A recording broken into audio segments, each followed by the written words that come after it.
everyone, Novels Wonderland here. Thank you all for the love and support you've shown me and the channel. One Piece, the Template System. Chapter 176 to 206, Momwaro Island. 4,168 words.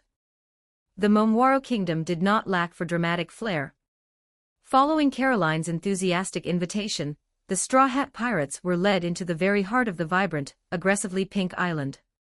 Past the strange, pastel-colored flora and the towering candy cane-striped mountains, they arrived at the Grand Martial Arts Coliseum of the Kamabaka Kingdom. It was a massive, open-air arena carved entirely out of pink marble. The floor was a perfectly smooth, circular sparring ring spanning over 100 meters in diameter. Surrounding the ring were tiered stadium seats, currently filling up with hundreds of Nukama residents, who had heard the news. A pirate was attempting the legendary challenge of the 99 Masters. At the center of the ring stood Princess Nefertari Vivi. She wasn't wearing her royal regalia. She wore her tailored, flexible combat suit, a sleek blue and silver ensemble Ben had fabricated for her, designed to perfectly accommodate her devil fruit transformations without tearing. In her right hand, she gripped the vibranium spear, the high-tech, silver metal gleaming under the afternoon sun. She took a slow, deep breath, centering herself. The air was warm, smelling faintly of sweet perfume and blooming flowers. Opposite her, standing in a massive, perfectly organized grid formation, were 99 towering, heavily muscled individuals. They wore an assortment of fishnet stockings, swan-themed tutus, heavy mascara, and combat boots. These were the masters of Nukama Kenpo, the elite guardians of Emporio Ivankov's greatest culinary treasure, the 99 vitality recipes of attack cuisine. Caroline, acting as the Grand Master of Ceremonies, stood at the edge of the ring holding a microphone. Listen closely, Candies. Caroline's voice boomed across the stadium, met with a roar of cheers from the audience. The rules of the gauntlet are absolute. The challenger must defeat all 99 masters in consecutive, one-on-one combat. There are no breaks. There are no substitutions. If the challenger's knees touch the floor for more than 10 seconds, or if she yields, the challenge is over. Caroline pointed a manicured finger at Vivi. You are fighting for the sacred attack cuisine, a treasure that permanently enhances the strength and spirit of those who consume it. Show us your maidenly resolve. Vivi didn't flinch. She spun her vibranium spear flawlessly, bringing the butt of the weapon to rest against the pink marble with a sharp clack. I am ready, Vivi declared, her blue eyes sharp and focused. On the sidelines, sitting in the front row of the spectator stands, the rest of the Straw Hat crew was preparing for their own very important role in this battle. Ben! Luffy shouted, bouncing on his heels. We need the stuff. We gotta support Vivi. Ben sighed, leaning back against the stadium seating, adjusting his glasses. Are you sure about this, Captain? It is highly undignified. Pirates don't care about dignity. Usopp declared, crossing his arms. We care about team spirit. Give us the gear, Papa. Mary demanded, standing next to Sunny. Both children looked entirely too eager. Fine, Ben muttered. He raised his right hand, his eyes glowing with the golden light of the Momo Yaoyorozu creation template. A shower of sparkles erupted over the 5 enthusiastic crew members. When the light faded, Luffy, Usopp, Chopper, Minnie Mary, and Sunny were all holding massive, incredibly fluffy, bright pink and gold pom-poms. But Ben hadn't stopped there. At Luffy's explicit request, he had also fabricated matching, stereotypical high school cheerleader uniforms. Mary and Sunny looked adorable in their little pleated skirts and matching vests. Chopper, in his brain-point form, looked like an overly stuffed pink marshmallow. But Luffy and Usopp. Luffy was wearing a tight pink tank top with the word Vivi emblazoned across the chest in glitter, paired with a remarkably short pink skirt over his regular blue shorts. Usopp wore the exact same outfit, his long nose jutting out proudly from beneath a pink headband. Zoro, sitting 3 rows back, took one look at his captain and sniper and immediately covered his face with both hands. I don't know them. I have never met these people in my life. Robin, sitting beside the swordsman, let out a soft, melodious chuckle. She raised a small, elegant camera Ben had given her earlier. Click. This is going into the official crew log. All right, team. Luffy roared, shaking his pom-poms vigorously. Gimme a V. V. Usopp, Chopper, Mary, and Sunny screamed in unison, throwing their arms into the air perfectly synchronized. Gimme an I. I. What does that spell? Vivi. Vivi. She's our girl. If she can't do it, no one will. Yay! The five of them executed a flawless, surprisingly athletic high kick routine, completely ignoring the bewildered stares of the Nukama audience around them. Down in the ring, Vivi couldn't help it. Despite the overwhelming tension of the impending 99 fights, a massive smile broke across her face. A warmth blossomed in her chest. She wasn't just fighting for recipes, she was fighting to make her ridiculous, wonderful family stronger. Let the gauntlet begin. Caroline roared. The first master, a hulking man wearing a pink ballet tutu, and wielding a pair of heavy iron tonfas, leaped into the ring. Swan arabesque, the master shouted, spinning like a top, his tonfas blurring as he aimed a devastating strike at Vivi's head. Vivi didn't transform. She didn't even use hockey. The super soldier serum that Ben had fundamentally rewritten her baseline biology.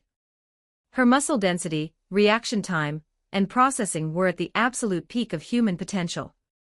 Vivi simply ducked. The heavy iron tonfa whistled inches above her blue hair. Before the master could recover from the missed spin, Vivi stepped forward, driving the blunt, heavy shaft of her vibranium spear directly into his solar plexus. Bam! The vibranium didn't just strike him, it absorbed the kinetic energy of her thrust and expelled it outward. The master gasped, the breath completely knocked out of his lungs, and collapsed to the marble floor, unconscious. 1. Luffy cheered from the stands, shaking his pom-poms. Next. Vivi called out, spinning her spear into a ready stance. For the first 30 fights, it was a display of overwhelming, raw physical superiority. The Nukama masters were skilled, utilizing strange, unpredictable martial arts that mixed ballet with brutal strikes. But Vivi was a super soldier. She didn't tire. She didn't slow down. When Master Number 15 tried to trap her in a submission hold, Vivi easily overpowered his grip, flipping the 300-pound man over her shoulder with one hand. When Master Number 28 launched a barrage of throwing knives, Vivi's enhanced vision tracked every blade perfectly, allowing her to parry them all with a blur of her spear. She is magnificent, a Nukama spectator wept into a handkerchief. Such maidenly brutality.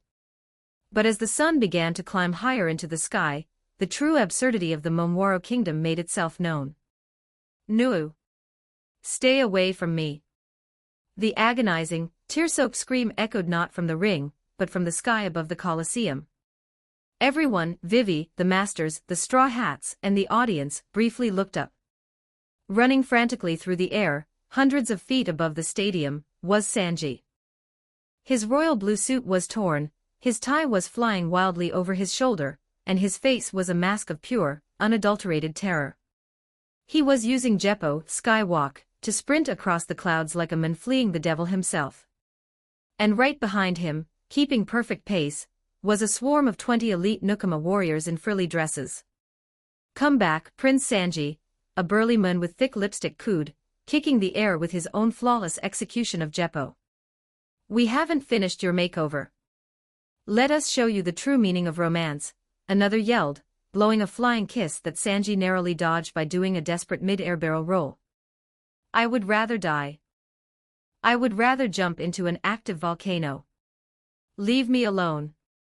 Sanji roared, his legs pumping furiously as he did a wide, panicked lap around the airspace above the Colosseum before disappearing behind a candy cane mountain.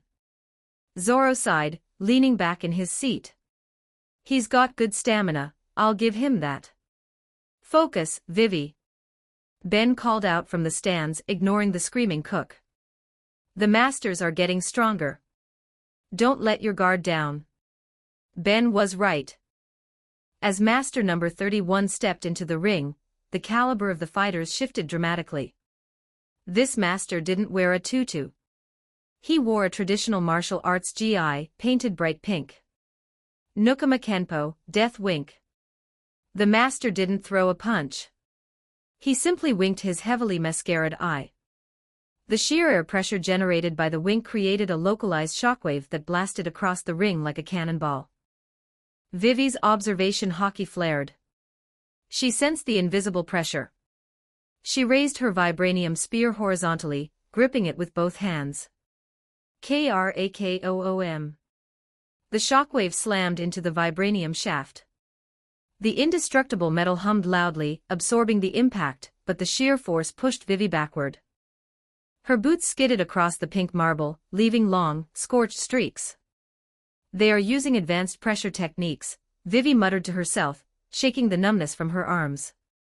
Baseline strength won't be enough anymore. Ha! You blocked my wink, but can you block my fists? The master vanished, utilizing Soro to appear directly behind her. Vivi didn't turn around. She closed her eyes. Fwoosh! A pillar of radiant, swirling golden and crimson light erupted from her body. The sheer heat and wind pressure of the transformation blew the attacking master backward before he could even land his strike. When the light faded, the crowd gasped in collective awe. Vivi stood in her Simurgh hybrid form. Massive, breathtaking wings of azure, fiery orange, and molten gold extended from her back, spanning nearly 4 meters. Her blue hair flowed wildly, adorned with an ethereal, glowing golden crown of light.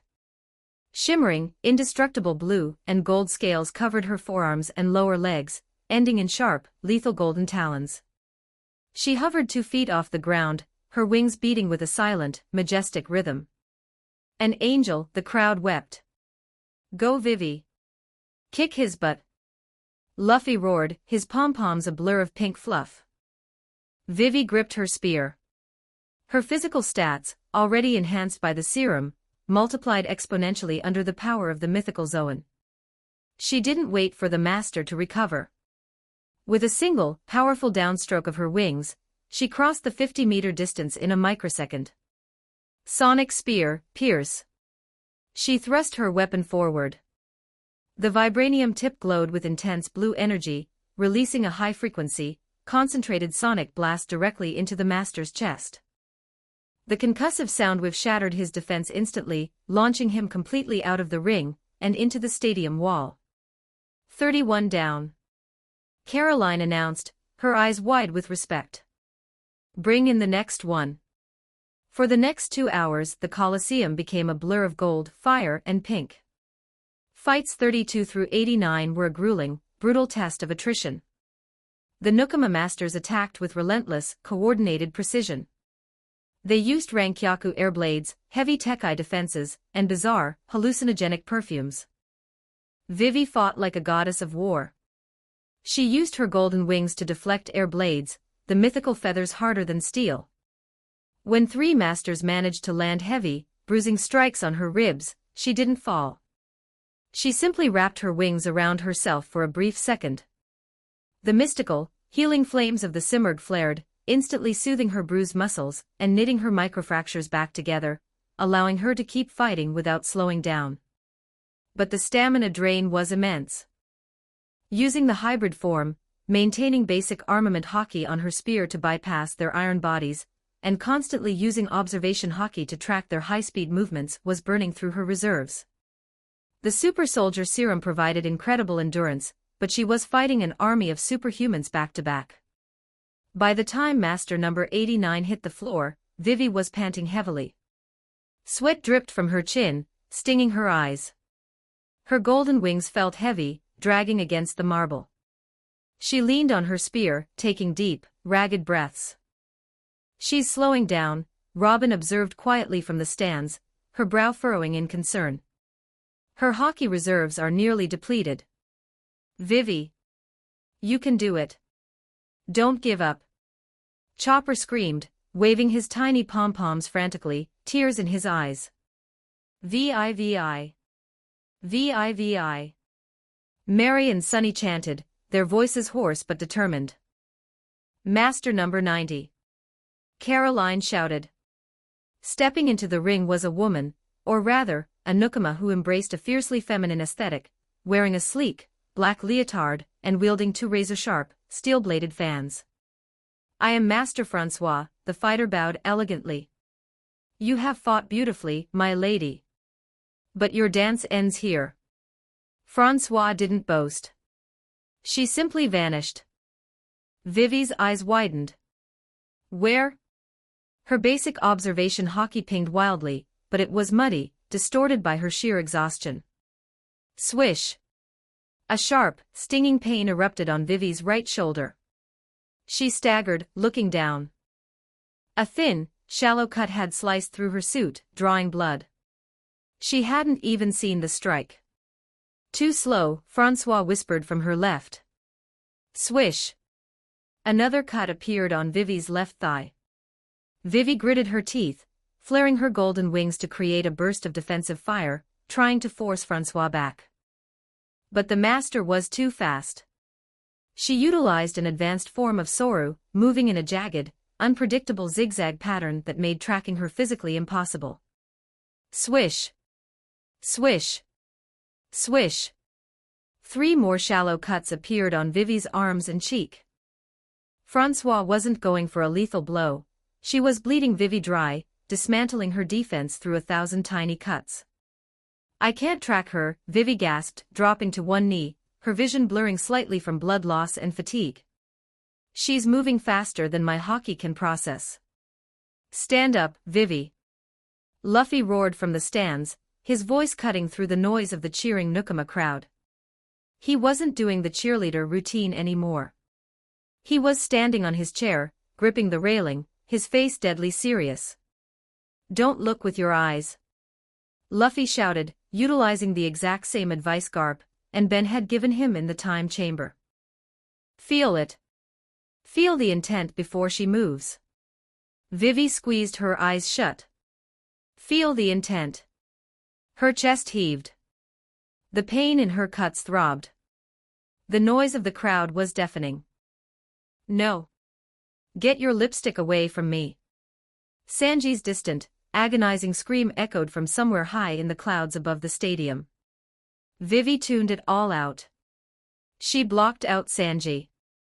She blocked out the crowd. She blocked out the pain. She forced her mind into a state of absolute, dead silence. She stopped trying to track the physical movement of the steel fans. She expanded her consciousness, casting her spirit outward like a calm, still pond. For 3 seconds, the world went completely dark. Then, in the center of her mind's eye, a sudden, bright red flash erupted. It wasn't a physical sight. It was a vision. She saw Francois. She saw the master pivot on her left heel. She saw the right arm pull back. She saw the exact trajectory the steel fan would take, aimed directly at her throat, a full 2 seconds before the muscle even twitched. Future sight. The spark had ignited. Vivi didn't open her eyes. She didn't panic. She simply tilted her head exactly 1 inch to the right, and raised the butt of her vibranium spear. In the real world, Francois materialized from her high-speed dash, thrusting her bladed fan directly at the kneeling princess's throat. Clang! The steel fan sparked against the vibranium shaft. Francois gasped, her eyes going wide. She parried it. Without looking. Vivi's eyes snapped open. They didn't just glow with the golden light of the Simurgh, the pupils had contracted into razor-sharp, predatory slits, vibrating with the red aura of advanced observation hockey. I see you, Vivi whispered. Before Francois could retreat, Vivi spun the spear. She channeled her remaining armament hockey into the tip of the weapon, coating it in a dense, invisible armor. Sonic spear, shatter. She struck Francois squarely in the chest. The combination of armament hockey and the sonic blast broke the master's ribs, launching her backward through the air and out of the ring. Vivi stood up slowly, her breathing steadying. The cuts on her body began to glow with a soft, golden fire, slowly cauterizing and healing under the Simurgha's passive regeneration. Up in the stands, Ben smiled, adjusting his glasses. There it is. The crucible forged the steel. She broke through the wall. Hell yeah. Usopp screamed, aggressively shaking his pom-poms. That's our princess. Fights 91 through 98 were a completely different spectacle. Vivi didn't rely on her raw physical stats or her destructive wings anymore. She fought with terrifying efficiency. Every time a master attacked, Vivi was already moving to counter it.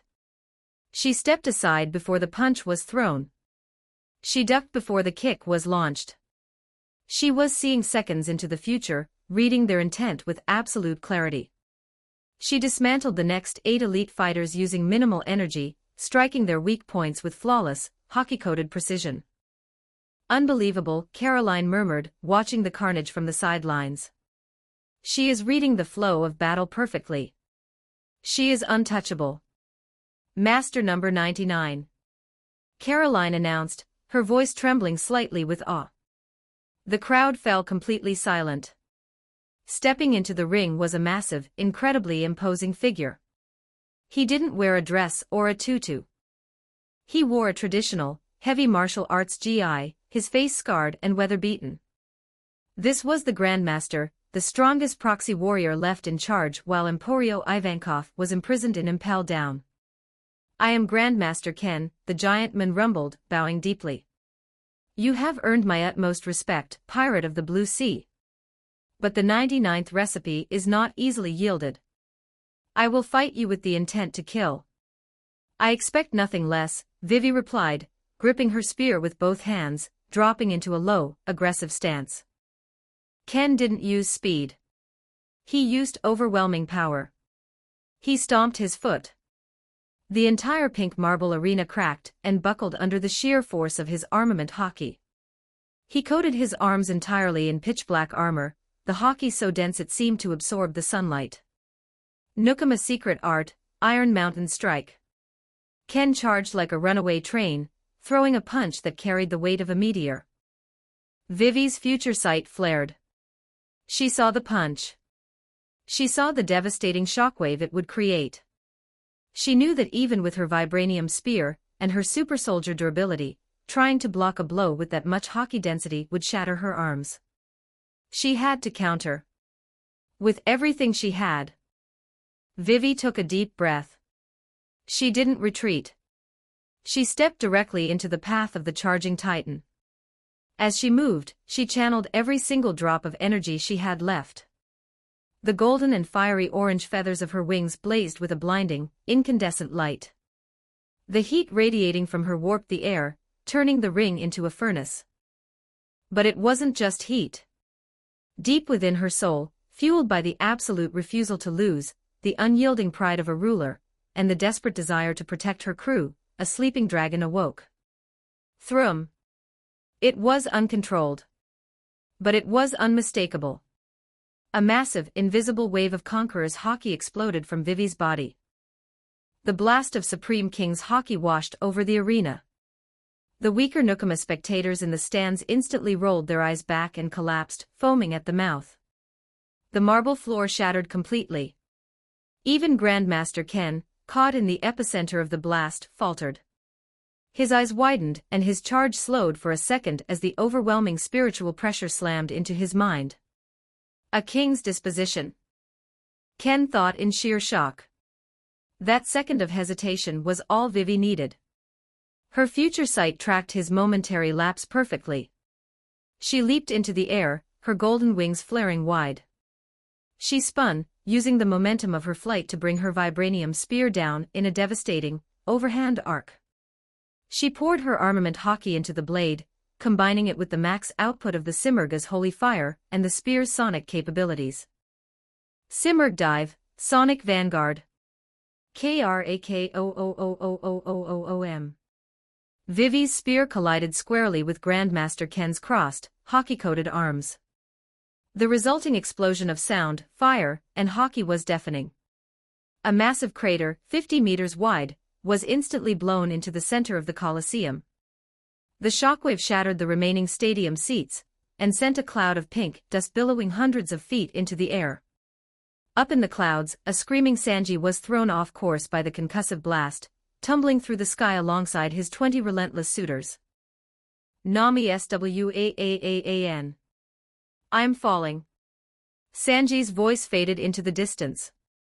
Down in the arena, the dust slowly began to clear. The crowd that remained conscious held their breath.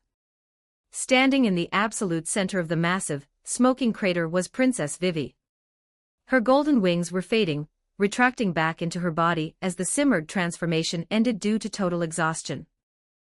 Her vibranium spear was planted firmly into the cracked marble, supporting her trembling weight. Lying unconscious at her feet, his armament hockey shattered and his arms bruised, was Grandmaster Ken. Vivi had won. 99. Caroline screamed, tears streaming down her face, her mascara running wildly. She did it. The challenger has cleared the gauntlet. Yea-awa. The Straw Hat cheering squad absolutely lost their minds. Luffy, Usopp and Chopper threw their pink pom-poms into the air, jumping up and down in a chaotic, celebratory hug. Mary and Sunny high-fived. Zoro smirked and Robin clapped politely. Down in the ring, the adrenaline finally left Vivi's system. The exhaustion hit her like a physical wall. Her vision went black. She released her grip on the spear and collapsed forward, her body entirely spent. She didn't hit the ground. Before her knees could touch the marble, Ben materialized directly in front of her. He caught her gently in his arms, supporting her weight effortlessly. You did beautifully, Vanguard, Ben whispered, a warm, immensely proud smile on his face. Vivi barely opened her eyes, offering a weak, exhausted smile. Did I get the recipes? You got them all, Ben assured her. He didn't wait. Ben raised his right hand, his eyes glowing with the ancient magic of the Medea template. Golden Fleece, Restoration. A brilliant, soothing shower of golden light erupted from Ben's palm, washing over Vivi's battered body. The deep bruises faded. The shallow cuts stitched themselves closed perfectly. The sheer, bone-deep fatigue was washed away, replaced by a sudden, miraculous surge of warm energy. Vivi gasped, her eyes snapping open clearly. The pain was entirely gone. Caroline and several of the conscious masters rushed into the ring. They didn't look angry or resentful. They looked at Vivi with reverence. Caroline fell to her knees, holding out a massive, ancient-looking scroll sealed with a pink ribbon. My lady, Caroline wept, holding the scroll up. You have proven your maidenly heart, your terrifying strength, and your absolute resolve. As promised, the 99 vitality recipes of attack cuisine are yours. Vivi accepted the heavy scroll with a gracious bow. Thank you, Caroline. I promise our crew will put them to excellent use. Yeah, we will. Luffy bounded into the crater, still wearing his ridiculous cheerleader outfit, completely ignoring the solemnity of the moment. He wrapped his rubber arms around Vivi and Ben, pulling them into a massive, suffocating group hug. We got the superfood recipes. Luffy cheered. Now Sanji can make us permanent power-ups. Speaking of Sanji. Thud. A battered, bruised, and utterly traumatized blonde cook fell from the sky, crashing face-first into the dirt just a few feet away from the group. His suit was in tatters, covered in lipstick kiss marks. His eyes were wide, staring blankly into the middle distance, his soul seemingly having left his body entirely. I have seen the abyss. Sanji whispered to the dirt, twitching slightly. There are no mermaids there, only hairy legs and so much perfume. Hey Sanji! Luffy yelled, waving the massive scroll over the broken cook. Vivi won the 99 recipes. Now you can cook us the attack cuisine. Sanji's visible eye snapped into focus. The traumatized, broken shell of a man vanished instantly. The pure, unyielding passion of a master chef resurrected him from the dead. Sanji leaped to his feet, ignoring the lipstick stains and the bruises. He snatched the heavy scroll from Luffy's hands, his eyes scanning the ancient parchment with terrifying intensity. Attack cuisine. Sanji muttered, reading the ingredients. Pork roasted with Sea King marrow, vitality-enhancing spices, cellular rebuilding broth. Sanji looked up, his eye burning with a fiery, culinary determination that rivaled his diable jam. I see, Sanji grinned, lighting a battered, half-crushed cigarette. Give me access to the Sunny's pantry and 12 hours. I'm going to turn you idiots into literal gods by breakfast. The crew cheered, victorious and united. They had secured the ultimate power-up, their vanguard had awakened future sight, and they were one step closer to conquering the new world. Chapter 177, Momwaro Island. 3,415 words. The sun dipped below the candy cane-striped mountains of the Momwaro Kingdom, trading the vibrant blue sky for a canopy of deep violet and shining stars. The Martial Arts Coliseum, which had been reduced to craters and rubble mere hours ago by Vivi's crushing victory, had been swept clean. Tonight, it wasn't a battlefield. It was a dining hall. Caroline stood in the center of the arena, clapping loudly. Gather around, everyone. The Lady of the Blue Sea has proven her maidenly spirit. In honor of her victory, the 99 masters of Nukama Kenpo shall prepare the ultimate feast. We will share the 99 vitality recipes of attack cuisine. A loud cheer erupted from the Straw Hat Pirates and the surrounding Nukama residents. However, feeding an entire kingdom and a crew with the appetite of Monkey D, Luffy required resources that the island simply didn't have prepared on such short notice. Ben stepped forward, rolling up the sleeves of his shirt. He walked to the edge of the cleared arena and raised his right hand. I'll handle the supplies, Ben announced. He tapped into his spatial dimension. With a heavy, echoing thud, a colossal, perfectly preserved Sea King dropped onto the marble floor. Next came massive wooden crates filled with fresh vegetables from Alabasta, exotic spices, and towering stacks of premium rice. Finally, dozens of heavy oak barrels filled with high-grade ale and wine materialized in a neat row. The 99 masters stared at the mountain of ingredients. Such high-quality meat. Master Francois gasped, examining the Sea King. This will make the perfect base for the vitality stew. Get to work, everyone. Caroline ordered. The arena transformed into a massive, open-air kitchen. The 99 masters moved with martial arts precision, chopping, boiling, and roasting. Sanji was among them, his culinary pride forcing him to participate in the preparation of such legendary recipes. However, the cook remained on edge, constantly utilizing his observation haki to maintain a strict, 10-foot perimeter from any Nukama who looked at him with too much affection. Once the food was underway, Ben walked to the very center of the Colosseum. He snapped his fingers. A massive bonfire ignited instantly, the flames roaring 30 feet into the air, casting a warm, golden glow over the tired but happy faces of the crew. Food is ready. Sanji shouted, kicking a massive platter of roasted meat onto the main table. The feast began. The attack cuisine was unlike anything the crew had ever eaten. It wasn't just delicious, it was functional. The moment Luffy swallowed his first bite of the vitality pork roast, a visible rush of color returned to his face. The deep exhaustion in his muscles melted away. Whoa! Luffy cheered, chewing rapidly. I feel like I could fight 1,000 guys. This meat is magic. Vivi took a polite bite of a specialized herb soup. Her eyes widened as the lingering soreness in her shoulders from her simmered transformation vanished entirely. The regenerative properties are incredible. Sanji-san, if we master these recipes, our crew's recovery time will be cut in half.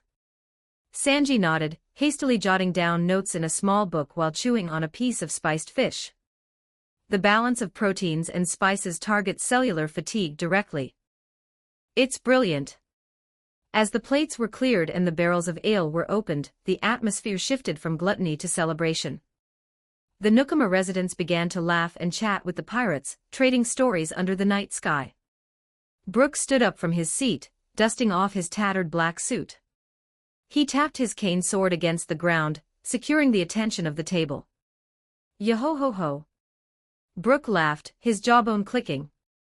A feast of this magnitude, cooked by martial arts masters and shared among friends. It requires a proper melody to help the digestion. Brooke reached behind his back and pulled out a beautifully polished electric violin Ben had created for him. I couldn't agree more, Uncle Brooke. Mary called out. Mary and Sonny ran up to the makeshift stage area near the bonfire. Ben had already supplied the instruments. Mary hopped behind a sleek, dual-deck synthesizer keyboard, smoothing out her pink dress. Sonny strapped a sleek white bass guitar over his shoulder, plugging it into a portable amp. Frankie marched over, setting his cola down. You think I'm gonna let you guys drop a beat without the Iron General? Frankie sat down behind a massive, 10-piece drum kit. He cracked his knuckles, adjusting his Hawaiian shirt. Hit it, Bones. Frankie grinned. Brooke tapped his foot. 1, 2, 3, 4. Frankie slammed the kick drum. A heavy, infectious, upbeat pop-funk rhythm exploded through the arena. Mary's synthesizer laid down a smooth, vibrant melody, and Sonny hit the bass line with perfect, bouncy precision. It wasn't a traditional pirate shanty. Ben had given Brooke the songs of his previous world when they were on the ship during their free time. Brooke stepped up to the microphone, his soulful, smooth voice cutting through the night air. I got this feelin' inside my bones. It goes electric, wavy when I turn it on. All through my city, all through my home. We're flyin' up, no ceilin', when we in our zone. Luffy was the first one up. He didn't even put his meat down. He bounced into the open space near the fire, his rubber limbs snapping into an impossible breakdance routine. He spun on his head, his stretchy legs whipping around in a perfect helicopter spin perfectly synced with the upbeat rhythm. I got that sunshine in my pocket, Brooke sang, tapping his foot as he played the violin flawlessly. Got that good soul in my feet. I feel that hot blood in my body when it drops, ooh. Chopper and Usopp jumped up next to Luffy. Moving in perfect, mirrored synchronization, the sniper and the reindeer executed a flawless hip-hop locking and popping routine, hitting every sharp beat with a rigid wave of their arms. I can't take my eyes up off it, movin' so phenomenally. Room on lock the way we rock it, so don't stop. Nami and Vivi rushed the dance floor, laughing. They fell into an upbeat, high-energy jazz-funk routine, twirling and executing sharp, rhythmic steps that drew loud cheers from the surrounding crowd. Sanji, completely overwhelmed by the sight, leaped into the air and began doing rapid-fire capoeira flares and windmills, his legs a blur of acrobatic grace that perfectly complemented the bass line. The Nukama residents didn't need an invitation. Dozens of them flooded the dance floor, moving with impeccable grace and rhythm. They spun, dipped and twirled, turning the arena into a massive, synchronized party. And under the lights when everything goes. Nowhere to hide when I'm gettin' you close. When we move, well, you already know. So just imagine, just imagine, just imagine. Zoro sat near the edge of the fire, trying his best to ignore the commotion and focus on his ale. But Luffy's stretched arm suddenly shot out, wrapping tightly around the swordsman's waist and yanking him directly into the center of the dance floor. Stumbling, Zoro was forced to execute rapid, incredibly coordinated footwork, just to keep his balance among the spinning crewmates, accidentally falling into a perfect rhythm much to his own visible annoyance. Frankie utilized his mechanical precision to the fullest. Extra robotic arms sprouted from his shoulders to keep a flawless, rapid-fire beat on the drum kit, while his main body popped and locked flawlessly from his stool. Brooke leaned into the microphone, his empty eye sockets seeming to gleam with joy. Nothin' I can see but you when you dance, dance, dance. Feelin' good, good, creepin' up on you. So just dance, dance, dance, come on. All those things I shouldn't do. But you dance, dance, dance. And ain't nobody leavin' soon, so keep dancin'. I can't stop the feelin'.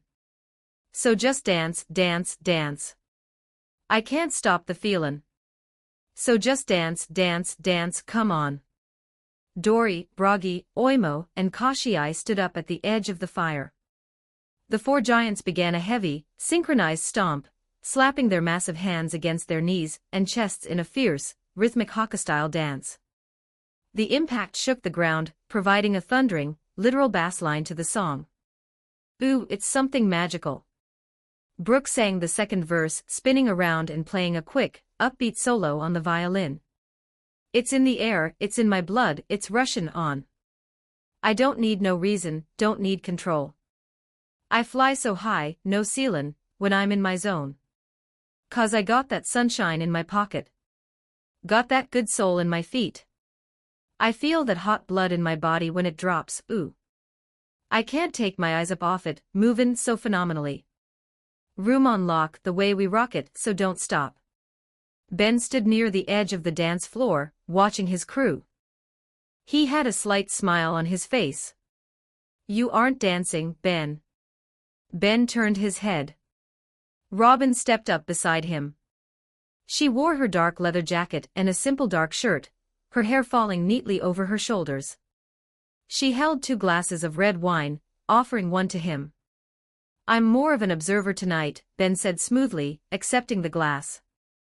Someone has to make sure Sanji doesn't accidentally ignite the forest trying to run away from his admirers. Robin chuckled, taking a sip of her wine. They seem to have everything under control. And under the lights when everything goes. Nowhere to hide when I'm gettin' you close. When we move, well, you already know. So just imagine, just imagine, just imagine. Robin looked at Ben.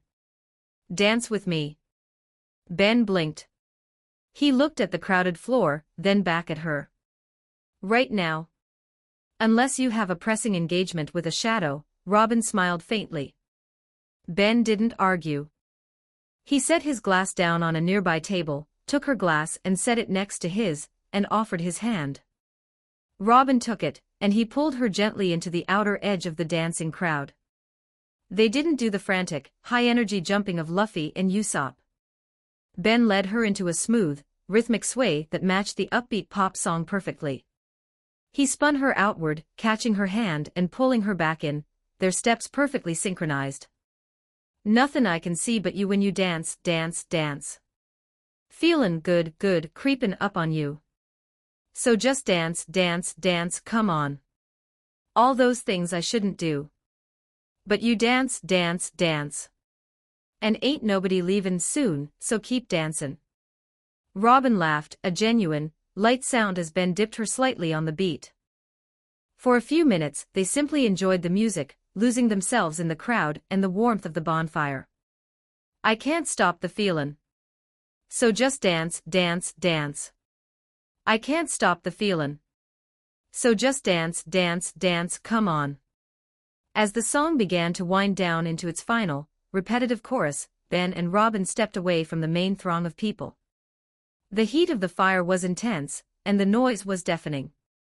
They retrieved their wine glasses and walked toward the quieter, upper edges of the stadium seating, away from the bonfire and the cheering crowds. They found a small, intact stone table near the top of the Colosseum, offering a clear view of the stars and the party below. They sat down in comfortable silence. Robin took a slow sip of her wine. She rested her chin on her hand, her striking blue eyes locking onto Ben. The playful energy of the dance had faded, replaced by a quiet, observant intensity. Have you ever enjoyed your heart full? Robin asked softly. Ben paused, his glass halfway to his mouth. He looked at her. What are you saying? I always enjoy myself. I'm enjoying tonight. Robin didn't look away. Her gaze was piercing, cutting straight through the casual facade he wore so effortlessly. I know when someone holds back when they are supposedly enjoying themselves, Robin said, her voice quiet but firm. I know the look. The subtle tension in the shoulders. The way the eyes scan the exits instead of the people in the room. I know it, Ben, because I used to do exactly that. Ben set his glass down. He didn't speak. For 20 years, I never attended a party with my whole heart until I met you guys, Robin continued, tracing the rim of her glass with her finger. I sat in the corner. I smiled. But my mind was always calculating the fastest route of escape. I was always waiting for the Marines to kick the door down. I was always waiting for the betrayal. She reached across the table, her pale fingers gently brushing against his. And when I look at you, Robin said gently, I feel as if you never enjoy any of these banquets wholeheartedly. You provide the food, the music, the safety. But you stand on the edge, not literally. It is as if you always hold back. You are always vigilant. Ben stared at the table. The polite, confident smirk faded from his lips. He let out a long, slow sigh, running a hand through his silver-white hair. You are right, Ben admitted quietly. He looked out over the Colosseum. He saw Luffy laughing. He saw Chopper dancing. It is not easy to be calm, Ben said, his voice dropping into a heavy, honest tone, knowing what happens in the future, Robin. Robin listened, her expression compassionate. I see the paths, Ben confessed. I know the monsters waiting for us in the new world. I know the sheer scale of the world government's cruelty. And with this captain, with this crew, you always have to be ready for whatever absolute craziness they are about to do. Luffy doesn't think about consequences. He just acts. Ben gripped his glass tightly. If I drop my guard, if I stop calculating the variables for even 1 second, someone could die. That is why I plan. That is why I prepare for all the outcomes. I have to be the one who sees the trap before they step in it. Robin smiled. It was a warm smile that reached her eyes. She let out a soft laugh that caught Ben off guard. And you were the one telling me to trust you with everything, Robin said playfully, though her words carried a deep emotional weight. She leaned forward, her eyes locking onto his. Don't you trust your crew, Ben? Robin asked. Do you think they want to hold your hand forever? Ben blinked, opening his mouth to reply, but Robin kept speaking. They are not children, Ben.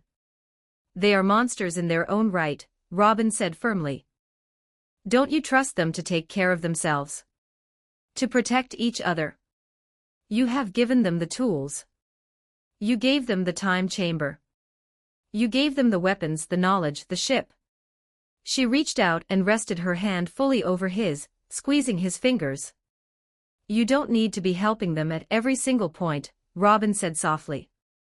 You have already provided everything they could ever want. Now let go of their hands. Let them do what they want. If they stumble, they will figure it out. They will come to you if they truly need help. Robin paused, her voice dropping to a whisper meant only for him. And I will come to you if I need help, she promised, her eyes shining with absolute sincerity. I will not run like last time. I promise you that. So stop worrying about the future for one night. Be here in the present. And drink with me. Ben looked at the glass of wine in front of him.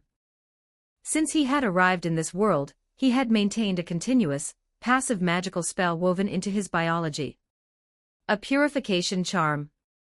It instantly filtered toxins from his bloodstream, meaning that no matter how much alcohol he consumed, he could never get fully drunk. He always needed to be sober.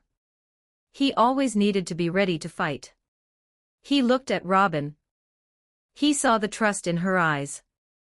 Ben took a deep breath. Purge resistance, Ben muttered under his breath. Deactivate. He felt a faint, tingling sensation in his chest as the passive magic unraveled and faded away. His biological safety net was gone. For the first time in years, he was just a normal man sitting at a table with a glass of wine. Ben picked up his glass. He smiled, a genuine, unburdened smile. To the present, Ben said. To the present, Robin agreed. Their glasses met with a soft clink. They drank.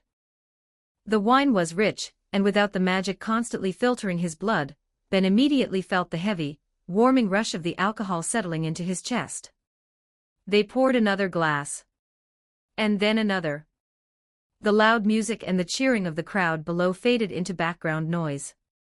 They sat at the stone table, sharing stories that had nothing to do with tactics or survival. Ben talked about the architecture of cities he had seen in books. Robin shared obscure, hilarious historical anecdotes about long-dead kings. They laughed freely. The tension in Ben's shoulders dissolved entirely. He slurred a word slightly, catching himself and laughing at his own lack of coordination. Robin's cheeks flushed a beautiful, deep red from the wine, her usual perfect posture relaxing as she leaned on the table, listening to him speak.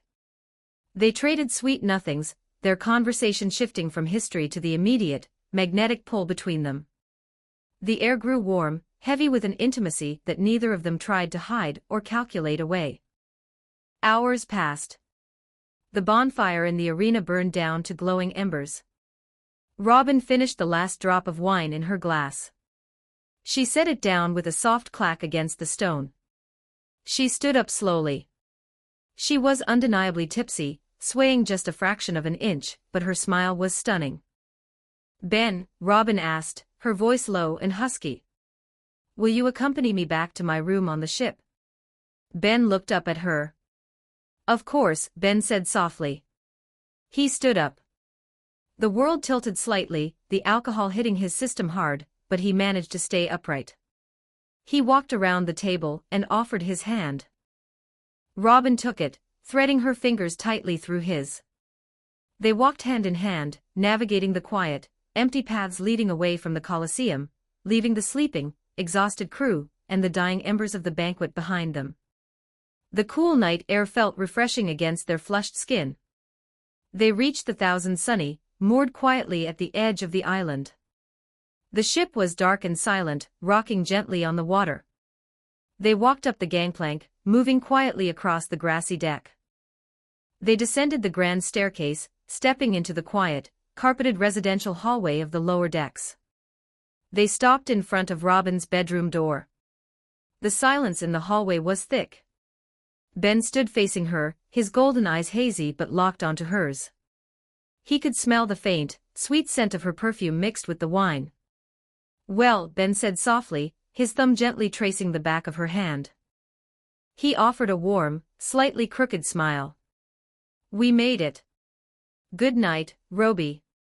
He didn't get to finish the sentence. Robin stepped forward, closing the distance between them instantly. She reached up, her hands gripping the collar of his floral shirt, and pulled him down. She kissed him. It wasn't hesitant. It was deep, confident, and intoxicating. Ben's eyes widened for a fraction of a second before he closed them, wrapping his arms around her waist and pulling her flush against his chest, returning the kiss with equal fervor. Robin broke the kiss for a second, her breathing slightly heavy. She smiled up at him, her blue eyes dark and inviting. She reached behind her, turning the gold handle of her bedroom door. The door clicked open. Without another word, Robin pulled Ben by the collar, stepping backward into the dark room, and dragging him inside with her. The heavy wooden door swung shut. Click. The lock engaged. The hallway of the Thousand Sunny remained perfectly quiet, the ship gently rocking on the waves as the night settled over the Grand Line. Chapter 178, Momwaro Island. 2,598 words. The heavy wooden door swung shut with a final, decisive click, sealing the world outside. The lock engaged, and in the sudden, velvet darkness of Robin's cabin aboard the Thousand Sunny, only the faint moonlight filtering through the small porthole, and the distant murmur of the waves remained. The room smelled of aged wood, salt air, and the lingering sweetness of red wine on their breath. Ben's heart hammered against his ribs, the alcohol still warm in his veins, stripping away every last layer of his usual restraint. He wasn't thinking about the future. He was here, now, with her. Robin didn't give him time to speak. She pushed him back against the door, her body pressing flush against his, and kissed him again, deeper this time, slower, as if she wanted to taste every secret he'd ever kept. Her lips were soft, wine-stained, demanding. Her tongue slid against his, teasing, claiming. Ben groaned into her mouth, his hands sliding down the curve of her waist, fingers digging into the leather of her jacket. He peeled it off her shoulders, letting it drop to the floor with a soft thud. Her dark shirt followed, buttons popping open one by one under his eager fingers until the fabric whispered away, revealing the smooth, pale expanse of her skin, and the black lace bra that barely contained her full breasts. "Ben." She breathed against his lips, her voice husky, low, the same tone she used when unraveling ancient secrets. But this was no poneglyph. This was hunger. He spun them, pinning her gently against the door in return. His mouth trailed down her jaw, her throat, sucking lightly at the pulse point that fluttered wildly beneath his tongue. Robin arched into him, a soft moan escaping her as his hands cupped her breasts, thumbs brushing over the lace until her nipples hardened into tight peaks. She reached between them, fingers working open the buttons of his floral shirt with practiced ease, pushing it off his shoulders to reveal the lean, muscled torso beneath, silver-white hair tousled, golden eyes dark with desire. Their clothes became a trail across the room, her bra unclasped and tossed aside, his belt yanked open, pants shoved down his hips. Robin's panties were the last to go, slid down her long, toned legs by Ben's reverent hands. They stumbled toward the bed, mouths never parting, bodies grinding together in a slow, heated rhythm. The backs of Robin's knees hit the mattress and she fell back onto the soft sheets, pulling Ben down on top of her. He hovered for a moment, drinking her in, the way her dark hair fanned across the pillow, the flush across her chest, the way her blue eyes gleamed with invitation. "You're beautiful," he whispered, voice rough. Then he lowered his head and took one nipple into his mouth, sucking hard while his hand kneaded the other breast. Robin gasped, fingers threading into his hair, holding him there as her back arched off the bed. "More," she demanded, voice breaking on a moan. Ben obliged. He kissed lower, tongue tracing the dip of her navel, then further still until he settled between her thighs. He spread her legs wide, hooking one over his shoulder, and dragged his tongue slowly up her slit. Robin cried out, hips bucking. He licked her again, deeper, savoring the slick heat of her, the way she tasted like salt and wine and pure want. His tongue circled her clit, then flicked it rapidly, two fingers sliding inside her, curling just right against that sensitive spot that made her thighs tremble. "Ben, oh gods, yes," she panted, grinding against his face. He devoured her like a starving man, sucking her clit between his lips while his fingers pumped steadily. Robin's moans grew louder, unrestrained, her free hand fisting the sheets. Her first orgasm hit her like a wave, she clenched around his fingers, thighs locking around his head as she came with a sharp, keening cry that echoed through the cabin. But Ben didn't stop. He kept licking her through it, gentler now, drawing out every aftershock until she was shaking. Only then did he crawl back up her body, kissing her so she could taste herself on his tongue. His cock, hard, heavy, leaking at the tip, pressed against her soaked entrance. "Inside me," Robin whispered, wrapping her legs around his waist. "Now." He thrust in with one smooth stroke, burying himself to the hilt. Both of them groaned at the perfect fit. Robin's walls fluttered around him, still pulsing from her climax. Ben set a slow, deep rhythm, rolling his hips so every thrust dragged against her most sensitive spots. He watched her face, the way her eyes fluttered half-closed, lips parted on silent gasps. He kissed her again, swallowing her moans as he picked up speed, the wet slap of skin on skin filling the room. They rolled together. Robin pushed him onto his back and straddled him, sinking down onto his cock with a satisfied sigh. She rode him hard, hands braced on his chest, hips rolling in a sensual grind that had Ben's eyes rolling back. He gripped her ass, guiding her, thrusting up to meet her every downward stroke. Her breasts bounced with the motion. He sat up, capturing one nipple in his mouth again while his thumb found her clit, and rubbed tight circles. "Fuck, Robin, you feel incredible," he growled against her skin. She came again, clenching around him like a vice, head thrown back in ecstasy. Ben flipped them once more, pinning her beneath him in missionary. He hooked her legs over his shoulders, folding her in half, and drove into her with deep, punishing strokes. The angle let him hit that spot inside her over and over. Robin's nails raked down his back, leaving red lines that only spurred him on. Don't stop, harder, please, she begged, voice hoarse. He gave her everything. Sweat slicked their bodies. The bed creaked rhythmically.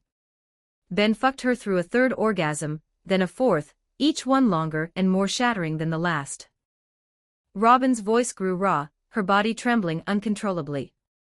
He pulled out only long enough to flip her onto her stomach, pulling her hips up so she was on all fours. He re-entered her from behind in one thrust, pounding into her with primal need. One hand reached around to rub her clit, the other tangled in her hair, pulling just enough to arch her back. Robin shattered again, screaming his name into the pillow. Her arms gave out, she collapsed forward, face buried in the sheets, as still raised for him. Ben kept going, chasing his own release, the wet sounds obscene and perfect. When he finally came, it was with a guttural groan, hips stuttering as he spilled deep inside her, pulse after pulse until he was empty. They collapsed together, panting, limbs tangled. But the night was far from over. Ben rolled her onto her side, spooning behind her. He lifted her top leg and slid back inside her from behind, slow and lazy now, grinding deep, while his hand cupped her breast, and his mouth sucked marks into her shoulder. Robin moaned softly, pushing back against him, chasing another peek. They stayed like that for long minutes, slow, intimate, his cock dragging along every inch of her sensitive walls until she came again with a shuddering sigh. By the time he slid back inside her, missionary again, slow and deep, Robin was a wreck of pleasure. Her eyes were glassy, cheeks flushed crimson, lips swollen from kisses. She wrapped her arms around his neck, pulling him down for a messy, desperate kiss as he rocked into her. "You're going to kill me," she gasped between thrusts, half laughing, half moaning. "Then die happy," Ben murmured, nipping her lower lip. He angled his hips and hit that perfect spot again and again. Robin's fifth orgasm ripped through her so hard her vision whited out. She clenched around him like a fist, a broken cry tearing from her throat. Her body went limp beneath him, eyes fluttering shut as the overwhelming pleasure finally pushed her past the edge into blissful unconsciousness, chest rising and falling in shallow, exhausted breaths, a faint, satisfied smile on her lips. Ben kissed her forehead, her closed eyelids, her slack mouth. He stayed buried inside her for a long moment, savoring the warmth, before gently pulling out. He cleaned them both with a soft cloth from the bedside table, then pulled the sheet over their naked bodies. Robin didn't stir. She was out cold, knocked senseless by wave after wave of ecstasy. Ben smiled, brushed a strand of hair from her face, and let the wine and exhaustion pull him under beside her. The first rays of morning sunlight filtered through the porthole, painting the cabin in soft gold. Ben stirred slowly, awareness returning in hazy layers. The ship rocked gently. A warm, wet heat enveloped the head of his cock, slow, deliberate suction, a velvet tongue swirling around the sensitive underside. He groaned low in his throat, eyes cracking open. The blanket over his lap was moving in a steady, rhythmic bob. Ben reached down, fingers tangling in soft dark hair, and lifted the sheet. There was Robin, completely naked, lips stretched around his morning-hard cock, blue eyes looking up at him with wicked amusement. She popped off just long enough to speak, voice husky from sleep and last night's screams. "Your little brother was active, so I thought of greeting him first before waking you up." Ben's lips curved into a slow, lazy smile, golden eyes darkening with fresh arousal. "Morning to you too," he murmured, voice rough with sleep. He didn't stop her. Instead, he relaxed back against the pillows, one hand resting lightly on the top of her head, fingers gently stroking her hair in encouragement. Robin hummed around him, the vibration sending sparks up his spine. She took him deeper, relaxing her throat until her nose brushed his pelvis, then bobbed back up with a wet pop, stroking the shaft with her hand while her tongue lavished attention on the head. She worked him with expert precision, long, slow licks from base to tip, then tight, sucking pulls that had his toes curling. Ben's hips twitched upward instinctively, she took it, humming again in approval. He felt the pressure building fast, too fast after the night they'd shared. His hand tightened in her hair, not forcing, just holding. "Robin, fuck, I'm close," he warned, voice strained. If you keep going like that. She didn't pull away. Her eyes locked on his, sparkling with challenge, and she sucked harder, hollowing her cheeks, hand twisting around the base in perfect rhythm. Ben's warning turned into a guttural groan as he came, hips jerking, spilling hot and thick across her tongue. Robin swallowed every drop, milking him through the aftershocks with gentle sucks until he was spent and softening. Only then did she release him with a final, playful kiss to the tip. She sat up, licking her lips with a satisfied smirk. Her body was a map of last night's passion, faint love bites on her breasts, light fingerprints on her hips, hair tousled into a sexy mess. She stretched languidly, completely unashamed in her nudity, then swung her legs off the bed.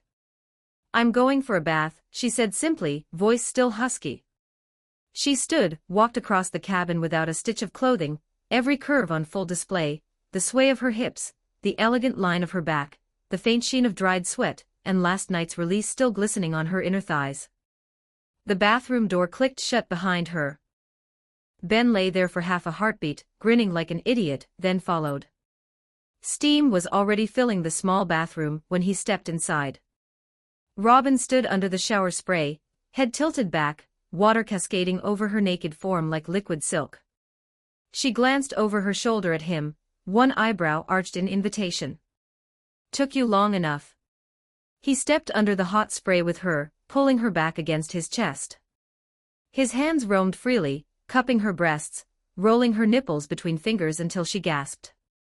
His cock, already stirring again, nestled against the cleft of her ass. Robin reached back, guiding him between her legs, rubbing the head along her slick folds. Ben didn't wait. He bent her forward slightly, hands braced on the tiled wall, and thrust into her from behind in one smooth glide. The shower water made everything slippery, obscene. He fucked her hard and fast, the slap of wet skin echoing off the tiles. Robin moaned loudly, pushing back to meet every thrust, one hand reaching down to rub her clit in frantic circles. "Yes, right there, harder," she gasped. He gave it to her, pounding deep, the angle letting him hit her G-spot with every stroke. Her fist orgasm of the morning hit fast, she cried out, walls fluttering around him, knees buckling. Ben held her up, arm banded around her waist, and kept thrusting through it until he spilled inside her again with a low groan. They didn't stop. He spun her around, lifted one of her legs, and slid back in, fucking her against the shower wall while water pounded down on them both. Robin's arms wrapped around his neck, nails digging into his shoulders as she rode him, meeting every upward thrust. They kissed messily under the spray, tongues tangling, until she came a third time with a shuddering moan that echoed through the bathroom. After a while Ben shut off the shower, carried her to the large, clawfoot bathtub already filling with fresh hot water, and a generous splash of scented oil from the shelf. He lowered her in first, then climbed in behind her, settling her between his legs, back to his chest. The water lapped at their skin as Robin leaned back, head on his shoulder. Ben's hands explored lazily at first, tracing her collarbones, her stomach, then lower. His fingers found her clit again, circling slowly while he kissed the side of her neck. Robin sighed, spreading her legs wider in invitation. He slid 2 fingers inside her, scissoring gently, then added a third, curling them just right. She came again like that, quietly this time, a soft, trembling sigh as her walls clenched around his fingers. Ben lifted her hips, positioned himself, and guided her down onto his cock once more. They moved together in the water, slow, deep rolls of her hips, his hands guiding her ass up and down. The buoyancy made every thrust feel weightless and endless. Robin reached back, fingers threading through his wet hair as she rode him reverse cowgirl style, water sloshing over the tub's edge with every motion. "Fill me again," she whispered, voice wrecked. Ben growled, thrusting up harder, one hand slipping around to rub her clit in tight, insistent circles. They came together this time, Robin with a long, drawn-out moan, Ben burying his face in her neck as he pulsed deep inside her. They stayed like that for long minutes, joined, the water cooling around them. Ben kissed her shoulder, her jaw, the corner of her mouth. Robin turned her head, capturing his lips in a lazy, sated kiss. Eventually they disentangled, dried off, and collapsed back into the bed, naked, tangled, utterly spent. Robin curled against his chest, one leg thrown over his, her breathing already evening out into sleep again. Ben held her close, the morning light warm on their skin, the distant sounds of the crew stirring above deck completely irrelevant. For once, the future could wait. The present was perfect. Chapter 179, Momwaro Island. 3,794 words. The midday sun beat down on the vibrant pink shores of the Momwaro Kingdom, bathing the thousand sunny in a warm, comfortable light. The air was thick with the smell of sweet flowers and the salty ocean breeze. On the grassy main deck, the Straw Hat crew was bustling with activity. The grand, chaotic banquet of the previous night had finally concluded in the early hours of the morning, leaving the crew well-fed, fully rested, and eager to leave the island of cross-dressing martial artists far behind them. Frankie was running diagnostic checks on the ship's Valkyrie thrusters. Zora was busy hoisting several massive barrels of fresh water and exotic pink ale into the ship's hold. Usopp, Chopper, Bonnie, and Sunny were meticulously organizing a massive pile of souvenirs and rare ingredients they had procured from the locals. But despite the busy preparations, the heavy mahogany doors leading to the residential wing of the ship remained firmly shut. That is, until precisely 1 p.m. The gold handle clicked. The heavy doors swung open, and stepping out into the bright sunlight of the deck were Ben and Nico Robin. Ben looked impeccably sharp, dressed in a crisp, dark unbuttoned shirt and tailored trousers, his silver-white hair falling perfectly into place. He carried an aura of absolute, undeniable satisfaction. Robin walked beside him. She wore a simple, elegant dark blue sundress, her dark hair cascading over her shoulders. Her usual cool, composed, and unreadable demeanor was completely shattered. There was a visible, radiant glow to her skin. Her striking blue eyes were soft, and, most tellingly, her gait was just a fraction of a second slower than usual, possessing a very subtle, careful rhythm. From the upper deck, two pairs of highly perceptive, terrifyingly observant eyes instantly locked onto the couple. Nami and Vivi had been reviewing navigational charts on a patio table. The moment Robin stepped into the sunlight, both women stopped what they were doing. Nami lowered her log pose. Vivi slowly set down her pen. They looked at Robin's flushed cheeks. They looked at Ben's relaxed, victorious posture. They looked at the very slight, almost imperceptible soreness in the archaeologist's step. The navigator and the princess slowly turned their heads to look at each other. A silent, telepathic conversation occurred between them in the span of 3 seconds. A mischievous smile spread simultaneously across both of their faces. Well, well, well, Nami purred, leaning over the railing and resting her chin on her hands. Good afternoon, you two. Did you sleep well? You certainly look refreshed, Robin-san, Vivi added, her eyes twinkling with barely contained glee. Robin stopped walking.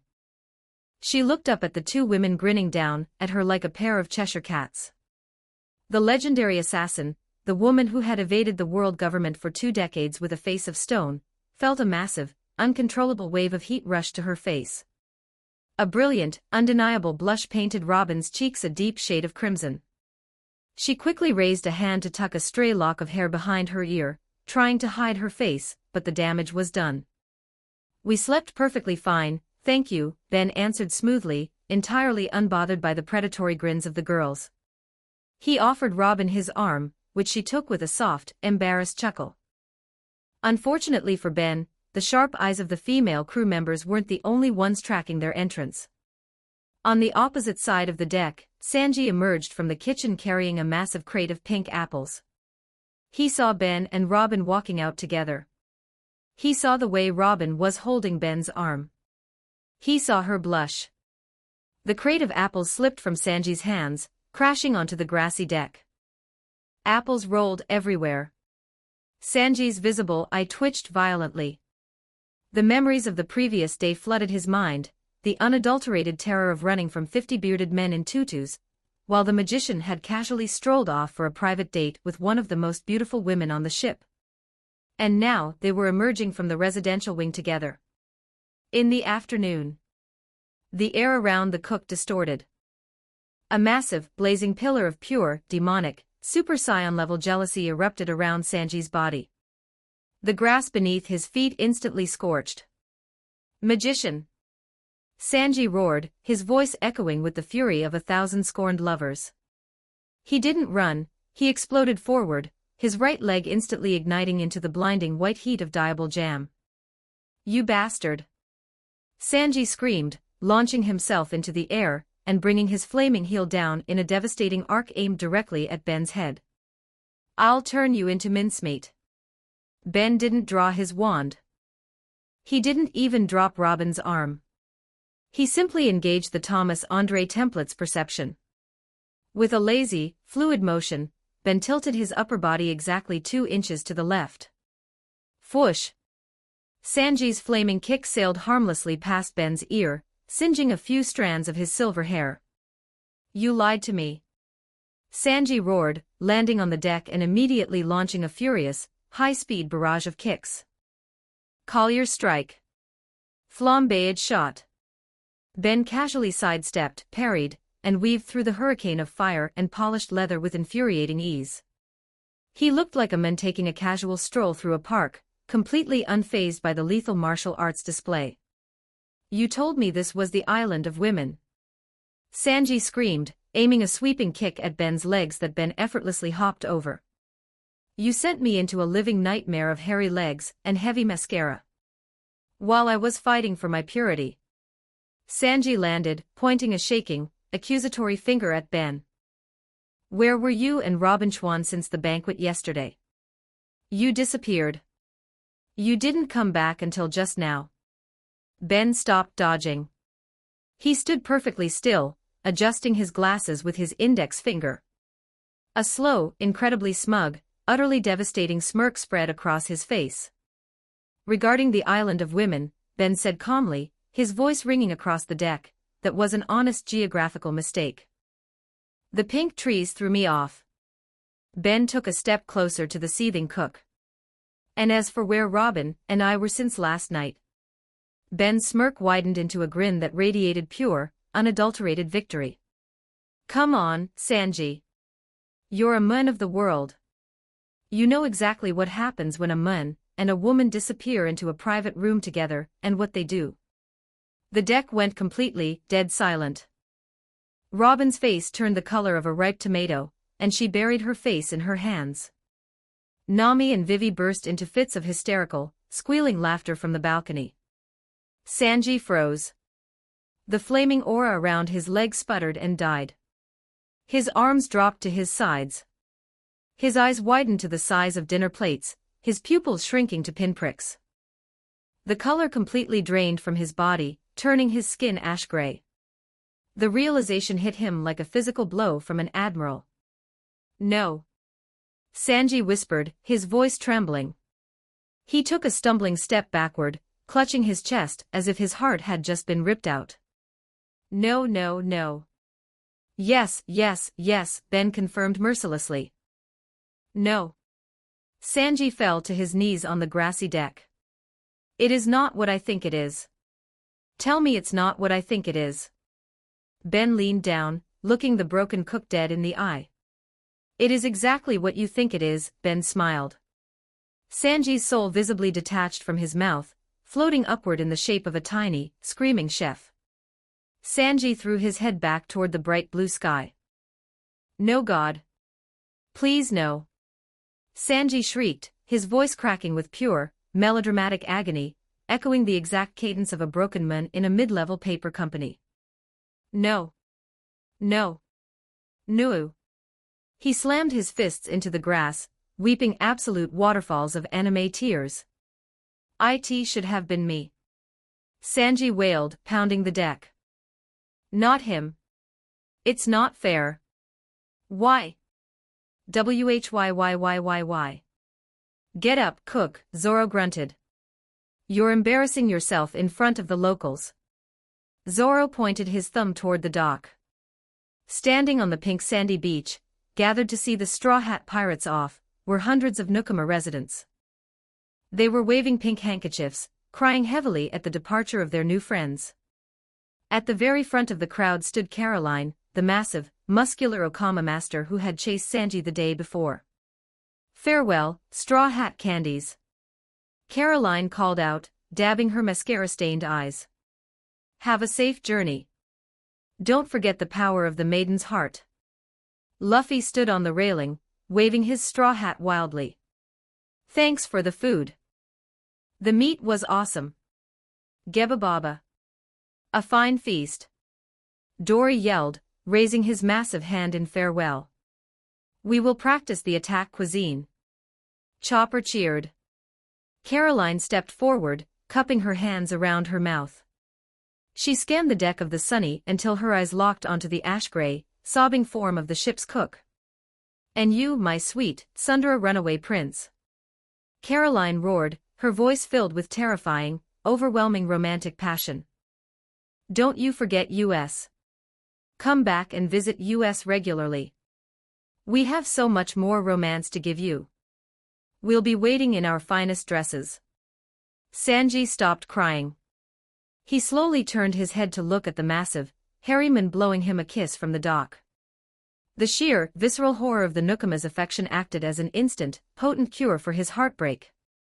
The depression vanished, replaced by an absolute, desperate need for survival. "Weigh the anchor," Sanji screamed, springing to his feet and sprinting toward the ship's controls with the speed of a frightened gazelle.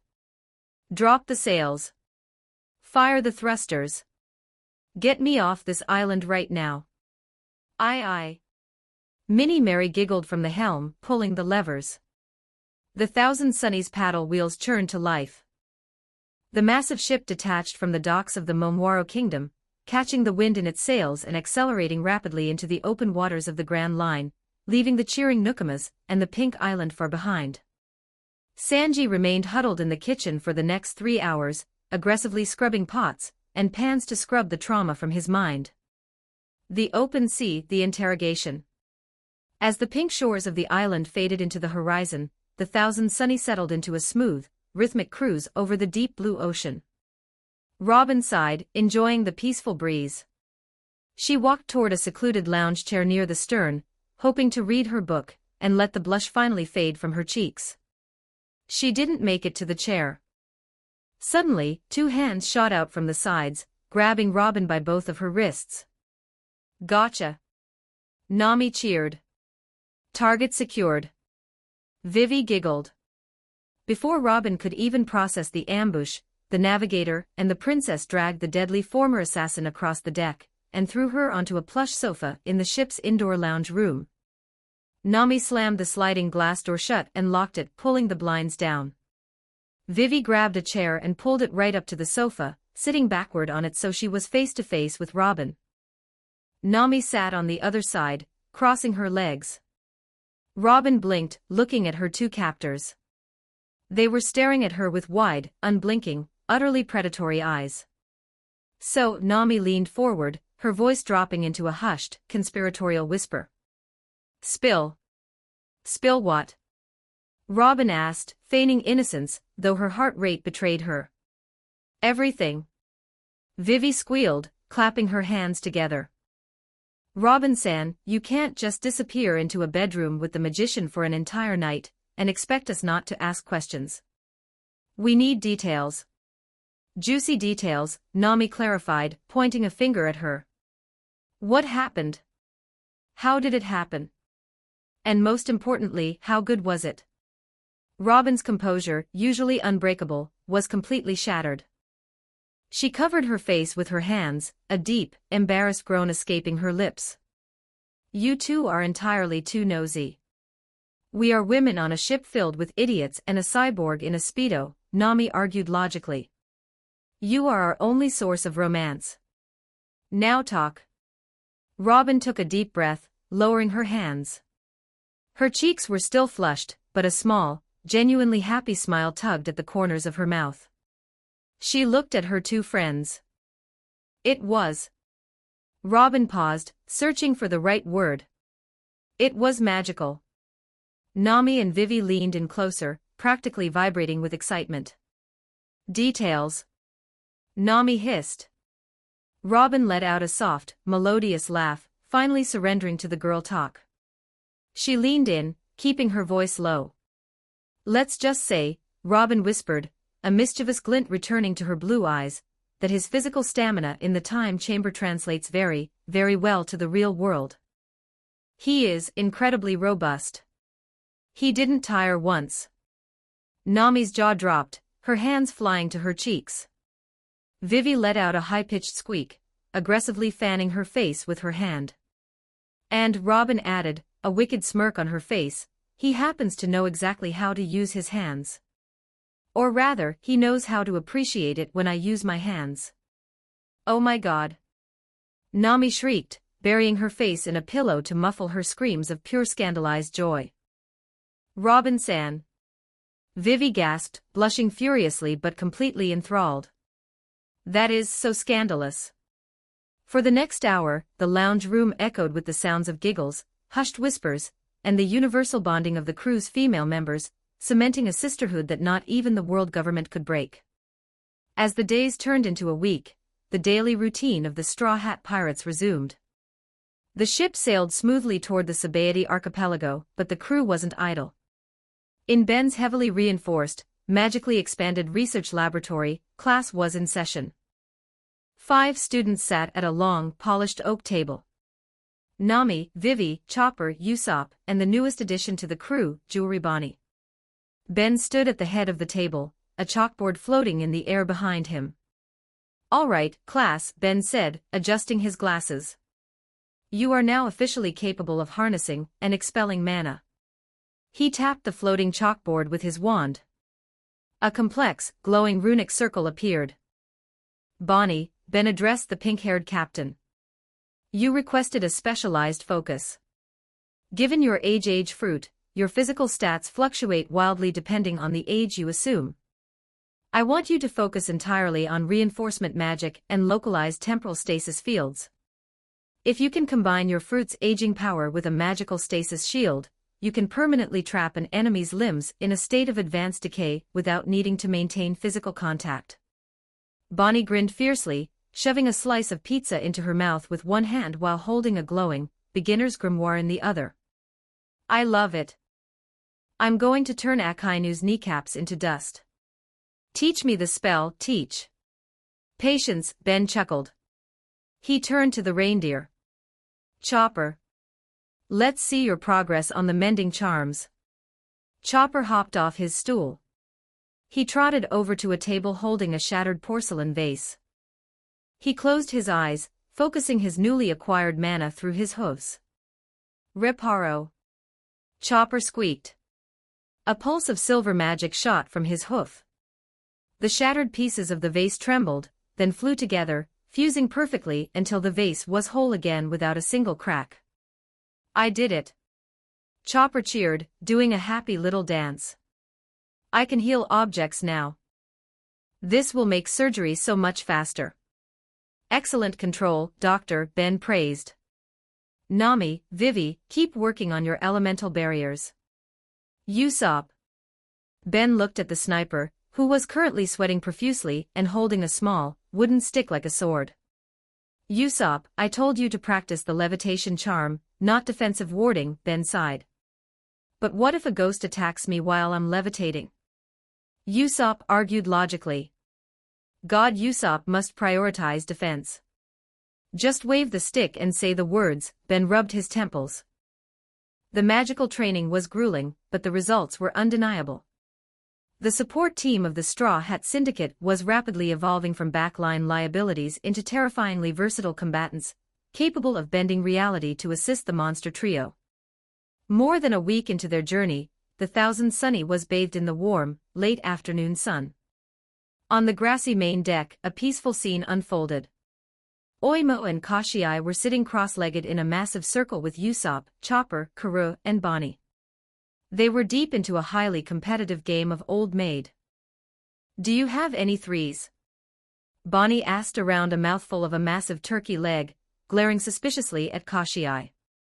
I do not. Kashiai rumbled, holding his tiny cards delicately. Go fish. Quack. Karoo threw down a pair of eights triumphantly, doing a little victory shimmy. Above them, sitting on the very top of the magnificent sun lion figurehead, was Monkey D. Luffy. The captain wasn't sleeping. He wasn't demanding meat. He was sitting completely still, his legs crossed, staring intently at his own forearms. Luffy's mind was flashing back to the 14 months in the time chamber. He remembered the crushing, suffocating pressure of Prime Garp's fists. He remembered the feeling of his hockey shattering under the sheer weight of the marine hero's blows. He squeezed his forearm. Luffy's eyes widened. A massive, brilliant grin spread across his face. He had it. Luffy suddenly stood up on the figurehead. He leaped backward, sailing through the air, and landing squarely in the middle of the grassy deck with a heavy thud. The card game instantly ground to a halt. Luffy? Usopp asked, dropping his cards. Why are you looking so serious? Did Sanji lock the fridge again? Guys, Luffy said, his voice dropping into a focused, intense tone that demanded attention. Zoro opened his eyes from where he was napping. Sanji stepped out of the kitchen, wiping his hands on a towel. Vivi and Robin paused their conversation on the balcony. I just thought of a new gear, Luffy announced. The deck went completely silent. A new gear? Chopper gasped, his eyes shining with medical and scientific curiosity. You mean? Gear fourth? Yeah. Luffy grinned, cracking his knuckles. I figured it out while thinking about Grandpa's punches. I wanna test it right now. Are you sure that's safe to do on the ship? Nami yelled from the upper deck, looking worried. Every time you invent a new gear, something explodes or you turn into a tiny old man. It's fine. The deck is huge. Luffy assured her. Luffy widened his stance, digging his polished black shoes into the grass. He took a deep breath. First, he activated his armament hockey. His forearms and his lower legs turned pitch black, the metallic sheen of the dense armor reflecting the sunlight. But the hockey didn't stop there. It spread upward, coating his chest and his shoulders in intricate, tribal-like flame patterns. He's coating his entire upper body in high-density hockey, Dory noted. The drain on his stamina must be immense. Luffy raised his right arm. He brought his thumb to his mouth.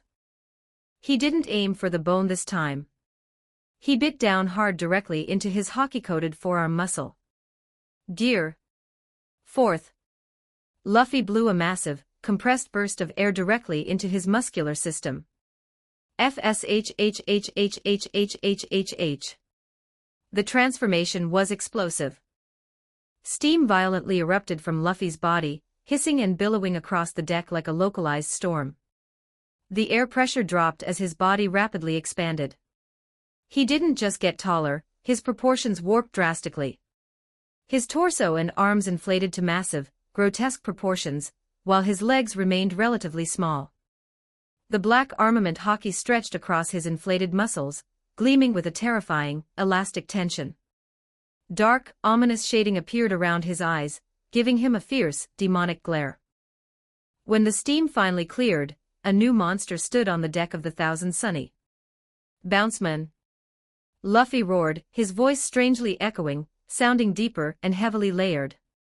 Because of the massive inflation and the sheer tension of the rubber muscles fighting against the restrictive coating of the hockey, Luffy couldn't stand still. He was literally bouncing in place, his feet leaving the deck with every rhythmic, heavy thud. Boing! Boing! Boing! The crew stared in absolute, jaw-dropping awe. Soyujigi! Usopp and Chopper screamed, their eyes popping out of their heads. He looks like a demon god. So cool. Geba Baba. A form fit for a king. Oimo cheered, clapping his massive hands. The entire crew burst into applause, cheering on the incredible, intimidating new transformation. Shishishi. Luffy laughed, his deep voice echoing as he bounced up and down. It works. I feel so strong. I can punch through anything. But why are you bouncing? Bonnie asked, tilting her head. I can't stop, Luffy admitted, still bouncing rhythmically. I just to keep moving. Luffy looked up at the sky. A brilliant idea formed in his combat-crazed brain. Hey guys! Watch this! Luffy yelled, grinning fiercely. Luffy, wait! Sanji stepped forward, raising a hand. Don't do anything stupid. Luffy didn't listen. He never did. Here I go.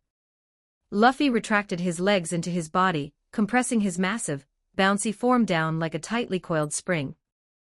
The sheer pressure of the compression cracked the atom wood deck slightly beneath him. Gomu Gomu no. Lift off. Luffy released the compression, kicking the air with absolute, unadulterated maximum force.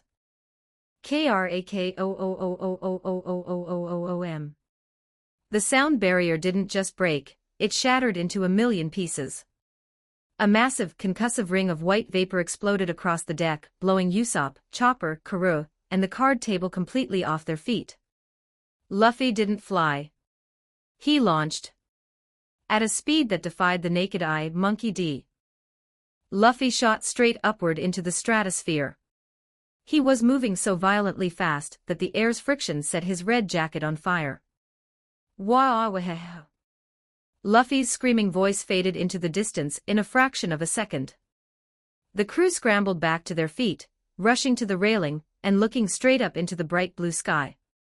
They shielded their eyes, tracking the tiny, red and black blur as it soared higher and higher and higher. He broke through the first layer of clouds. He broke through the second. And then, with a tiny, comical ding sound, a tiny star sparkled in the upper atmosphere. Monkey D. Luffy was gone. He had literally Team Rocket blasted himself into orbit. Silence descended upon the deck of the Thousand Sunny. A single seagull feather drifted lazily down, landing on the grass where the captain had stood just moments prior. Usopp pushed his goggles up, his mouth hanging open. He slowly turned his head to look at Ben. Usopp. Chopper whispered, his voice trembling with disbelief. Did the Luffy just launch himself into space? Usopp, looking up at the empty sky, said. Well, guess I'm the captain now. Chapter 180, On the Seas. 3,252 words. Guess I am the captain now, Usopp declared, pointing his thumb at his own chest. The entire deck froze. Zoro, Sanji, Nami, Frankie, Chopper, and even the giants stared at the sniper.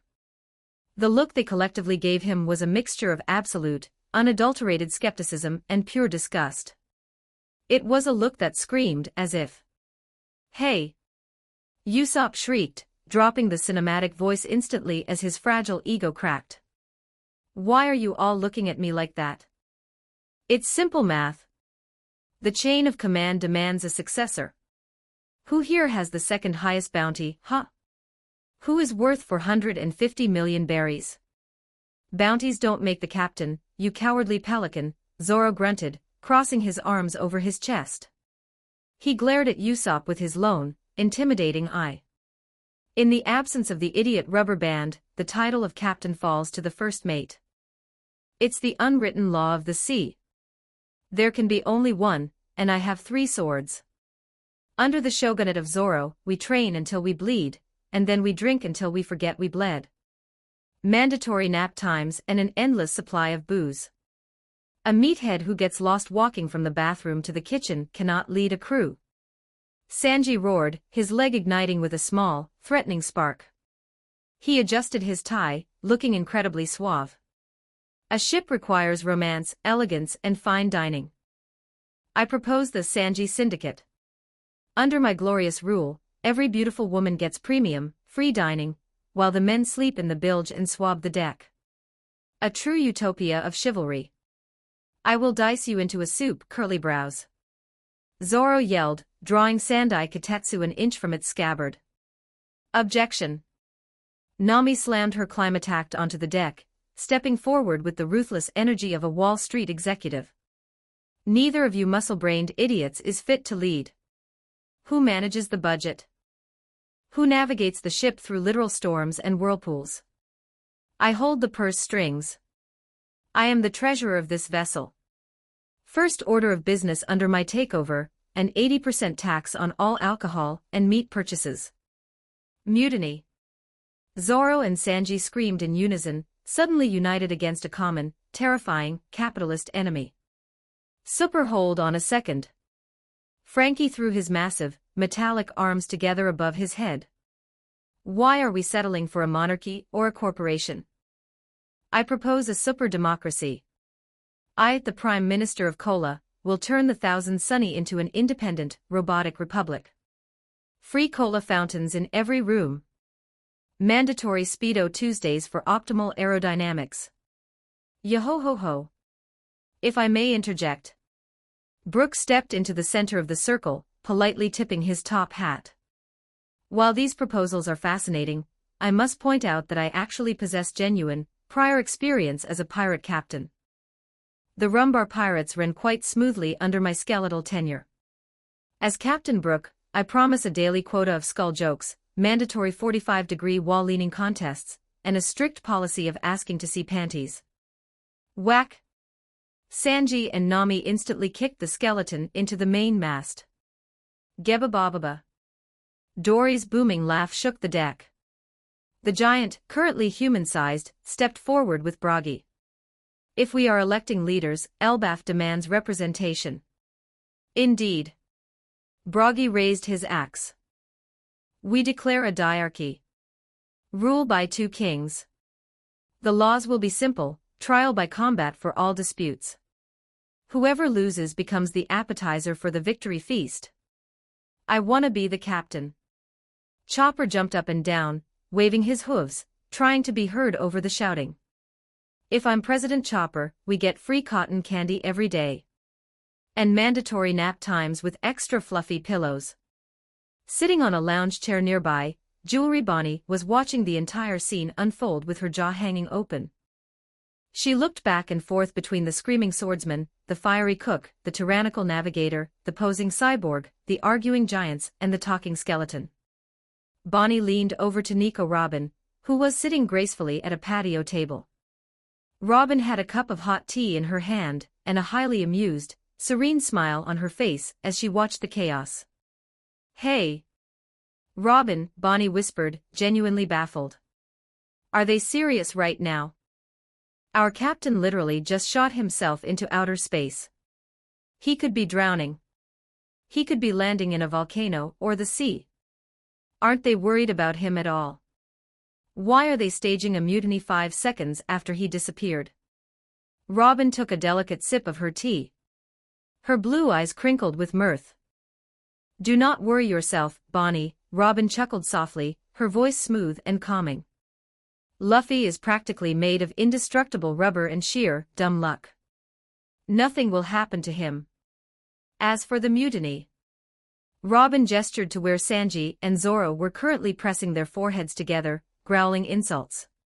It's just their way of passing the time, Robin smiled. They are having fun. It's nothing serious. Bonnie stared at them. She watched Usopp climb onto a barrel, attempting to give a grand, theatrical speech inspired by a brave Highlander he read about in a comic book, screaming, "They may take our captain, but they'll never take our freedom," only for Nami to kick the barrel out from under him. This crew is completely insane, Bonnie thought to herself, taking a massive bite out of a slice of pizza. I've joined a ship of absolute lunatics. The chaotic argument raged on for the better part of an hour. Accusations were thrown, bizarre political systems were proposed, and Zoro threatened to slice the ship in half no less than 3 times. Eventually, the adrenaline of the mock mutiny wore off. The crew slumped onto the grassy deck, panting and exhausted from yelling at each other. Sanji, ever the dutiful cook despite his aspirations for a romantic dictatorship, emerged from the galley carrying a massive silver tray.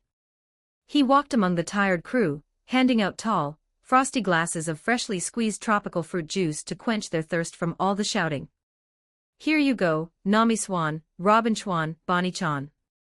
Sanji swooned, offering the ladies the finest crystal glasses. He then kicked a plastic cup of juice toward Zoro's head. Drink up, moss head. Nami took a long, refreshing sip of her juice. She let out a contented sigh, the cool liquid soothing her parched throat. She set the glass down on the patio table and looked over at the main mast. All right, playtime is over, Nami announced, slipping back into her role as the undisputed boss of the ship. Mary popped her head out from the crow's nest, adjusting her aviator sunglasses. Yes, Auntie Nami. Track the captain, Nami ordered. Track the location of the kimoyo bead Luffy is wearing. Let's go pick up our idiot before he accidentally declares war on another species. Copy that. Engaging global tracking matrix, Mary chirped. Her blue eyes flashed red for a few seconds. A holographic map of the Grand Line projected onto the air in front of her. A small, blinking red dot appeared on the map. Target located, Mary reported, sliding down the mast effortlessly. Captain Luffy's trajectory carried him quite a distance. He has crash-landed on an island in the calm belt, just outside standard Grand Line currents. The calm belt? Vivi frowned, her brow furrowing. That's incredibly dangerous. The waters are infested with sea kings, and there's no wind to sail.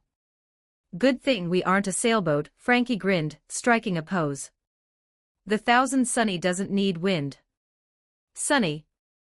Nami called out toward the helm.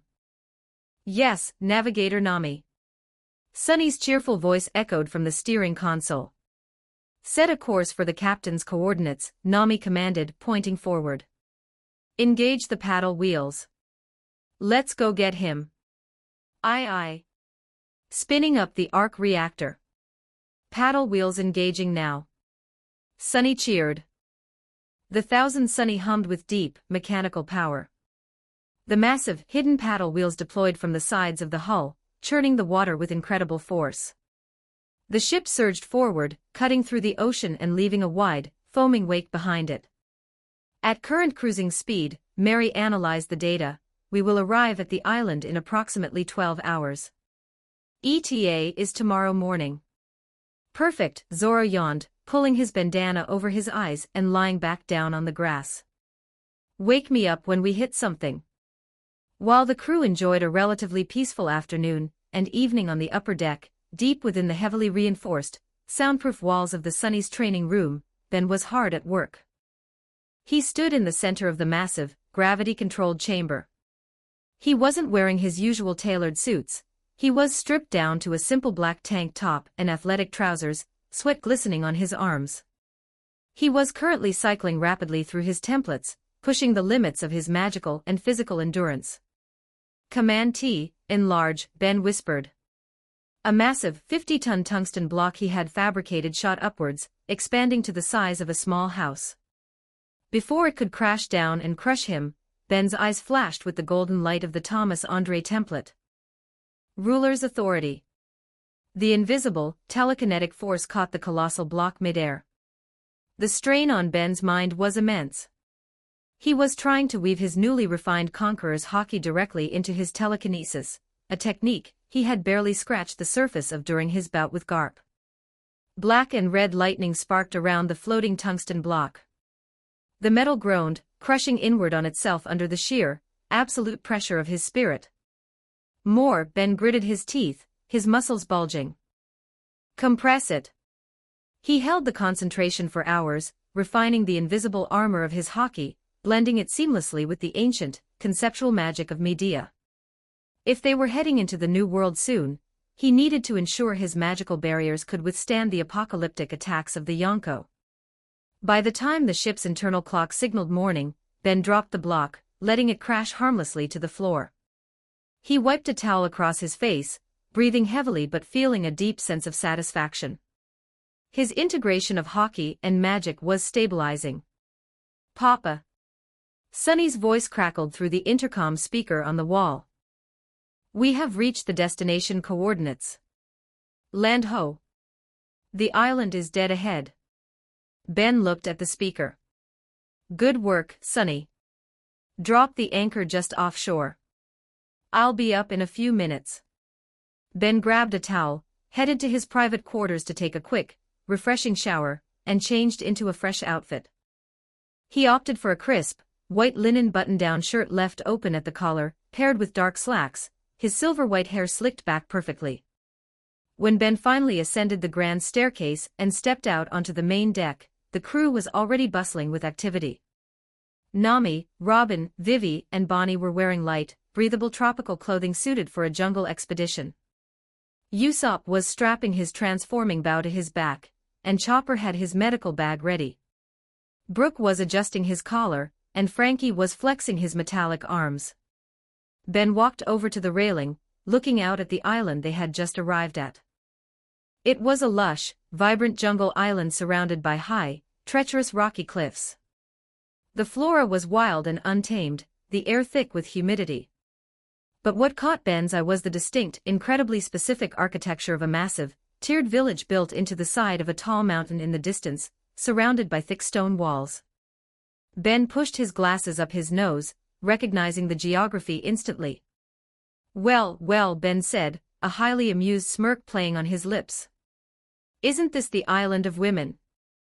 Amazon Lily. The crew paused what they were doing.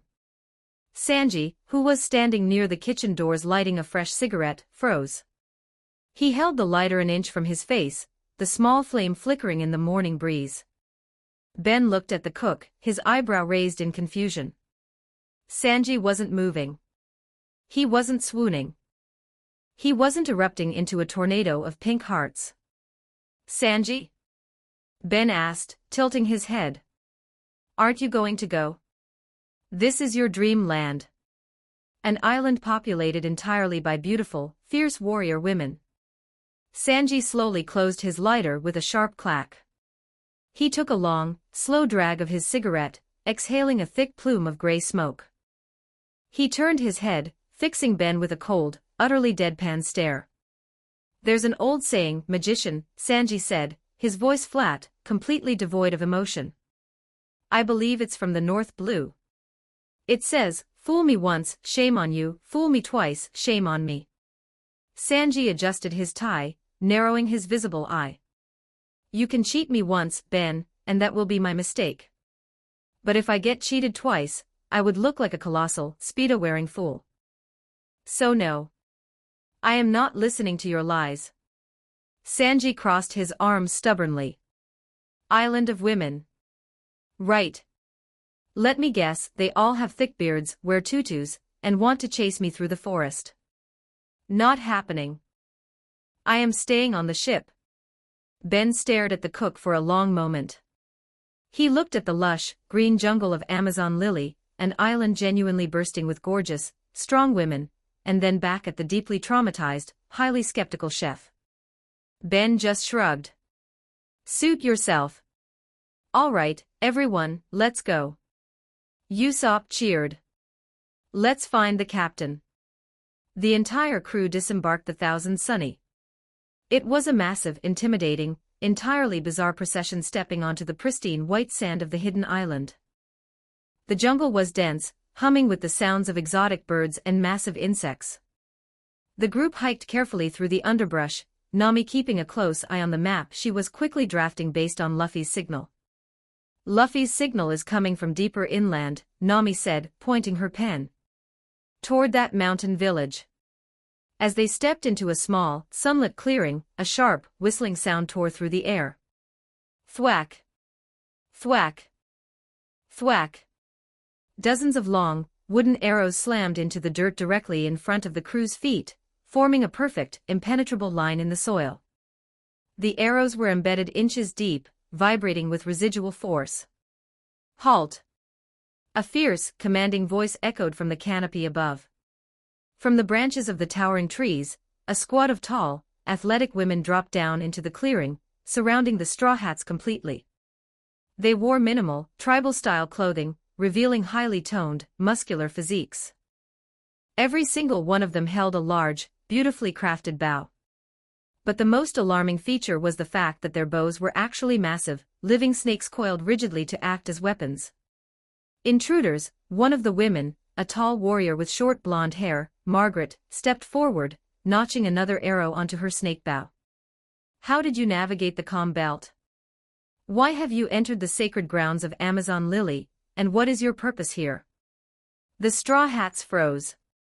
Back on the Thousand Sunny, Sanji, who had been watching through a pair of binoculars to ensure they didn't get ambushed by bearded men, saw the Kuja warriors drop from the trees. Sanji dropped the binoculars. They shattered on the wooden deck. His visible eye bulged out of his skull. His heart slammed against his ribs. It wasn't a lie. It was real. Real, beautiful, fierce women. Melorian. Sanji didn't just run. He became a literal whirlwind of pure, unadulterated romance. Dust kicked up on the deck as his legs spun like a drill. He launched himself toward the island like a guided missile, screaming at the top of his lungs. I'm coming, my goddesses. Your night is here. In the jungle clearing, Ben heard the approaching scream of a lovesick banshee. Ben didn't even turn his head. He simply raised his right hand, his eyes flashing gold. Ruler's authority. Sanji, mid-flight and moving at supersonic speeds, suddenly hit an invisible, solid wall of telekinetic force. Yank. Ben grabbed Sanji by the collar of his suit using pure gravity. He suspended the cook in midair, exactly 10 feet off the ground and 5 feet behind the crew. Sanji dangled there helplessly, his legs still running in the air like a cartoon character, his arms reaching desperately toward the Kuja warriors. Let me go, magician. Sanji wailed, crying anime tears as he swam through the empty air. They are real. I must bask in their presence. Unhand me. Quiet, cook, Ben sighed, keeping his hand raised to hold the struggling chef in place. I don't want you getting us executed for degeneracy. The Kuja warriors stared at the massive group of intruders, the giants, the cyborg, the skeleton, and the floating, screaming men in absolute bewilderment. What kind of creature is that? Margaret asked, pointing a trembling arrow at Sanji. Is it a sick bird? Ignore him, please, Nami stepped forward, offering a polite, disarming smile. She raised her hands to show she wasn't hostile. We apologize for the intrusion. We are not here to attack you. We are simply looking for our captain. Your captain, a taller warrior with dark hair, Sweet Pea, narrowed her eyes, surveying the strange assembly. We do not allow outsiders on Amazon Lily. Especially not men. He's hard to miss, Nami continued patiently, hoping to de-escalate the situation. He's a young man, about this tall. He wears a red vest, blue shorts, and a very distinct straw hat. He's made of rubber, and he probably fell from the sky yesterday. The Kuja warriors exchanged a sudden, wide-eyed look. The tension in the clearing visibly shifted. The hostility didn't vanish, but it was replaced by a deep, cautious realization. Margaret slowly lowered her snake bow, gesturing for the other warriors to do the same. The rubberman, Margaret said, her voice dropping slightly. He belongs to your crew. Unfortunately, yes, Usopp sighed, rubbing the back of his neck. Is he okay? Did he eat all your food? He is fine, Margaret replied, looking at the diverse, strange crew before her.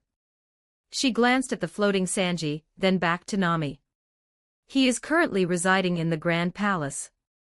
He is a guest of the Snake Princess. Our Empress, Boa Hancock. Guest? Robin raised an elegant eyebrow. That is surprisingly hospitable for an island that forbids outsiders. He did a great service for the Empress, Sweet Pea muttered vaguely, her cheeks flushing slightly. Follow us. We will take you to him. The Kuja warriors turned, forming an escort to lead the massive pirate crew deeper into the island toward the mountain village. Thank you, Nami said, gesturing for the crew to follow. They began the long trek up the stone paths toward the Kuja capital. The jungle was beautiful, filled with exotic flowers and strange wildlife. Throughout the entire hike, the atmosphere remained bizarrely comedic. Sanji continued to be completely immobilized by Ben's ruler's authority. Ben walked calmly with his hands in his pockets, while Sanji simply floated in midair right behind him, suspended by an invisible force. Please, Sanji begged, making swimming motions. Just let my feet touch the ground. I promise I will be a gentleman. I just want to offer them a rose. Ben. Magician. Have mercy. Ben didn't look back, maintaining the telekinetic grip effortlessly. No. You have lost your walking privileges until we leave this island. Consider it a protective measure for global diplomacy. I hate you.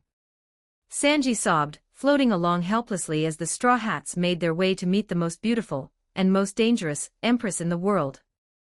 Chapter 181, Amazon Lily. 3,600 words. The dense, untamed jungle of Amazon Lily gave way to a sprawling, beautiful village carved directly into the steep, terraced cliffs of the island. The Kuja warriors, led by Marguerite and Sweet Pea, escorted the massive, bizarrely diverse Straw Hat crew through the main gates. News of the intruders had spread faster than a wildfire. As they walked down the central stone path, hundreds of female warriors, citizens, and children gathered on the rooftops, balconies, and streets to get a glimpse of the absolute impossibility walking into their home. Men. For a nation completely isolated in the calm belt, where the very concept of a male was the stuff of legends and children's books, the arrival of the Straw Hats was an event of mythological proportions. Look at them, a Kuja archer whispered loudly, pointing at the group. Why is that one covered in metal? Another gasped, looking at Frankie. Does that one have a sword growing out of his mouth? The crew walked in a tight formation, feeling the intense, unblinking scrutiny of 1,000 curious eyes. But the most spectacular sight was currently floating 10 feet in the air behind the magician. Sanji was still securely held in Ben's invisible telekinetic grip, suspended horizontally. The moment the cook's eyes registered the sheer, overwhelming volume of beautiful, fierce, minimally dressed warrior women lining the streets, his biological systems experienced a catastrophic failure. Women. Sanji's voice was a garbled, ecstatic shriek. Fwoosh. A literal, high-pressure geyser of bright red blood exploded from both of Sanji's nostrils. The force of the nosebleed was so intense it propelled him backward against Ben's telekinetic hold, threatening to snap the gravity lock.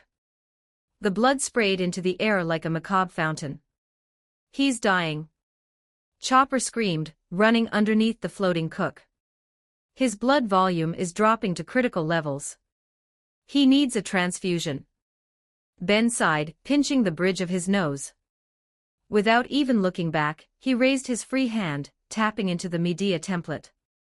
Golden Fleece. A warm, radiant shower of golden healing magic enveloped the cook. Sanji's ruptured blood vessels instantly knitted themselves together, and his depleted blood volume was magically replenished. The color returned to his deathly pale face. Sanji opened his eyes, saw another group of Kuja women waving at him from a balcony, and his heart pounded out of his chest. Fwoosh! Another massive blood geyser erupted. I'm in heaven. Sanji sobbed happily, his life force actively trying to exit his body again. Golden Fleece, Ben repeated, his tone entirely flat, healing the cook for the second time in 30 seconds. The cycle continued as they walked through the village. Sanji would see a woman, violently hemorrhage, nearly die of blood loss, and Ben would casually hit him with a healing spell to prevent a fatality. It was a rhythmic, exhausting process. After the 15th geyser of blood splashed onto the cobblestones, Ben finally had enough. That's it, Ben grumbled. I am not spending my afternoon playing medic to your perversion. Ben stopped walking. He turned around to face the floating, heavily breathing cook. Ben's eyes glowed with a faint, iridescent light as he wove an illusion charm directly into Sanji's optic nerves. Let's try a little aversion therapy, Ben smiled sadistically. Sanji blinked. Suddenly, the beautiful Kuja warriors lining the streets vanished from his sight. The architecture of Amazon Lily melted away. The sky turned a sickly shade of pink. And standing right in front of him, blowing a massive, hairy kiss, was Caroline. Come back, sweet prince, the illusion of the massive Okama master cooed, winking a heavily mascaraed eye. We missed you. Nu. Sanji shrieked, the blood geyser instantly stopping as raw, unadulterated terror flooded his veins. He curled into a tight, trembling ball in midair. "Get it away. I'll be good. I promise I'll be a gentleman. Just make it stop." Ben snapped his fingers, dissolving the illusion. Sanji gasped, looking around the village. The beautiful Kuja women had returned, but Sanji didn't dare swoon. He kept his eyes locked firmly on the cobblestone path beneath him, shivering violently. "If your heart rate spikes above 90 beats per minute," Ben warned casually, turning back around to walk, "I will make that illusion permanent. You will never see a normal woman again for the rest of your natural life." "I am a monk," Sanji whimpered, completely broken. "I am a pillar of chastity and restraint." "Good." With the cook neutralized, the Kuja women finally felt brave enough to approach the bizarre group. They swarmed the crew, completely ignoring personal space. "Why do you have 3 swords?" A Kuja warrior, trying to grab Zoro's swords. "Don't touch those." Zoro snapped, trying to pull away, but 5 more women crowded around him, poking his chest and examining his green hair. "Why is his nose so long?" another woman asked, grabbing Usopp's nose and pulling it like a rubber band. "Is it a weapon?" "Hey! Unhand me." "I am God Usopp," the sniper protested weakly, blushing furiously. Frankie was surrounded by a group tapping their knuckles against his metallic forearms. "Is this armor? Or is this your skin?" Even Brook, despite being an undead horror, was not spared.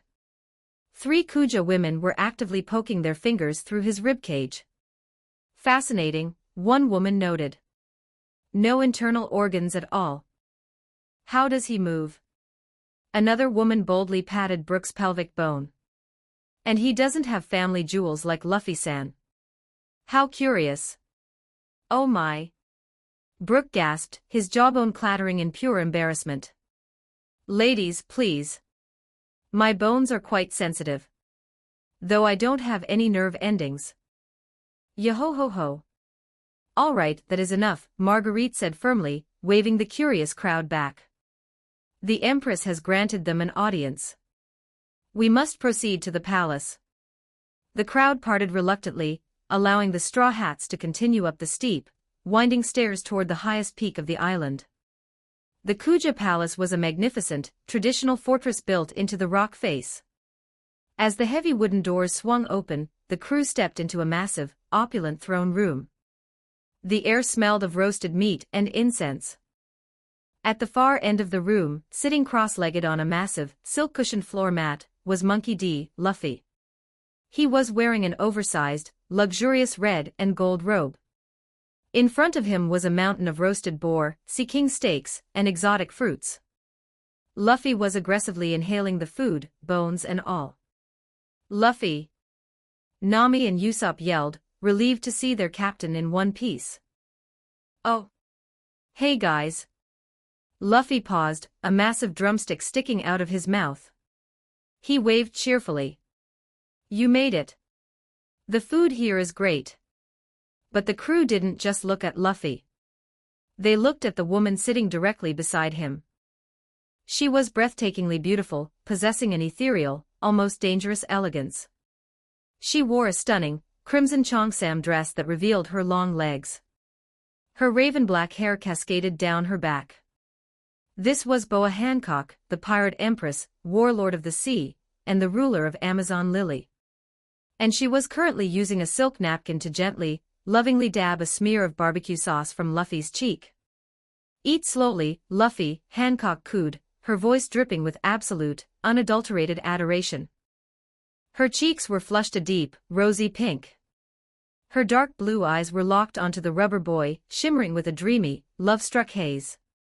"There is plenty more. If you desire the moon, I shall have it fetched for you."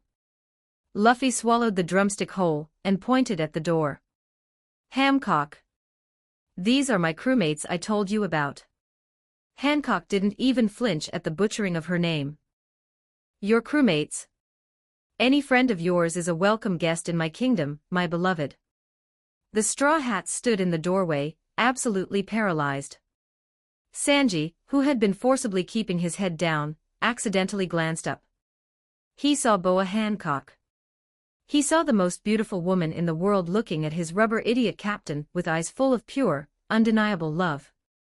Sanji's brain simply stopped working. The impossibility of the situation broke his mind. His skin turned a dull, slate gray. His body stiffened. Cracks appeared on his face. With a soft, scraping sound, Sanji completely calcified, turning into a solid, crumbling stone statue. Sanji! Jewelry Bonnie shrieked, pointing at the petrified cook. He turned to stone. The warlord got him. She used the Mero Mero no Mi. It's a trap. Bonnie dropped into a fighting stance, ready to age the Kuja guards into dust. Nami casually walked past the screaming Bonnie, and waved a dismissive hand. Relax, Bonnie, Nami sighed, looking at the stone statue of the cook. She didn't use a devil fruit power. That's just his own biology.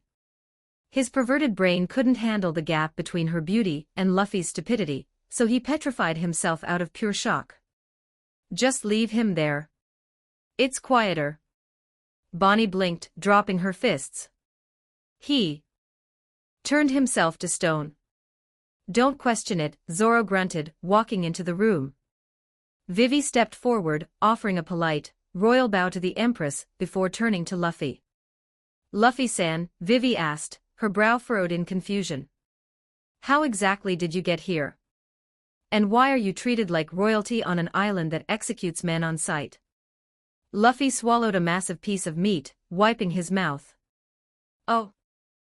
Well, when I bounced off the ship, I went really high. Luffy explained, gesturing wildly with his hands. I was in the clouds. I tried to change direction, so I kicked my legs again, but I didn't control the power. I went so fast my clothes caught on fire. They burned completely off. The crew winced. Then I started falling, Luffy continued bluntly. I crashed right through a roof. I landed in a big bath full of hot water. And Hancock was in the bath too. She was completely naked. Crash. Hancock's face turned the color of a ripe tomato. Steam practically erupted from her ears. LL Luffy. Hancock shrieked, covering her face with her hands, trembling violently. You mustn't tell them the intimate details of our meeting. It is too embarrassing. It is a secret between us. She spun around, her embarrassment instantly morphing into fierce, protective anger. She pointed a trembling finger at the straw hats. You heard nothing.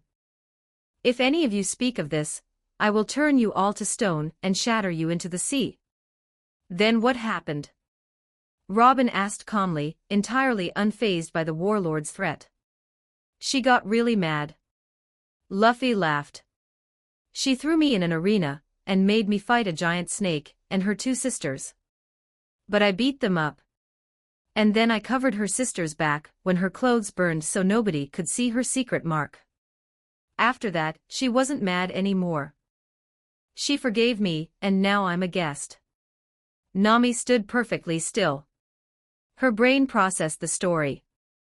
She looked at Luffy, who was currently picking his nose while chewing on a rib. She looked at Boa Hancock, one of the most feared, ruthless, and beautiful women in the world, who was currently hiding her blushing face behind her hands like a bashful girl. Nami's eyes narrowed into suspicious slits. There are a massive number of loopholes in that story. Ben stepped up behind Nami, leaning down slightly to whisper in her ear. It's not complicated, Nami, Ben murmured, a highly amused smile on his face. She fell in love with him. Completely, hopelessly, and irreversibly in love with our idiot captain. Nami's jaw unhinged. She slowly turned her head to look at Luffy. He had food on his chin. He was wearing an ugly, oversized robe. He was laughing at a joke Chopper just made. Nami then looked at Hancock, who was currently offering Luffy a peeled grape with trembling, affectionate fingers.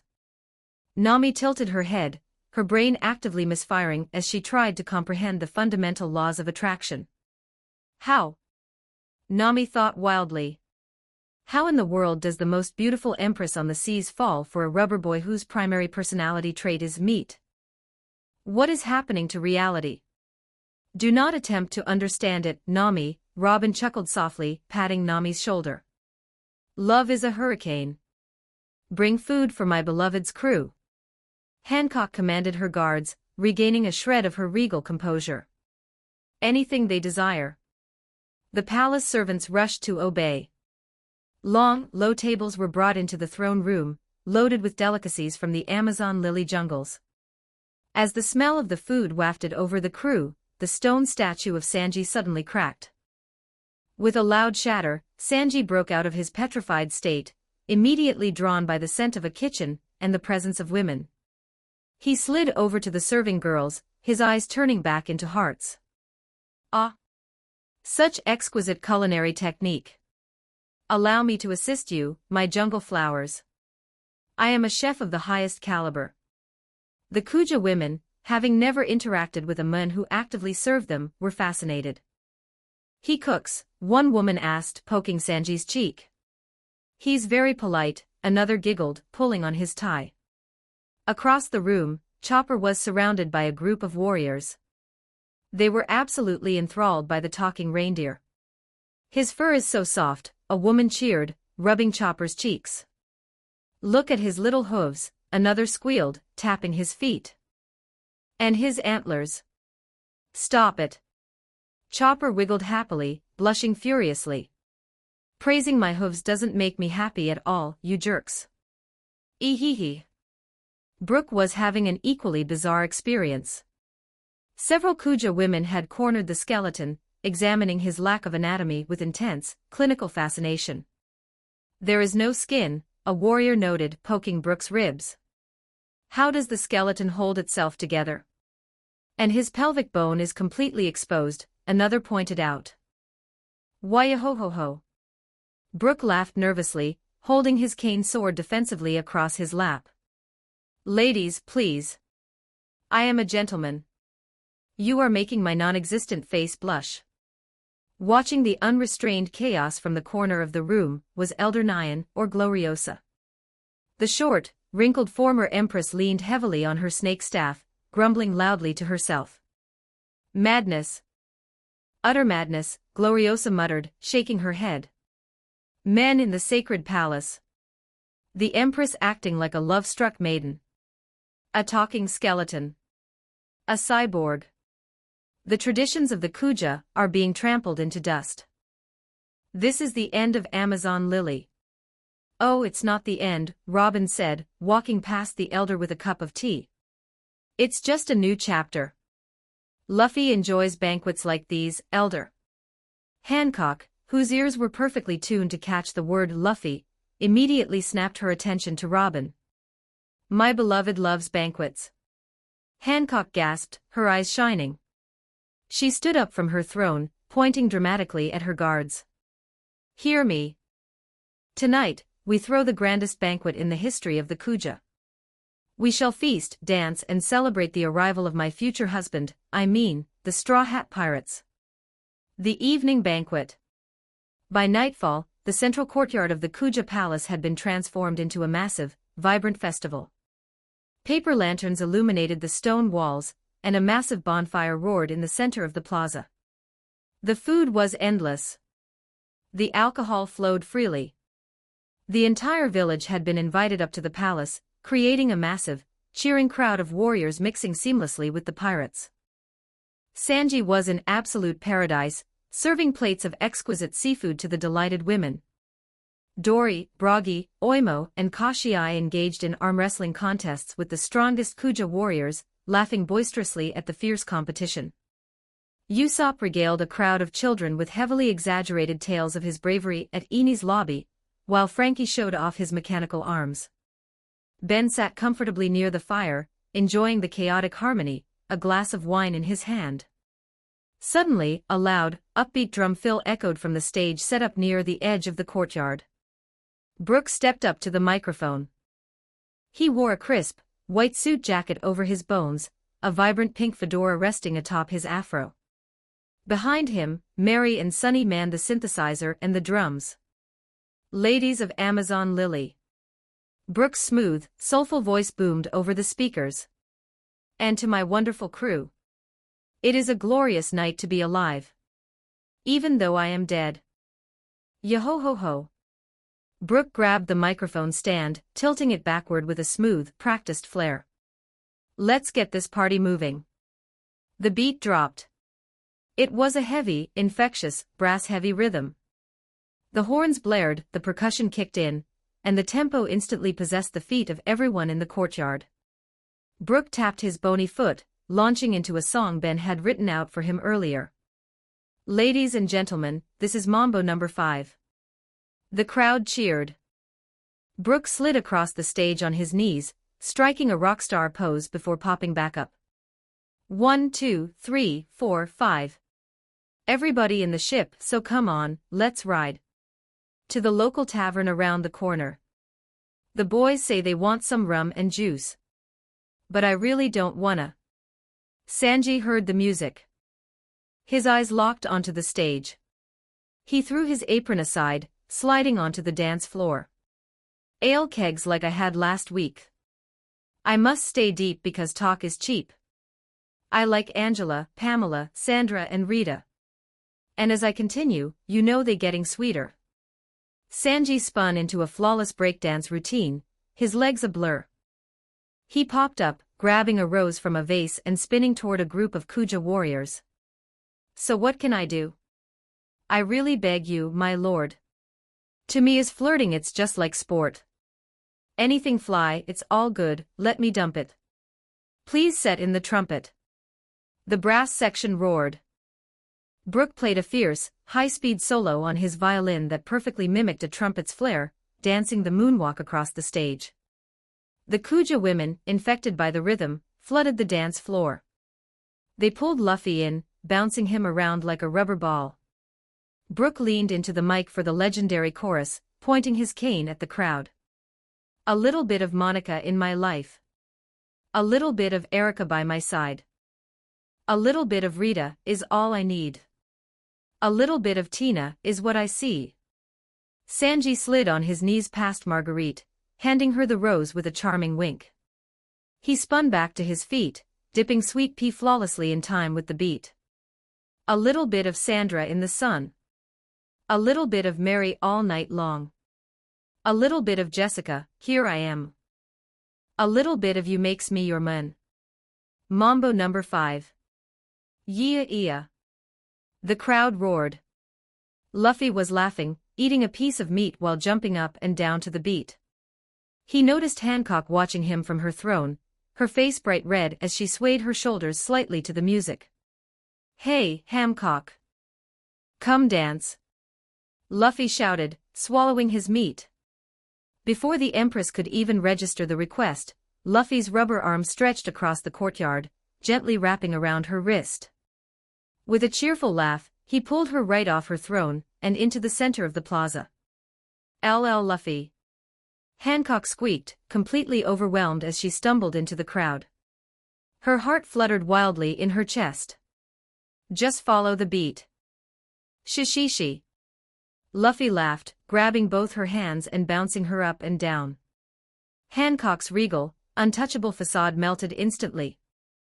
Guided by his infectious energy, she let out a genuine, breathless laugh and started jumping and dancing right beside him, much to the absolute, jaw-dropping shock of every single Kuja warrior present.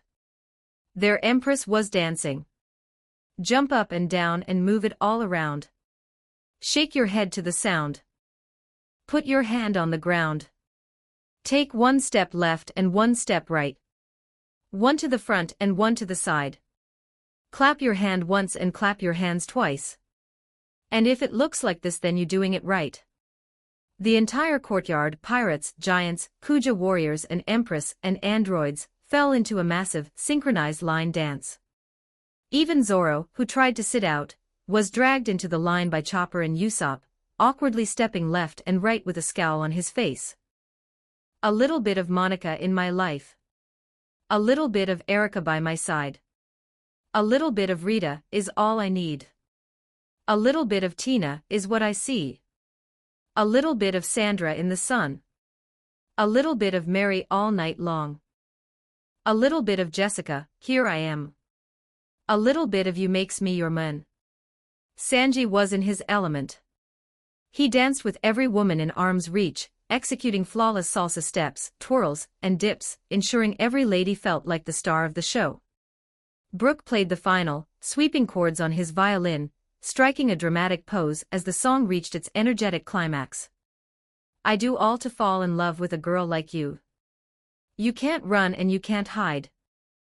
You and me gonna touch the sky. Mambo number 5. The music ended with a massive crash of the cymbals.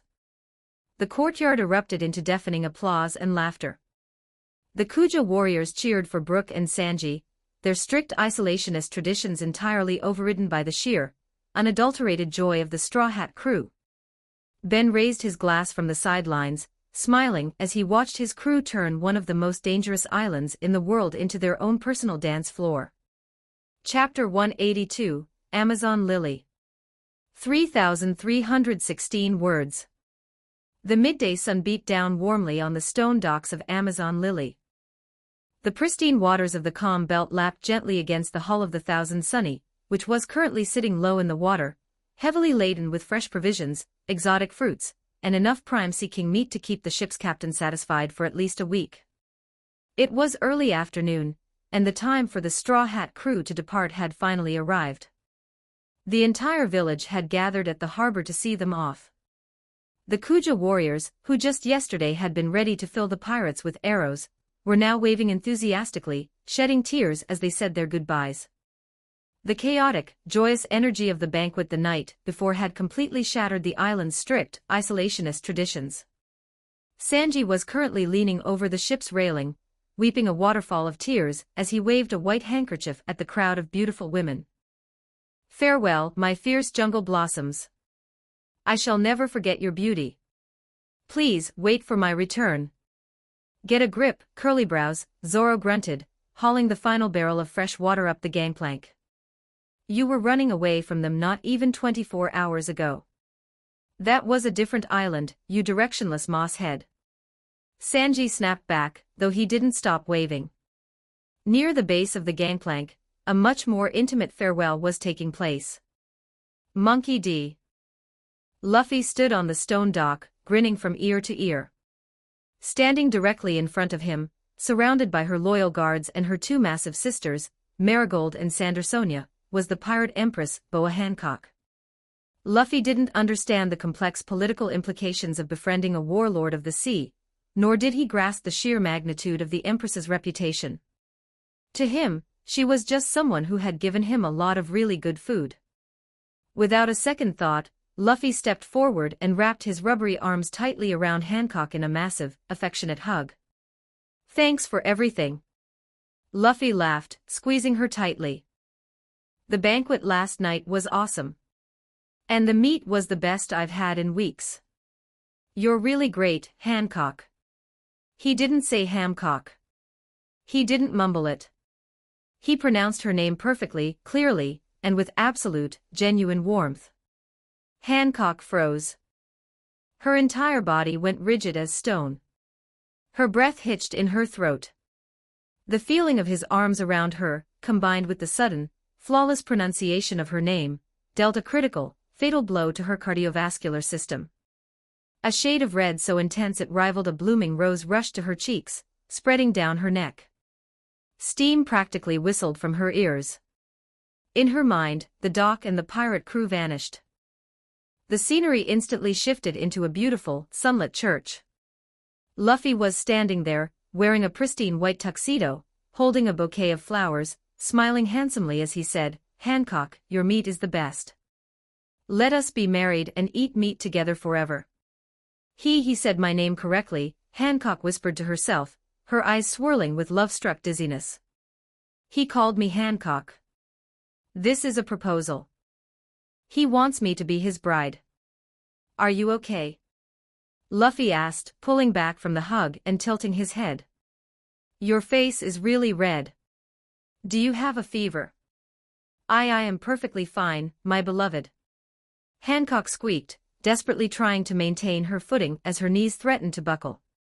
She clasped her hands together, looking at him with eyes full of pure, shimmering adoration. "I wish you the utmost luck on your journey. Please be safe. And whenever you are hungry, or if you need anything at all, please return to Amazon Lily.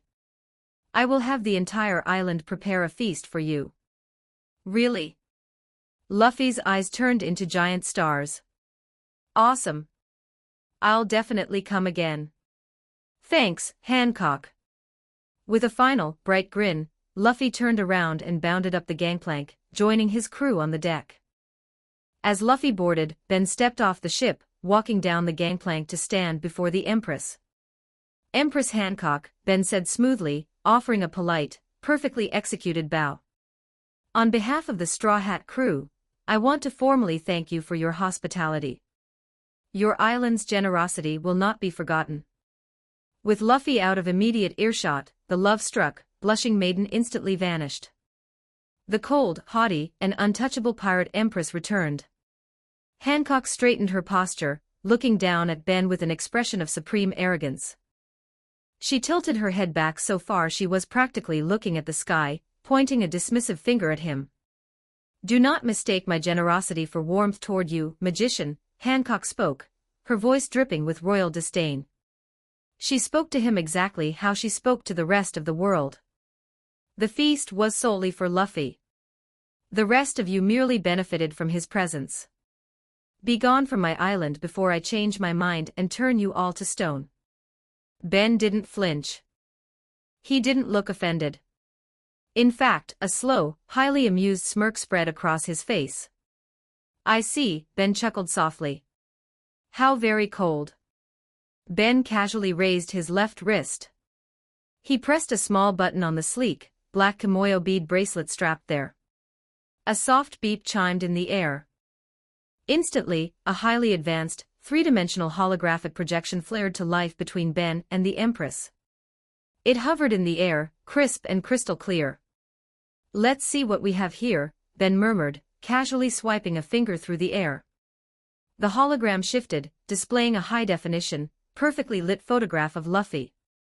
In this particular image, Luffy was wearing his classic red vest, grinning widely with a piece of meat in his hand. Ben swiped again. The image changed. Now it was a picture of Luffy from Alabasta, wearing the desert robes. Swipe. Luffy in the Water 7 jacket. Swipe. Luffy in the dapper, tailored black suit Ben had fabricated for him during their infiltration of Eni's lobby. Hancock stopped looking at the sky. Her haughty persona didn't just crack, it shattered into a million invisible pieces. Her dark blue eyes locked onto the floating holograms. The intense, arrogant glare melted away instantly, replaced by a massive, glittering twinkle. She took a step forward, completely mesmerized by the high-resolution images of the boy she loved wearing dozens of different, handsome outfits. That device," Hancock stammered, entirely dropping her arrogant tone. She coughed into her hand, desperately trying to sound casual, though her eyes never left the hologram of Luffy in a suit. What exactly is that contraption, magician?" "This?" Ben tapped his wrist, the smirk on his face growing wider. "It's a kimoyo bead. It's a piece of advanced technology one created. It acts as a communication device, a medical scanner, and a massive data storage unit. It holds millions of high-definition photos." Hancock's breath hitched. "Millions?" She looked at the beads, then back to Ben, trying to maintain her regal composure while her heart pounded furiously against her ribs. "I see," Hancock said, feigning mild disinterest, though she took another step closer. "It is a mildly amusing trinket. Tell me, how much does a set of those beads cost? I will purchase them from you. Name your price. 100 million berries? A billion? I have the funds." Ben looked at Hancock. Then he looked at his beads. He looked back at Hancock, letting the silence stretch for a few agonizing seconds. "Nah," Ben said casually, lowering his arm and shutting the hologram off. Hancock gasped, physically reaching out toward the vanishing image of Luffy. These aren't for sale, Ben shrugged, placing his hands in his pockets. They are exclusive technology. I only give them to friends and family of the crew. They aren't for haughty warlords who want to turn us to stone. Hancock's facade completely crumbled. The threat of losing access to the ultimate treasure trove of Luffy pictures was too much for her maidenly heart to bear. Aren't we friends? Hancock blurted out, her voice pitching up an octave. She placed a hand on her chest, looking at him with wide, desperate eyes. Ben raised an elegant silver eyebrow. Are we?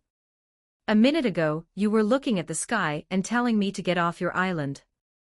That was a misunderstanding. Hancock insisted, waving her hands frantically. I was merely clearing my throat. Of course we are friends. Why else would I put on such a grand, extravagant banquet for you people?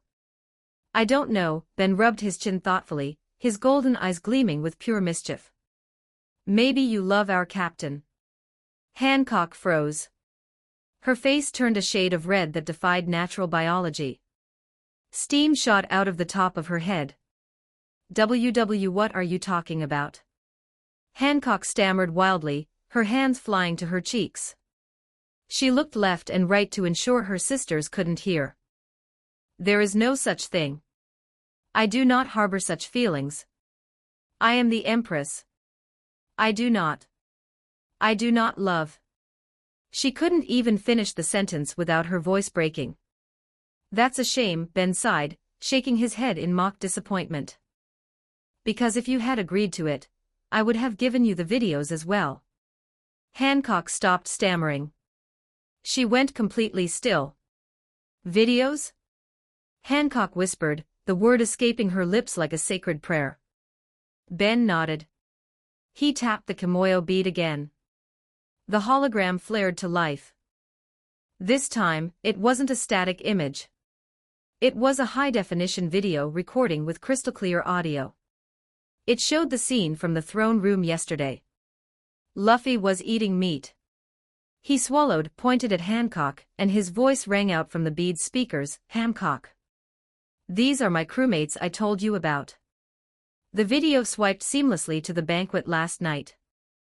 It showed Luffy laughing, his arms stretching out to pull Hancock off her throne. It showed the two of them jumping and dancing to the mambo, Hancock's face flushed with pure joy. Hancock stared at the moving images. She saw herself dancing with him. She heard his voice. Her internal struggle was brief, violent, and entirely one-sided. The Empress of Amazon Lily, the woman who hated all men, looked at the magician with absolute, desperate defeat. Yes, Hancock whispered in a tiny, barely audible squeak, looking at the ground. I love Luffy. Ben cupped a hand around his ear, leaning forward slightly. I'm sorry, Empress. I couldn't quite catch that. The ocean breeze is rather loud today. Hancock's eye twitched. She knew he was baiting her. She knew he was playing her like a fiddle. But the prize was too great. She leaned forward, her face burning, and spoke just loud enough for only Ben to hear. I love Luffy. Hancock admitted, her voice fierce but embarrassed. I am completely in love with him. Ben didn't say a word. He just smiled. He tapped his Kimoyo bead one more time. I love Luffy. I am completely in love with him.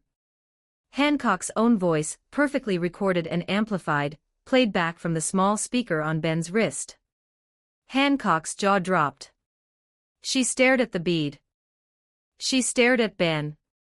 The realization that the magician had just recorded her confession hit her like a physical blow.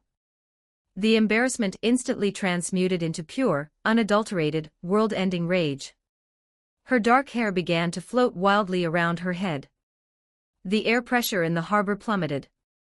The stone docks began to crack beneath her high heels. Thrum! A massive, terrifying wave of conqueror's hockey erupted from the pirate empress. The sheer spiritual pressure washed over the docks. Several of the weaker Kuja warriors standing in the background rolled their eyes into their heads and collapsed, foaming at the mouth. The water in the harbor roiled and churned. "You trickster!" Hancock hissed, her eyes narrowing into deadly slits. "I will shatter you into a million pieces for this insolence." "Easy, Empress," Ben chuckled. Before Hancock could launch a petrifying kick, Ben reached into his pocket. He pulled out a sleek, beautifully crafted kimoyo bead bracelet, woven into a band of soft, dark crimson leather. He casually tossed it through the air. Hancock's reflexes caught it automatically. She paused, looking down at the device in her hand. The conqueror's haki wavered and faded. "That bracelet is yours." Hancock stared at the band. "Mine?" "It contains the entire Straw Hat media archive," Ben explained, adjusting his glasses. "Every photo, every video of Luffy and his adventures up until now. From the Konomi Islands to Momwaro Island. And because it's synced to the ship's mainframe, it will be updated constantly. You will always know what he is doing." Hancock's anger completely evaporated. Furthermore, Ben added, leaning in slightly, that specific band has a live feed function. When Luffy is on the deck of the ship, you can activate it and watch him in real time. Hancock stopped breathing. She looked at the bracelet. She looked at Ben. The terrifying, man-hating warlord of the sea vanished entirely. She snatched the kimoyo band, clutching it tightly to her chest, and let out a high-pitched, ecstatic squeal that sounded exactly like a love-struck schoolgirl. "Ah! A live feed." Hancock giggled, spinning around in a circle, completely ignoring her collapsed guards. "I can watch my beloved every day." "Thank you, magician. You are a true friend." Ben chuckled, turning around to walk back up the gangplank. "Oh," and Hancock, Ben paused at the base of the ramp. He didn't turn around. He raised his right hand and snapped his fingers. Snap. "This is the actual gift for the banquet you threw yesterday," Ben said quietly. Hancock blinked, breaking out of her romantic daze. She looked around the dock. She looked at the sky. She didn't see anything. "What gift?" Hancock asked, her brow furrowing in confusion. "I don't see anything." Ben gave a mysterious, knowing smile over his shoulder. "I have already given it to you," Ben said smoothly. "You just have to find out what it is." He walked up the ramp. "By the way, those kimoyo beads also function as a long-range communication device. You can call us anytime you want." Hancock gasped, her hands flying to her cheeks. "I can call him. I can hear his voice every day." She instantly began imagining the scenario. Ring, ring. "Hello, Luffy. It's Hancock. I miss you." "I miss you too, Hancock. Please come marry me." "Weigh the anchor." Nami's voice yelled from the deck, snapping Hancock out of her fantasy. The Thousand Sunnies paddle wheels engaged. The massive ship slowly pulled away from the docks of Amazon Lily, catching the wind in its sails. Hancock stood at the edge of the dock, waving her hand frantically. "Goodbye, my beloved. I shall call you soon." "Bye, Hancock." Luffy yelled back, waving his straw hat. The ship sailed out of the harbor, breaking through the calm belt, and heading back out into the open waters of the Grand Line. 1 hour later, the open sea. The Thousand Sunny was cruising smoothly. The crew was relaxing on the deck, enjoying the fresh breeze. Luffy was sitting on the figurehead, trying to catch a seagull. Suddenly, a sharp, electronic ringing sound echoed from Luffy's wrist. Ring ring. Ring ring. Luffy paused. He looked down at his kimoyo bead. "Huh? It's ringing." He tapped the center bead, just like Ben had taught him. A small holographic screen popped up. On the screen was Boa Hancock. Her face was bright red, she was sweating profusely, and she looked incredibly nervous, as if she were defusing a bomb. "LL Luffy." Hancock's voice stammered through the speaker. Oh hey Hancock. Luffy grinned. What's up? Did we forget something? And no. Hancock squeaked quickly. She cleared her throat, trying desperately to sound casual and regal. I am simply testing this communication device. Yes. As an empress, I must ensure all foreign technology on my island is functioning optimally. I am just checking the device. Oh, okay. Luffy laughed. Well, it works great. I can see you perfectly. Hancock's face turned even redder, if physically possible. Why you can see me perfectly? Oh my, well. I must go now. Imperial duties require my attention. Goodbye, my beloved, Luffy. Click. The hologram vanished. Luffy tilted his head, picking his nose. She's weird. But she gave us good meat. Ben, sitting nearby with a book, just smirked and turned the page. That night, Amazon Lily. The moon hung high over the Momwaro kingdom, casting a silver glow over the silent, stone palace. Deep within the royal quarters, the grand bathhouse was filled with steaming, scented water. The massive room was entirely empty save for the three Gorgon sisters. As was the strict, unbreakable rule of the palace, everyone was forbidden from entering the bathhouse when the empress and her sisters bathed, lest they be turned to stone for seeing the Gorgon eyes on their backs. The truth, of course, was much darker. They were hiding the hoof of the soaring dragon, the permanent, searing brand of the celestial dragons that marked them as former slaves. Hancock sighed, sinking into the hot water, her long black hair floating around her shoulders. She felt a strange sense of peace tonight. The Straw Hats had left, but her heart felt full. Sandersonia and Marigold stepped into the shallow end of the bath, their backs turned to their older sister as usual. Marigold reached back with a soapy sponge to wash her shoulders. She paused. She dropped the sponge. It splashed into the water. Sonia. Marigold whispered, her voice trembling violently. What is it, Mari? Sandersonia asked, turning her head slightly. Marigold pointed a shaking, massive finger at Sandersonia's back.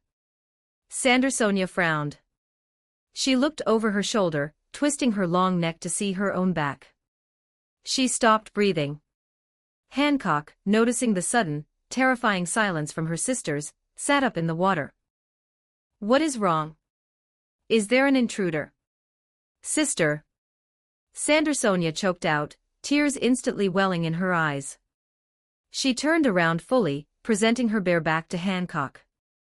Hancock's eyes widened in absolute, paralyzing shock. The brand was gone.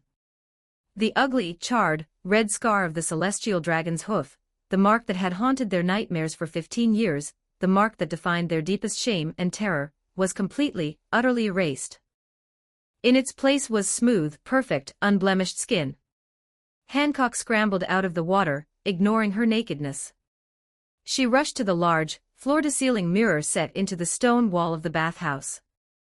She turned her back to the glass. She looked over her shoulder. Her back was flawless. The hoof of the soaring dragon had vanished without a single trace. Hancock stared at her reflection. Her hands flew to her mouth to stifle a loud, heart-wrenching sob. The heavy, suffocating chains of her past, the physical reminder of her trauma, had been wiped from existence. I have already given it to you. You just have to find out what it is. The magician's voice echoed in her mind. The faint snap of his fingers on the docks. The fleeting warmth she had felt on her back. He hadn't just given her photos. He hadn't just given her a communication device. Ben had given her freedom. He had erased the one thing that kept her bound to the horrors of Mary Geos. Tears streamed down Hancock's face, splashing onto the stone floor. She fell to her knees, her sisters rushing over to embrace her, all three of them weeping openly in the grand bathhouse.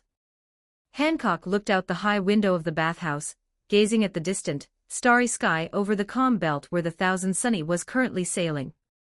She clutched her kimoyo bead bracelet tightly against her chest. "Thank you," Hancock whispered to the empty room, her voice trembling with a profound, eternal gratitude. "Thank you." Magician. Chapter 183, On the Seas. 3,486 words. The Grand Line was treating the Thousand Sunny to a spectacular afternoon.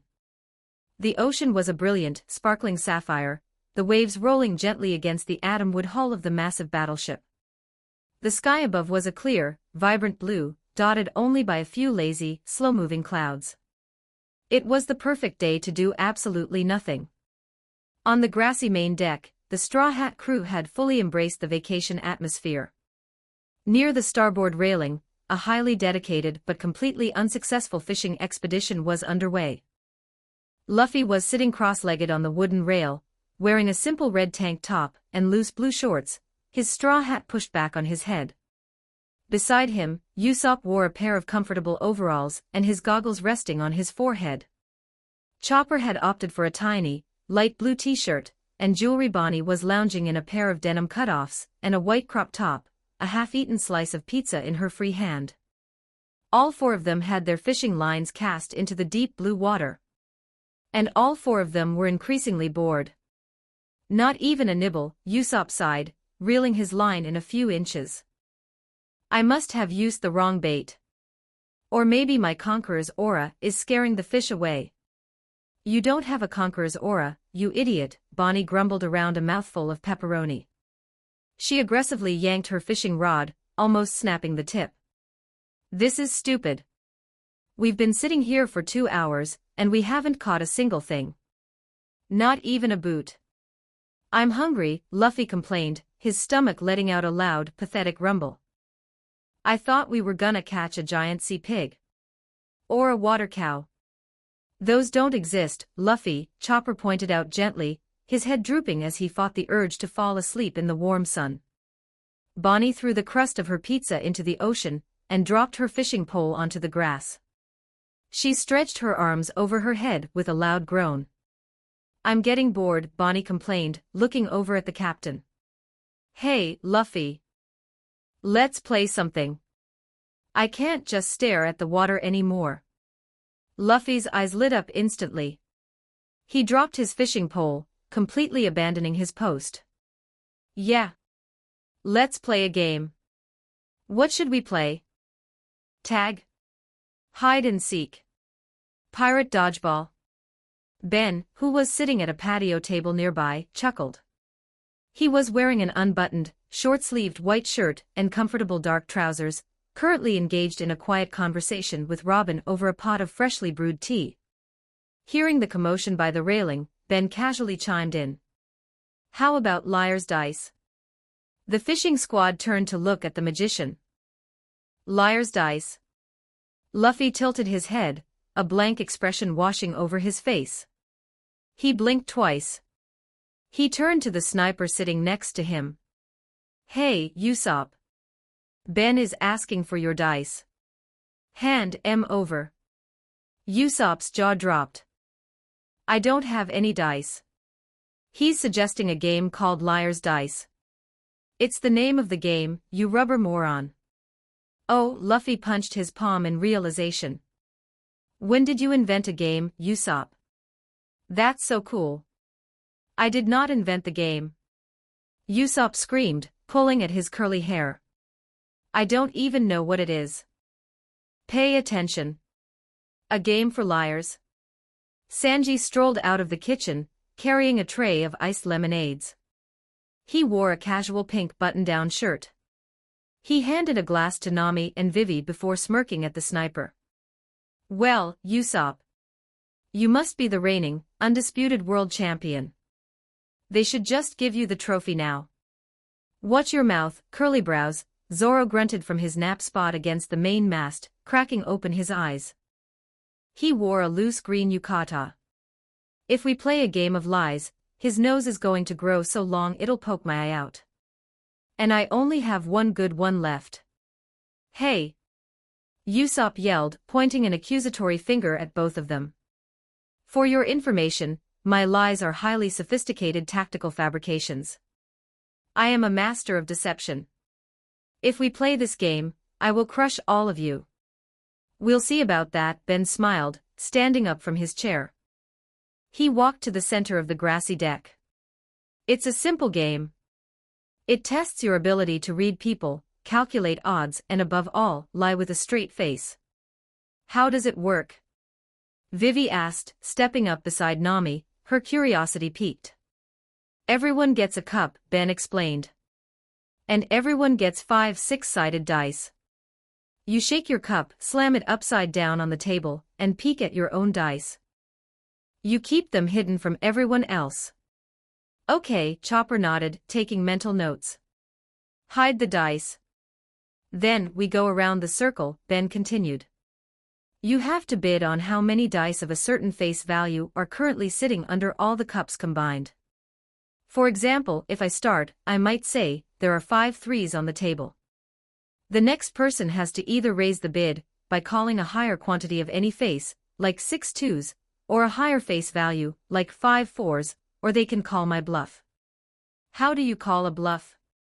Robin asked, looking amused. You just say liar, Ben said. If someone calls liar, everyone lifts their cups. We count the dice. If the bid was correct, if there were indeed 5 or more threes on the table, the person who called liar loses a die. If the bid was wrong, the person who made the bid loses a die. The last person with dice left in their cup wins. So you have to guess what everyone else rolled. Frankie asked, adjusting his sunglasses. He wore his usual Hawaiian shirt and Speedo. Sounds super tricky. It's pure statistics and psychological warfare, Mary chirped, hopping off a barrel. She wore a casual yellow t-shirt and shorts, her aviator sunglasses resting on top of her head. I like those odds. Let's play. Luffy cheered, slamming his fists together. I'm gonna be the king of liars. That is the absolute worst title you could ever claim, Nami sighed, but a competitive glint appeared in her eyes. But fine. If we're playing, we need a prize pool. 1,000 berries buy-in per person. Winner takes all. Done, Zoro grunted, sitting up. Ben raised his right hand. We have 19 players, Ben calculated. That's 19 cups and 95 dice. With a soft, shimmering light, the items materialized on the grassy deck. He created sleek, leather-bound cups and standard white dice for the regular-sized crew members. Geba bababa. Excellent. Dory roared, picking up a die. Quack. Carissa saluted, receiving a small cup and dice specially fitted for his wings. The entire crew gathered in a massive circle on the lawn. Ben, Luffy, Zoro, Nami, Usopp, Sanji, Chopper, Robin, Frankie, Brooke, Vivi, Bonnie, Karoo, Mary, Sunny, and the 4 giants all sat cross-legged around the center. All right, Ben announced, taking his seat between Robin and Mary. Shake, M. Rattle, rattle, rattle. Slam. 19 cups hit the deck. Peek at your dice, Ben instructed. Keep them hidden. Luffy lifted his cup exactly 1 millimeter. He squinted one eye, trying to see in the dark. He had 3 ones, a 4, and a 6. I'll start, Ben said casually. He didn't even look at his dice for very long. With 19 people playing, there were 95 dice on the table. Statistically, there were roughly 15 of every number out there. I bid 12 fours, Ben stated. The turn passed to Zoro. The swordsman glared at his cup, as if it had insulted his honor. He didn't understand the math, nor did he care. 13 fours, Zoro grunted. Nami, sitting next to him, rolled her eyes. 14 fives. The bids went around the massive circle. As the numbers climbed, the tension thickened. 18 sixes, Robin smiled serenely. 19 sixes. Frankie posed. Yo-ho-ho. 22s. I feel it in my bones. Brooke laughed. It reached Luffy. Luffy stared at the circle. The bid was currently 22s. He looked at his own dice. He had exactly 0 twos. Ah! Luffy began to sweat. A single, massive bead of perspiration rolled down his forehead. He looked at Usopp, who was sitting next to him, glaring suspiciously. Luffy's eyes darted left. They darted right. He pursed his lips and began to whistle a completely tuneless, incredibly high-pitched melody. He stared aggressively at the sky. I bid 21 twos, Luffy said, his voice cracking 3 octaves higher than normal. The entire crew stopped. Usopp leaned in, pushing his goggles down. He stared into Luffy's soul. Luffy, Usopp said, his voice deadly serious. Are you lying? No. Luffy shouted immediately, aggressively avoiding eye contact with the sniper. He sweated harder, rivers of perspiration soaking his tank top. I have so many twos. All of my dice are twos. I am the king of twos. Look at that bird over there. Luffy pointed frantically at a non-existent seagull. Sanji pinched the bridge of his nose. He is the worst liar on the face of the planet.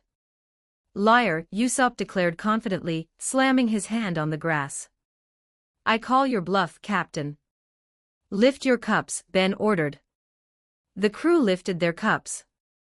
They quickly tallied the massive pile of dice. There are exactly 17 twos on the table, Mary announced, functioning as the human calculator. The bid was 21. The bid is false. Captain Luffy loses a die. No. Luffy wailed, holding his head as Ben magically evaporated one of his dice. How did you know, Usopp? Are you a mind reader? It was written on your forehead in bold letters, you idiot, Zoro sighed. The game reset. As the rounds progressed, the true nature of the Straw Hat crew began to shine through the chaotic gameplay. The game was practically designed to expose their personalities. Round 3. Chopper lifted his cup. He had a great roll. 3 sixes. I bid 15 sixes. Chopper smiled proudly. Dory the Giant laughed. Geba Baba. 16 sixes. It came to Sanji. The bid was currently 18 sixes. The cook looked at his dice. He had no sixes. The person who had bid before him was Nami. Sanji's internal monologue went into overdrive. If I call a liar, I am accusing Nami Swan of being a deceptive woman. Sanji sweated profusely, his visible eye twitching. I cannot do that. A true gentleman never doubts the word of a lady. Even if the mathematical probability is overwhelmingly against her. To call her a liar is to betray my very soul. Sanji slammed his hand on his heart. Nami Swan is an angel of truth. I bid 19 sixes. Usopp, sitting next to him, slammed his hand down instantly. Liar. You simp, there's no way there are 19 sixes. They lifted the cups. There were only 14 sixes. Sanji lost a die. Worth it for her honor, Sanji whispered, bleeding from the nose. Round 7. The herd was thinning.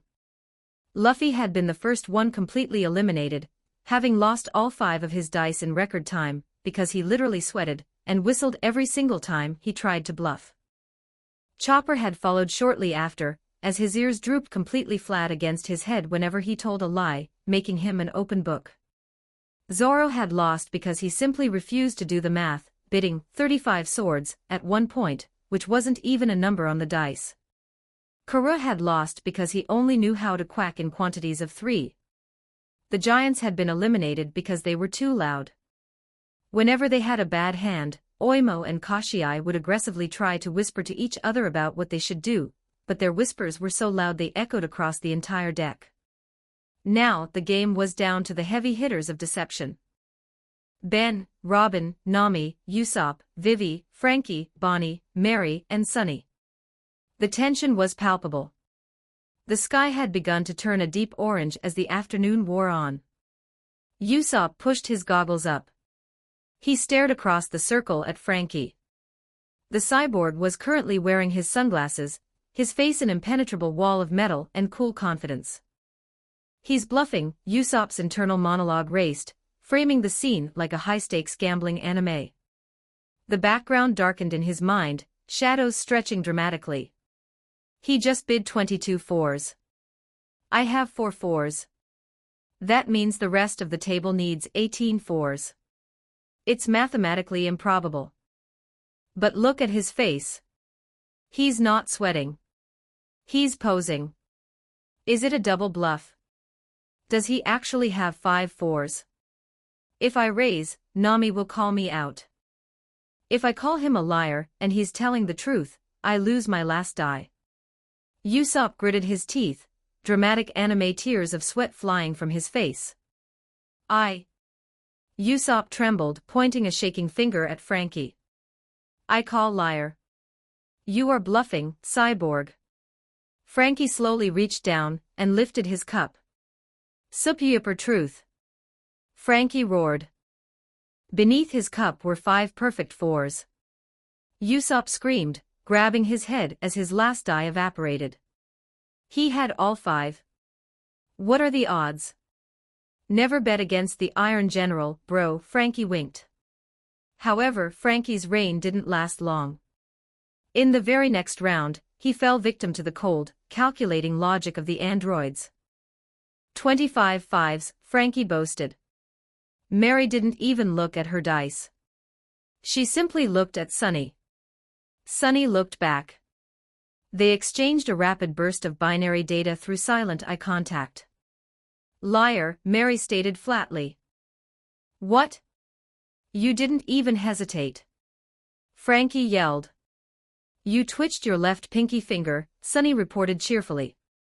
Micro-expression analysis indicates a 94.7% probability of deception. Plus, you've been aggressively hoarding 2s. They lifted the cups. Frankie had 0 5s. He was eliminated. The robots are cheating. Frankie cried. But the robots were not invincible. They had logic, but they lacked human malice. Round 12. It was down to Ben, Robin, Nami, and Vivi. The total number of dice on the table had drastically reduced. There were only 12 dice left in play. Vivi had 2 dice. Nami had 3. Robin had 4. Ben had 3. I bid 4 threes, Vivi said, her voice calm and regal. She had survived this long because her royal upbringing had taught her how to maintain a perfect, pleasant poker face. Ben looked at his cup. He had no 3s. He looked at Robin, who was smiling serenely. He looked at Nami, who was calculating the pot of money in the center. 5 3s, Ben raised smoothly. Robin didn't hesitate. She took a sip of her tea. 6 3s. Nami's eyes darted between the 3 of them. There were only 12 dice on the table. Robin was bidding that half of them were 3s. Robin always bids aggressively when she has nothing, Nami thought, her eyes narrowing. But Ben raised smoothly. He might have them. If I call Robin a liar and she has them, I lose. 7 3s, Nami countered, sweating slightly. Liar, Vivi said instantly, her polite smile never wavering. Nami gasped. Vivi. I'm sorry, Nami-san, Vivi giggled. But I don't have any 3s. And I know you don't either. They lifted the cups. There was exactly 1 3 on the entire table, sitting under Ben's cup. Nami shrieked in frustration as she lost a die. The game progressed ruthlessly. Vivi was eventually caught in a brilliant trap set by Robin, who had spent the entire game conditioning them to think she bluffed on 6s, only to drop a truth bomb when Vivi called her out. Then, Ben was eliminated. I bid 5 1s, Ben said. Liar, Nami snapped instantly. Ben lifted his cup. He had no 1s. Ah, Ben chuckled, tossing his empty cup aside. Greed is a powerful motivator. You read my tell. You always tap your index finger when you lie, Nami smirked, her eyes entirely focused on the prize money. And then, there were two. The sun was low on the horizon, casting long, dramatic shadows across the deck. The rest of the crew had formed a tight circle around the final two players, watching in breathless silence. It was Nico Robin versus Nami. Nami had 2 dice left. Robin had 2 dice left. 4 dice total on the table. Robin sat with perfect posture, her hands folded politely in her lap. Her striking blue eyes gave away absolutely nothing. She was a woman who had survived the criminal underworld for 20 years. She lied to warlords, to marines, to assassins. Lying over dice was child's play. Nami sat opposite her, leaning forward like a predator. She was a cat burglar. She had swindled pirates, tricked villains, and negotiated with monsters. When money was on the line, her brain operated at a level that surpassed human comprehension. Sheikh M. Ben acted as the referee. Rattle. Rattle. Slam. They slammed their cups down simultaneously. Nami lifted her cup a fraction of an inch. She had a 4 and a 6. She looked across the table. Robin hadn't even looked at her dice. The archaeologist was simply smiling, her eyes locked onto Nami's. I will not look, Robin declared softly. I will play blindly. What? Usopp screamed from the sidelines. That's insane. That's the ultimate power move. Nami gritted her teeth. She's trying to get into my head. If she doesn't know her dice, I can't read her face for tells. It's pure statistical warfare. You start, Nami, Robin offered graciously. Nami stared at her cup. 4 dice total. I have a 4 and a 6. The odds of her having a specific number are 1 in 3 for any given pair. I need to bid safe. 1-4, Nami said carefully. Robin didn't blink. 2 4s. Nami flinched. She raised the 4s. I have a 4. She doesn't know what she has. She's statistically betting that out of the remaining 3 unknown dice, at least 1 is a 4. It's a smart bet. If I raise to 3 4s, I'm risking it all. 2 6s, Nami pivoted, using her other die. 3 6s, Robin countered smoothly. The crowd gasped. 3 6s. Chopper whispered. Out of 4 dice. That means Robin has to have rolled double 6s, and Nami has to have 1. Nami felt a bead of sweat roll down her neck. 3 6s. I have 1 6. That means Robin's blind roll must be double 6s for her bid to be true. The odds of rolling double 6s blindly are 1 in 36. It's a 2.7% chance. She is bluffing. She has to be bluffing. But Nami looked at Robin's face. The serene, terrifyingly calm smile. The absolute lack of fear. What if she used her devil fruit? Nami thought frantically. What if she sprouted an eyeball inside the cup while I wasn't looking? No, Ben would have caught that with his hockey. She's relying purely on intimidation. You're bluffing, Nami whispered, her eyes turning sharp. Am I? Robin tilted her head. Perhaps I simply have the devil's luck today, Nami. Nami looked at the prize money. 1,000 berries from 19 people. 19,000 berries. It wasn't the millions she had robbed from the bank, but money was money. And Nami hated losing money. 1 in 36, Nami repeated in her head. I trust the math. I trust the greed. Nami slammed her hand onto the grass. Liar. Nami shouted, pointing a dramatic finger at the archaeologist. There is no way there are 3 6s. The crew collectively held their breath. Very well, Robin smiled softly. She reached out and grabbed her cup. She lifted it. The crew leaned in, their eyes bulging to see the dice. Sitting on the grass beneath Robin's cup was a 2 and a 5. She had 0 sixes. I win. Nami shrieked, leaping into the air and grabbing the pile of prize money, hugging it to her chest as she spun in circles. I knew the math wouldn't lie. Ha ha. The money is mine. Ah, Luffy pouted. I wanted Robin to win. She looked so cool playing blind. Robin chuckled, leaning back in her chair. Well played, Nami. Your greed overpowered my intimidation tactics. Greed is the ultimate armor. Nami boasted, kissing the cash. A brilliant game, Ben smiled, standing up and stretching his arms. It seems we have a reigning champion of deception. Don't call me that. Nami yelled, though she was too busy stuffing the money into her pocket to really be angry. Well, that killed a few hours, Sanji noted, walking back toward the kitchen.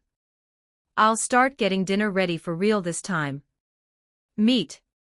Luffy immediately forgot about the game, sprinting after the cook. As the crew dispersed across the deck, enjoying the lingering warmth of the sunset, Ben looked out at the horizon. The calm waters of the Grand Line stretched out before them, peaceful and serene. Chapter 184, Boyne Archipelago. 3,330 words. The Thousand Sunny sailed steadily through the calm waters of the Grand Line, leaving the shores of the Amazon lily far behind. Today, the climate has shifted into a warm, humid tropical zone, signaling their approach to their next destination. Anticipating the rugged terrain of the Boyne Archipelago, the Straw Hat crew had swapped their usual attire for comfortable, practical exploration clothes. Nami wore a light khaki tank top and cargo shorts, Robin had donned a breathable, sleeveless explorer's vest, Zoro traded his heavy robes for a simple green tunic, and Ben wore a practical short-sleeved linen shirt and durable hiking trousers. Luffy, as usual, sat cross-legged on the lion figurehead at the bow of the ship. He was wearing his standard red vest and blue shorts, but he had added a small explorer's backpack, entirely empty, just for the aesthetic. Suddenly, Luffy stopped kicking his legs. He tilted his head back, his nose twitching. Sniff. Sniff. Slowly, comically, Luffy's nostrils began to flare. They expanded rapidly, stretching outward until they were genuinely the exact size of his head, acting as two massive, rubbery vacuum cleaners pulling in the ocean breeze. Meat! Luffy shouted, his nostrils snapping back to normal size with a loud thwip. He spun around to face the deck, his eyes shaped like giant roasted hams. And noodles. I can smell it. We're close. I'm going ahead. Jewelry Bonnie, who had been lazily sunbathing on a lounge chair nearby, shot up instantly. Her own stomach gave a violent, echoing rumble. She sprinted across the deck and leaped onto Luffy's back, wrapping her arms tightly around his neck. Take me with you, Bonnie demanded, drooling heavily over his shoulder. I smell pizza crusts and roasted pork. If you leave without me, I'll age you into a skeleton. Shishishi. Hold on tight. Luffy laughed. Luffy brought 2 fingers to his mouth and let out a sharp, piercing whistle. A moment later, a small, fluffy, golden-yellow cloud zoomed out from the ship's storage hold, banking sharply and hovering right beside the figurehead. This was the Flying Nimbus, a magical artifact Ben had created months ago using a specialized template. It possessed the unique property of only allowing those with pure, unadulterated hearts to ride it. Luffy's pure love for adventure and Bonnie's pure, childlike gluttony made them perfectly compatible passengers. Luffy leaped off the figurehead, landing softly on the golden cloud with Bonnie clinging to his back. Hey! Wait for me! Usopp yelled, running out onto the deck. He was wearing a rugged brown vest and his sniper goggles. We don't know what kind of monsters are on that island. You can't just go charging in blind. Luffy didn't listen. Nimbus, go. The cloud shot forward like a yellow bullet, leaving a trail of sparkling dust behind it. Idiots! Usopp grumbled. He had his wings grow from the back. I have to make sure they don't get eaten. Usopp flew into the sky, chasing after the yellow cloud. I'm coming too. Chopper squealed, shifting into his brain point form. He blew his own whistle, summoning his personal, smaller flying nimbus from the hold. He hopped on and zoomed after the sniper and the captain. The rest of the crew stood on the deck, watching the four disappear into the distance toward the massive, flower-shaped islands looming on the horizon.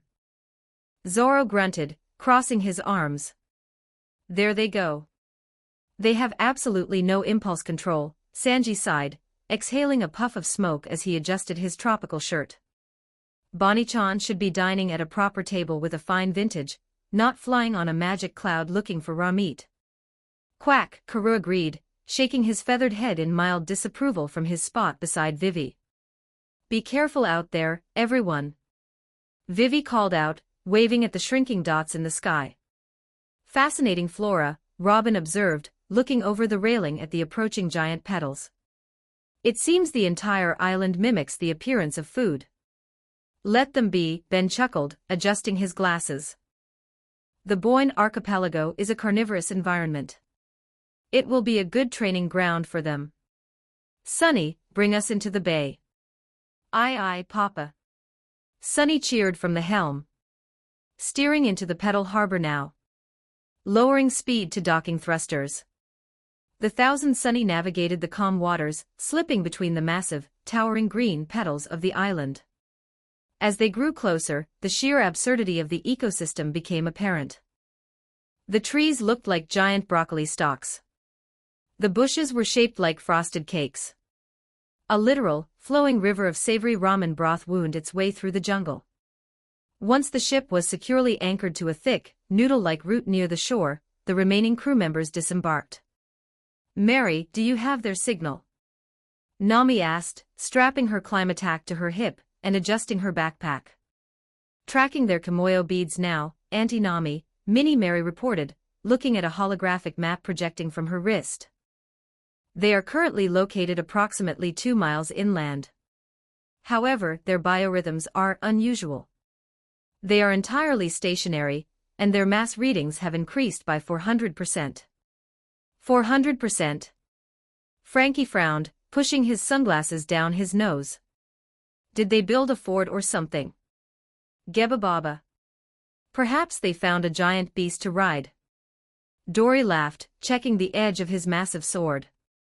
Let's go find out, Ben said, taking the lead. The hike through the Boyne archipelago was bizarre. Sanji was constantly stopping to inspect bushes that grew perfectly baked croissants, while Zoro had to slice away several thick vines made of tough, chewy licorice that tried to block their path. After 30 minutes of hiking, they reached a wide, sunny clearing near the center of the forest. The crew stopped dead in their tracks. Laying in the middle of the clearing were 4 massive, perfectly round human boulders.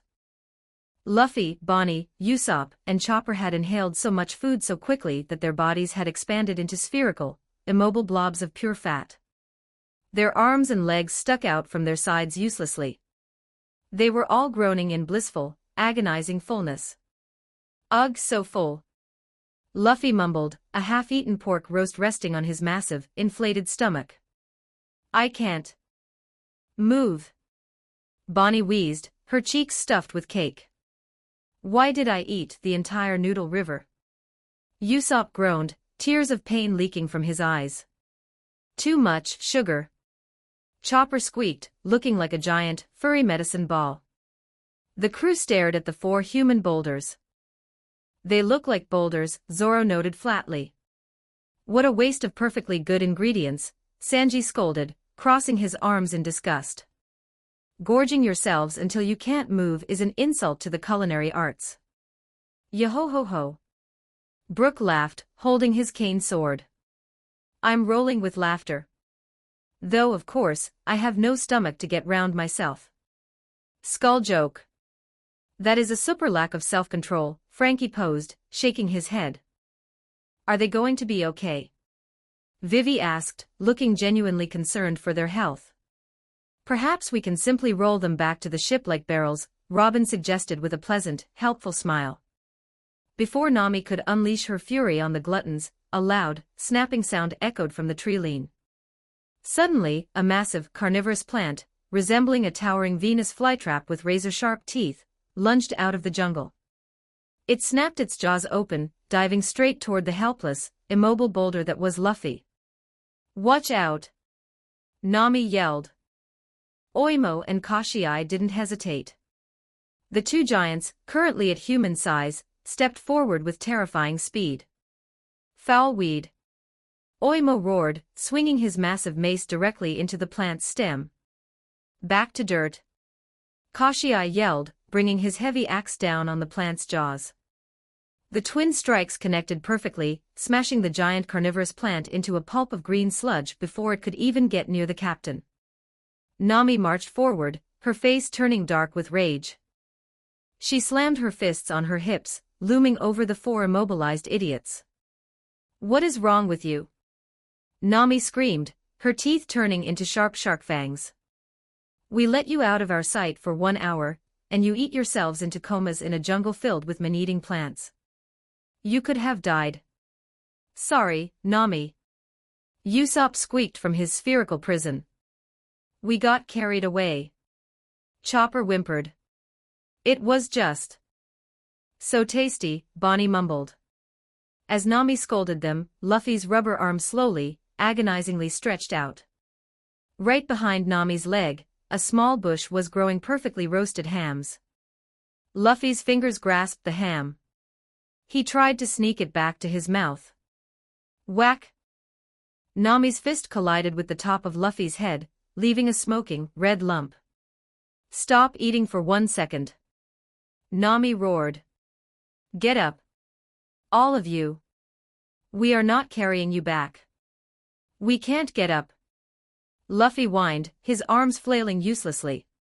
"Then roll." Zoro barked. "We have to burn it off," Ben advised calmly, crossing his arms. "Start running. Don't stop until your metabolism processes the overload." "All right." Luffy gasped. With great, agonizing effort, the 4 human boulders began to rock back and forth. They grunted, sweated, and pushed against the ground until they finally managed to wobble onto their stubby feet. They started to run. Initially, it was a slow, pathetic waddle.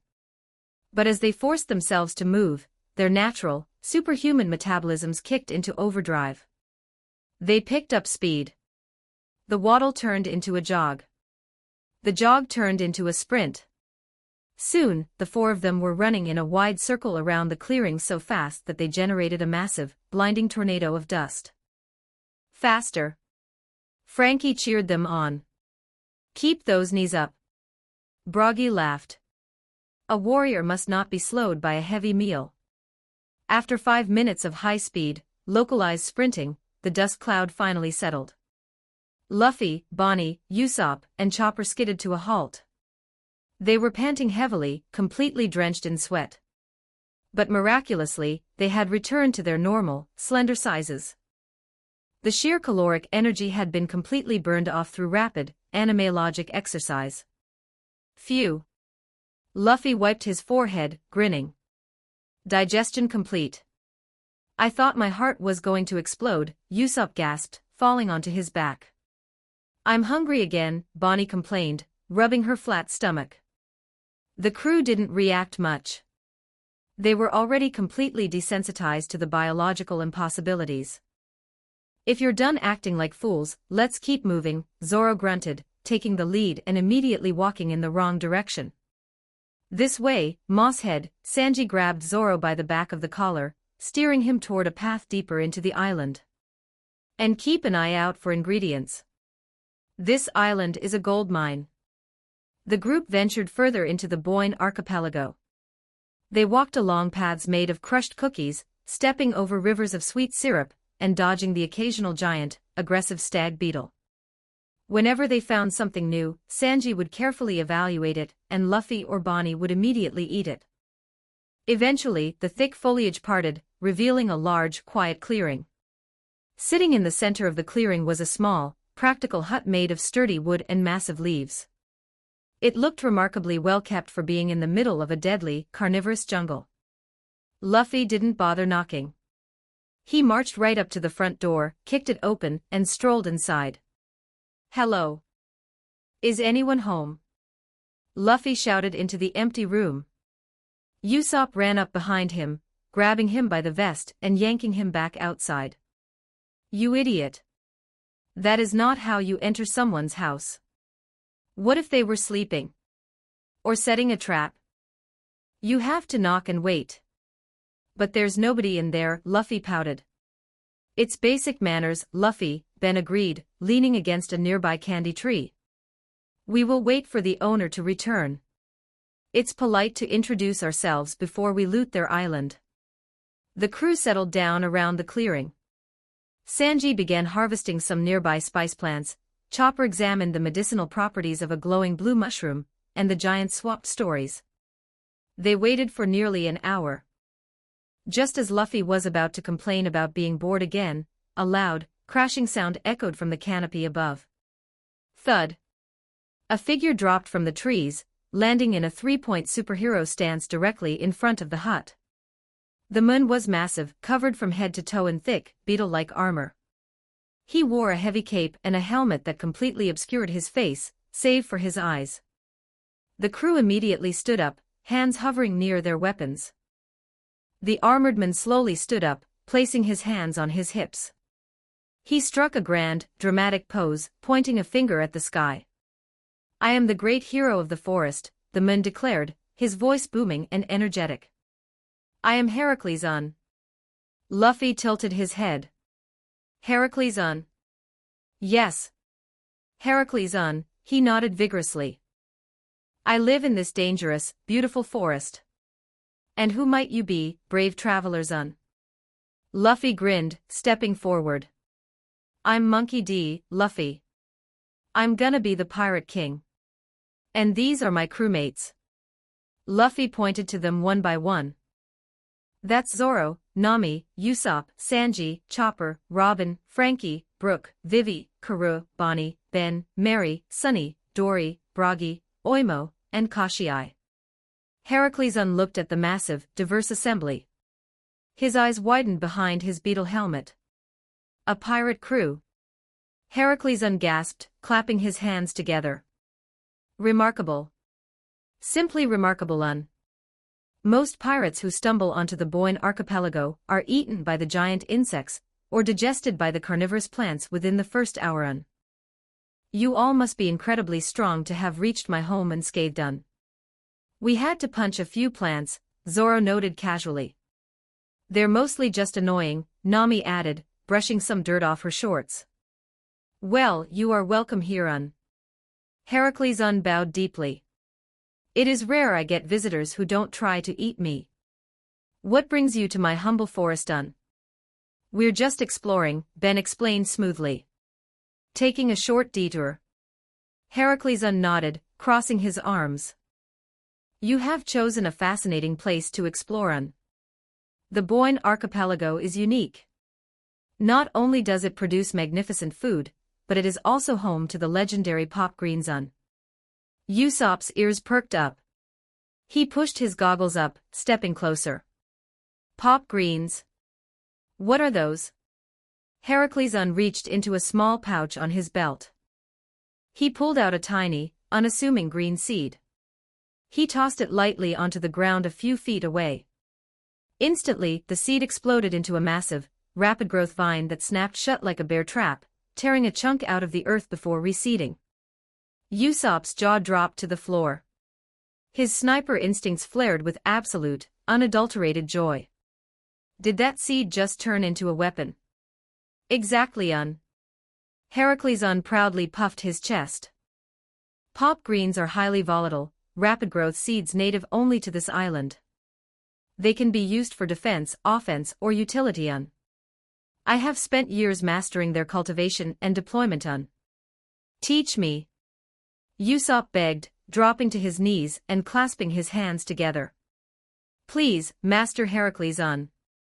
I am a sniper and those seeds are the ammunition. I must learn how to use them. Ho ho. A student. Heracles Un laughed heartily. I would be honored to share my knowledge of the pop green zone. Sanji stepped forward, casually lighting a cigarette. While the longnose plays with plants, tell me about the food here. I saw a tree growing what looked like perfectly marbled beef. What is the nature of these ingredients? Are they safe for prolonged consumption? Ah, a chef. Heracles pointed at Sanji. The food here is a marvel of mimicry. The plants produce proteins and sugars that rival the finest meats and desserts in the world. I can show you the best groves, where the seaport trees bloom and the chocolate river flows. Sanji smirked, exhaling a cloud of smoke. Lead the way, Bugman. Heracles looked up at the sky. The sun was dipping low over the giant petals of the island, casting long shadows across the clearing. The jungle was beginning to hum with the sounds of nocturnal predators. It is getting late, Heracles observed. The forest becomes far more aggressive at night. You should all rest here by my hut. I will gladly take you on a comprehensive tour of the island and its wonders tomorrow morning. For now, we should simply. Heracles didn't get to finish his sentence. Banquet. Luffy roared, his voice echoing across the entire archipelago. The crew instantly divided into two very distinct reactions. Nami, Zoro, Robin, Ben, Sanji, Frankie, and Brook all let out synchronized, heavy sighs. You literally just ate until you couldn't walk 3 hours ago, Nami groaned, rubbing her temples. He's a black hole, Zoro muttered, sitting down against the hut. But the other half of the crew absolutely exploded with joy. Yeah. Banquet. Bonnie screamed, jumping into the air. Quack quack. Karoo flapped his wings excitedly. Gebba-baba. More food. Dory and Broggy roared, clashing their weapons together. I'll gather the pop greens for decoration. Usopp cheered. I'll make sure nobody chokes. Chopper yelled, dancing in a circle. A banquet. Heracles unblinked, overwhelmed by the sudden shift in energy. Then he laughed loudly. Very well. Let the feast begin. Within an hour, the clearing in front of Heracles' hut was transformed into a massive party zone. Sanji had raided the surrounding forest, cooking up an incredible array of island-specific dishes. A huge bonfire roared in the center, illuminating the dense jungle around them.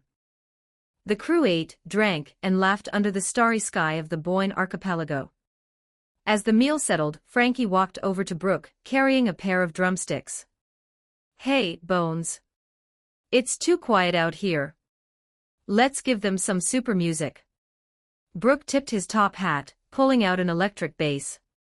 Yo-ho-ho-ho. I couldn't agree more, Frankie-san. Let us play something wild to match this jungle. Frankie sat down behind a conjured drum kit and synthesizer setup. He hit the snare, establishing a heavy, infectious, funky beat that immediately got the crew tapping their feet. Brook stepped up to the microphone, plucking a thick, groovy bass line. Get down, get down.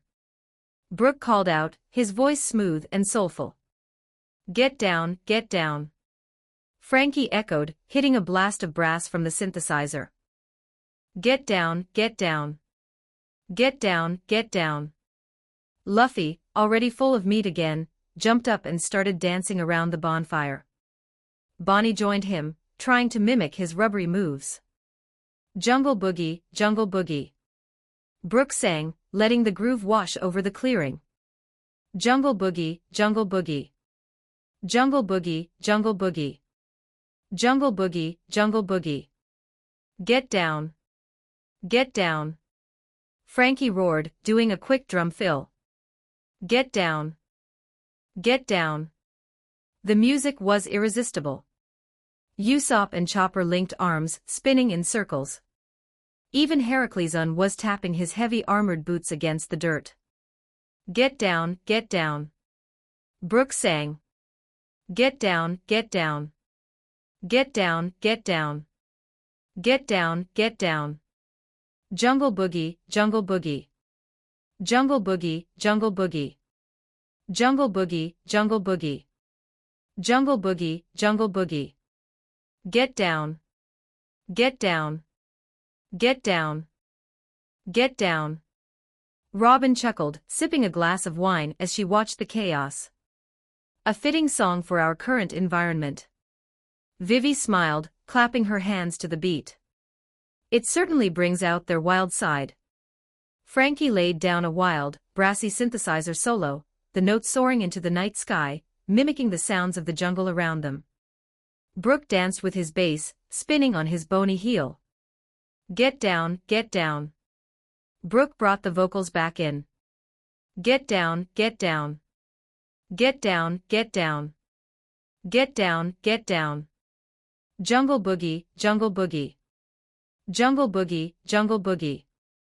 Jungle boogie, jungle boogie. Jungle boogie, jungle boogie. Get down. Get down. Frankie yelled. Get down.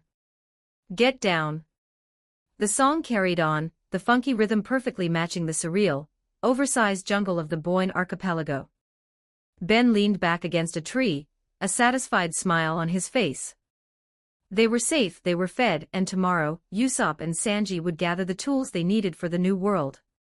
For tonight, they just let the jungle boogie take over. Chapter 185, Boyne Archipelago. 4031 words. A/N, next chapter will be time skip. The morning sun cast a bright, warm glow over the bizarre, food-themed jungles of the Boyne Archipelago. The air was incredibly thick, carrying the heavy scent of roasted garlic, sweet vanilla cream, and the faint, underlying danger of highly aggressive carnivorous botany. Listen up, everyone, Ben announced, tapping his pen against the holographic clipboard.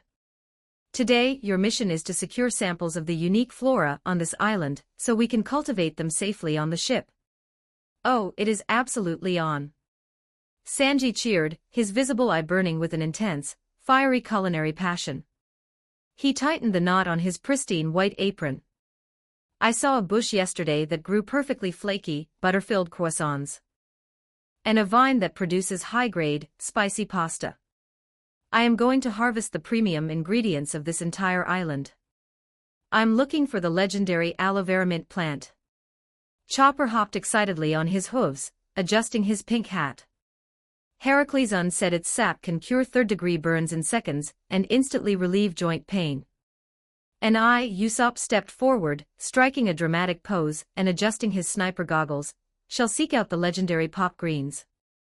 The ultimate, rapidly growing ammunition for God Usopp's arsenal. I will become the undisputed master of the jungle.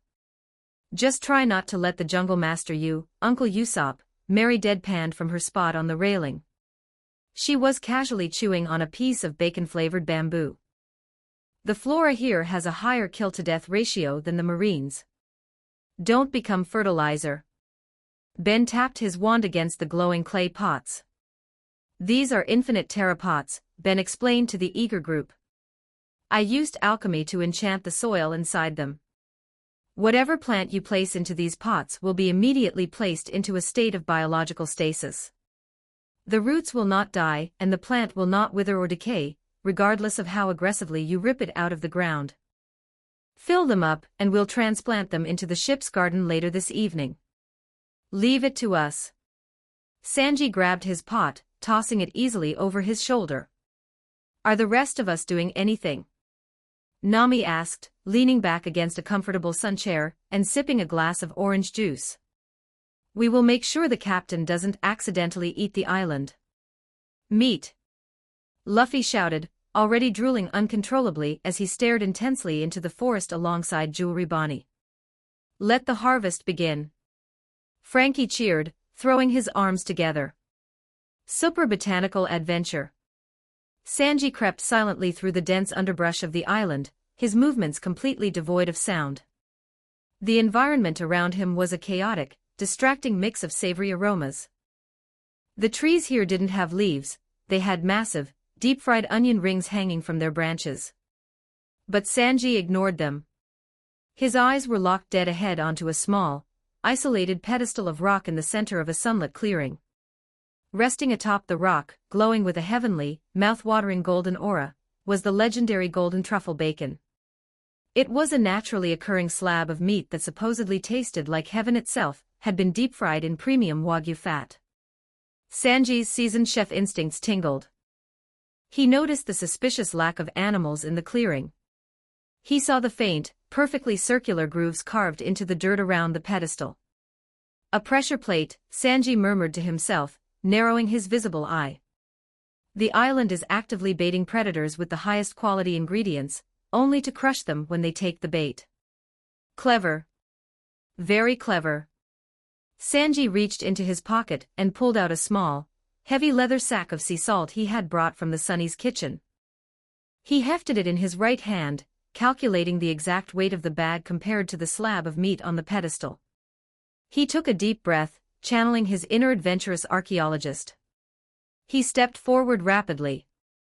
With blinding speed, Sanji swapped the bag of salt for the golden truffle bacon. Swish! Sanji held the bacon safely in his hand. The bag of salt sat perfectly on the stone pedestal. Flawless execution, Sanji smirked proudly, turning around to walk away with his prize. Click! The bag of salt, being perhaps a fraction of an ounce heavier than the bacon, shifted slightly. The stone pedestal sank half an inch into the ground. A deep, rumbling sound echoed through the forest. Sanji froze mid-step. He slowly turned his head to look behind him. At the top of the ridge, a massive, 50-foot-tall boulder made entirely of hard-baked, solid jawbreaker candy broke loose from the soil. It began to roll down the hill, picking up speed rapidly, crushing trees and flattening the terrain as it aimed directly for the cook. "Oh, come on!" Sanji shrieked. He shoved the bacon into his shirt, spun around, and sprinted for his life. His legs became a blurring wheel of motion, perfectly mimicking a cartoon character's frantic run, as the massive candy boulder roared right behind him, obliterating everything in its path. Nami Swan. Vivi Chwaan. Sanji screamed at the top of his lungs as he burst through the tree line. Further down the path, Nami and Vivi were casually examining a large bush made entirely of pink cotton candy. Sanji-kun. Vivi turned her head, hearing his voice echoing through the woods. Run! Sanji yelled, waving his arms frantically. Before Nami and Vivi could even process the warning or draw their weapons, Sanji blurred past them. Without breaking his stride, he scooped Nami up tightly under his right arm, and Vivi up under his left like two footballs, continuing his desperate, high-speed sprint down the dirt trail. Sanji, what are you doing? Nami roared, struggling angrily in his grip. Don't look back, my goddesses. I am protecting your beautiful lives. Sanji cried anime tears as the massive jawbreaker boulder crashed through the trees right behind them, missing them by inches. Put me down and let me blast it. Vivi yelled, her vibranium spear sparking with sonic energy. Never. A true knight never puts a lady in danger. Sanji continued his frantic sprint. As they ran, the forest triggered another trap. Dozens of sticky, glowing red vines shot across the path, forming a complex, randomized laser grid of sticky sap. Sanji didn't stop. He hummed a dramatic spy-themed song under his breath. He slid on his knees under the first vine, backflipped completely over the second while still holding both women, and contorted his body into an impossible shape to squeeze through a gap in the third. Sanji, you're squeezing my ribs. Nami complained loudly. We are surviving, Nami Swan. Sanji yelled, hopelessly trapped in his own cinematic escape sequence while the two women angrily pummeled his back to be put down. In an entirely different part of the forest, Usopp and Chopper were creeping through a dark grove of massive, towering pitcher plants. Be careful, Chopper, Usopp whispered, holding his sniper rifle at the ready and scanning the canopy above. Heracles said the pop greens grow near the bases of the oldest trees. But they're heavily guarded by the local insect life. We have to be stealthy. I'm being super stealthy, Chopper whispered back, tiptoeing on his hooves so carefully that he wasn't making a single sound. Suddenly, a massive, armored figure dropped from the canopy above, landing in a heroic three-point stance right in front of them with a loud, ground-shaking thud. Fear not, brave warriors Heracles announced, standing up and puffing out his chest proudly. I am here to guide you through the perilous greenery Gah! Usopp and Chopper screamed in unison, jumping backward and clutching their hearts. Don't do that. Usopp yelled, pointing his rifle at the men. You look exactly like the giant bugs. I almost shot you.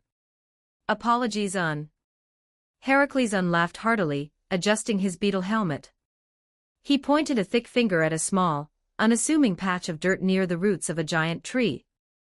Look there The elusive Trampolia pop green. Usopp's eyes sparkled. He pulled his infinite pteropod off his back and crept toward the plant. The small, green bulb looked completely harmless, resting gently in the soil.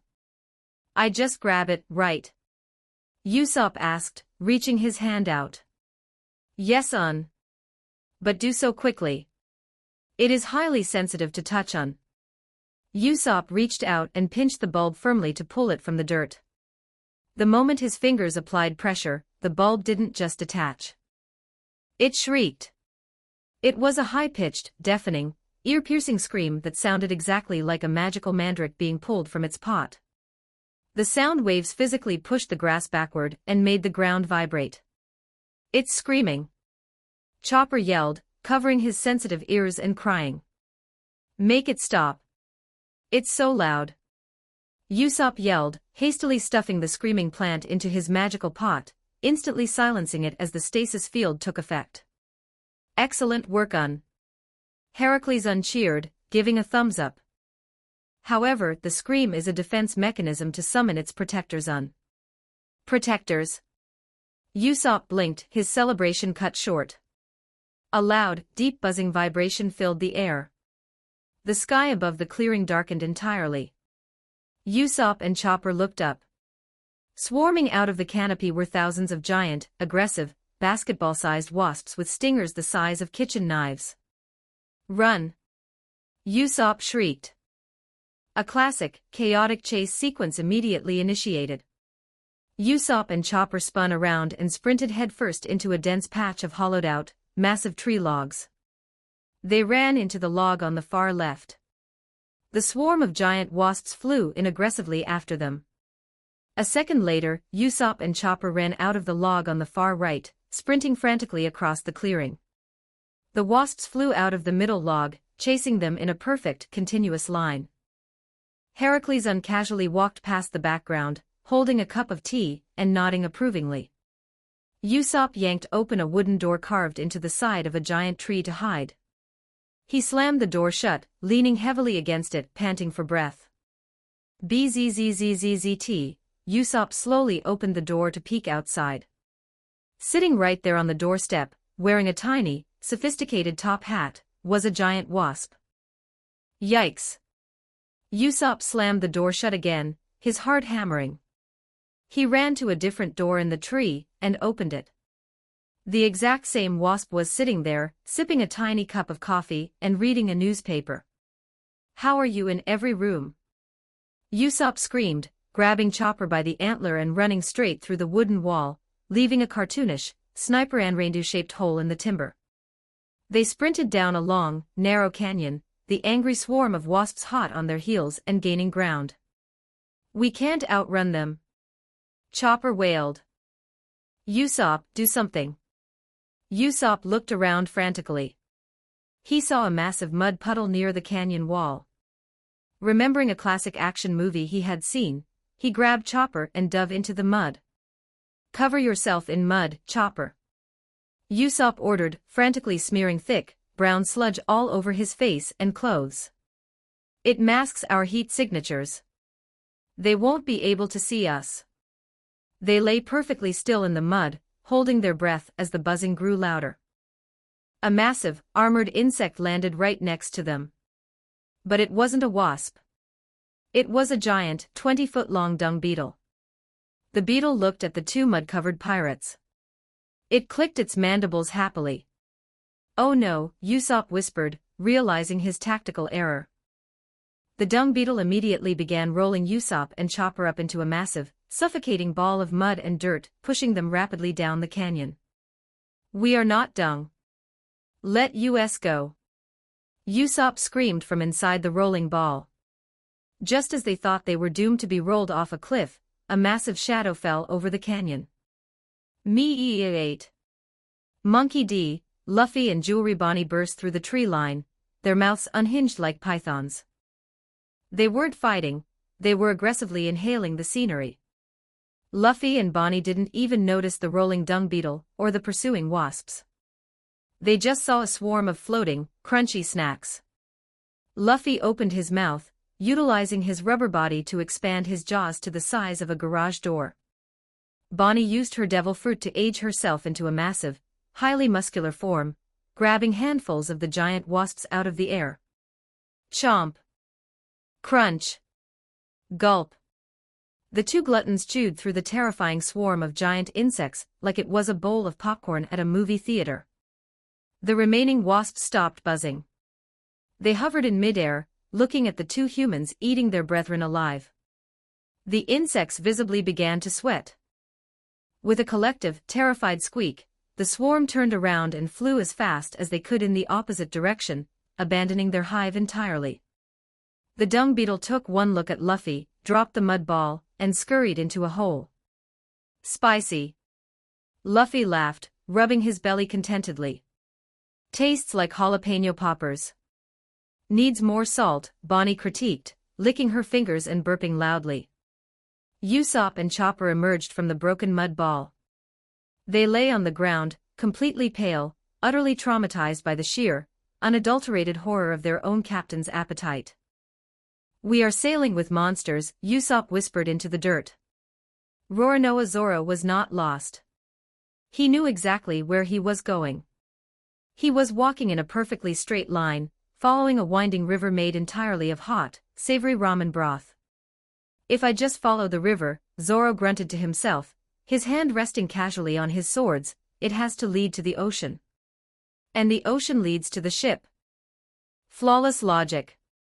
The cook is just an idiot. He took a sharp left turn at a giant, towering stalk of broccoli, completely ignoring the fact that the river distinctly curved to the right. Zoro pushed his way through a thick curtain of sweet-smelling, sticky cotton candy vines, stepping into a perfectly circular, sunlit clearing. The clearing was immaculate. The grass was trimmed, and the flowers were neatly arranged by color. In the exact center of the clearing sat a small, elegant wrought iron table covered in a pristine, white lace tablecloth. Sitting at the table was a 15-foot-tall praying mantis. The mantis was a vibrant, emerald green. Its massive, scythe-like forelegs were folded politely on the table. It was wearing a tiny, gold-rimmed monocle over its left compound eye, and a surprisingly clean, miniature black top hat rested perfectly between its antennae. Zoro stopped. He blinked his eyes. He looked at the giant bug. The mantis slowly turned its triangular head to look at Zoro.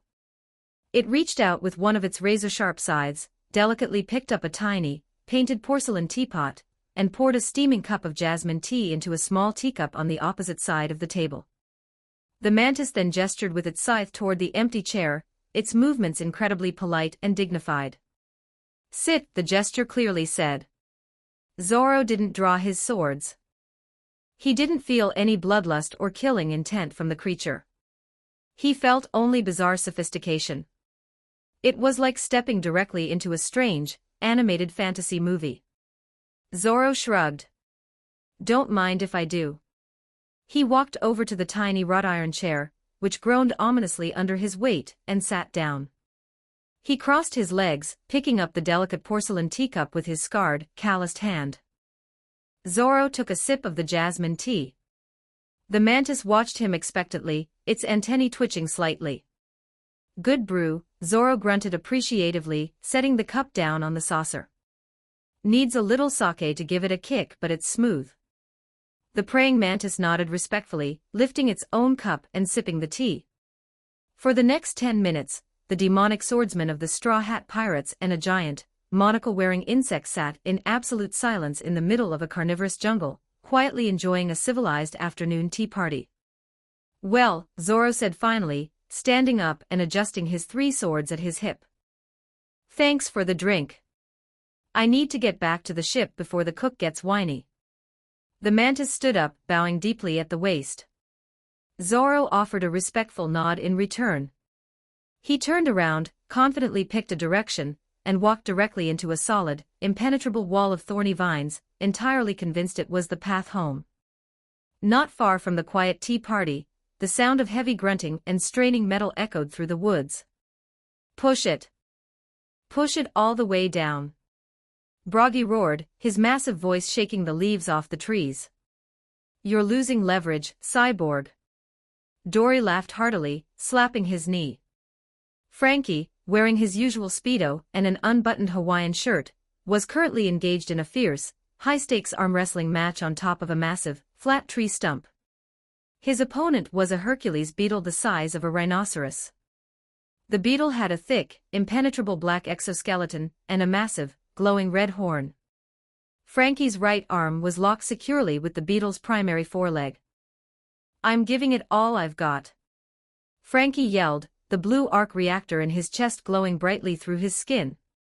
The vibranium nanites beneath his epidermis rippled as he engaged his internal hydraulic pistons to maximize his torque. "This bug has super grip strength. It's like wrestling a tractor." Standing behind Frankie, cheering him on like boxing coaches, were Oimo and Kashii. "Don't let an insect beat you, Metalman." Kashii cheered, waving his arms. "Use your core. Twist your shoulder into it," Oimo advised loudly. The Hercules beetle clicked its mandibles aggressively, pushing back against Frankie's mechanical arm. The sheer force of their stalemate was causing the massive tree stump beneath them to splinter and crack under the pressure. "All right, playtime's over." Frankie grinned, his sunglasses flashing in the sunlight. "Time to go over the top. Maximum output." Frankie dramatically reached up with his free hand and turned his imaginary baseball cap backward. He channeled a sudden burst of arc energy, slamming the beetle's limb down against the wood with a deafening crack.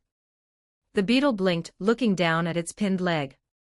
It let out a low, defeated buzz, respectfully bowing its horned head to the cyborg. "Geba Baba. A clean victory."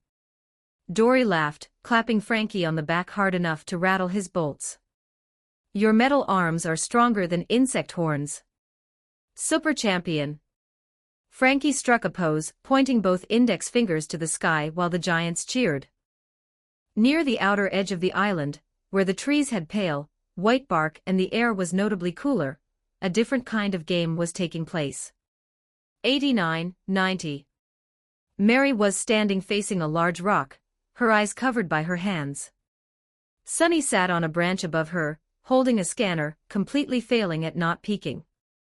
99. 100. "Ready or not, here I come," Mary shouted, spinning around and aggressively adjusting her aviator sunglasses. "Target tracking initiated," Sunny chimed, hopping down from the branch. "Auntie Robin is hiding in the canopy using her fleur abilities to mask her heat signature. Pretty sneaky." "We'll find her later," Mary smirked. "Let's find the skeleton first." They wandered through the white woods. The trees here were stark, their bark looking almost exactly like bleached bone. Brooke was leaning perfectly still against the trunk of the largest white tree in the grove. He had taken off his black suit jacket, standing only in his white dress shirt and trousers. Because he was literally a skeleton, his pale, bony face and hands blended flawlessly into the white, textured bark of the tree behind him. "I am a master of camouflage," Brooke thought to himself, staying perfectly rigid. "If I don't move a single muscle or bone, they will never find me." Yo-ho-ho. Stealth at its finest. A massive, carnivorous wolf-dog creature wandered into the clearing. It had 3 glowing red eyes and drooled thick, acidic saliva. The creature sniffed the air. It walked directly up to the tree Brooke was leaning against. It sniffed Brooke's leg. Brooke didn't move an inch. He stared straight ahead, sweating profusely, despite lacking sweat glands. "Please don't pee on me." Please don't pee on me, Brooke prayed silently. The wolf dog lifted its leg. Shoo! Quack! Karoo burst from the bushes, waving his wings aggressively at the dog before running away in terror. A sudden blast from a high-tech vacuum nozzle hit the wolf dog squarely in the face, blowing a massive gust of air that sent the confused animal tumbling backward into the bushes. Mary and Sunny stepped into the clearing, lowering their ghost-hunting vacuums. That was close, Sunny said. Stupid dog. All right, where is the bony guy? Mary crossed her arms, looking directly at the tree Brooke was leaning against. She stared right at him. Brooke held his breath. I don't see him, Mary sighed loudly, turning around. He must be a master of stealth. His camouflage is just too good. Brooke mentally cheered. Yo-ho-ho. I am invisible. Yeah, Sunny agreed, turning his back as well. I guess we'll just have to leave him here forever. It's a shame. Uncle Sanji made a fresh batch of Earl Grey tea and strawberry shortcake back on the ship. Brooke's jawbone dropped. Tea and cake. He instantly stepped away from the tree, his flawless camouflage completely ruined by his polite enthusiasm. I surrender.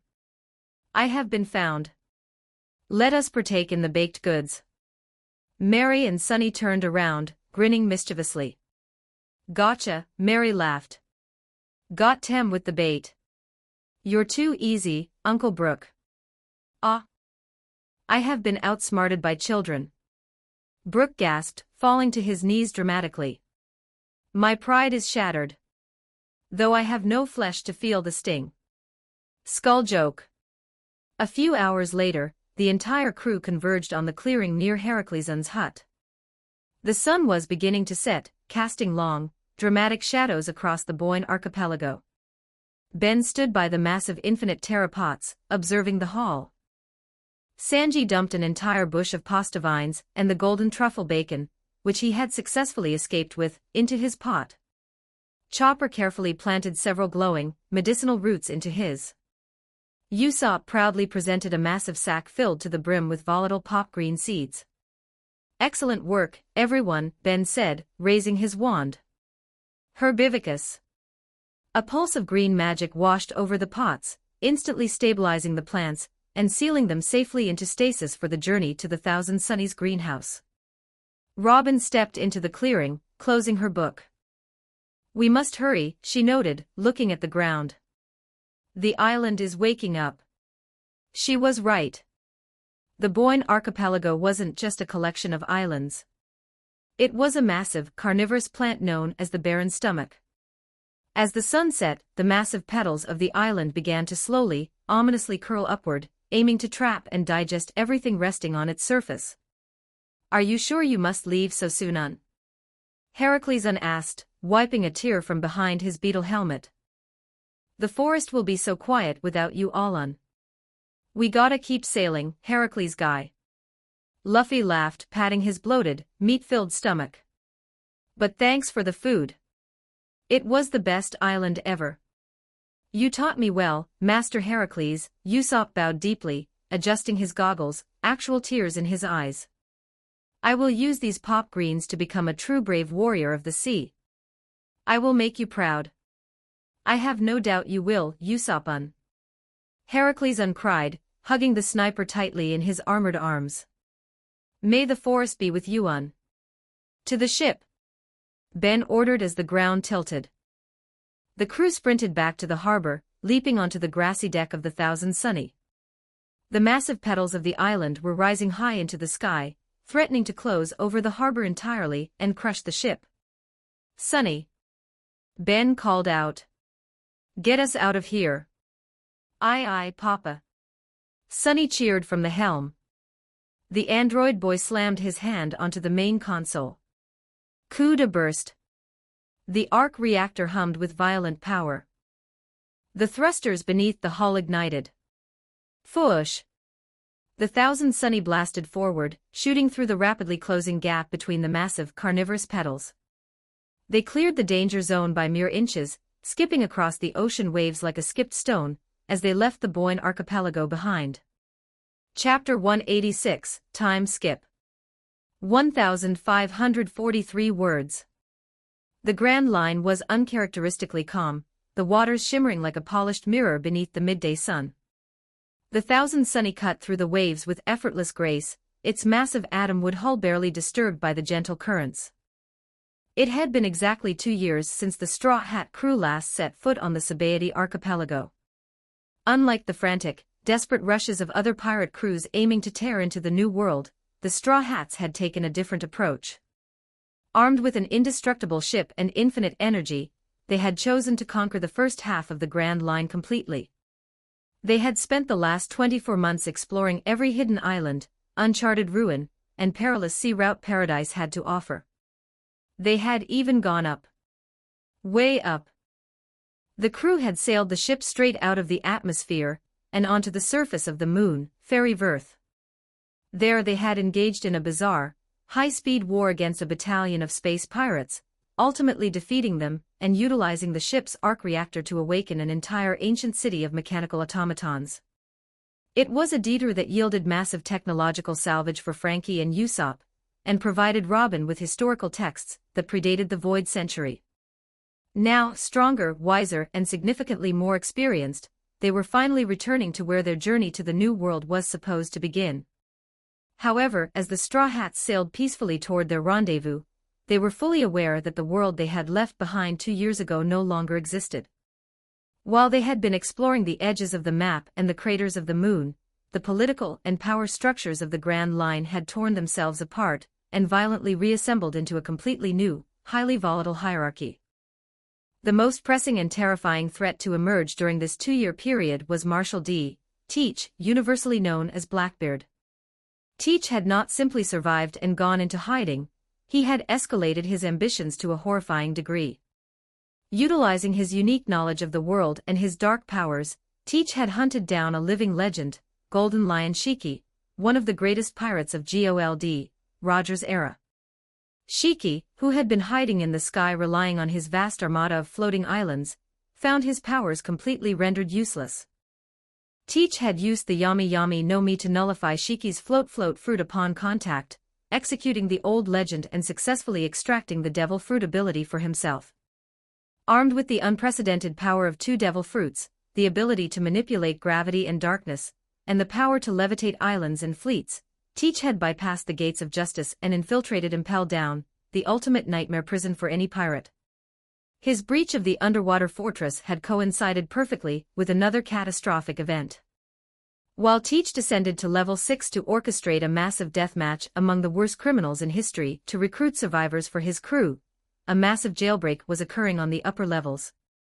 The world attributed this unprecedented breakout to Buggy the Clown.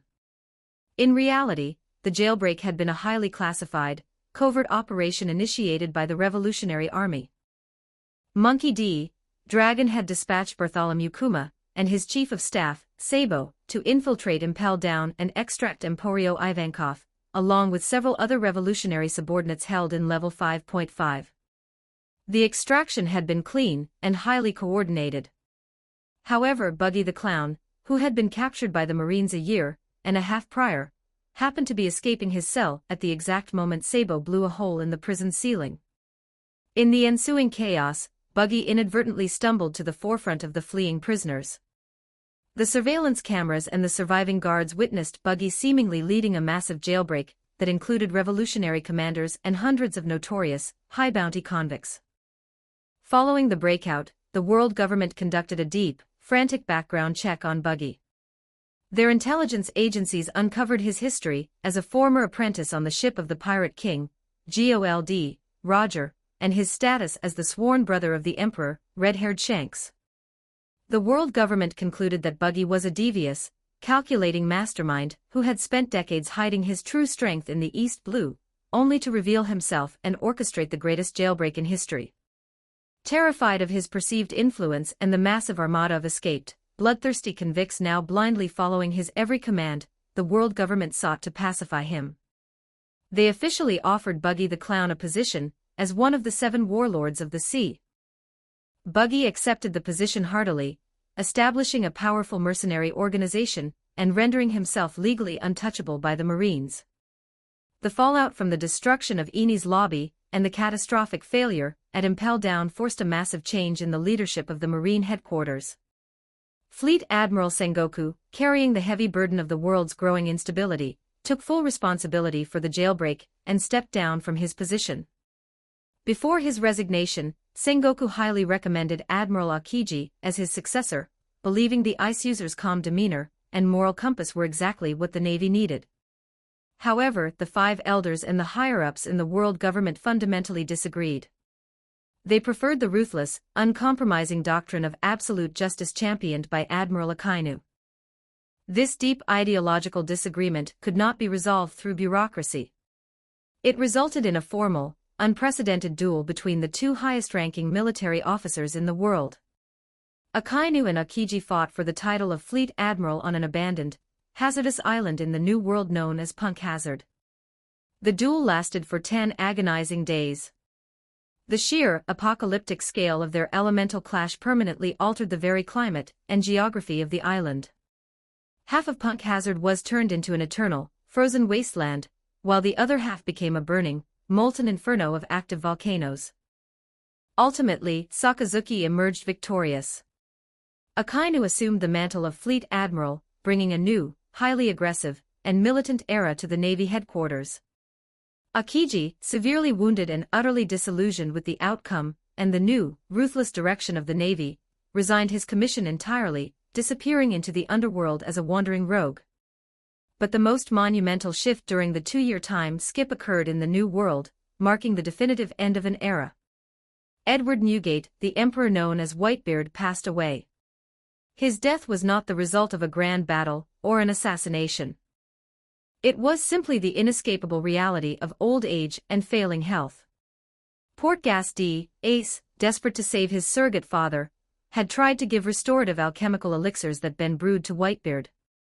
However, Whitebeard had firmly refused to take them.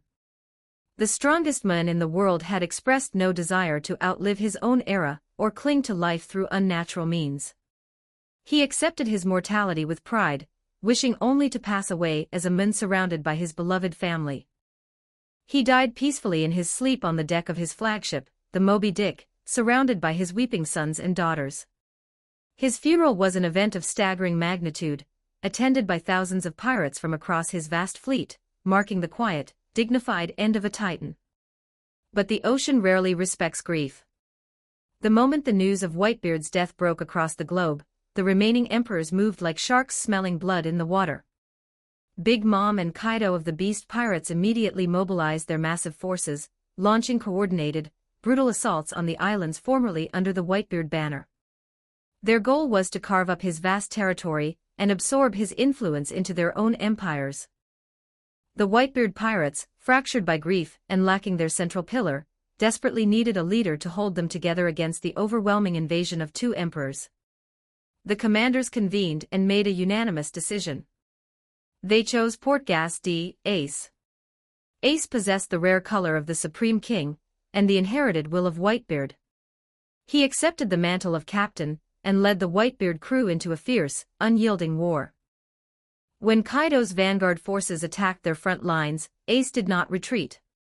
Utilizing his awakened conqueror's haki and his terrifyingly potent flames, he met the beast pirates head-on, driving them back into the sea and cementing his position as a new, formidable power in the New World. The resulting conflict caused heavy, devastating casualties on all three sides. The sheer destruction forced Big Mom, Kaido, and Ace to eventually pull their forces back to consolidate their borders and recover their losses. This bloody stalemate led to a tense, fragile, and temporary peace in the New World.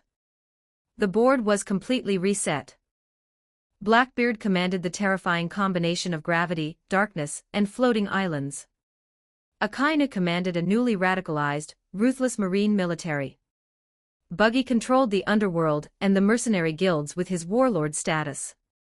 And Ace held the line as the newest emperor, protecting his father's legacy. The world was a massive powder keg, soaked in the gasoline of shifting powers and unresolved conflicts, waiting in breathless silence. And as the Thousand Sunny smoothly sailed into the colorful, bubble-filled harbor of the Sabaody archipelago, the Straw Hat Pirates arrived perfectly on time, fully prepared to be the spark that would ignite the next great catastrophe. Chapter 187, Sabaody Archipelago. 4,428 words. The Sabaody Archipelago was a chaotic, beautiful mess of massive mangrove trees, floating soap bubbles, and thousands of outlaws trying to make a name for themselves. Usually, the arrival of a pirate crew worth over 3 billion berries would trigger a massive panic, a swarm of bounty hunters, and an immediate marine blockade. But today, the Thousand Sunny arrived as a ghost. The massive, atom-wood battleship glided silently through the waterways, bypassing the heavily guarded tourist ports and naval checkpoints completely unseen. It navigated the labyrinth of giant roots until it reached the secluded, quiet waters of Grove 13.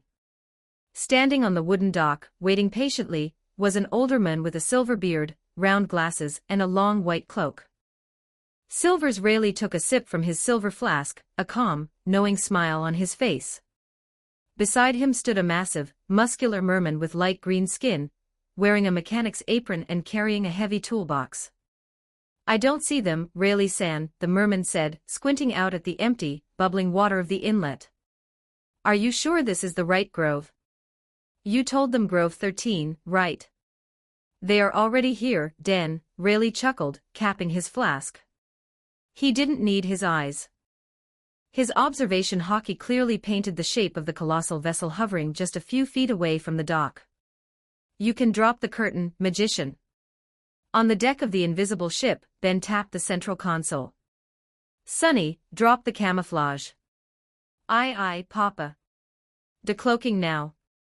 VZZZT. The air rippled, and the Thousand Sunny materialized out of thin air. Den, the merman shipwright, stumbled backward, dropping a massive wrench onto his foot. He didn't even register the pain. His eyes bulged out of his head as he stared at the sheer scale, the flawless atom-wood hull, and the intricate, glowing blue thrusters of the battleship that had just popped into reality. "By the sea gods!" Den gasped, his jaw hitting the wooden planks of the dock. That's the treasure tree, Adam. And the plating. What kind of metal is that? I've never seen craftsmanship like this in my entire life. Shishishi. Cool, right?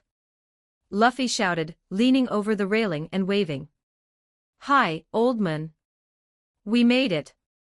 The crew lowered the gangplank, walking down to the dock to greet the legends.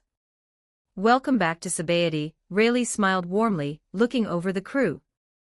He noted the maturity, the heavy, disciplined auras of hockey radiating from them, and the sheer number of absolute monsters casually stepping off the ship. "You've been busy these last 2 years. The newspapers haven't stopped printing your faces." "We had a few disagreements with the world government," Ben said smoothly, offering his hand. "Good to see you again, Rayleigh-san." "Likewise, magician," Rayleigh shook it firmly. He gestured to the merman beside him. "This is Den. He's a master shipwright and a coding specialist here on the archipelago. More importantly, he is the younger brother of Tom, the man who built the Oro Jackson." Frankie, who had been admiring the local mangrove roots, froze.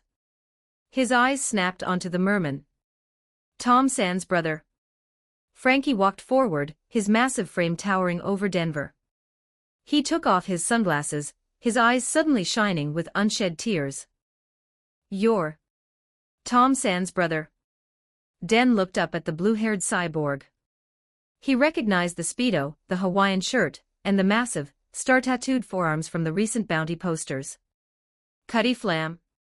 "It's Frankie now," Frankie sniffled, striking a quick pose before wiping his nose with his metal forearm. "Tom San was my master. He taught me everything I know about building ships with a dawn." Den's eyes softened. He smiled warmly, holding out his hand. "I know. Kokoro called me on the Den Mushi after you left Water 7. She told me about the dream ship. It is an honor to meet the man who carries my brother's will." Frankie grabbed Den's hand, weeping openly. "It's an honor to meet you, bro. Come on board. You have to see the engine room. We integrated an infinite power source with the atom wood. It's super. I would love to, Den laughed, happily being dragged up the gangplank by the weeping cyborg. The rest of the crew stayed on the dock, letting the two shipwrights have their moment. Well, Rayleigh crossed his arms, looking at the massive vessel. Den and I can get it done in 5 days. 5 days? Luffy tilted his head. He looked past the trees, hearing the distant, faint sounds of music, roller coasters, and cheering from the tourist districts of the archipelago. Luffy's eyes instantly turned into massive, sparkling stars. Luffy roared, throwing his arms into the air. 5 days of free time. Let's go explore the island. I wanna ride the Ferris wheel. Luffy took exactly 1 step toward the exit of the grove. Whack! A fist coated in pure, unadulterated, pitch-black armament hockey slammed down onto the top of Luffy's skull, driving him face-first into the wooden dock with the force of a piledriver. Ow! Luffy wailed, a steaming, double-decker bump rising instantly on his head. What was that for, Nami? Nami stood over him, her climatact gripped tightly in her hand. A terrifying, demonic aura flared around her, literal blue lightning sparking in the air behind her as she glared down at the rubber captain. No, Nami said, her voice dropping to a terrifyingly calm, absolute whisper. Nobody is going anywhere. Luffy flinched, holding his bruised head. But Nami, the park. I said no. Nami shrieked, her shark teeth bared. She spun around, pointing her baton at the entire crew. Listen to me, you absolute lunatics. Do you know what kind of people live on this island? Bounty hunters. Zoro guessed, picking his ear. Celestial dragons. Nami roared. The world nobles. The people who can summon an admiral just by crying. Nami marched up to Zoro, poking him aggressively in the chest. Need I remind you what happened the last time we came here? You literally stomped on Celestial Dragon Face, which led to the search of a silver-haired weirdo across the whole island, who now has a 1.5 billion bounty. Zoro scoffed, looking away. He was standing in my way. And he shot at me. And you were going to slice him to ribbons. Nami yelled, pulling her hair. She turned back to the rest of the group. Look at us. Look at our bounties. If any of you step foot in that park and a celestial dragon looks at you funny, one of you will definitely, absolutely, 100% punch them in the face. She's not wrong, Sanji muttered, lighting a cigarette. I'd kick one if they looked at Nami Swan. Exactly. Nami threw her hands up. So the rule is simple. For the next 5 days, while the ship is being coated, nobody, and I mean nobody, steps off this deck. We are on total lockdown. Do you understand me? The lightning flared violently around Nami's body. The sheer intensity of the navigator's financial and survival-based rage was more intimidating than Akainu's magma. Yes, ma'am. Chopper, Usopp, Oimo, and Kashiai screamed in unison, saluting frantically. Understood, Navigator, Dory and Broggy sweated, sitting down quickly on the grass. Luffy sat up, crossing his arms and pouting. But 5 days on the ship is boring. We're gonna run out of things to do. Luffy looked over at Ben, who was quietly sipping a cup of coffee near the railing. Ben. Luffy whined, grabbing the magician's coat. I'm bored. Nami won't let us go to the park. We need a game. Give us a game to play so we don't die of boredom. Ben scratched the back of his head, looking down at the pouting captain. He looked at the rest of the crew, who were all staring at him with desperate, expectant eyes. 5 days on a ship with this group of hyperactive monsters was indeed a recipe for cabin fever. All right, fine, Ben sighed, finishing his coffee. Frankie is staying outside to help Rayleigh and Den with the coding anyway. The rest of you, follow me to the training sector. Yay! Game time! Luffy cheered, instantly forgetting his bump. Ben led the remaining crew members down the grand staircase to the lower decks. He opened the heavy steel doors to the virtual reality training room. The room was vast, filled with perfectly aligned rows of sleek, egg-shaped pods. Each pod featured a comfortable, reclined leather seat, and a heavy glass dome tinted a deep, technological blue. Wow, Usopp adjusted his goggles. I thought we only used these for studying and experimenting. The system is highly adaptable, Ben explained. He tapped his wrist communicator. Sunny. Boot up the leisure protocol. Load the kart racing module. Aye aye, Papa. Sunny chimed, running over to a master terminal. Loading Super Grand Line kart now. Local servers are online. Ping is currently 1 millisecond. The glass domes on the pods hissed and slid open simultaneously, revealing the glowing interior interfaces. Get in and take a seat, Ben instructed. Once the dome closes, your consciousness will be projected into a virtual avatar inside the game world. Because this is a game. There is no hockey in this game. There are no devil fruit powers. You are bound entirely by the physics of the game engine. No stretching. Luffy asked, climbing into a pod. Ah. It keeps it fair, Ben said, getting into his own pod. In this game, you drive a small vehicle called a kart. You steer, you accelerate, and you drift to get speed boosts around corners. Scattered around the track are glowing item boxes. Drive through them to get weapons, shells to shoot at people, bananas to drop as traps, and mushrooms for a speed boost. Weapons?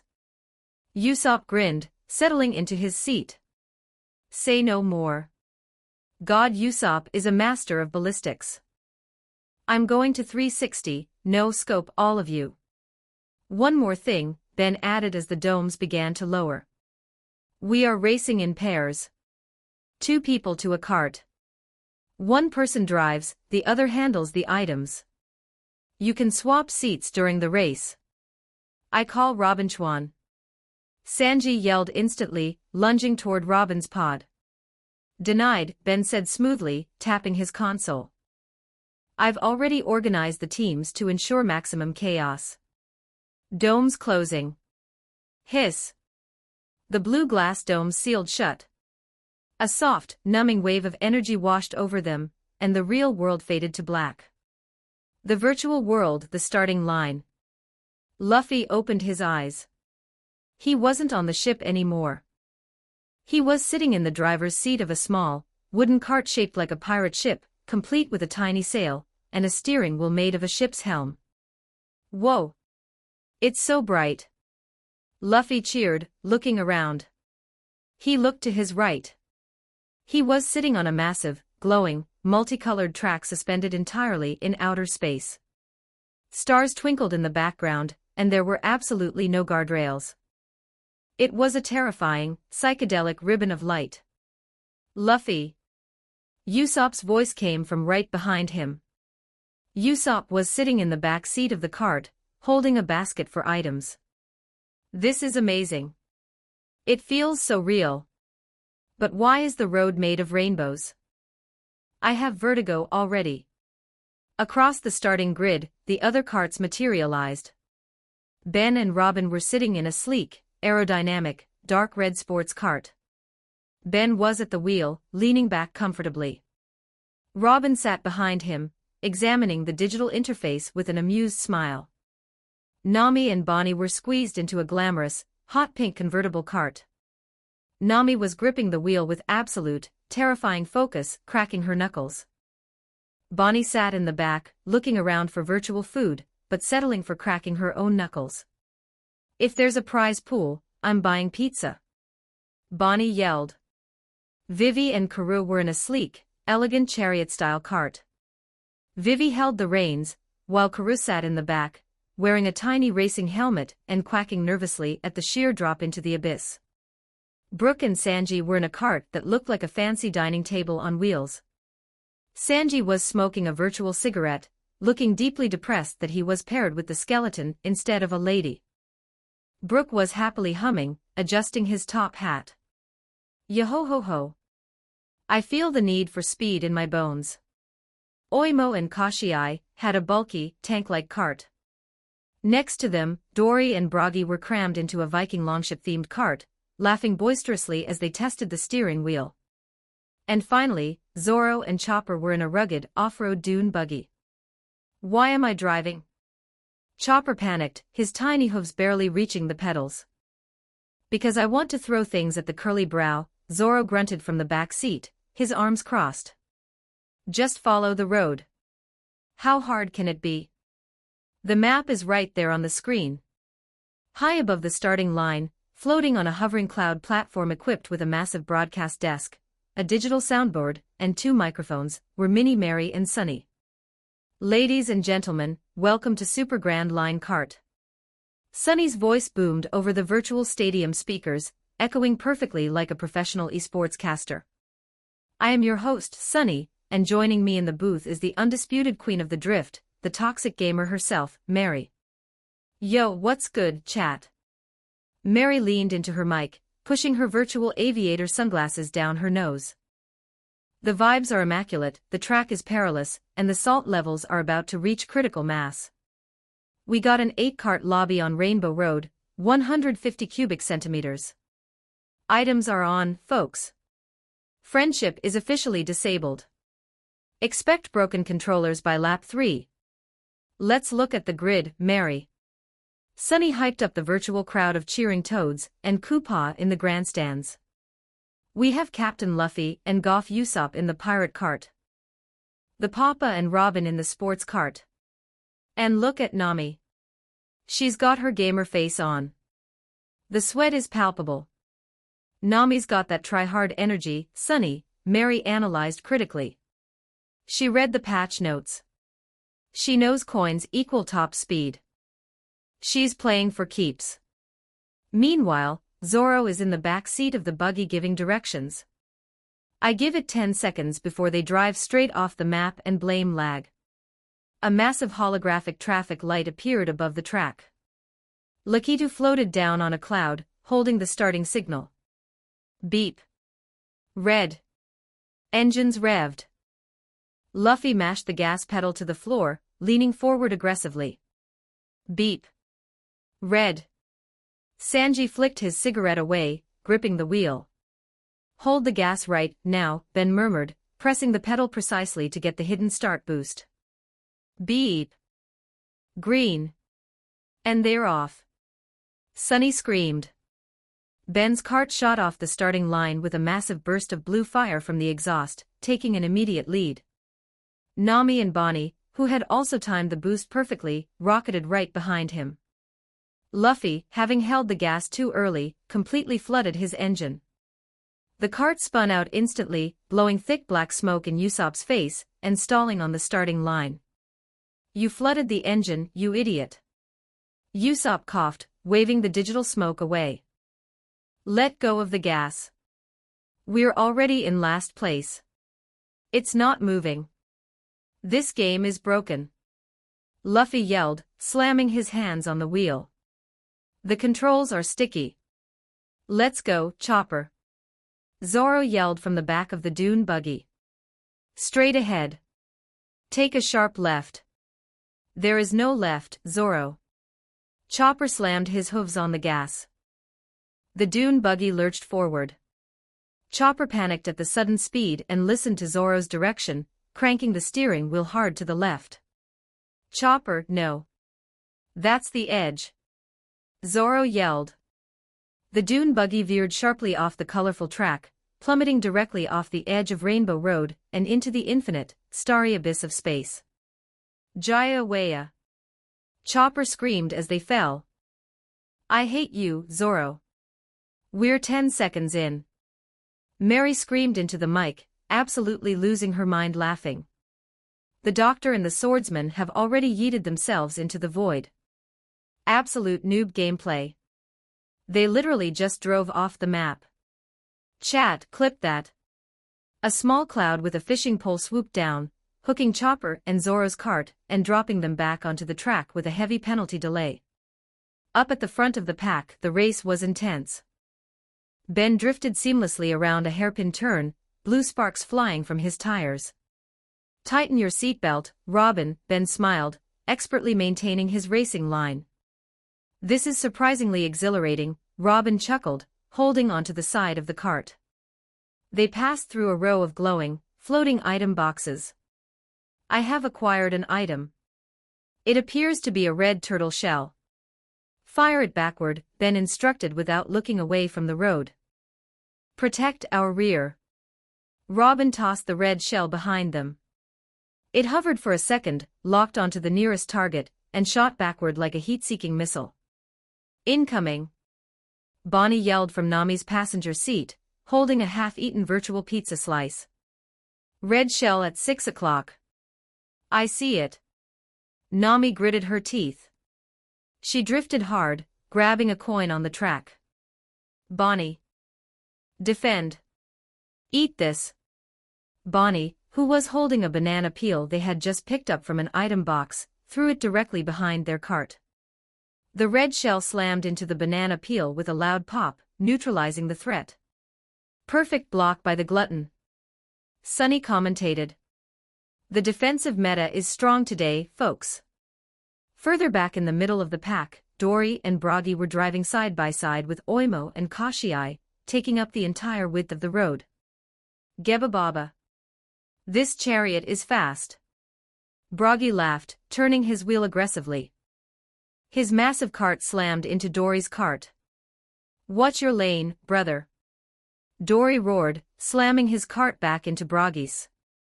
The two giants began aggressively playing bumper cars, completely ignoring the race, and just trying to push each other off the rainbow track.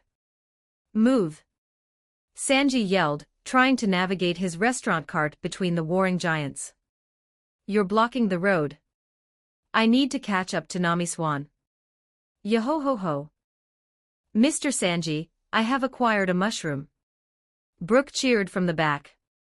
Shall I use it to boost past them? Yes. Hit it, Bones. Sanji commanded. Brook activated the mushroom. The cart surged forward with blinding speed. Sanji steered perfectly between the two giant carts, slipping through the gap. Beautiful driving, Mr. Sanji. Brook praised. I have to catch up to Nami Swan and Robin Swan. Sanji declared, his eyes turning into hearts as he accelerated toward a sharp, guardrail-less turn. I am coming. Sanji-san. The turn. Brook warned, pointing his bony finger at the impending abyss. Sanji, completely distracted by the distant vision of the female carts, missed the brake button completely. The restaurant cart flew off the edge of the rainbow road, sailing majestically into the void. I regret not the yithying. Sanji's voice faded into the starry abyss. My tea is spilling. Yo-ho-ho-ho. Brook laughed as they plummeted. The cook is down. Mary hyped the crowd, slamming her hands on the soundboard to play a sad trombone noise. He let the simp energy take the wheel. You hate to see it. A tragic throw by the black leg.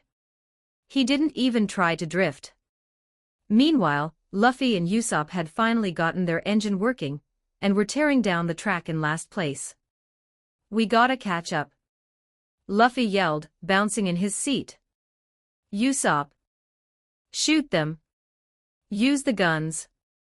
I got 3 green shells. Usopp grinned, his sniper instincts kicking in. Time to show them my worth. Target locked. Usopp stood up in his seat. He didn't just throw the shells randomly, he calculated the exact geometry of the track. He threw a green shell hard against the invisible wall bordering a sharp turn. The shell ricocheted at a sharp 45-degree angle, bouncing off another wall, and shot straight down the track. Smack! The shell hit Oimo and Kashiai's cart perfectly in the side, sending the two gatekeepers spinning out in a dizzying circle. What a snipe! Sunny screamed into the mic. God, Usopp with the geometry calculations. Simple angles, maximum devastation. The math ain't mathing, but the shell is hitting. That's my sniper. Luffy cheered, drifting past the spinning giants. As they crossed the line for lap 2, the gloves came off entirely. The voice chat, enabled across all carts, devolved into pure, unadulterated gaming toxicity. Who threw that Bob OMB? Vivi's voice cried out over the comms as her elegant chariot was blown sky-high, sending Karoo tumbling into space. That was so mean. I was in 4th place. Get out of the fast lane, princess. Nami's voice taunted ruthlessly. Eat my dust. The game is lagging. Zoro roared, driving straight into a thwomp. My controller is broken. I pressed turn and it didn't turn. Chopper, fix the wheel. You didn't press turn. You pressed the brake. Chopper shrieked, crying anime tears. Stop backseat driving. Report the giants for griefing. Usopp screamed as Broggy deliberately parked his massive cart in the middle of a narrow bridge, creating an impassable roadblock. Geba Baba. None shall pass the gates of Elbaf. Broggy laughed over the mic, casually throwing bananas everywhere. At the front, the duel between Ben and Nami was reaching sweaty, esports levels of intensity. Ben was taking every optimal racing line, his drifts cutting inches away from the edge of the void. Robin was managing their item inventory with lethal efficiency, holding a super horn to block incoming projectiles. Nami, however, was drafting right behind him, building up a slipstream boost. Bonnie had just pulled 3 red shells. Fire 1, Bonnie. Nami ordered. Bonnie threw a shell. Robin calmly deployed a banana peel, blocking it. Fire 2. Robin deployed a second banana. Fire 3. Nami screamed, drifting wide to try and pass. Robin didn't have another banana. The red shell hit Ben's cart, sending them into a brief spin. Gotcha. Nami cheered, rocketing past them into 1st place. See ya, magician. The prize money is mine.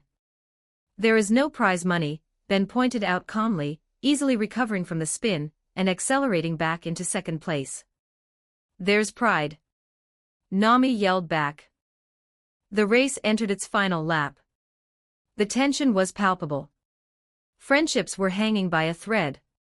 Sanji had threatened to poison Brooke's milk after the skeleton accidentally dropped a banana peel in front of their own cart. Zoro had fully given up driving, and was just trying to hit Luffy with green shells out of spite. We are entering the final straightaway, Mary announced, standing up on her cloud platform. The navigator has held the lead for the entire last lap.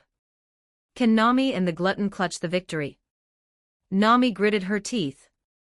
She swerved through an item box. The item roulette spun on Bonnie's dashboard.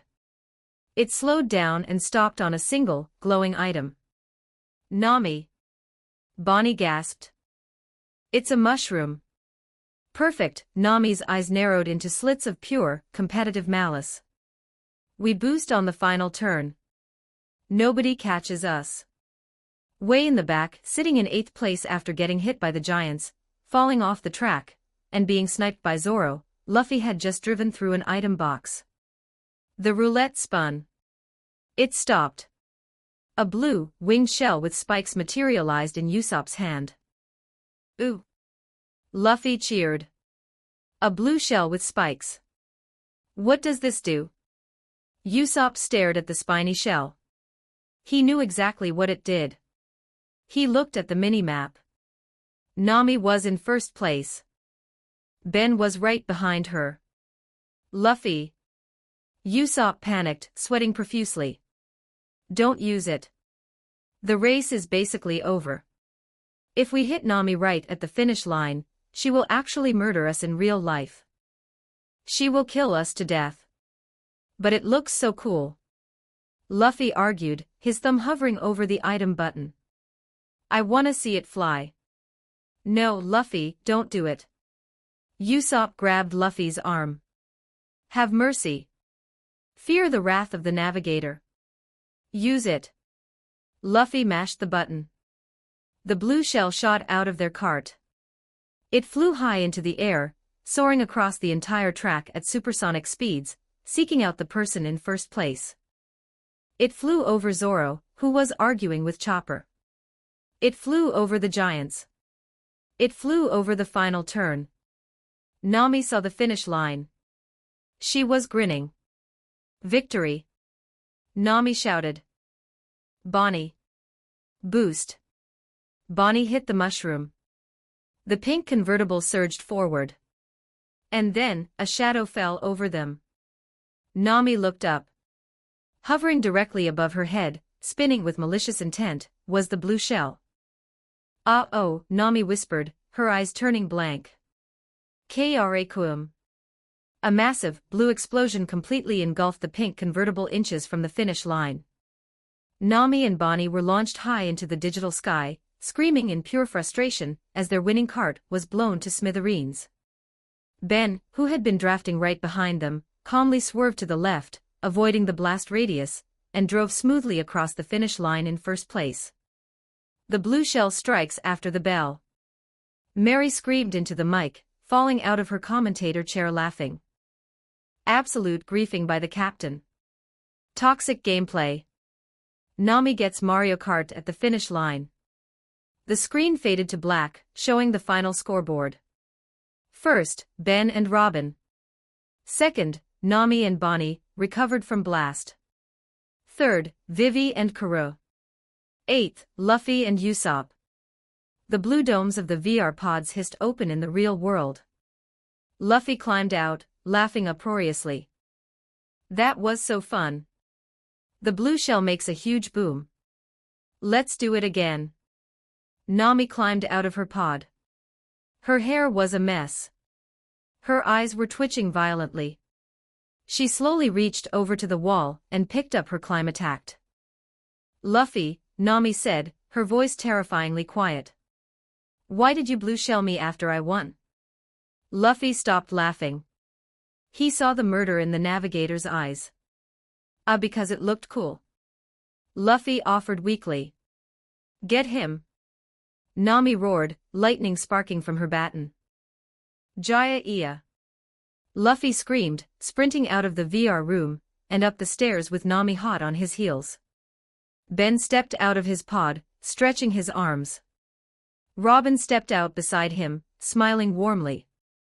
Well, Ben said, listening to Luffy's distant screams of pain echoing down the hallway. 4 days and 23 hours left of lockdown. Who wants to play Smash Brothers next? I call dibs on the swordsman character. Zoro yelled, immediately sprinting toward a pod. I bet there's no input lag on that one. The lockdown on Sabaody was going to be a very, very loud 5 days. Chapter 188, Sabaody Archipelago. 3,560 words.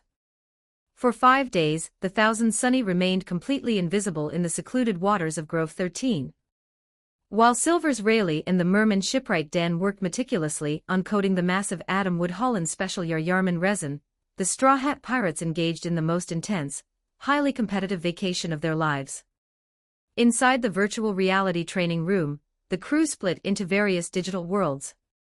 Luffy, Zoro, and Sanji spent hours in a hyper-realistic fighting game simulator, bypassing the need for controllers by hooking their neural pathways directly into the avatars. They engaged in brutal, chaotic free-for-alls in digital arenas that reset instantly upon destruction. Frankie, Usopp, and Sunny dominated the racing modules, customizing anti-gravity hovercarts and trading paint on tracks that defied physics. Chopper, Vivi, and Bonnie opted for a massive, relaxing open-world farming and cooking simulator, spending their days growing giant virtual vegetables and trading recipes. Robin and Nami played high-stakes, grand strategy puzzle games against Ben and Mary, turning the digital space into a quiet war of intellect and resource management. It was a perfectly self-contained, incredibly necessary mental break after the absolute hell of their 14-month physical training. On the afternoon of the 5th day, the ship's internal intercom crackled to life. Magician, Rayleigh's calm, slightly amused voice echoed from the external comms. You can bring your crew up. The coding is complete. Ben stepped out of his pod, stretching his arms. Game over, everyone. Time to get back to reality. The crew exited the VR room, rubbing their eyes and stretching their limbs, pouring out onto the grassy main deck. The Thousand Sunny looked identical, save for a faint, iridescent, soap bubble-like sheen that coated the entire ship from the keel to the tip of the mast. Rayleigh and Den were standing on the dock, wiping their hands with rags. "Beautiful work, Den-san, Rayleigh-san," Frankie cheered, leaning over the railing with starry eyes. "The resin distribution is completely uniform. It's a super coating job." "It took some doing," Den laughed, wiping his brow. "Your ship is massive, and the thruster ports required specialized resin seals to prevent the bubbles from popping during a burst. But she's ready for the ocean floor." Ben casually walked down the gangplank, stepping onto the wooden dock. He stopped in front of Rayleigh, adjusting his glasses. "I appreciate the hard work, Rayleigh-san," Ben said smoothly. "But before we set sail, I have a request." Rayleigh paused, capping his silver flask. He looked at Ben's golden eyes, reading the quiet intensity behind them. "A request?" "I want a fight," Ben stated plainly. Rayleigh blinked, then let out a long, wheezing sigh, rubbing the back of his neck. "Magician, I am just an old man. I spent the last 5 days painting a giant wooden boat with tree sap. My back aches and my drinking arm is tired. You want me to fight you?" "I have a solution for that," Ben replied, a small smirk touching his lips. "You already know about our time chamber. It won't take much time from your day. 10 minutes in the outside world is a full day inside. We can set aside an hour out here. That gives us 6 days inside." Rayleigh raised an eyebrow, clearly intrigued by the temporal math, but still hesitant. Before he could politely decline again, he felt a sudden, dense shift in the air pressure on the deck above. Rayleigh looked up. Leaning over the railing of the Sunny were Monkey D., Luffy, Roronoa Zoro, and Sanji. They weren't smiling. Their eyes were locked onto the Dark King. The sheer, suffocating weight of their combined auras, sharp, focused, and practically begging for a clash against a true legend, pressed down on the dock. Rayleigh stared at the three monsters staring back at him. He saw the familiar, reckless spark in Luffy's eyes that mirrored a captain he had sailed with long ago. Rayleigh sighed again, running a hand through his silver hair. "You brats are going to make this old man work a lot, aren't you? My old bones can't take that much stress." A small, nostalgic smile broke through his grumbling. "But..." Rayleigh dropped his hand to his side. "I suppose I can't let Roger's inheritor sail into the new world without testing his mettle. Give me a minute."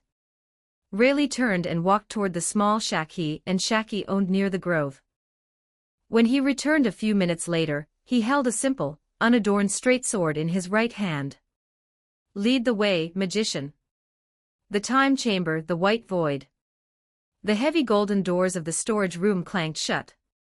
Ben, Luffy, Zoro, Sanji, and Rayleigh stood in the center of the infinite white expanse of the hyperbolic time chamber. The gravity was heavy, the air was thin, and the silence was absolute. "Fascinating," Rayleigh murmured, looking around at the endless white tiles. "A true pocket of isolated space.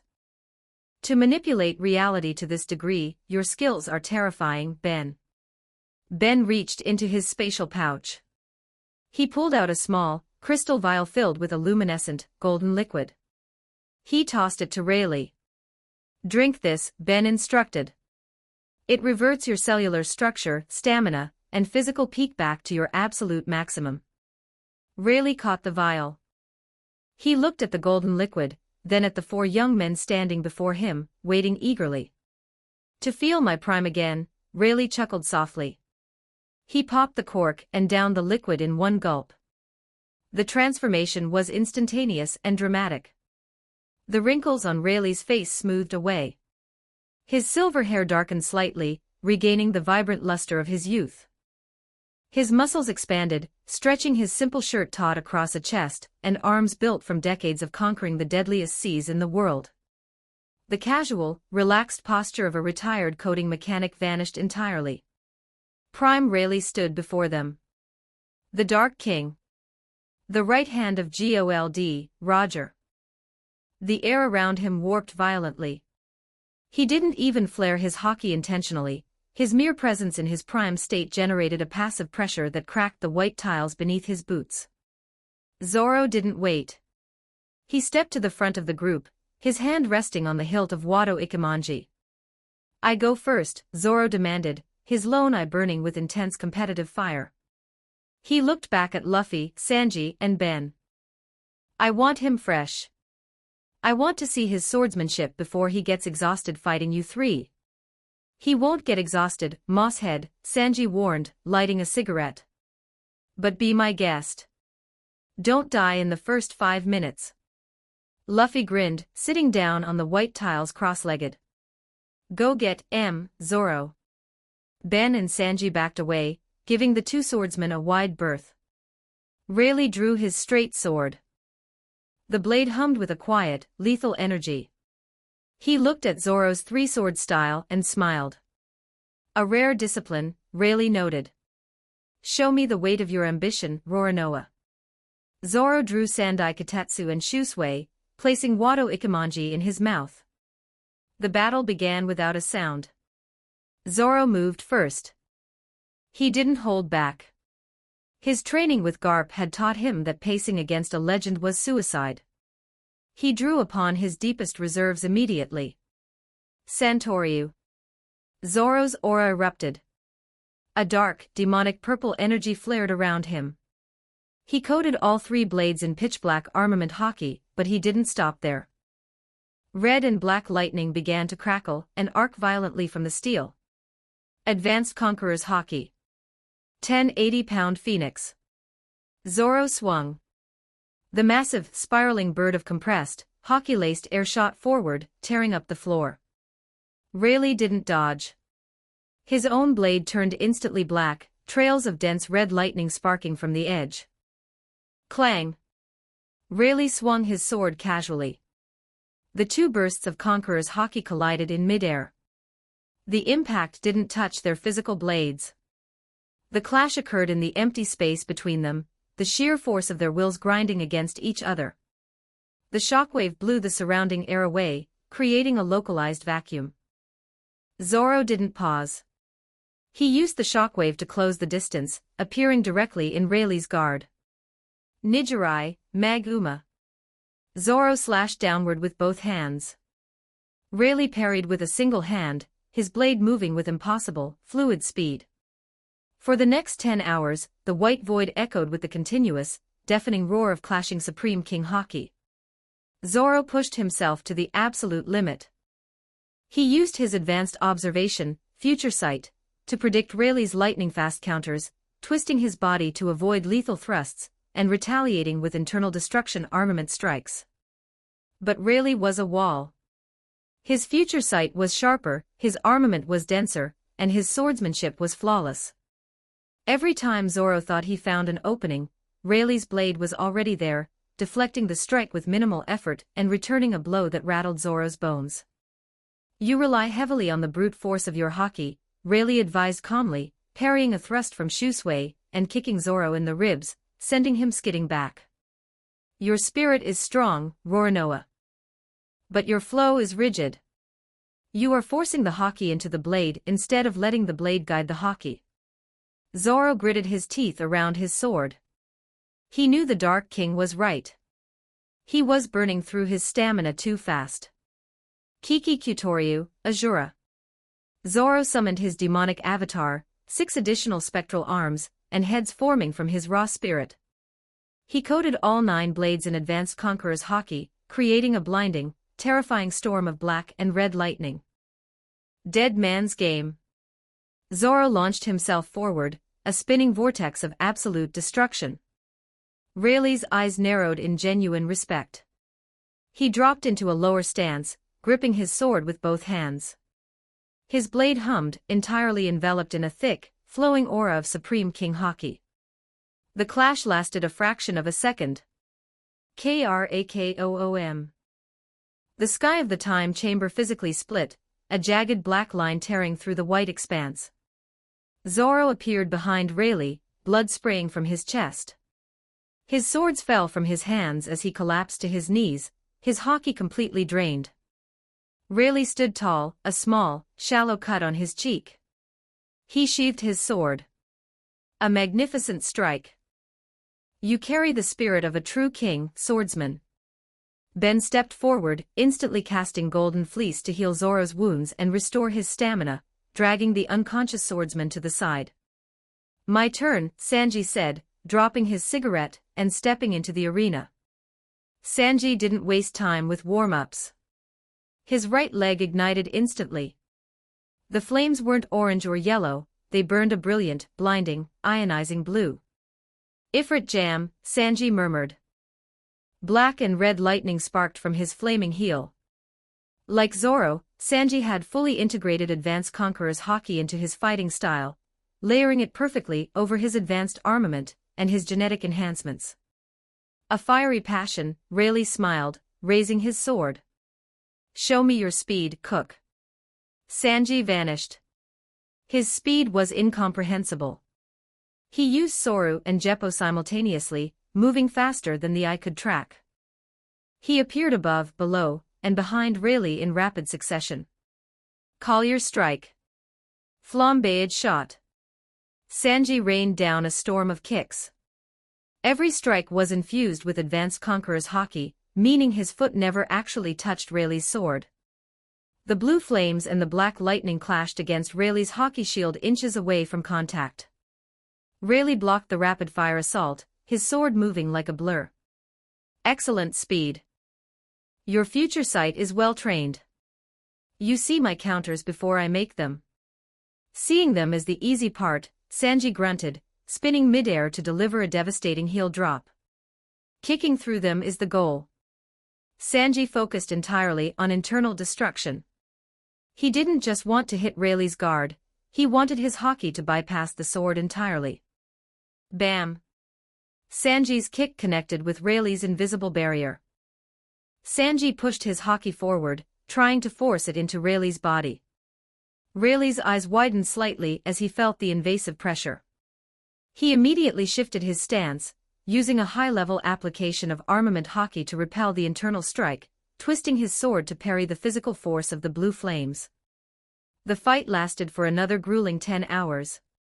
Sanji used the air as his domain, refusing to stay on the ground, bombarding Rayleigh with heat and kinetic force. But Rayleigh's sheer stamina and perfect, unwavering defense slowly ground the cook down. Your flames burn hot, but your rhythm is predictable, Rayleigh noted, catching Sanji's leg with his bare, Haki-coated hand during a wide swing. Before Sanji could react, Rayleigh delivered a devastating, Haki-infused palm strike directly to Sanji's chest. The internal destruction bypassed Sanji's exoskeleton, rattling his organs. Sanji coughed up blood, launched backward into the white tiles, completely incapacitated. Ben healed Sanji, dragging him next to Zoro. Day 3, Ben said, unbuttoning his cuffs. He stepped into the center of the void, his eyes turning a brilliant, glowing gold. Rayleigh looked at the magician. He knew Ben was a different kind of fighter entirely. I've been looking forward to this, Rayleigh said, rolling his shoulders. Your abilities defy standard classification. Ben's body instantly covered in thick, jagged golden armor. He layered advanced armament and Advanced Conqueror's Haki over the gold, creating a terrifying, radiant juggernaut of raw power. Ruler's authority. Ben didn't throw a punch. He clenched his fist. The gravity around Rayleigh multiplied by a factor of 100 instantly. The white tiles beneath the Dark King shattered under his own weight. Rayleigh gritted his teeth, his knees buckling slightly. Spatial manipulation. Ben didn't give him time to adjust. He closed the distance in a millisecond, throwing a devastating, Haki-infused right hook. Rayleigh forced his body to move against the crushing gravity. He brought his sword up, coating it in Advanced Conqueror's Haki. Krakoom. The clash shook the entire dimension. Ben's golden fist and Rayleigh's sword didn't touch, the black lightning warring in the gap between them. Ben didn't rely solely on brawling. While his right hand was locked in the clash. Confringo. An explosive invisible curse shot from the wand at point-blank range. Rayleigh's future sight flared. He recognized the magical threat, an attack that possessed no physical mass but carried lethal intent. He forcefully broke the clash, using sword to step back, but the explosion clipped his side, tearing his shirt and leaving a scorch mark on his ribs. "You mix your spells with your hockey flawlessly," Rayleigh praised, breathing heavily. A deadly combination. For the next 12 hours, Ben turned the arena into a nightmare. He used creation to spawn vibranium pillars to block Rayleigh's slashes, manipulated gravity to throw the Dark King off balance, and engaged in brutal, close-quarters hockey brawls whenever Rayleigh closed the gap. But Rayleigh was a master of adaptation. He stopped trying to fight the magic and focused entirely on the source. Rayleigh closed his eyes. He let his advanced observation hockey map the flow of Ben's mana and spirit. "Your magic bends the world," Rayleigh murmured, stepping forward. "But hockey cuts through all illusions." Rayleigh swung his sword. It wasn't a flying slash. It was a precise, perfectly condensed line of Supreme King hockey. It cut through the 100G gravity field, shattering the invisible pressure. It cut through the vibranium shields Ben erected. Ben braced himself, crossing his golden, hockey-coated arms. Clang! Rayleigh's blade bypassed the armor, the internal destruction of his advanced hockey radiating directly into Ben's chest. The golden armor shattered, and Ben was thrown backward, the wind knocked completely out of his lungs. Ben lay on the floor, gasping for air, a satisfied smile on his face despite the defeat. He cast a quick healing charm on himself, sitting up to watch the final match. Monkey D. Luffy stepped onto the battlefield. He didn't look angry. He looked entirely focused, adjusting his straw hat. "My turn, old man," Luffy said. "Show me the strength of the man who wears that hat," Rayleigh smiled, his sword resting at his side. Luffy didn't bother with gear second or third. He bit into his muscular forearm, blowing air directly into his muscles while coating his arms in hockey. Gear fourth. Steam erupted from Luffy's body. He transformed into the massive, bouncing, hockey-coated form of Bounceman. Black and red lightning sparked wildly around him. Gomu Gomu no Kong Gun. Luffy retracted his fist into his arm like a spring, launching it forward with the force of a meteor. Advanced Conqueror's hockey trailed from the strike. Rayleigh met it head-on. Kra Kamum. The impact was the loudest yet. The white sky of the time chamber physically split apart, vast black fissures running across the void. The ground ceased to exist, turning into a massive, pulverized crater. Luffy and Rayleigh fought for an entire 24 hours. It was a brawl of absolute monsters. Luffy used his erratic, bouncing movements to attack from impossible angles, raining down Kong organ barrages and culverin strikes. He used future sight to weave around Rayleigh's devastating, precise sword slashes. Rayleigh matched him blow for blow. The Dark King's stamina in his prime was virtually infinite. He absorbed Luffy's heaviest hits, countering with strikes that sent the rubberman flying across the dimension. As the battle dragged into its final hours, Luffy's gear fourth ran out. He deflated, panting heavily on the ground, his hockey depleted. Rayleigh stood over him, his sword lowered. He was covered in bruises and sweat, his breathing heavy, but he had outlasted the captain. "You rely heavily on the burst power of your gears, Luffy," Rayleigh said, offering a hand to help the boy up. "Your advanced hockey is powerful, but it drains you too fast when combined with your fruits forms. You need to learn to maintain that level of hockey in your base form." Luffy grinned, taking the hand and standing up. "I will. Thanks for the fight, Rayleigh." Ben stood up, clapping his hands. "Time's up."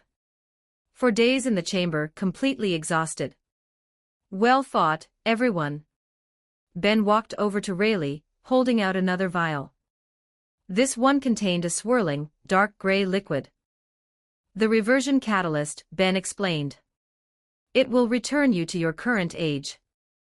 Rayleigh took the vial, looking at his youthful hands one last time with a fond smile. It was wonderful to feel the old strength again. Thank you, magician. He drank the potion. Instantly, his hair turned silver, his wrinkles returned, and his muscles softened back into the frame of the retired coding mechanic. Rayleigh groaned, rubbing his lower back. Ah, there's the familiar ache. I missed it. Ben reached into his spatial pouch. He pulled out a heavy, ornate wooden chest and handed it to Rayleigh. A token of our gratitude for the spar and the coating, Ben said. Inside are 10 vials of the prime elixir, and 10 vials of the reversion catalyst. Use them however you see fit. If you ever need to protect a certain island, or yourself, you have the means to become the Dark King once more. Rayleigh opened the chest, looking at the glowing vials. His eyes widened slightly at the sheer value and power contained within the box. This is a dangerous gift, Ben, Rayleigh said quietly. I trust you to use it wisely, Ben smiled. Let's head back. We have a Fishman Island to visit. The golden doors opened, and the group stepped back out onto the deck of the Thousand Sunny. Only an hour had passed in the real world. The ship was fully coated, the iridescent resin bubble shimmering beautifully in the afternoon sun. The rest of the crew was gathered on the deck, fully packed and ready to dive. Standing on the dock to see them off were Rayleigh, Den, and Shaki, who had come down from her bar to bid farewell to the famous crew. You guys sure caused a lot of trouble up here, Shaki smiled, taking a drag from her cigarette. Be careful down there. 10,000 meters is a long drop. We will. Nami waved from the railing. Take care of the coating. Den yelled. Don't let any sea monsters pop it, or you'll be crushed instantly. Super careful. Frankie struck a pose. Rayleigh stood at the edge of the dock, holding the wooden chest. He looked at Luffy, who was sitting on the figurehead, grinning widely. Luffy. Rayleigh called out. Luffy looked down. The sea ahead is merciless, Rayleigh said, his voice carrying the wisdom of a man who had seen it all. But I have no doubt you will reach the top. I'm gonna be the Pirate King. Luffy roared, his voice echoing across Grove 13. Sunny. Ben commanded from the helm. Initiate descent protocols. Aye aye, Papa. Flooding ballast tanks. Deflating buoyancy chambers. Down we go. The Thousand Sunny began to sink.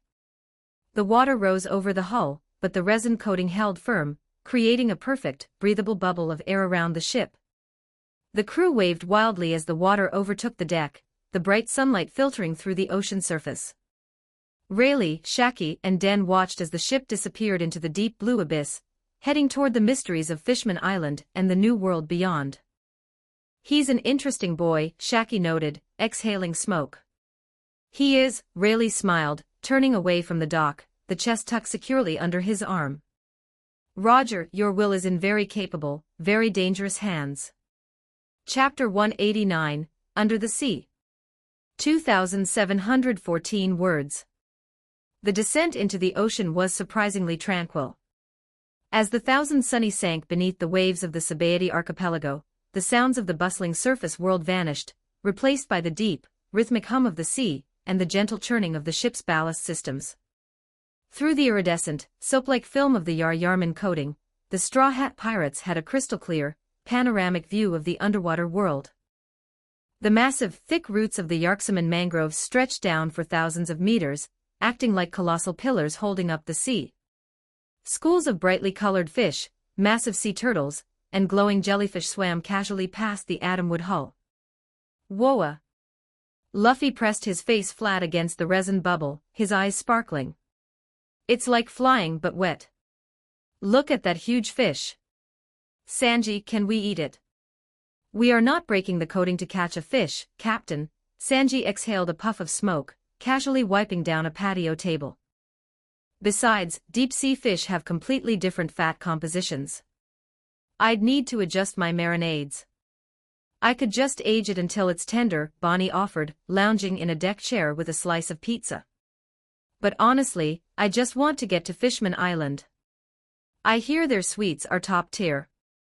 It is breathtaking, Vivi smiled, standing beside Nami at the railing. Karu gave an affirmative, awe-struck quack, as a school of silver fish darted past his beak. It truly is, Robin agreed, looking up at the shimmering surface light filtering down through the water. She reached out and gently poked the resin bubble with her finger. The surface yielded slightly, feeling like thick gelatin before pushing her finger back. Fascinating. This bubble seems to share the exact same characteristics as the ones produced by the roots on the surface. It does, Nami nodded, checking her log pose, which was pointing straight down. Rayleigh explained it before we launched. The resin is permeable to high-velocity force. That means if we need to, we can stick our weapons through the bubble, or Frankie can fire the ship's cannons, and the projectiles will pass right through without popping the ship's coating. Super convenient for naval combat. Frankie struck a pose near the main mast. The Jayan cannon is ready to fire whenever we need it. Usopp, who had been nervously gripping the railing, turned around. Wait, so things can pass through it. What happens if something breaks it? Like, what actually pops this thing? Well, Nami tapped her chin. A single hole will just seal itself back up. But if it takes massive, widespread damage, like if we smash into a jagged reef, or if a sea king takes a giant bite out of the hull and pokes multiple holes at once, the entire bubble will pop instantly. And if that happens at this depth, Robin added with a serene, pleasant smile, the sudden, localized shift in oceanic pressure will instantly crush the ship into splinters, and our internal organs will violently implode before we even have the chance to drown. The deck went completely silent. Robin. Please don't say things like that. Usopp shrieked, his eyes popping out of his skull as he grabbed Chopper, who was already crying anime tears. We're going to implode. Chopper wailed, clutching his fuzzy head. I don't want to implode. Geba Baba. Dory laughed, sitting cross-legged on the grass. A warrior's death in the crushing dark. Not a bad way to go. Speak for yourself, Kashii grumbled, adjusting his helmet. I prefer dying with my boots on solid ground. Oimo agrees, the other giant nodded solemnly. No imploding today, please. Don't worry, you guys, Mary chimed from the upper balcony, tapping her wrist console. Sunny and I have the navigation locked in. We are currently passing through the euphotic zone, and are about to exit the dysphotic zone. We just hit 1,000 meters below sea level. The light is fading, Sunny announced over the ship's speakers. Activating the external luminescent floodlights. Click. Massive beams of warm, white light shot out from the Thousand Sunny's bow and sides, piercing the growing darkness of the deep ocean. The water outside the bubble shifted from a vibrant blue to a deep, inky navy. The crew settled in, enjoying the quiet ambience of the deep-sea descent. Zoro was asleep against the mast, his arms crossed. Ben was sitting at a patio table, quietly reading a thick, leather-bound book on advanced genetic sequencing. Suddenly, Usopp stopped shivering. He stood up straight, his hand reaching up to touch the rim of his sniper goggles. His brow furrowed in concentration. Over the last 2 years, his observation hockey had sharpened into a highly sensitive, long-range radar. Hey, Usopp called out, his voice dropping its cowardly pitch. I'm picking up a presence. A large one. Zoro cracked his lone eye open. Is it a sea king? Brook asked, drawing his cane sword slightly. Because my bones are not built for water pressure. Yo-ho-ho. No, Usopp pointed directly behind the Thousand Sunny, into the murky darkness above them. It's a ship. And it's moving fast. It's heading directly toward us. Ben closed his book. Mary. Rear cameras. On it, Mary tapped her console. A holographic screen popped up over the patio table. The screen displayed a dark, jagged pirate ship encased in its own coating bubble. But the ship didn't have paddle wheels or sails. It was being violently towed through the water by a massive, angry-looking sea monster with the body of a cow and the tail of a fish. A sea cow. Sanji raised an eyebrow. That's rare. They're gaining on us, Vivi noted, stepping closer to the screen. Whose flag is that? The flag depicted a skull with slick-back hair, and a crossbones made of a scythe and a shovel. The Caribou Pirates, Robin identified easily. Led by wet-haired Caribou and bloodsplatter Coribou. Rookie pirates who recently made a name for themselves by hunting down and killing Marines. They have a reputation for extreme cruelty. Rookies hunting in the deep sea, Zoro grunted, standing up. Must be targeting crews before they reach Fishman Island. Outside, the Caribou Pirates' ship rapidly closed the distance, pulling up alongside the Thousand Sunny. Through the water, the Straw Hats could see the deck of the enemy ship swarming with armed men. Standing at the bow was wet-haired Caribou himself, a tall, unsettling man with long, slick-back hair, a long tongue, and a sinister, unhinged grin. Caribou had been hunting weak crews, but when his lookouts had spotted the Straw Hat flag, his ambition had overridden his caution. He wanted the fame of taking down the 500 million berry mun. Caribou raised a massive halberd, yelling commands to his crew. He pointed at the Thousand Sunny, his mouth moving as he ordered the assault. They're preparing to board, Frankie cracked his metallic knuckles. Shall I blast them with the laser beams? Wait, Nami said, stepping up to the edge of the bubble and peering out at the monster towing the enemy ship. Her eyes narrowed. She recognized the green spots, the gold ring in its nose, and the dull, bovine eyes. Is that Mama? Nami asked, absolutely baffled. Mama? Luffy blinked. He looked closer. Hey. It is. That's the cow from Arlong Park. The one we beat up. Sanji asked, exhaling smoke. On the enemy ship, Caribou leaped off his bow, sailing through the water toward the Thousand Sunny. But as Caribou jumped, Momo the sea cow happened to turn his massive head. The beast's dull eyes locked onto the Thousand Sunny. Momo saw Nami. He saw Sanji. And worst of all, he saw Monkey D, Luffy grinning and waving at him. The traumatic memories of Arlong Park, the brutal kicks, the stretching punches, the sheer terror of being spun around like a toy, flooded the sea cow's brain in a tidal wave of pure, unadulterated PTSD. Momo's eyes bulged out of his head. He let out a muffled, underwater shriek of absolute, soul-crushing terror. The sea cow didn't stop. He didn't hesitate. He violently whipped his massive tail, executing a flawless, high-speed U-turn. With a surge of panicked adrenaline, Momo bolted in the exact opposite direction, swimming away as fast as his fins could carry him, violently dragging the Caribou Pirates' ship with him into the darkness of the deep sea. Wah hey! Where are you going? Coribou's muffled voice faded into the distance as their ship was yanked away. Plop! Wet-haired Caribou, who had already committed to his jump, passed effortlessly through the Sunny's resin bubble. His boots hit the grassy deck of the Straw Hat ship with a soft thud. Caribou stood up, adjusting his coat. He kept his eyes closed, a sinister, arrogant smirk plastered across his face. He believed he had just led a glorious, terrifying boarding party. Kehehehe. Caribou laughed, his long tongue rolling out of his mouth. Listen up, Straw Hats. You've had a good run, but your journey ends here. Men. Introduce yourselves to these fools. Slaughter them all, and bring me the rubber boy's head. Caribou waited for the cheers of his bloodthirsty crew. He heard nothing. Only the gentle hum of the Sunny's reactor. Caribou slowly opened one eye. He looked to his left. No crew. He looked to his right. No crew. He looked behind him, out through the bubble.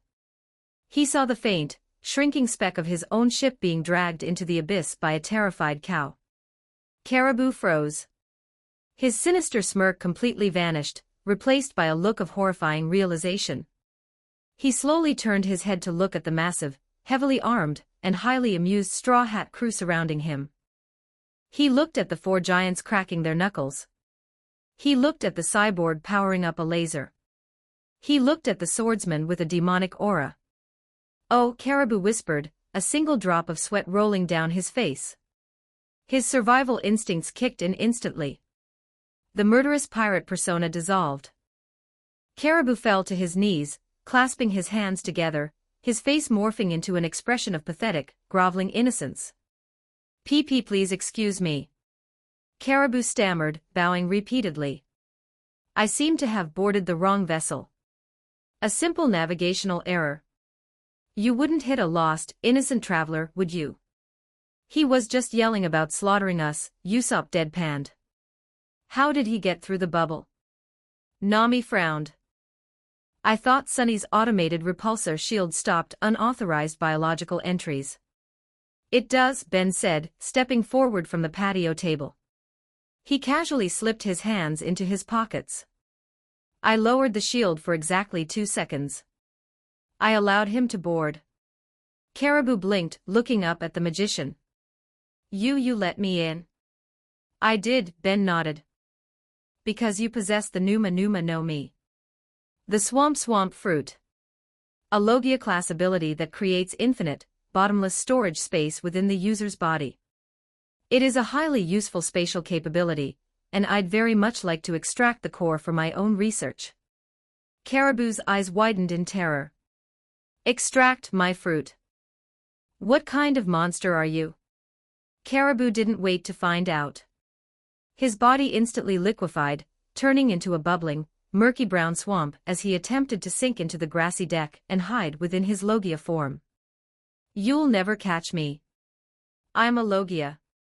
Ben simply raised his right hand, his index and middle fingers extended. Ben flicked his wrist. Stupefy. A brilliant, flashbang of red light erupted from Ben's fingers. It didn't interact with the physical properties of the swamp. It bypassed the Logia state entirely and struck Caribou's soul and nervous system directly. Zap! The spell hit the swamp puddle. Caribou's body instantly solidified back into his human form. His eyes rolled into the back of his head, and he collapsed onto the deck like a sack of potatoes, completely unconscious, drooling slightly onto the grass. The entire threat had been neutralized in exactly 2 seconds. "Well," Zoro grunted, sheathing his sword slightly. "That was anticlimactic." "He didn't even get to fight," Luffy pouted, poking the unconscious pirate with his foot. "He wasn't here to fight. He's here for science," Ben stated smoothly. Ben raised his hand again to effortlessly levitate Caribou's unconscious body into the air. "I'm going to take him down to the research lab. I need to draw some blood, isolate his DNA sequence, and map the devil fruit integration before I extract the template. I'll dump him out an airlock when I'm done." "Have fun in the lab, Ben," Robin smiled pleasantly as Ben floated the sleeping pirate down the stairs and out of sight. "Hey Nami." Luffy turned away from the stairs, walking over to the navigator. He pointed straight down into the dark water. "This is taking forever. Can't Sunny just use the thrusters and go straight down? It would be way faster." Nami sighed, shaking her head. She pulled out a large, waterproof map of the deep-sea currents she had purchased on Sabaody. "No, Luffy. We absolutely cannot travel in a straight line," Nami explained, unrolling the map on the table. "The ocean isn't just an empty swimming pool. The deeper we go, the more chaotic the currents become.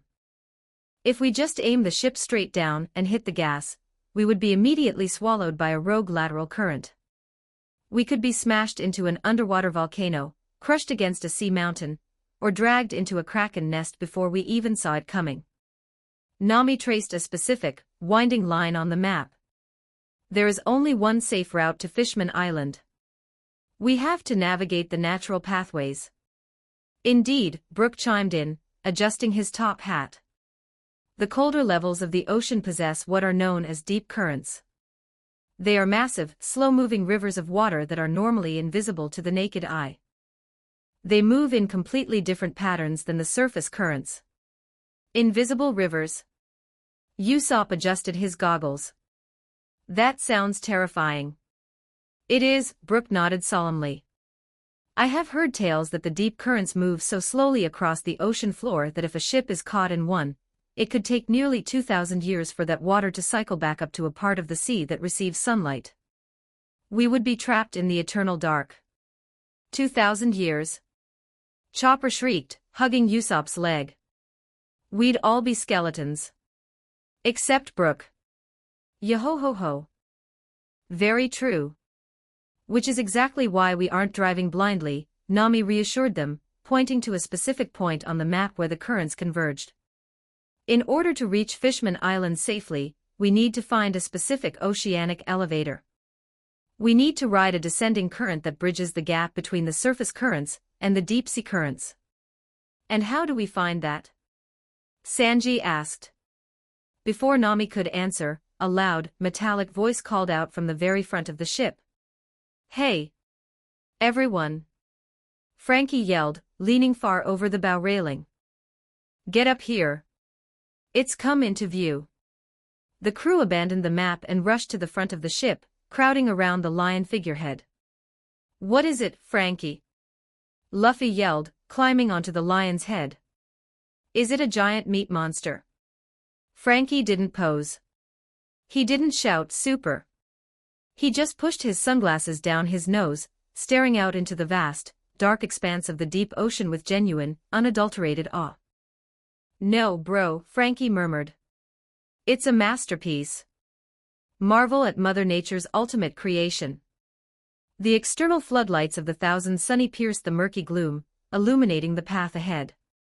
There, stretching infinitely downward into the lightless abyss, was a colossal, churning pillar of water.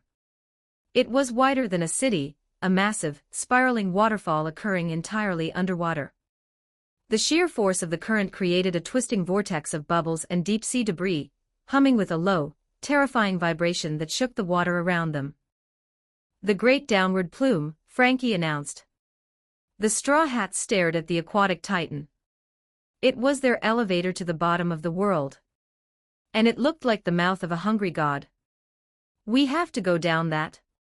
Usopp whispered, his knees trembling. Luffy's eyes locked onto the swirling vortex. A massive, fearless grin spread across his face. Hold on tight, everybody. Luffy roared. Here we go. Chapter 190, Under the Sea. 2,746 words. The thousand sunny hovered on the precipice of the downward plume, the colossal underwater waterfall roaring silently in the abyss. Inside the safety of the Yar-Yarman coating, the Straw Hat crew stared down into the swirling, bottomless vortex. Luffy, pressing his face against the resin bubble at the bow, squinted his eyes into the darkness. Hey, guys, Luffy said, his voice unusually focused. There's a monster down there. Frankie walked up beside the captain, adjusting his sunglasses as his cybernetic eyes zoomed and enhanced the image. Deep within the churning water, massive, undulating shadows moved with terrifying grace. That's a kraken, Frankie noted, his metallic jaw clicking. A giant, mythological octopus. The legends say it can crush multiple galleons in a single blow. It must have made a nest at the bottom of the plume, feeding on all the pirate ships that have traveled down here over the years. Usopp's knees immediately gave out. He collapsed onto the grassy deck, clutching his head. A kraken? We can't fight a kraken underwater. It's suicide. Sunny, put it in reverse. No way. Luffy grinned, cracking his knuckles. He wasn't intimidated in the slightest by the sheer scale of the Leviathan. If it's that big, it must be super strong. I've decided. I'm gonna tame it and make it our pet. You want to tame a mythological sea monster? Nami shrieked, her teeth turning into sharp points. Are you insane? Before the argument could escalate, a massive shadow suddenly eclipsed the Sunny's rear floodlights. Down in the ship's reinforced research lab, Ben was standing over an examination table. Wet-haired Caribou was securely strapped to a heavy steel chair, currently awake and glaring at the magician. Ben had woken him up to begin questioning him about his Logia fruit's spatial dimensions. You'll pay for this, you blue sea trash. Caribou spat, struggling against the sea stone, vibranium cuffs. My brother Koribou is out there. He'll come for me, and he'll slaughter every last. Caribou stopped mid-threat, his eyes locking onto the external surveillance monitor mounted on the lab wall. On the screen, a familiar, jagged pirate ship was rapidly approaching the Sunny. It was the Caribou pirates' vessel, towed by the terrified sea cow, Mumu. Standing at the bow was Caribou, wielding a massive shovel and yelling battle cries. They had returned to save their captain. Caribou. Caribou cheered, tears of joy welling in his eyes. I told you. My loyal brother is here. You're all dead. On the monitor, Caribou raised his shovel, ordering his crew to fire on the Straw Hats. But before they could even get within cannon range, a colossal, reddish-purple tentacle the size of a skyscraper whipped out of the darkness from below. The Kraken struck the approaching pirate ship. The massive tentacle wrapped around Caribou's vessel. With a sickening, silent crunch, the Kraken effortlessly squeezed. The coating bubble popped instantly. The jagged ship was crushed into splinters like a fragile toy. On the monitor, Caribou watched in jaw-dropping horror as his brother and his entire crew were swallowed by the crushing pressure of the deep sea, their bodies vanishing into the dark, churning water. Caribou's face went pale. His tongue lolled out of his mouth uselessly. Well, Ben murmured, writing a note on his clipboard. It seems your rescue party has been cancelled. Shall we continue the examination? Caribou began to weep uncontrollably, much to his own chagrin, realizing he was now entirely alone on a ship of monsters. Up on the main deck, the crew had also witnessed the swift, brutal destruction of the rookie pirates. They're gone, Robin observed mildly, placing a hand on her cheek. I suppose the pressure crushed their bones into dust before they could even drown. What a tragical way to die. Perhaps the ocean will claim us next in a similarly grotesque fashion. Robin. Don't say things like that. Usopp sobbed, clinging to Chopper, who was also crying. It's looking at us. Vivi warned. From the depths the Kraken turned its massive, glowing yellow eyes toward the Thousand Sunny. Having finished its appetizer, it was ready for the main course. Luffy rolled his shoulders. Zoro drew Sandai Katatsu and Shusui. Let's go, Zoro grunted, stepping toward the edge of the bubble. Stop. Usopp screamed, diving forward to tackle both the captain and the swordsman by the ankles. Are you idiots trying to kill us? If you launch massive attacks from inside the bubble, or if you slash through it with too much force, you'll rip the resin wide open. We'll pop. Usopp is right, Sanji agreed, gritting his teeth. We can't afford a hull breach at this depth. We're sitting ducks. A massive tentacle whipped through the water, aimed directly at the Sunny's broadside. Evasive maneuvers. Sunny yelled from the helm. The android boy spun the steering wheel with lightning speed. The Thousand Sunny's paddle wheels engaged in reverse, shifting the massive ship just in time to avoid the crushing blow. The tentacle swept past them, the water pressure alone rocking the deck violently. I'm still gonna punch it. Luffy insisted, crossing his arms stubbornly. I said I'm gonna tame it and I'm gonna. Mary sighed, stepping out onto the grassy deck. She pulled 3 sleek, silver briefcases from her spatial storage inventory. Papa anticipated you'd do something stupid where you shouldn't, Mary said flatly. She tossed the briefcases onto the deck. Vibranium nanotech armor. Highly pressurized, deep-sea capable, with built-in oxygen scrubbers and thrusters. It will protect you from the water pressure and let you fight outside the bubble.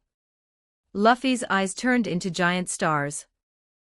I'll take one, Bonnie smirked, stepping forward. I haven't punched a sea monster in a while. I shall assist the captain. Oimo, currently in his human-sized form, grabbed the 3rd briefcase. They tapped the briefcases. Instantly, sleek, form-fitting nanotech armor crawled up their bodies, locking into place with metallic clicks. Luffy's armor was tinted red, Bonnie's was pink, and Oimo's was a dark, earthy green.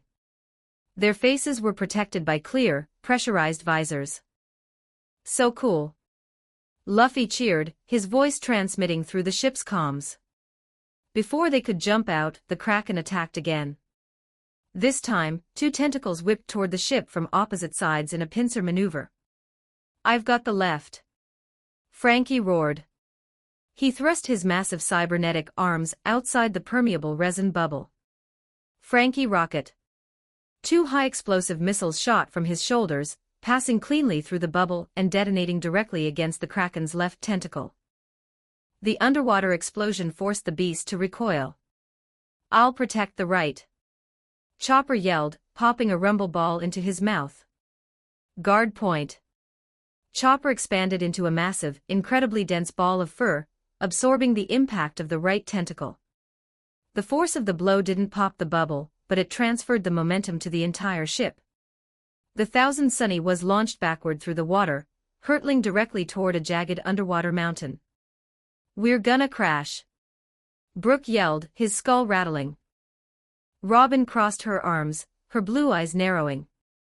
"Mille fleurs, gigantesco mano." Thousands of hands sprouted from the rear of the Thousand Sunny, weaving together instantly to form two colossal, beautifully crafted arms. The giant hands reached out, pressing firmly against the underwater mountain, and acting as massive shock absorbers. The ship bounced gently against Robin's construct, halting their momentum perfectly. "Nice save, Robin," Nami yelled. "Luffy, now. Let's go." Luffy, Bonnie, and Oimo stepped through the resin bubble. The moment they entered the open ocean, the thrusters on their vibranium suits engaged, propelling them through the water with incredible speed. The Kraken roared, a silent, vibrating burst of water pressure, and lashed out at the three tiny armored figures. Age, temporal decay. Bonnie didn't dodge. She flew directly toward an incoming tentacle, placing both armored hands against its suction cups. A pulse of pink energy washed over the limb.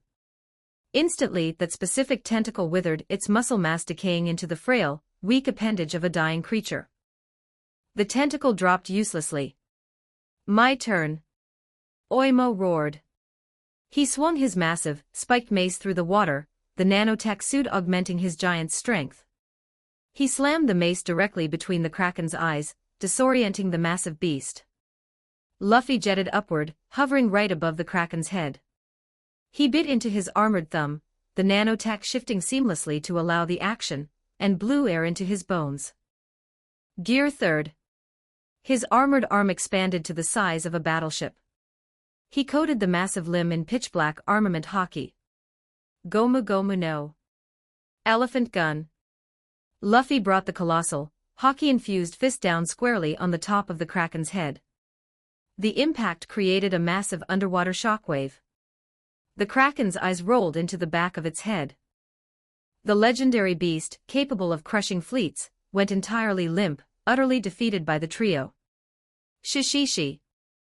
Good boy."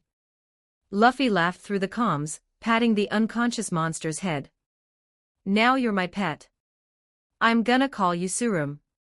"Excellent work, you three," Ben's voice came through the earpieces. He had returned to the deck, leaving Caribou secured in the lab. "Now get back to the ship." As the three armored pirates began to swim back, Bonnie paused. "Hey, what is that?" Swimming casually around the unconscious Kraken was a massive, incredibly large great white shark. It wasn't aggressive, but what caught Bonnie's attention was that the shark was explicitly wearing a red and white striped t-shirt. "A shark in a shirt." Oimo blinked. Before they could investigate the strange fashion choices of local wildlife, the ocean suddenly shifted. The downward plume, the colossal underwater waterfall they had been hovering near, surged. The violent, churning current grabbed the Thousand Sunny and the three armored pirates, sweeping them all up in its unstoppable downward flow. "Current caught us," Nami yelled, gripping the railing. "Sunny, angle the rudders. Ride the draft. If we fight it, we'll spin out." Rudders angled. Sunny shouted, wrestling with the ship's wheel. The Thousand Sunny plummeted into the dark abyss, riding the massive aquatic slide. But the chaotic, churning waters separated Luffy, Bonnie, and Oimo from the ship, sweeping them away in the darkness. "Luffy!" Zoro shouted, peering into the gloom. Their suits have tracking beacons and automatic propulsion.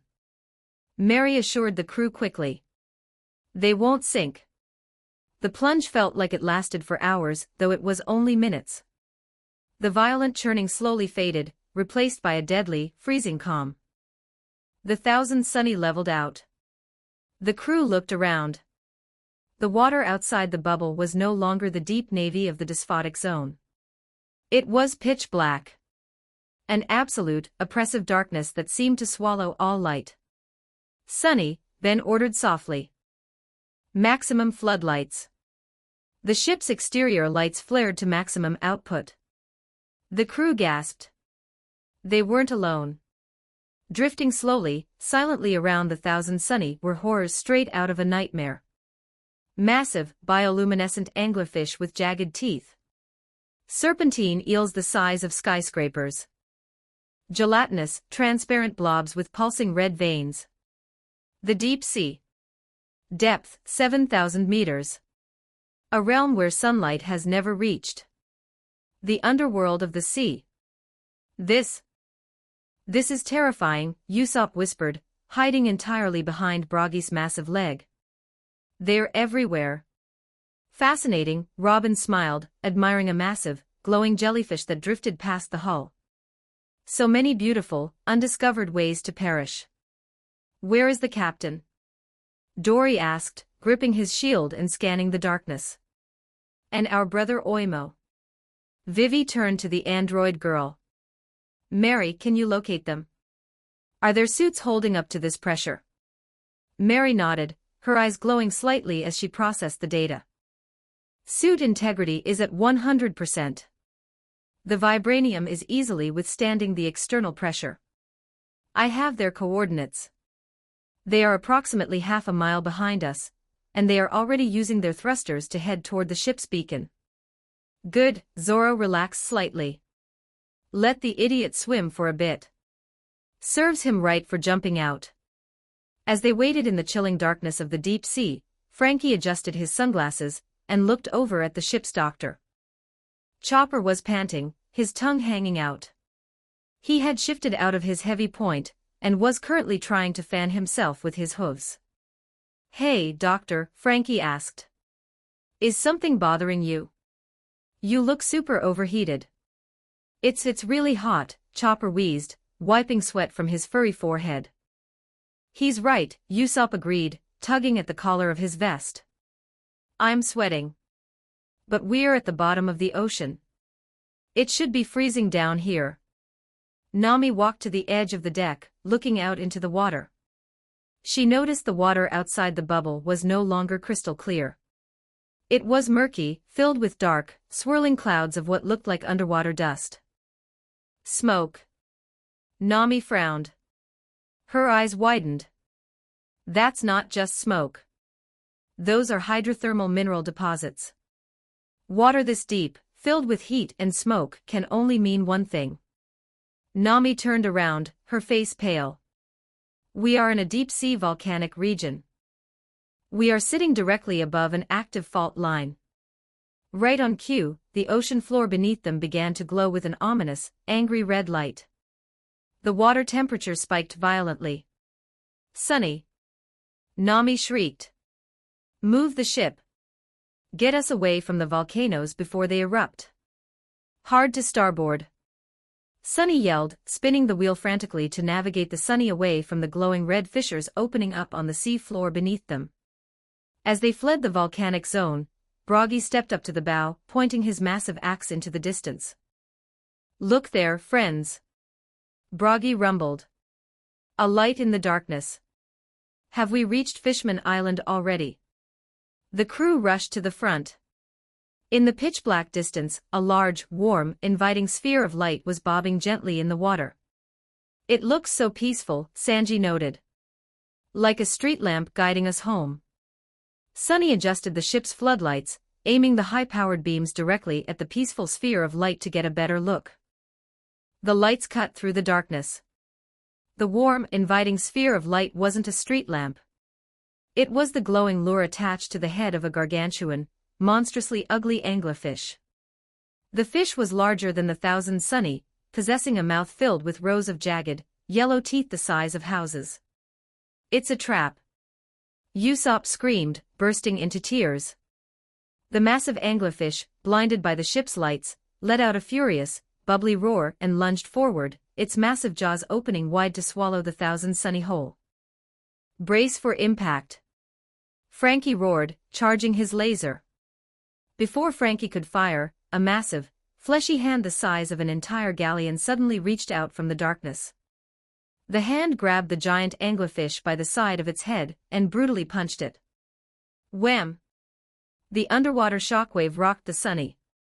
The anglerfish was sent tumbling sideways into the darkness, completely knocked out. The Straw Hats stared in disbelief.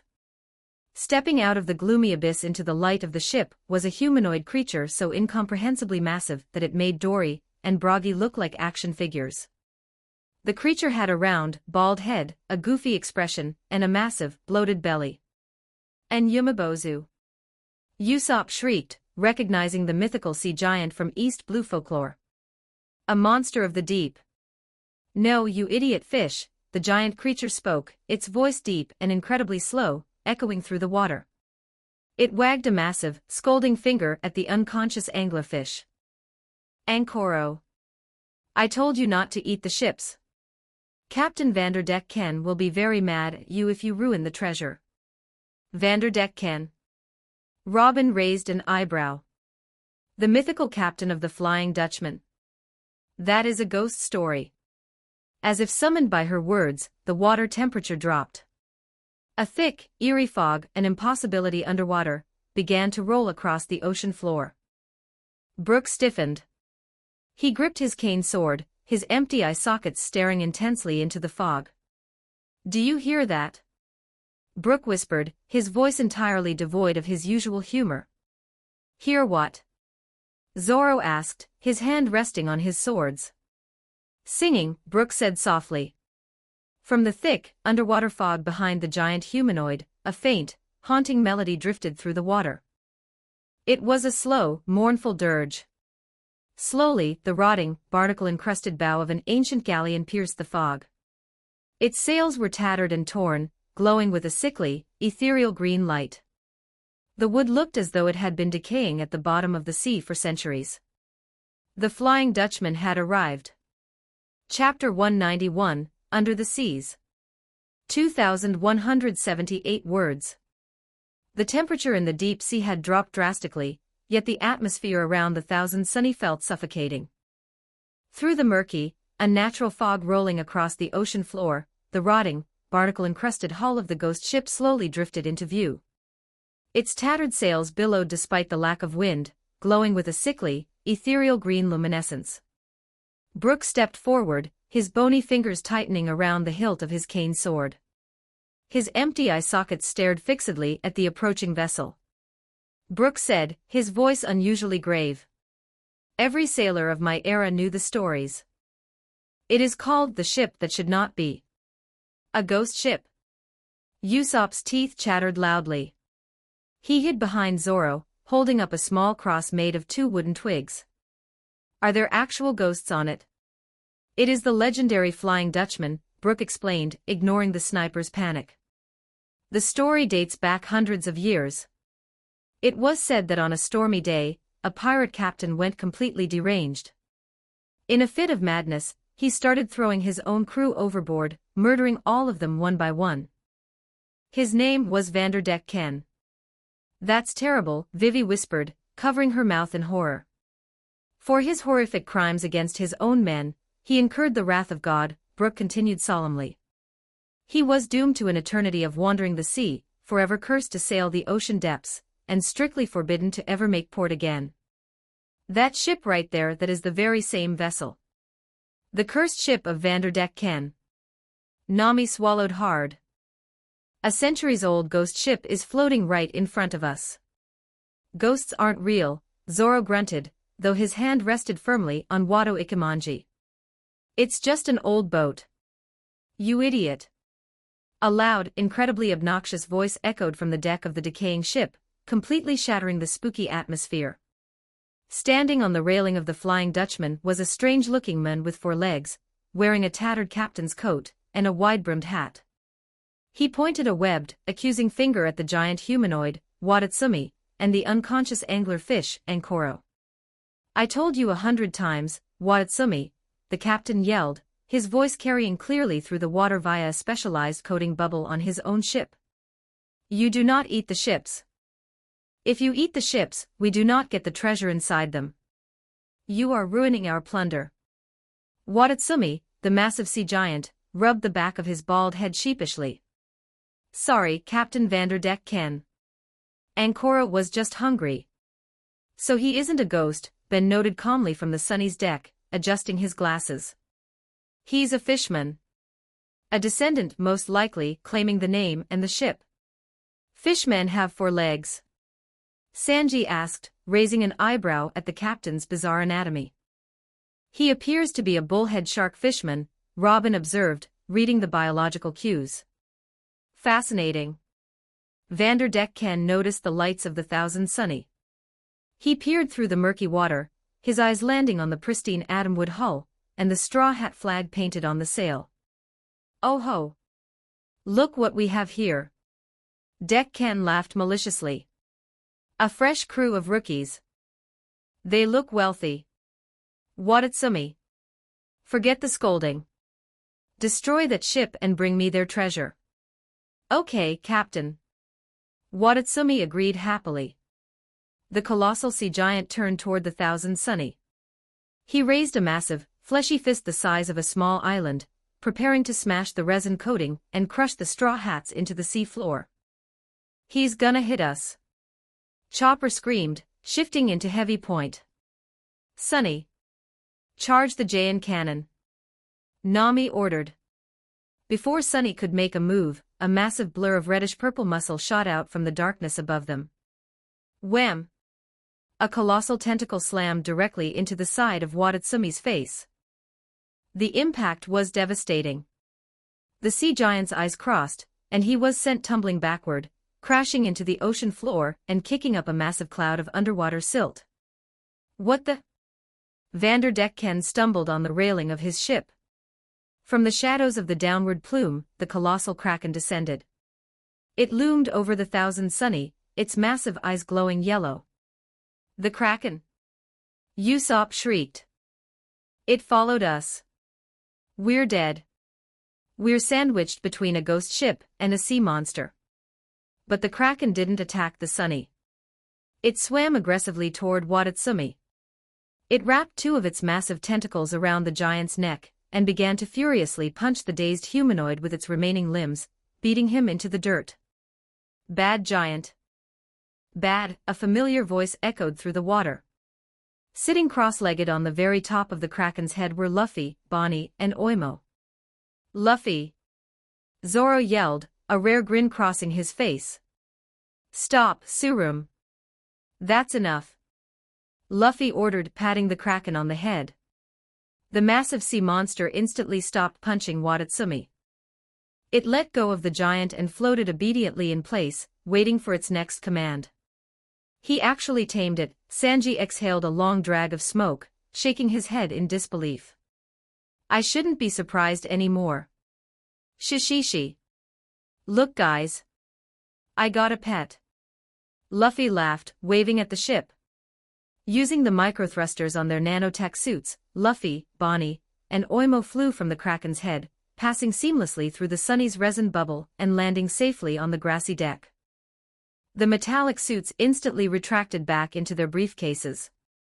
"That was awesome," Bonnie cheered, cracking her knuckles.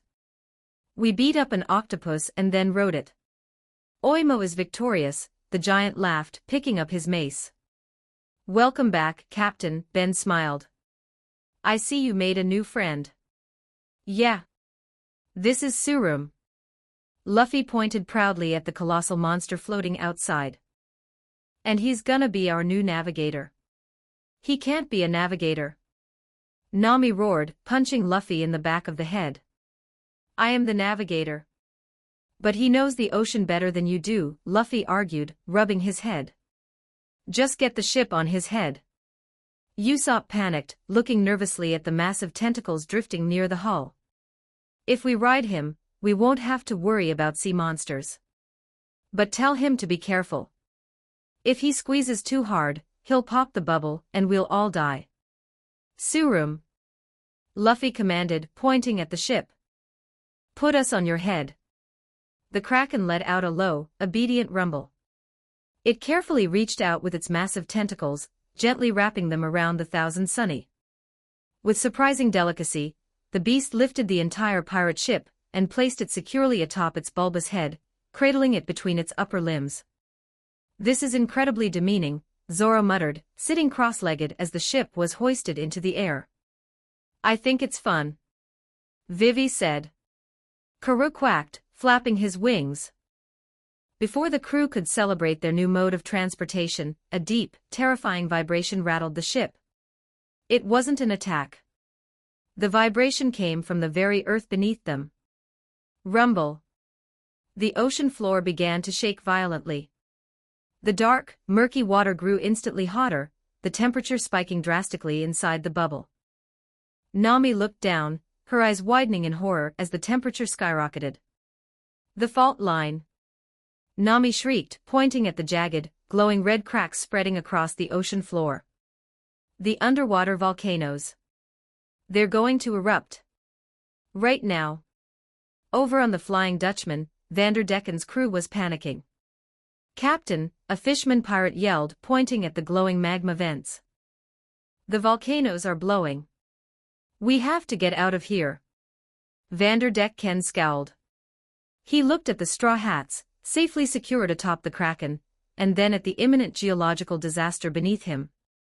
Curse my luck. Decken spat. Watatsumi. Ankoro. Wake up, you useless lumps. Pull the ship. Retreat immediately.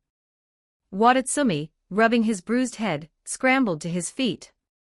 He grabbed the towing ropes attached to the Flying Dutchman, dragging the ghost ship away from the thermal vents as fast as he could swim. Surum. Run away. Luffy yelled, pointing forward. The Kraken didn't need to be told twice. Its survival instincts kicked in. Surum propelled himself forward with a massive burst of water from his siphon, carrying the Thousand Sunny away from the epicenter of the fault line.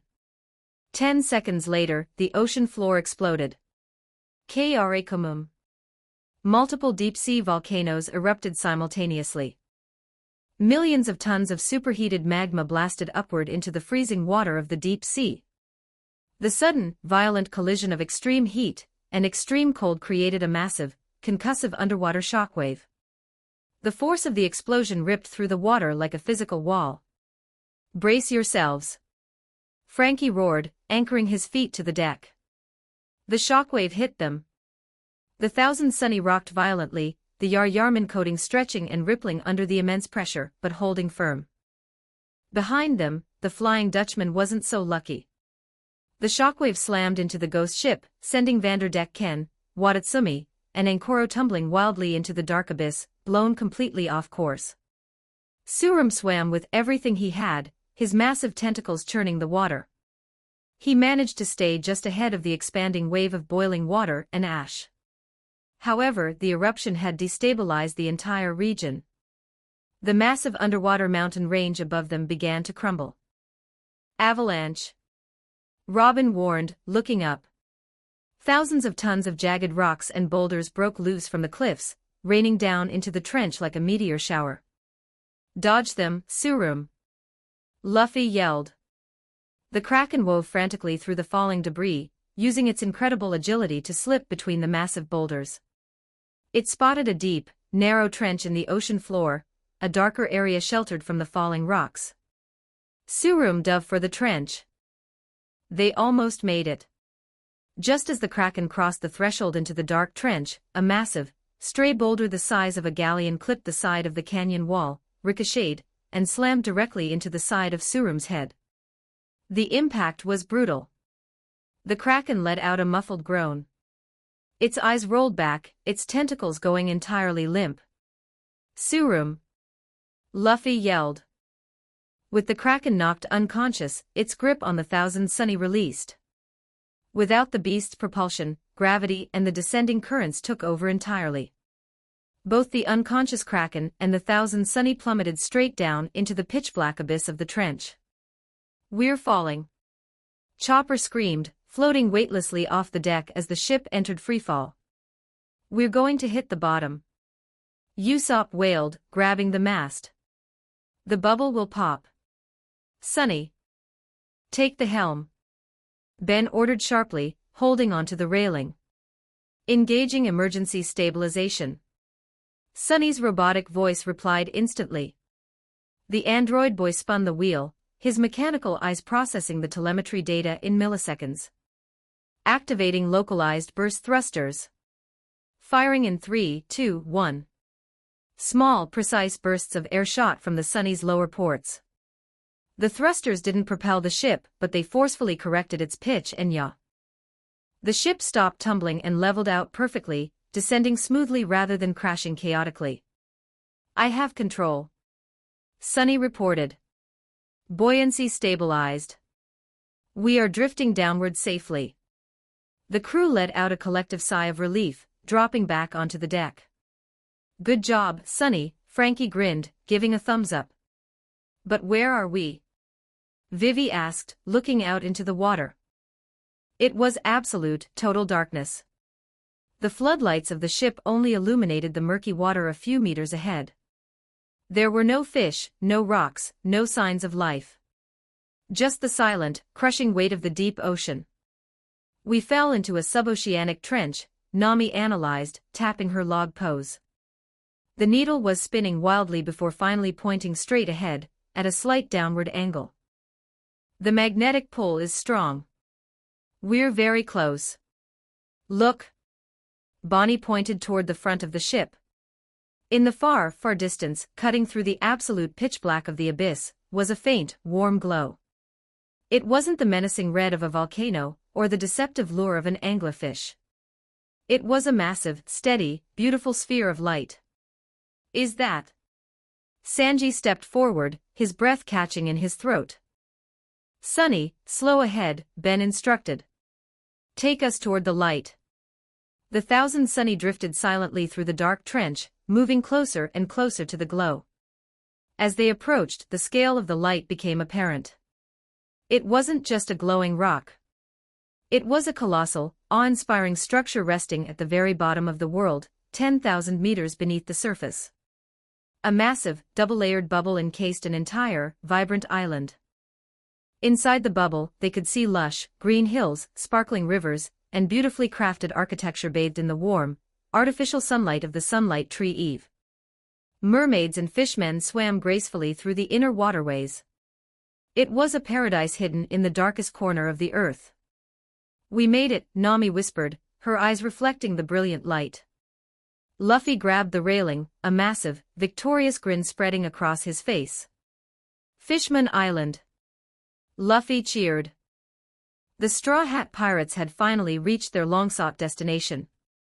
But as the Thousand Sunny approached the outer barrier of the underwater kingdom, the shadows moving within the coral reefs suggested that their arrival would be anything but peaceful. Chapter 192, Under the Seas. 3,049 words. The Thousand Sunny drifted silently through the pitch-black abyss, illuminated only by the ship's powerful exterior floodlights and the distant, mesmerizing glow of Fishman Island. At 10,000 meters below sea level, the crushing pressure of the ocean was held at bay entirely by the shimmering Yaryaman resin coating. Just a few hundred yards ahead of the ship, lying limp against a jagged trench wall, was Surum. The colossal Kraken had been knocked completely unconscious by a falling stray boulder during the underwater avalanche.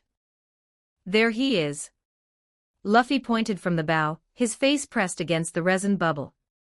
"Surum. Wake up, buddy. We made it to the bottom." The Kraken didn't stir. His massive tentacles drifted lazily in the freezing current. Ben stepped up to the railing, adjusting his glasses. He took a heavy hit to the head. A normal sea creature would have died from that impact. "Let me wake him." Ben simply raised his right hand, his eyes glowing with the golden light of the Medea template, weaving a restorative spell that bypassed the water entirely. Golden fleece, renervate. A pulse of warm, revitalizing golden magic shot through the water, striking the kraken squarely between the eyes.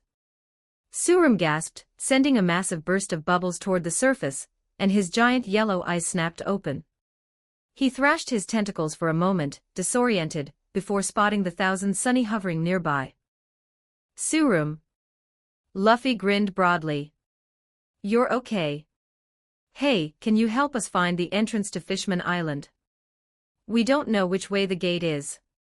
Surum let out a low, rumbling underwater groan, nodding his massive head. He reached out a tentacle, gesturing toward the glowing bubble in the distance. But before the kraken could lead the way, the water around them suddenly grew darker. A series of massive, imposing shadows fell over Surum and the thousand sunny, entirely eclipsing the ambient light of the undersea kingdom. What is that? Zoro grunted, his hand resting on his swords as he stared into the murky water above. More sea kings. They are moving in formation, Robin noted calmly, crossing her arms. A coordinated ambush. Surrounding them were 5 colossal sea beasts, creatures that resembled lions, rhinos and bears but with scales, fins and gills. They were easily twice the size of the thousand sunny. Riding atop these massive beasts were dozens of heavily armed fishmen, glaring down at the pirate ship. One of the sea beasts, a gigantic sea lion, swam to the forefront. Standing on its head was a tall, fierce-looking dagger-toothed pike conger fishman. He wore a dark leather jacket, a menacing sneer, and bore the tattoo of a crossed-out sun pirate's symbol on his chest. Well, well, well, the fishman's voice echoed clearly through the water, amplified by a specialized shell device. What do we have here? I thought I smelled human trash floating down the plume. The fishman turned his sneer toward the trembling kraken. Surum, huh? You pathetic, spineless squid. Letting weak, fragile humans order you around. You are a disgrace to the creatures of the deep. Slink away before I have you butchered for calamari. Surum didn't hesitate. The kraken, genuinely terrified by the overwhelming numbers and the fierce aura of the fishmen, let out a high-pitched squeal. He rapidly expelled a massive cloud of black ink and bolted into the darkness, completely abandoning the straw hats. He ran away. Chopper shrieked, clutching his head. We're surrounded. Hey! Luffy yelled, glaring up at the fishman. Why did you scare my pet? Your pet? The fishman laughed cruelly. Humans do not own the sea. I am Hammond, a combatant of the new Fishman Pirates. And I know exactly who you are, Straw Hat Luffy. Hammond pointed a webbed finger at the ship. Your crew has quite the reputation down here. You are the humans who crushed Arlong's ambition in the East Blue. But you also saved Hatchan at the Sabaody archipelago from pirates. Because of that, our captain has decided to grant you a rare opportunity. Hammond crossed his arms, looking down at them with absolute supremacy. The new Fishman Pirates are taking control of this era. I am giving you 2 choices, humans, Hammond declared. Swear your loyalty and join our crew as our subordinates right now, or be crushed by the pressure of the deep sea and sink to the bottom. The tension on the deck was palpable. A fleet of sea monsters surrounded them, ready to pop their delicate air bubble and instantly kill all the devil fruit users on board. Luffy stuck his pinky finger deep into his nose and picked it lazily. No, Luffy said simply. Hammond froze. His sneer faltered. Did you not hear me, human? I asked if you will join us. I hold your very lives in my hands. Luffy wiped his finger on his pants, not a single care in the world on his face. I heard you. I said no. I'm gonna be the Pirate King, not your underling. You guys look stupid anyway. The collective jaws of the new Fishman Pirates dropped. He rejected us, a Fishman lackey gasped. And insulted us. You arrogant surface-dwelling scum. Hammond roared, his face twisting with absolute fury. You reject our mercy. Then die here in the cold dark.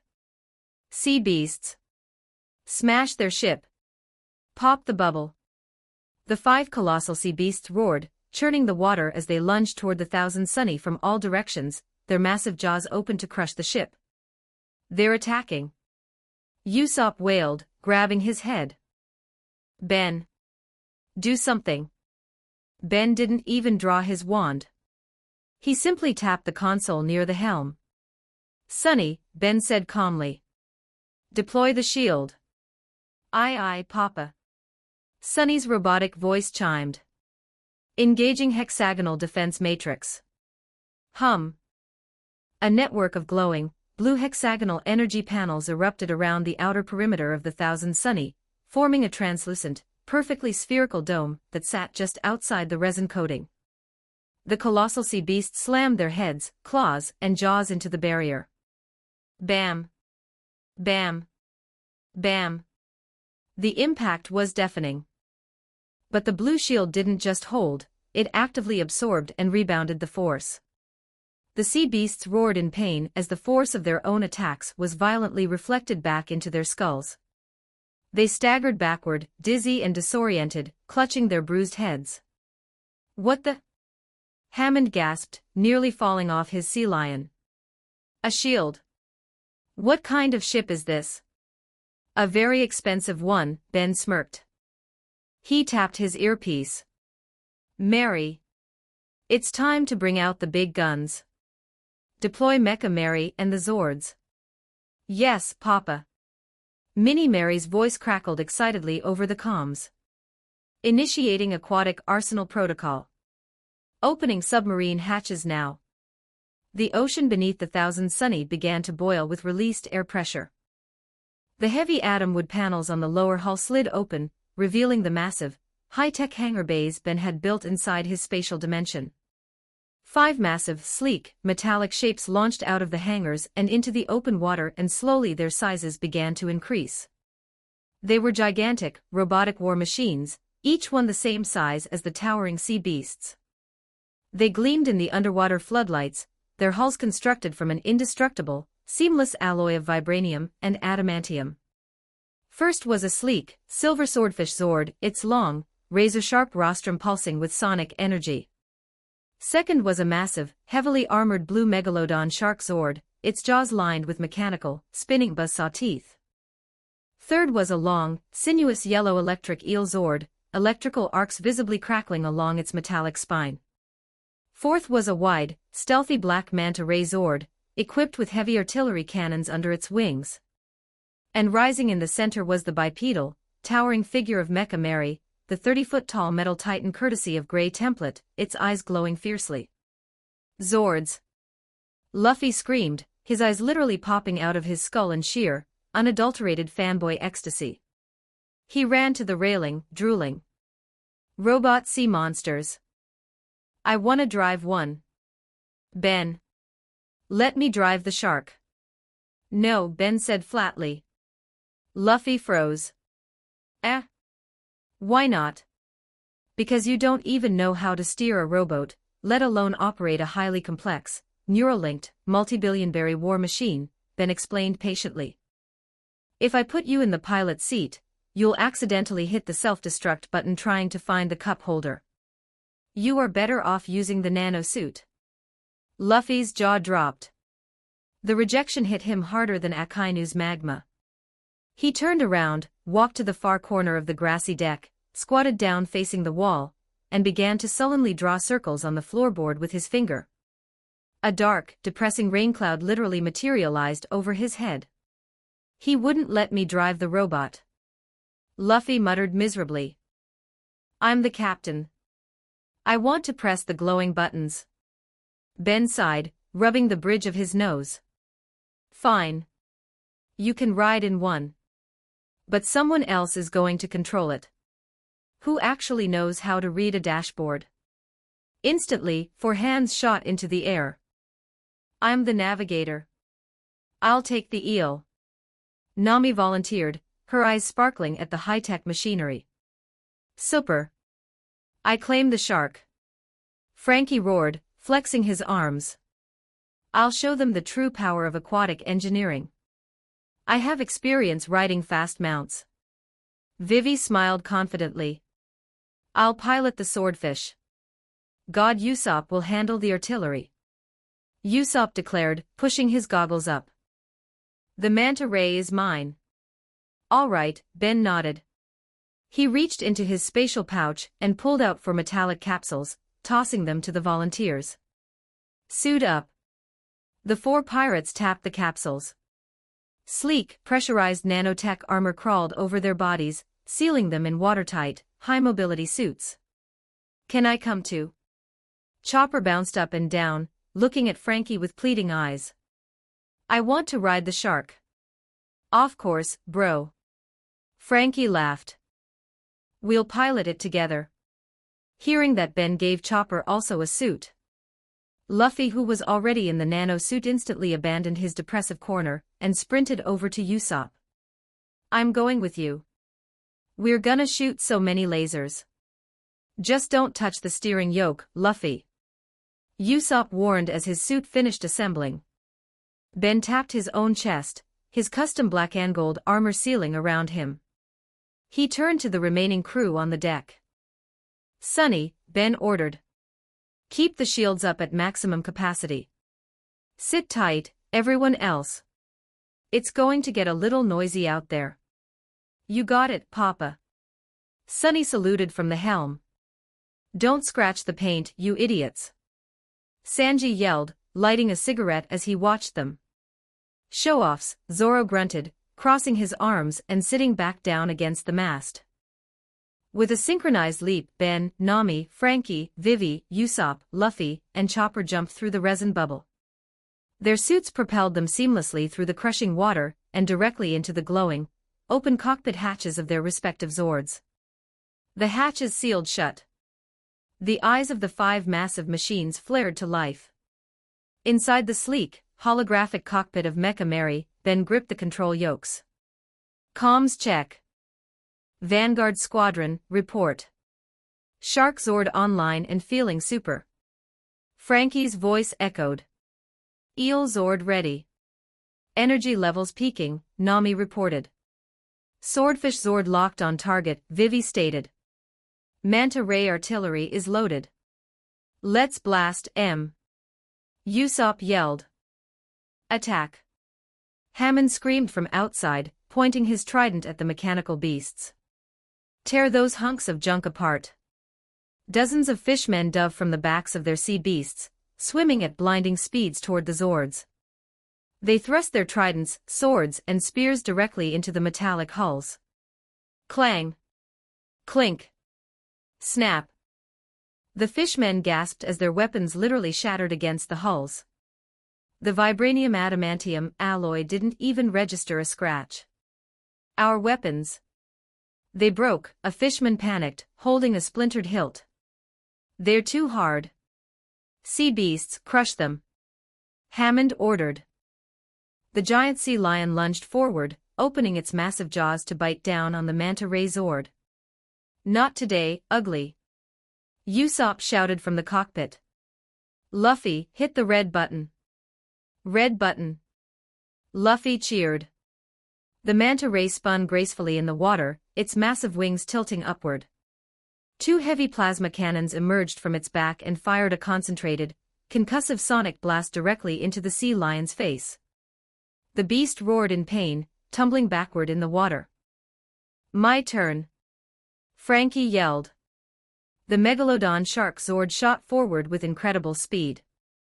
It didn't bite, it raised its massive, mechanical pectoral fin, curled it into a fist, and delivered a devastating, Pacific Rim-style uppercut directly to the jaw of a giant sea bear. Krakoom.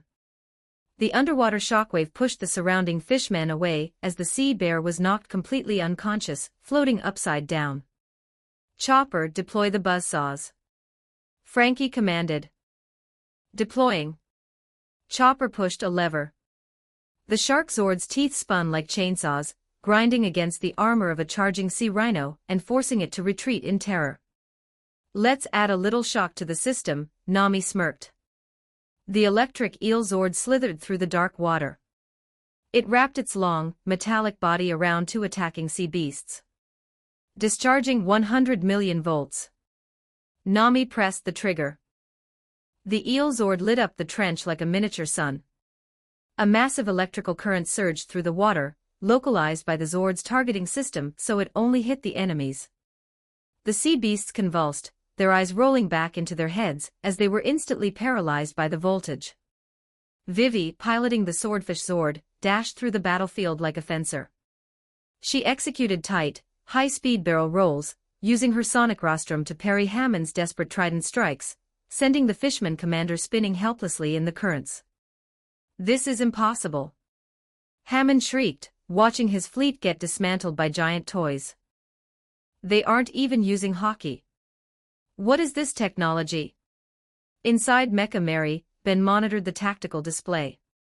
The sea beasts were battered, but their raw, biological durability was allowing them to slowly recover and group together for a final, desperate charge. "They're grouping up," Ben announced over the comms. "Let's wrap this up before we cause a cave-in.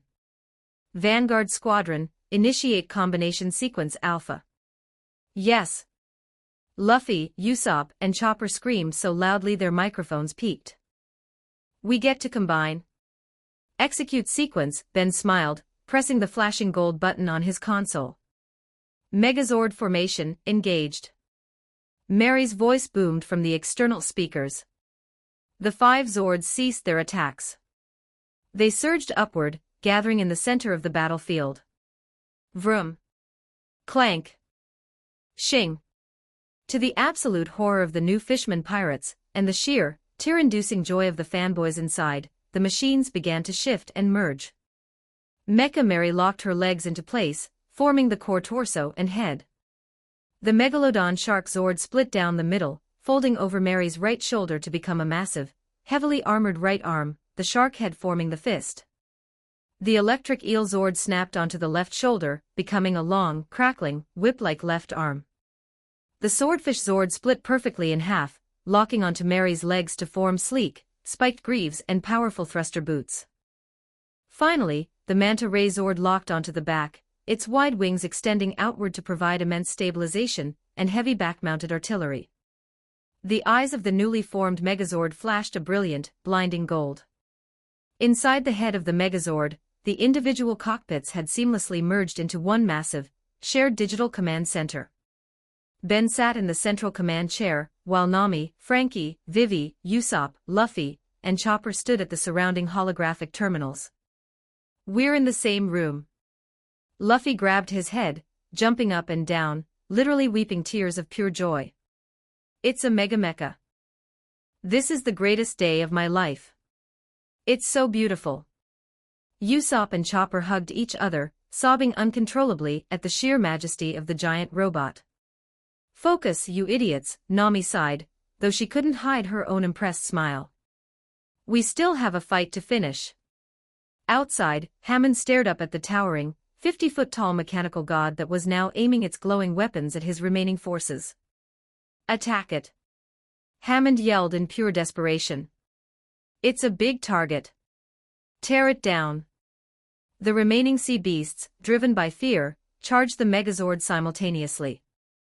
Ben calmly gripped the master yokes. "Let's end this." Frankie, prime the right arm. Nami, charge the left. Usopp, target lock. Super primed. Voltage at maximum. Target acquired.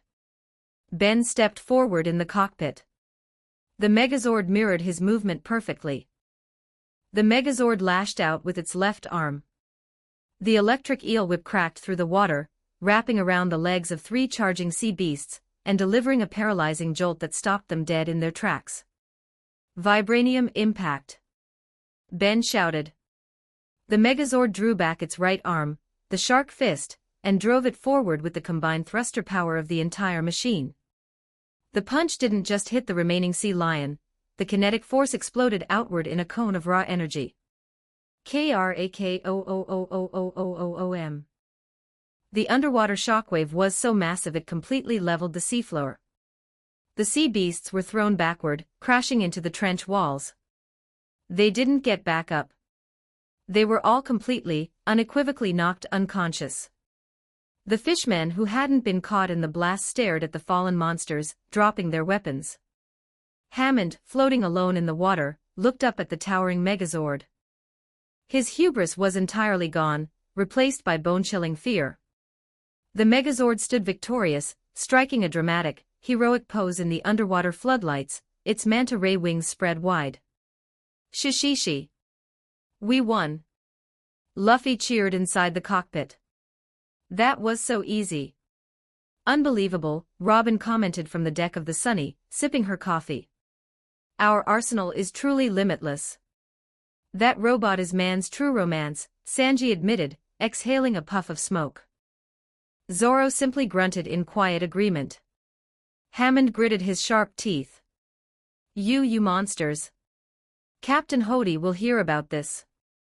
With a swift flick of his tail, Hammond turned and swam furiously toward the glowing bubble of Fishman Island, fleeing the battlefield as fast as he could. Should we shoot him?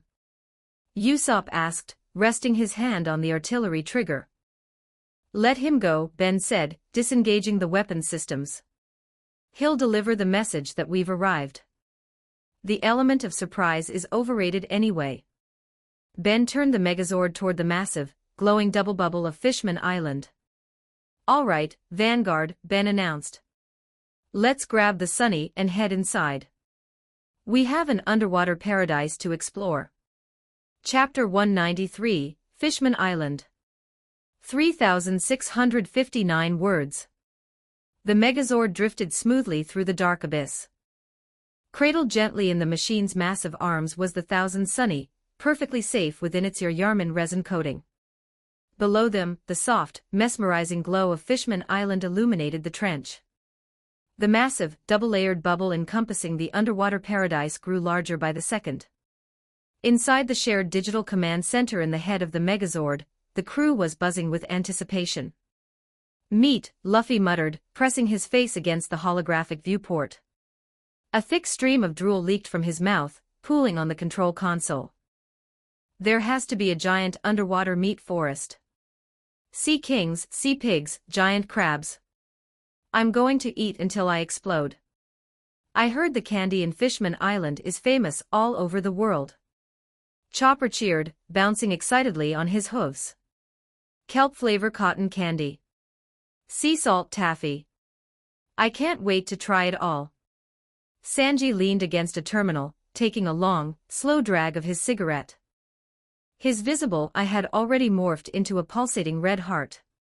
Mermaids, the cook whispered, a dreamy, lovesick grin spreading across his face. The beautiful, elegant, angelic mermaids of the deep sea. I have dreamt of this day since I was a boy in the East Blue. My all blue is right below us. Get a hold on yourself, Arrow Cook, Zoro grunted, crossing his arms. Shut up, Marimo. Sanji snapped, instantly breaking his romantic reverie. I have perfect control over my body. Approaching the outer boundary, Ben announced from the central command chair. Vanguard, brace for atmospheric transition. Aye aye, Papa. Mary chimed from her terminal. The outer layer is composed of a thick water barrier, while the inner layer contains the breathable atmosphere. We'll pass through the water layer just like a normal ship. The Megazord gracefully descended, carrying the Thousand Sunny directly into the massive outer bubble of Fishman Island. The moment the Sunny passed through the barrier, the physics of the Yarman coating activated. Because the coating was made of the same resin as the bubble itself, the two substances naturally merged.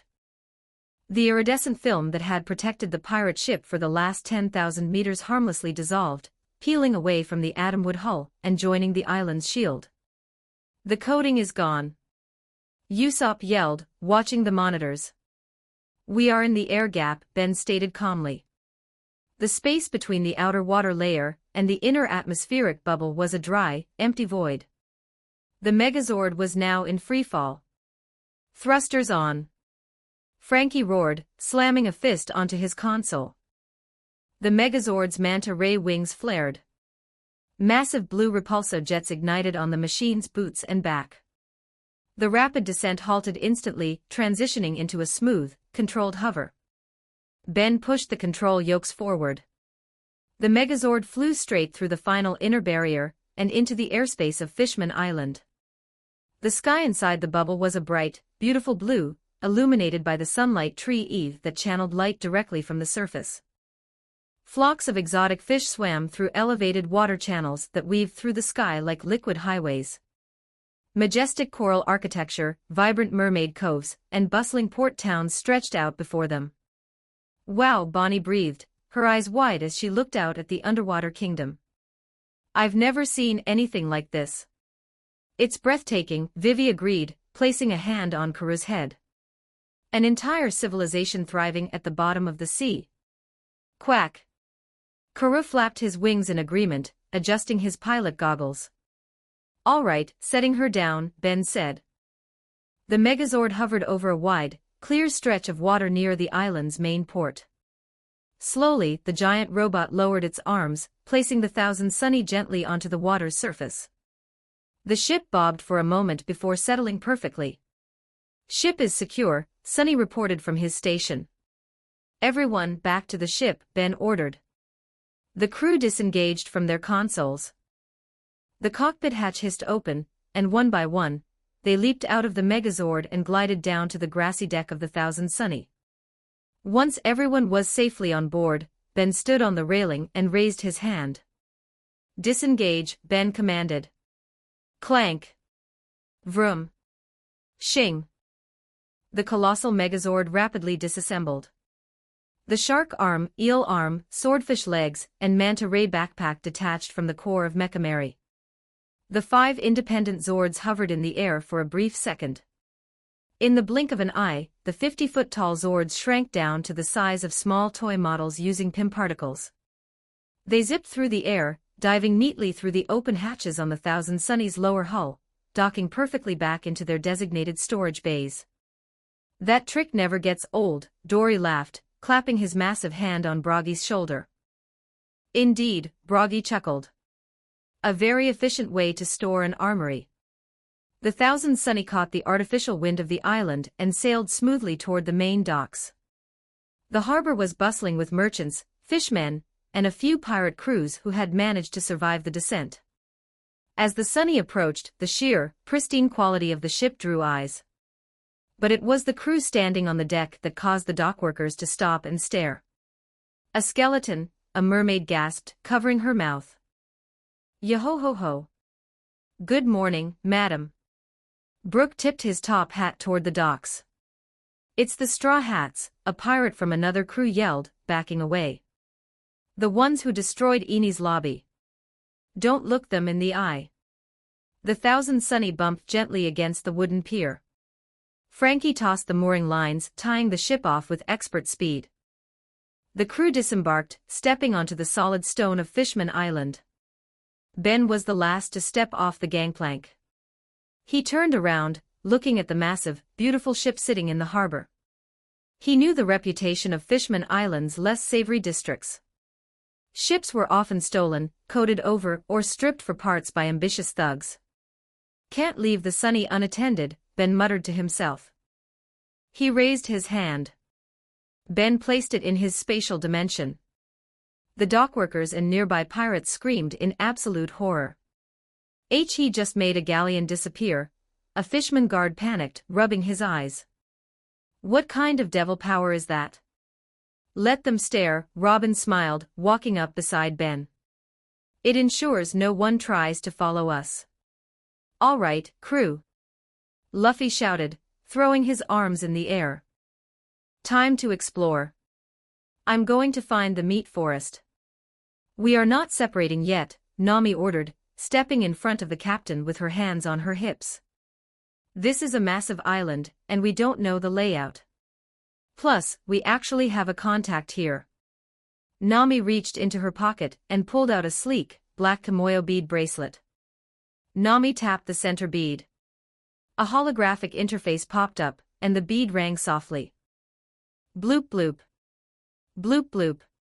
Click. The hologram flared to life, projecting the smiling, energetic face of a young mermaid with light green hair. Hello. Nami-chin. Cammy's voice chimed happily through the speaker. Cammy. Nami smiled. We made it. We just arrived at the main docks of Fishman Island. You're here. That's wonderful. Cammy cheered, clapping her hands. Hat-Chin and Papag are going to be so excited. You have to come see us. We're hanging out near Mermaid Cove right now. Mermaid Cove. Sanji repeated, his voice barely a whisper. He dropped to his knees, weeping tears of pure, unadulterated joy. I have reached the promised land. We'd love to come see you, Cammy, Nami said. We're on our way. See you soon. The call disconnected. Nami turned to the crew. All right, it's about a 10-minute walk from here. Stick together. Follow me. The Straw Hat Pirates marched through the colorful, bustling streets of the port town. The architecture was stunning, blending natural coral formations with intricate stonework. This is fascinating, Chopper noted, looking around. The pressure inside the bubble is identical to the surface. It's really a marvel. And the lighting is perfect, Usopp added, looking up at the sunlight tree eve roots glowing above them. You'd never know we were 10,000 meters underwater. As they walked, Sanji was in a constant state of hypervigilance. He scanned every alleyway, every canal, and every shop window. Mermaids. Sanji muttered. Where are the mermaids? I read they congregate in the shallows. Suddenly, a group of 3 beautiful mermaids swam past them in an elevated waterway, laughing and waving at the tourists. Sanji stopped dead in his tracks. Goddesses. Sanji gasped. He didn't even have time to swoon. A literal geyser of bright red blood erupted from his nose with the force of a fire hose. The sheer hydrostatic pressure launched him backward, sending him skidding across the cobblestones on his back.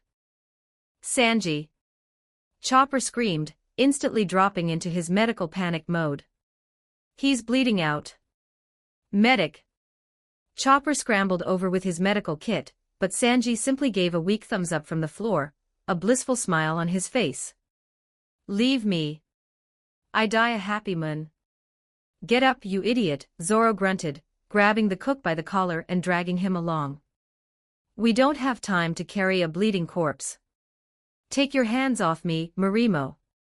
Sanji snapped, instantly reviving out of pure spite. Uncle Zoro, Mary's voice suddenly called out from the front of the group. Where are you going? The crew stopped. They turned around. Zoro was confidently marching down a side street that curved sharply to the left. The rest of the crew was standing on the main road, which went straight. Zoro paused. He looked back at them. What? The map said turn left. Nami has the map, Zoro, Ben pointed out calmly. She hasn't said a word. Besides, Robin chuckled softly, you are walking directly into a bakery, Mr. Swordsman. Unless Cammy is hiding inside an oven, you have taken a wrong turn. Zoro looked at the building in front of him. It was, indeed, a bakery. He gritted his teeth, his face flushing dark red. The street moved. Shut up. Just stay in the middle of the pack, Zoro, Vivi smiled gently. We wouldn't want to lose you. Zoro grumbled and moved back to the center of the group, flanked closely by Dory and Broggy to ensure he didn't wander off again. They continued their walk, and within 10 minutes, they heard the sound of splashing water and cheerful laughter. They had arrived at Mermaid Cove. It was a stunning, sunlit lagoon filled with vibrant coral reefs.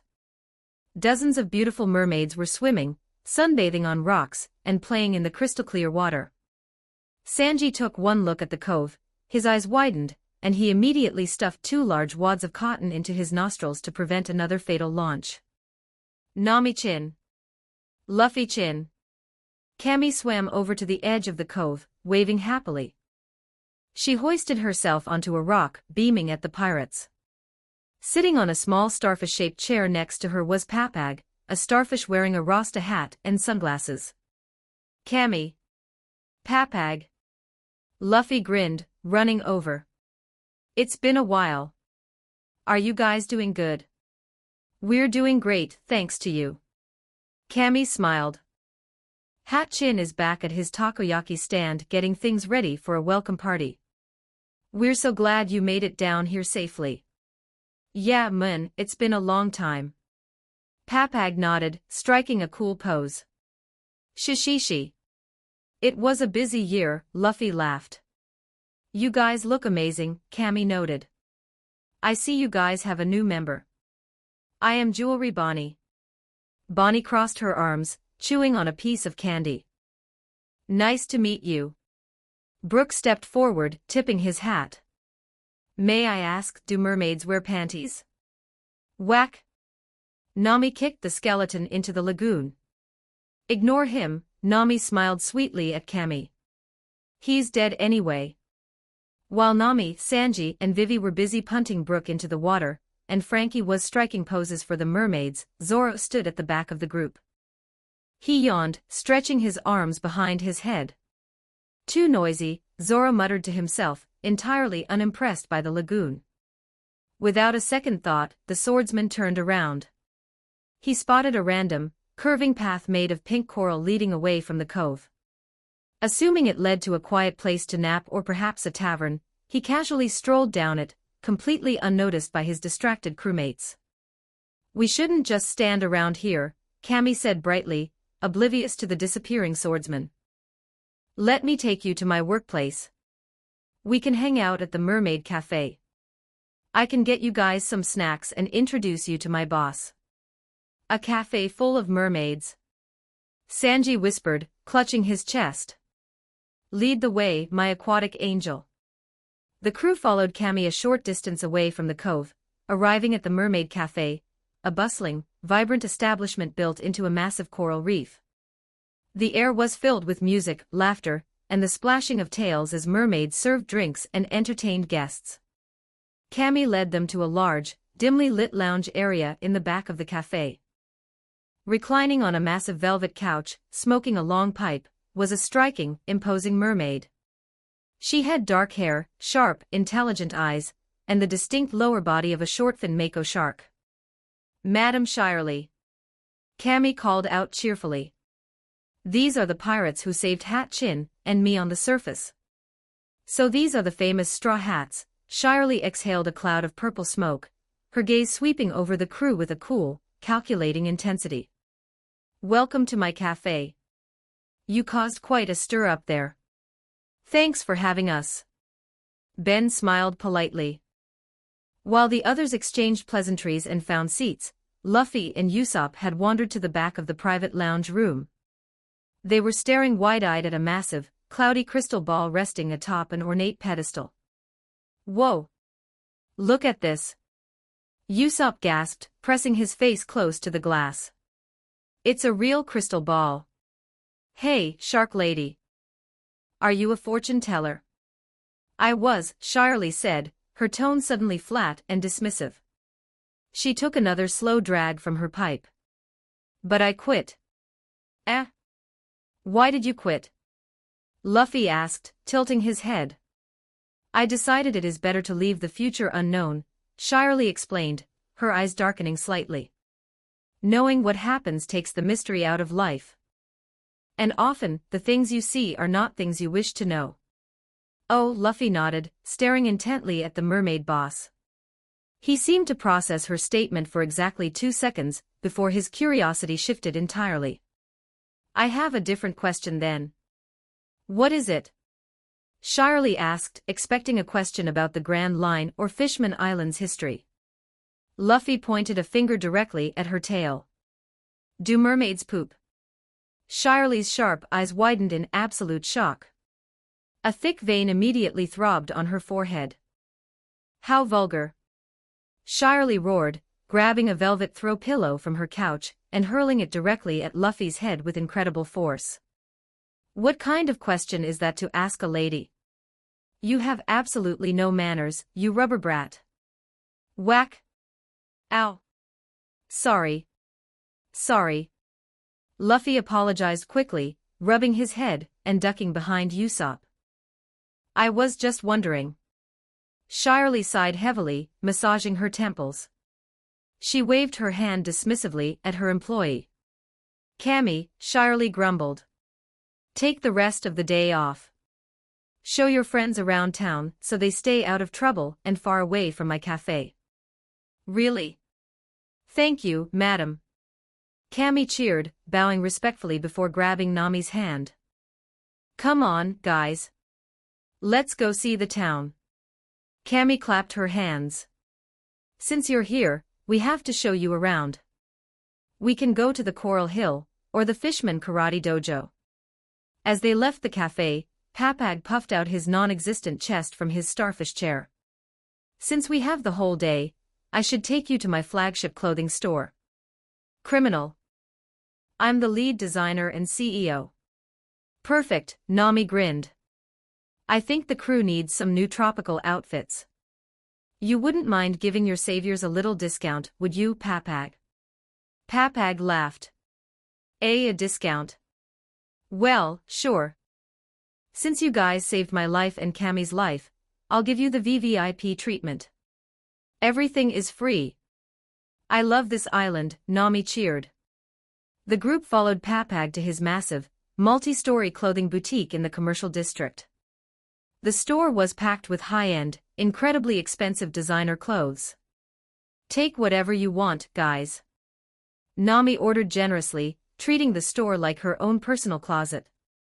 For the next hour, the Straw Hats raided the boutique. Luffy found an open, tropical red shirt. Sanji picked out a sharp, white linen suit. Chopper found a matching tank top. Mary was selecting dresses for herself. And Vivi was picking t-shirts for Sunny, and helping him with the selection. Papag sat in the corner of the store, crying silent tears as Nami emptied the store. Just as the crew gathered at the front of the store with bags full of clothes, a sudden commotion outside drew their attention. Heavy, synchronized footsteps echoed down the street. The civilian fishmen and mermaids on the street quickly parted, bowing their heads respectfully. Marching toward the criminal boutique was a squad of heavily armored royal guards, wielding tridents and riding large, armored seahorses. The Neptune Army. Cammy gasped, looking nervous. What are they doing here?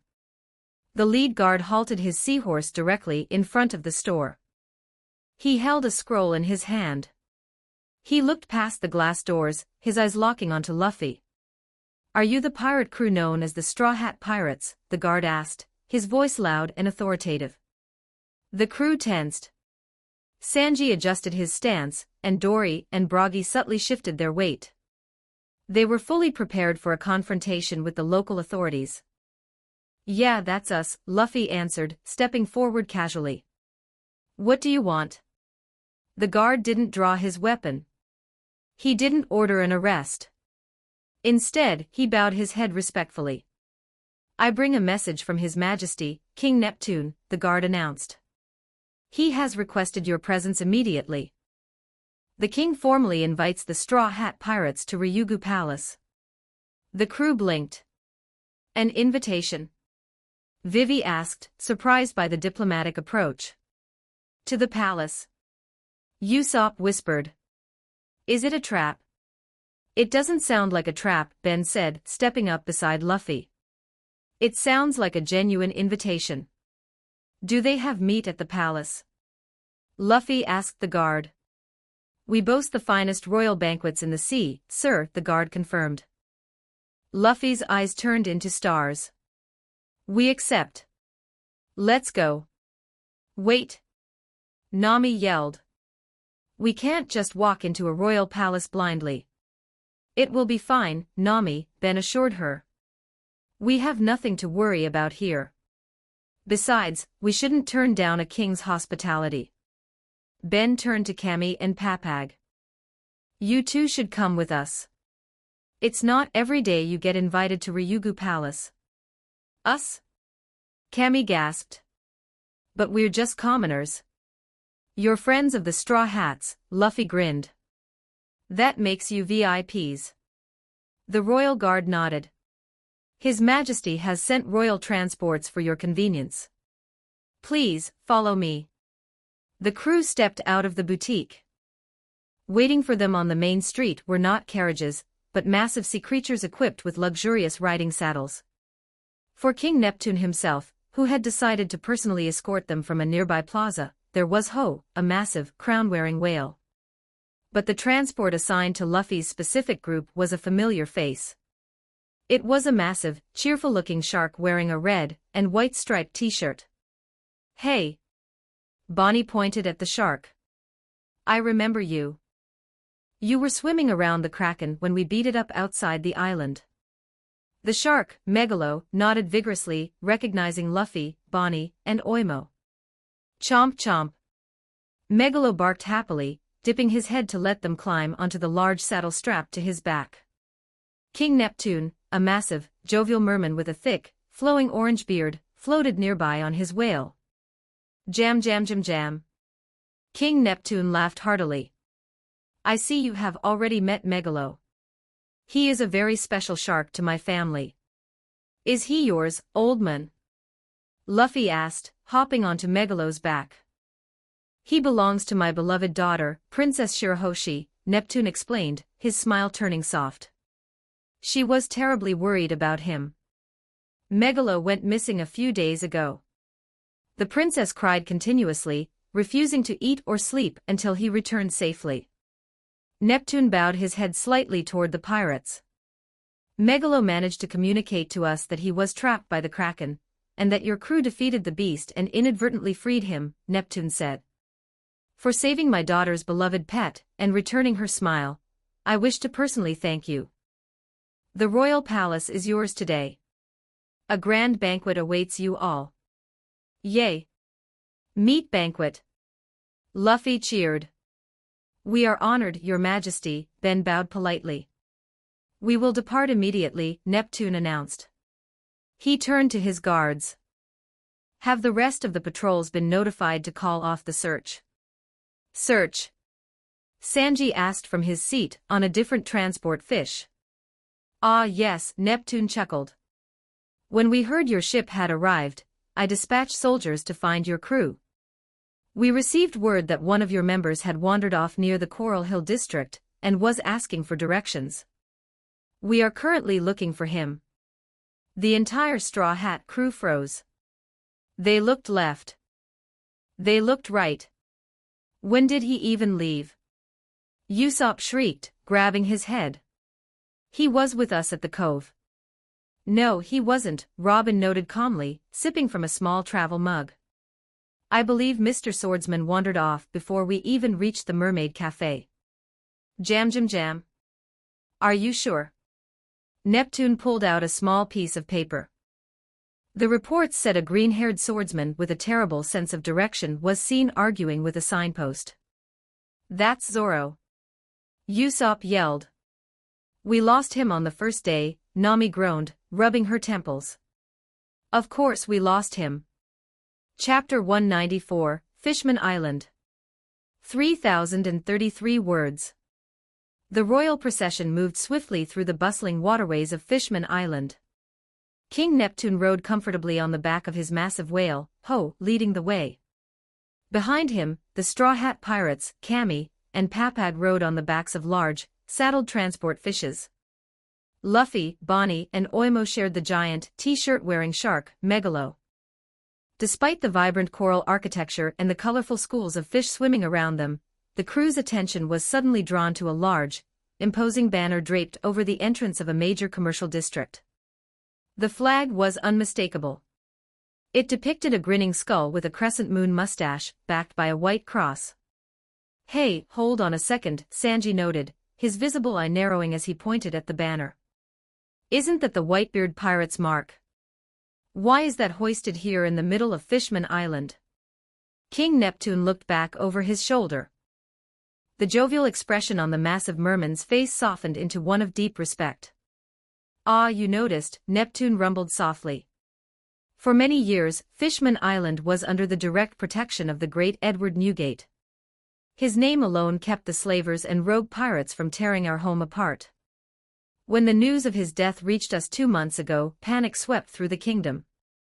The crew listened closely. They knew the timeline, but hearing the local impact gave it weight. "We thought we were doomed," Neptune continued. And indeed, the predators came. The Big Mom pirates, smelling blood in the water, immediately mobilized their fleet to take control of our island. They demanded submission and a tribute of candy. Luffy frowned, crossing his arms. Big Mom.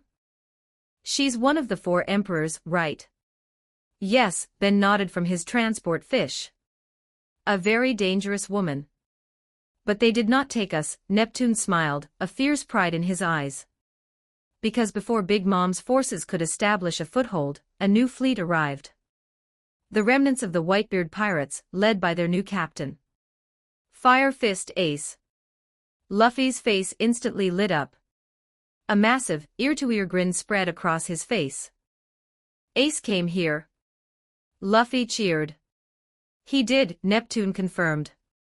He became the 4th Emperor of the Sea, and immediately took Fishman Island under his personal protection, honoring his father's legacy. He fought Big Mom's forces right at our borders and pushed them back into the New World. He declared that any attack on Fishman Island is an attack on the Whitebeard pirates. Geba Baba.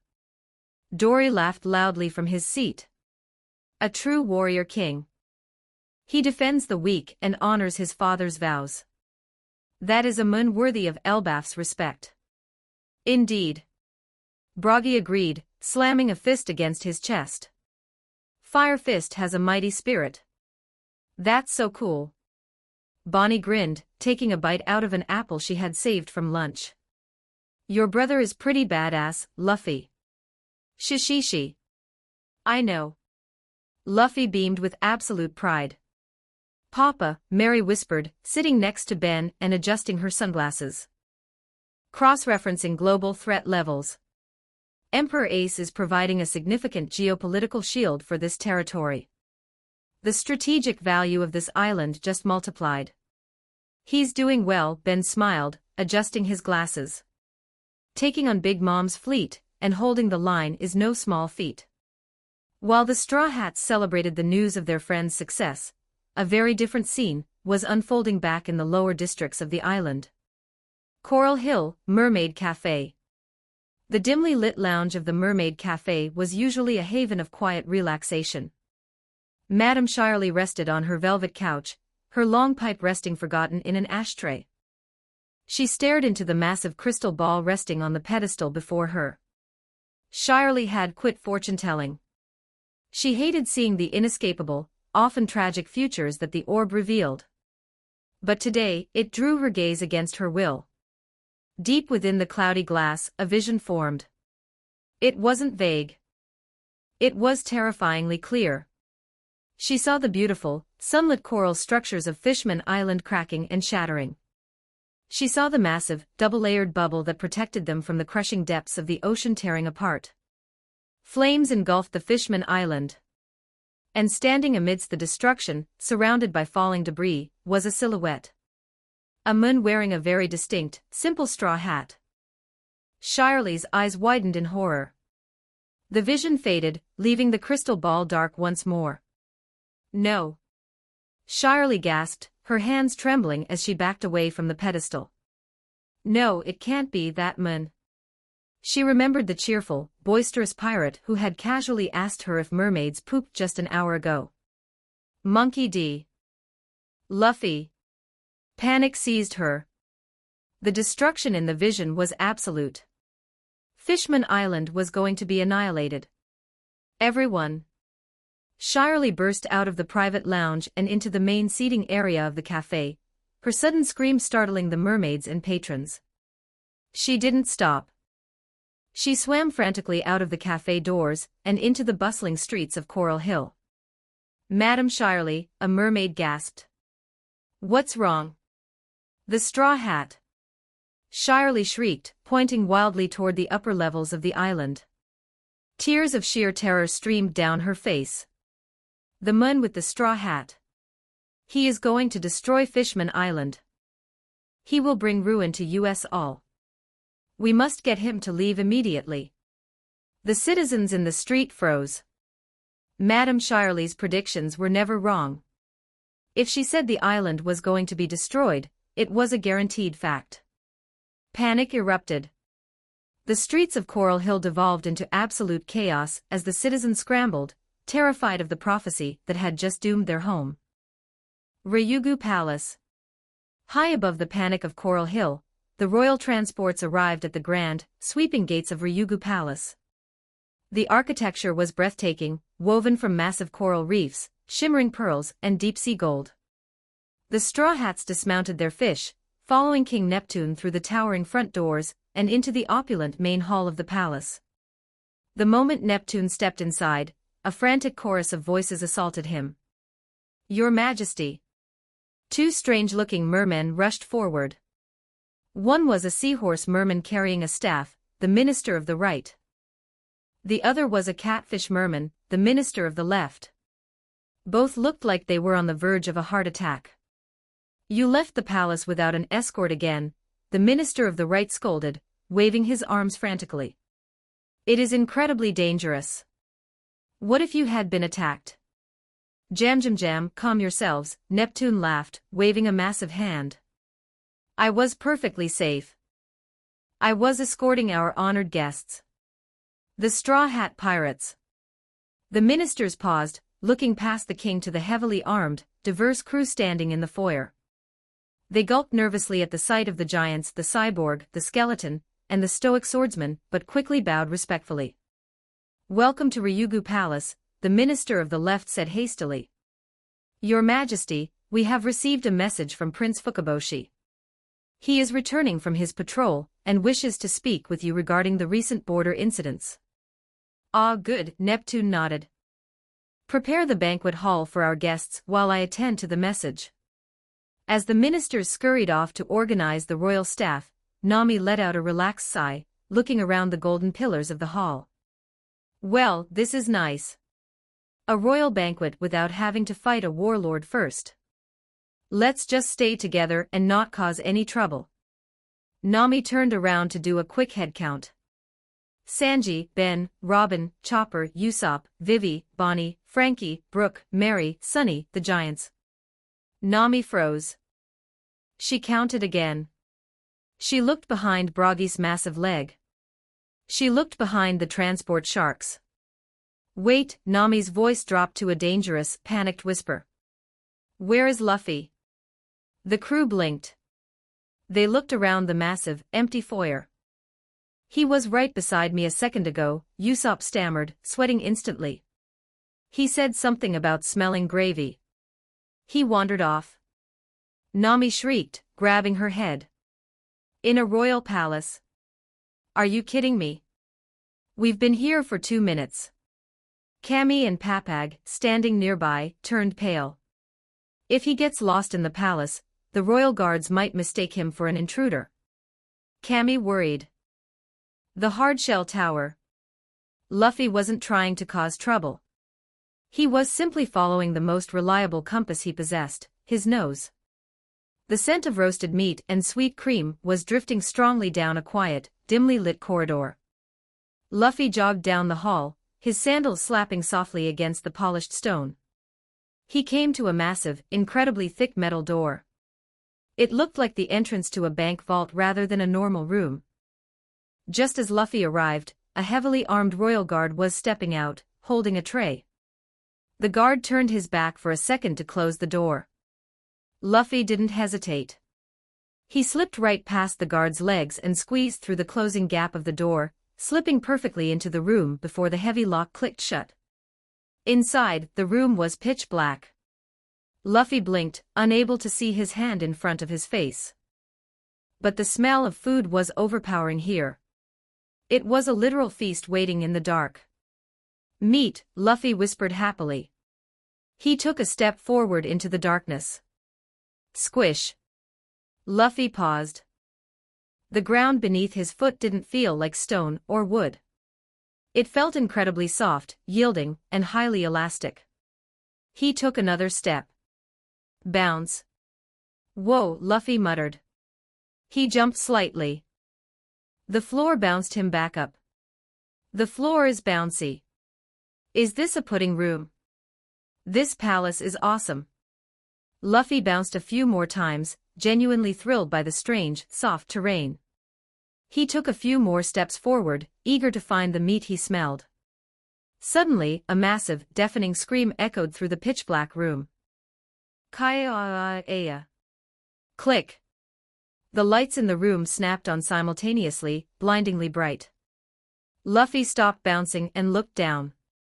He wasn't standing on a pudding floor. He was standing directly on top of an impossibly massive, pale-skinned person. Specifically, he was standing squarely on top of her very large, very soft breast. Luffy tilted his head, blinking. Oh. Not pudding. He looked up.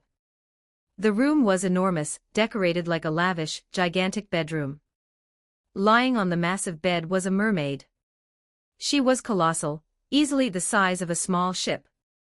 She had long, flowing pink hair adorned with fish-shaped hair clips, and a beautifully scaled, smelt-whiting tail. This was Princess Shirahoshi. And right now, she was terrified. Shirahoshi scrambled backward on the bed, pulling her massive blankets up to her chin. Huge, anime-style tears were already pooling in her large blue eyes. Who are you? Shirahoshi cried, her voice trembling. Are you an assassin? Have you come to take my life? No, Luffy said simply, stepping off her, and onto the actual floor. He looked around the room, spotting a massive platter of food resting on a giant bedside table. I'm a pirate. I followed the smell of food. Shirahoshi sniffled, trying desperately to put on a brave face despite her overwhelming fear. She puffed out her chest slightly.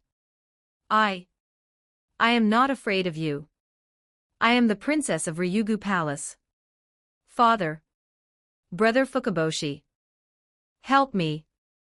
They can't hear you, Luffy pointed out, grabbing a piece of meat the size of a cow from her tray, and taking a massive bite.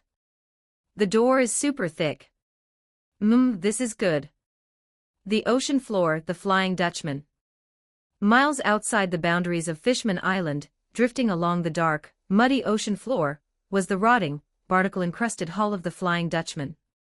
Captain Vanderdeck Ken 9, the Japanese bullhead shark fisherman, paced the creaking deck. His four legs stomped impatiently. Watatsumi.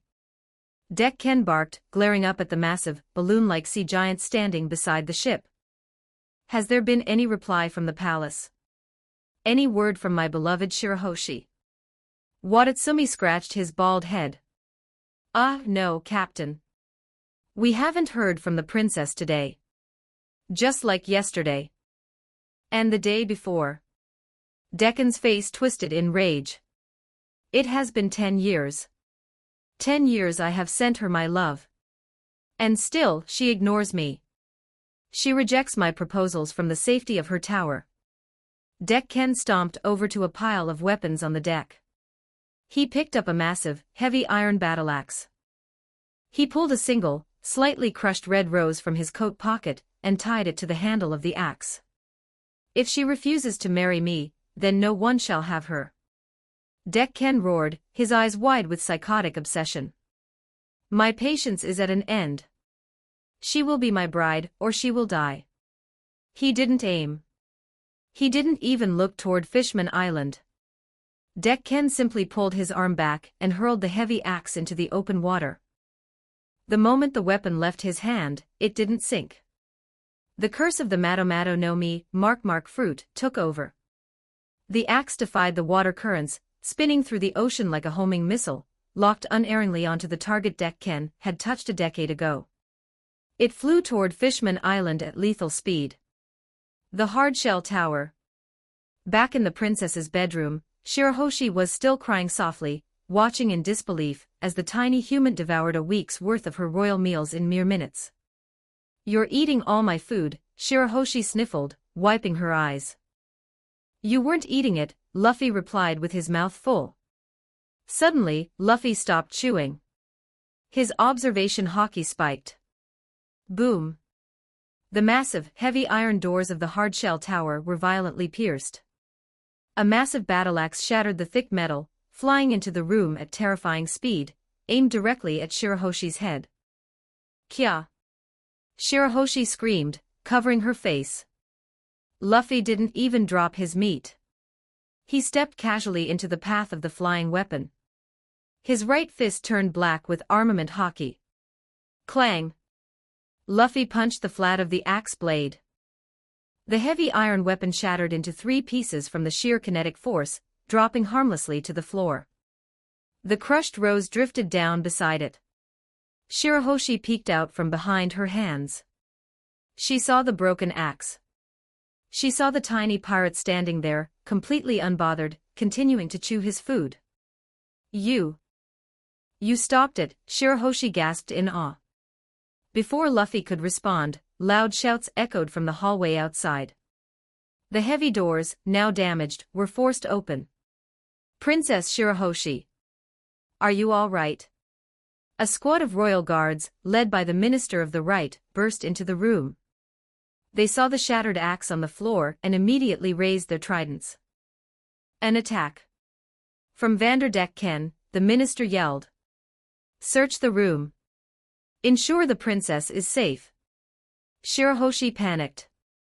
If the guards saw Luffy, they would arrest him, or worse, execute him for trespassing. And he had just saved her life. Without thinking, Shirahoshi quickly grabbed Luffy with her massive hand, and shoved him behind her back, hiding him completely from the guard's view. I am fine. Shirahoshi stammered loudly, trying to sound composed. It was just a bad dream. The axe startled me, but I am unharmed. Please, you may leave. The minister looked at the broken axe, confused but bowed deeply. As you wish, princess. We will double the guard outside. The guards retreated, pulling the heavy doors shut behind them. Once they were gone, Shirahoshi let out a long breath and brought her hand forward, releasing Luffy onto the bed. Thank you, Shirahoshi said softly, her eyes wide as she looked down at him. You saved me. And I realized something. You are the pirate who saved Megalo from the Kraken, aren't you?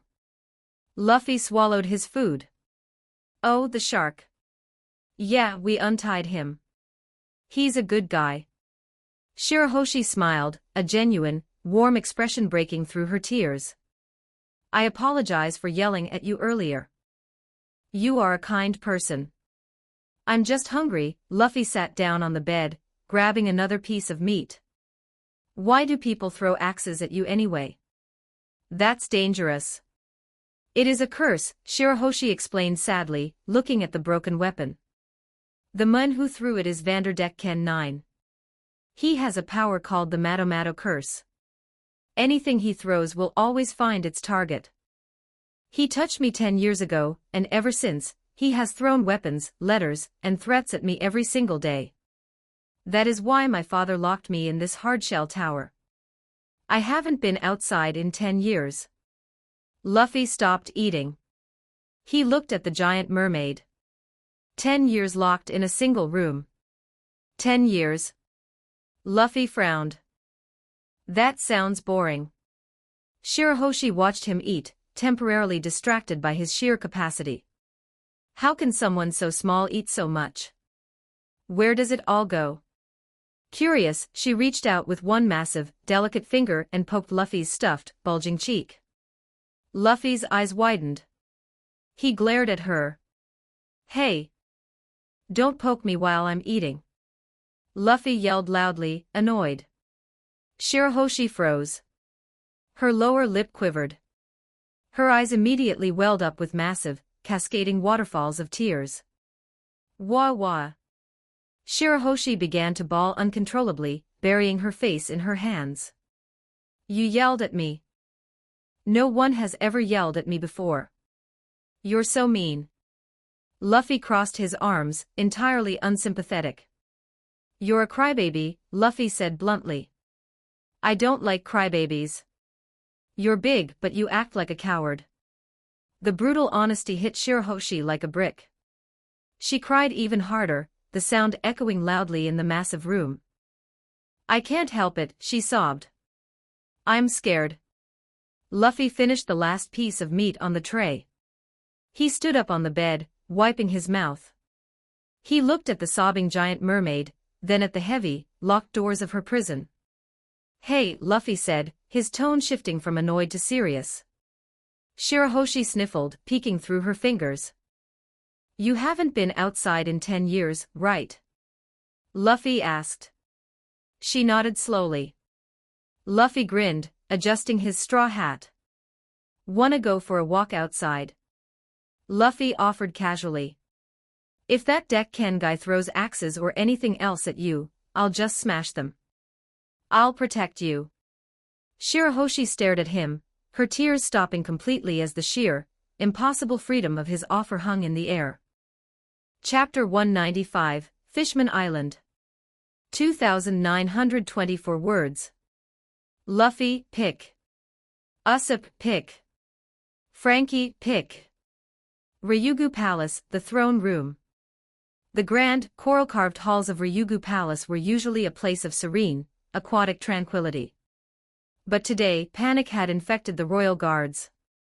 The heavy, golden doors of the throne room slammed open, and a breathless messenger swam frantically toward the dais. King Neptune sat upon his massive throne, stroking his thick orange beard. He had just finished dispatching the final orders to prepare the grand banquet for the Straw Hat Pirates. Beside him stood his two most trusted advisors, the Minister of the Right and the Minister of the Left. Your Majesty. Emergency report from Coral Hill, the messenger gasped, dropping to one knee. Calm yourself, soldier, Neptune rumbled gently. What is the matter? Has there been an incident in the lower districts? It is Madame Shirley, sire, the guard panted. She is in a state of terror. She looked into her crystal ball, and saw a vision of the future. She is warning everyone in the city. The Minister of the Left, a catfish merman with a perpetually worried expression, stepped forward. Madame Shirley. Her predictions have an 100% accuracy rate. Did she foresee a seaquake? A pirate invasion? She foresaw the destruction of Fishman Island, the messenger said, his voice trembling. She said the island will be completely destroyed, consumed by fire and collapsing ruins. A heavy, suffocating silence fell over the throne room. Neptune's eyes widened. Destroyed. Neptune repeated, his voice barely a whisper. Did she see who was responsible? Yes, Your Majesty, the guard swallowed hard. She said it was a human. A pirate wearing a straw hat. The silence shattered. A straw hat. The Minister of the Right gripped his seahorse-shaped staff, his face turning pale. But the pirate crew we just invited into the palace, the ones currently sitting in our banquet hall. Their captain wears a straw hat. Monkey D. Luffy, the Minister of the Left gasped, clutching his head in sheer panic. He is the one. He is the destroyer from the prophecy. Your Majesty, we have invited our executioners into our own home. Neptune gripped the armrests of his throne. His mind raced. He had met Luffy. The boy was loud, incredibly gluttonous, but he had saved his beloved daughter's pet, Megalo. He didn't seem like a man bent on senseless destruction. There must be a mistake, Neptune said slowly. They have shown no hostility toward us. Your Majesty, Madame Shirley is never wrong, the Minister of the Left pleaded, dropping to his knees. She predicted the great age of pirates. She predicted the birth of our princess. If she says the Straw Hat will destroy Fishman Island, then it is an absolute certainty. We cannot allow a prophecy of ruin to walk freely through our halls, the Minister of the Right agreed fiercely, brandishing his weapon. We must act now before they make their move. We have the advantage of surprise while they are eating. Neptune looked down at his trembling ministers. His heart was heavy. He did not wish to betray the laws of hospitality, nor did he want to make an enemy of a crew that had declared war on the world government. But the safety of his kingdom, the millions of innocent lives relying on the protective bubble of Fishman Island, outweighed his personal reservations. Neptune stood up, grabbing his massive, golden trident. Mobilize the Neptune army, the king ordered, his voice echoing with sorrow and iron resolve. Surround the banquet hall. We will detain the Straw Hat Pirates immediately. The Noa district, Fishman Island outskirts. Far from the glittering light of the royal palace, deep in the darkest, most impoverished sector of the island, the massive, rotting husk of the legendary ship Noa rested in the shadows. This was the Fishman district. A lawless slum where the hatred for humans festered and grew, fueled by the dark legacy of Arlong. Inside a dimly lit, coralstone cavern, Hody Jones sat lazily on a crude throne of piled weapons.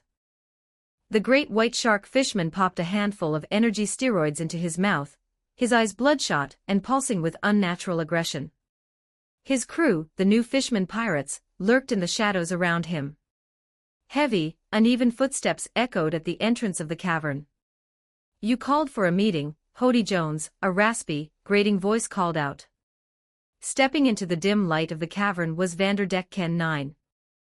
The Japanese bullhead shark Fishman walked on his 4 legs, wearing his tattered captain's coat. Hody grinned, revealing rows of razor-sharp, jagged teeth. "Decken. I'm glad you could make it. I hear your little obsession with the princess isn't going very well. 10 years and she still hides in her tower." Deccan's face twisted in rage. "Do not mock my love, Hody. She will be my bride. If she refuses, I will simply kill her." A pragmatic approach, Hody laughed cruelly. "You want the princess. I want the head of King Neptune, and the complete eradication of the Ryugu kingdom. Neptune is a coward who bows to the humans. I will tear down his pathetic peace treaties, and establish a true kingdom where fishmen rule supreme." Hody leaned forward, resting his chin on his hand. "We share a common enemy," Hody stated. "Neptune's army guards the hardshell tower. If we combine our forces, my men will crush the royal guard and execute the king. In the chaos, the princess will be left completely undefended for you to take. Do we have an alliance?" Deccan's eyes narrowed. He looked at Hody's heavily armed crew, then at the massive stockpile of weapons in the cavern. It was exactly the distraction he needed. "We have an alliance," Decken agreed, a manic smile spreading across his face. He stepped forward, extending his right hand to seal the deal. Hody reached out to shake it. "Ah, wait one moment," Decken pulled his hand back quickly. He reached into his coat pocket with his left hand and pulled out a thick, black leather glove. He carefully slipped the glove onto his right hand before extending it again. "Can't be too careful," Decken chuckled darkly. "My Mato no Mi marks the last living thing I touch with my bare hand as my permanent target. I wouldn't want my axes accidentally flying toward my new business partner." "A useful curse," Hody sneered, firmly grasping the gloved hand. "Let's bring this kingdom crashing down." Ryugu Palace, the banquet hall. The banquet hall of the Ryugu Palace was a picture of chaotic gluttony. Sanji, Usopp, Nami, Robin, Chopper, Frankie, Brooke, Bonnie, Vivi, Karoo, Mary, Sunny, and the 4 giants were seated around the massive coral-carved tables. They were enjoying the lavish spread of deep-sea delicacies the royal chefs had prepared. "This sea pork is incredible," Bonnie mumbled, her cheeks stuffed to the absolute limit. "A fine brew." Dory laughed, clinking his massive tankard with bragi. Ben sat near the edge of the table, sipping a glass of wine, casually observing the room. The captain had likely wandered off following the scent of another kitchen. Suddenly, the heavy, ornate doors of the banquet hall slammed shut with a resounding boom. The jovial atmosphere vanished instantly. From the side doors and balconies, hundreds of heavily armed royal guards poured into the room, their tridents lowered and aimed directly at the Straw Hat crew. "What's this?" Usopp panicked, instantly dropping his fork and raising his hands. "Is it dessert time? Why are the waiters carrying spears?" Sanji stood up slowly from the table, lighting a fresh cigarette. "I don't think they're here to clear the plates." The ranks of the guards parted. King Neptune floated into the room on the back of his whale, Po, flanked by the ministers of the right and left. The king did not look angry, he looked conflicted, gripping his golden trident tightly. "Straw Hat pirates," Neptune's deep voice echoed across the hall. "Drop your weapons and surrender peacefully. You are under arrest. Nami stood up, her face a mask of total confusion. Arrested? For what? We haven't even been here long enough to break anything. We have received a prophecy, the minister of the left shouted, pointing a shaking finger at them. Madame Shirley has foreseen the future. She saw a man in a straw hat destroying Fishman Island. You are a threat to our very existence. The crew blinked. Destroy the island. Chopper gasped. Luffy would never do that. We just got here. A prediction? Frankie frowned, adjusting his sunglasses. You're arresting us because some lady with a crystal ball had a bad dream. Madame Shirley's predictions are absolute, the minister of the right countered fiercely. They have never been wrong. If she saw it, it is an inescapable destiny. King Neptune, we must place them in the dungeon immediately. Nami turned to the king, her eyes pleading. Your Majesty, please. You met Luffy. He's an idiot, but he's not a destroyer. If he breaks something, it's usually by accident. Is this fortune teller really never wrong? Neptune looked down at the navigator, his expression heavy with sorrow. I am sorry, young lady. But it is true. In all her years of scrying, Shirley has never been incorrect. Her visions are a guaranteed glimpse of the future. I cannot risk the lives of my citizens on the hope that this one time, she made a mistake. The crew exchanged worried, tense glances. They didn't want to fight the royal guard. They didn't want to make enemies of the fishmen. But if the king genuinely believed his island was doomed, there was no logical argument they could make to dissuade him. How do you argue against guaranteed destiny? Wait. Ben stood up from his chair, placing his wine glass gently on the table. He stepped past Nami to face the towering king. What are you guys so shocked about? Ben asked his crew casually, his voice completely unbothered by the hundreds of tridents pointed at them. What do you mean, what are we shocked about? Usopp shrieked. They think Luffy is going to blow up the island. Well, he probably will, Ben said smoothly. The entire banquet hall, pirates and royal guards alike, gasped in horror. Ben. Nami yelled. Whose side are you on? Ben ignored her, looking directly up at King Neptune. Luffy is going to become the pirate king in the future, Ben stated, his voice ringing with absolute, unyielding certainty. That is written in his destiny. He is going to find the One Piece, and then he will become the pirate king. When he does, the entire world is going to turn upside down. Neptune stared at Ben, his eyes widening slightly.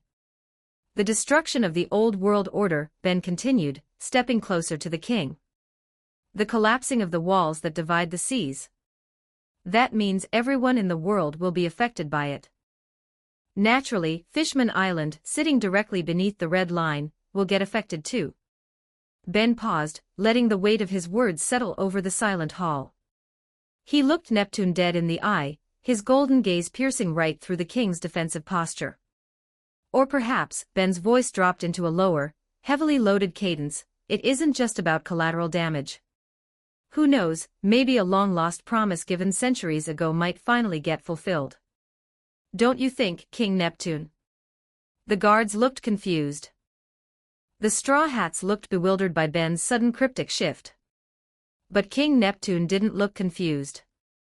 The blood completely drained from the massive merman's face. His grip on his trident loosened, the weapon slipping slightly in his hands. A long-lost promise. Neptune whispered, his mind racing back to the deepest, most guarded secret of the Ryugu Kingdom royal family. The legend passed down from king to king. A promise made during the Void Century to the fishmen. Neptune stared at Ben. He looked at the confident, knowing smile on his face. Neptune's eyes widened in profound realization. You mean? Ben simply nodded once. The Straw Hat will. Neptune stammered, his voice cracking with the sheer, overwhelming magnitude of the implication. Ben nodded again. Impossible, Neptune breathed, taking a stumbling step backward on his whale. the prophecy of destruction suddenly took on an entirely different meaning. It wasn't the end of their lives, it was the end of their isolation. Destiny is not a chain that binds us to destruction, Your Majesty, Ben said quietly, offering a respectful bow. It is the fulfillment of a promise made before the oceans were divided. The sea does not forget. Neptune stood paralyzed, his mind completely blown away by the revelation that the goofy rubber boy who had saved his shark was the inheritor of Joy Boy's will. Your Majesty, the Minister of the Right asked nervously. Shall we attack? No, Neptune raised his hand quickly, his voice regaining its royal authority, though it still trembled slightly. Stand down. All of you. Lower your weapons immediately. The guards, though hesitant, obeyed their king. The tension in the room instantly evaporated. Phew, Usopp wiped his forehead. I don't know what you just said, Ben, but good job. Robin, however, had not taken her eyes off Ben. She sat quietly at the table, her blue eyes narrowed in deep, analytical suspicion. She had dedicated her life to uncovering the history of the Void Century, searching for clues about the Void Century. And Ben had just casually invoked a long-lost promise to stop a king from arresting them. She watched him walk back to the table, sipping his wine, as if he hadn't just altered the geopolitical destiny of an entire kingdom. It seems, Robin smiled faintly to herself, I am going to have a very long, very private talk with him tonight.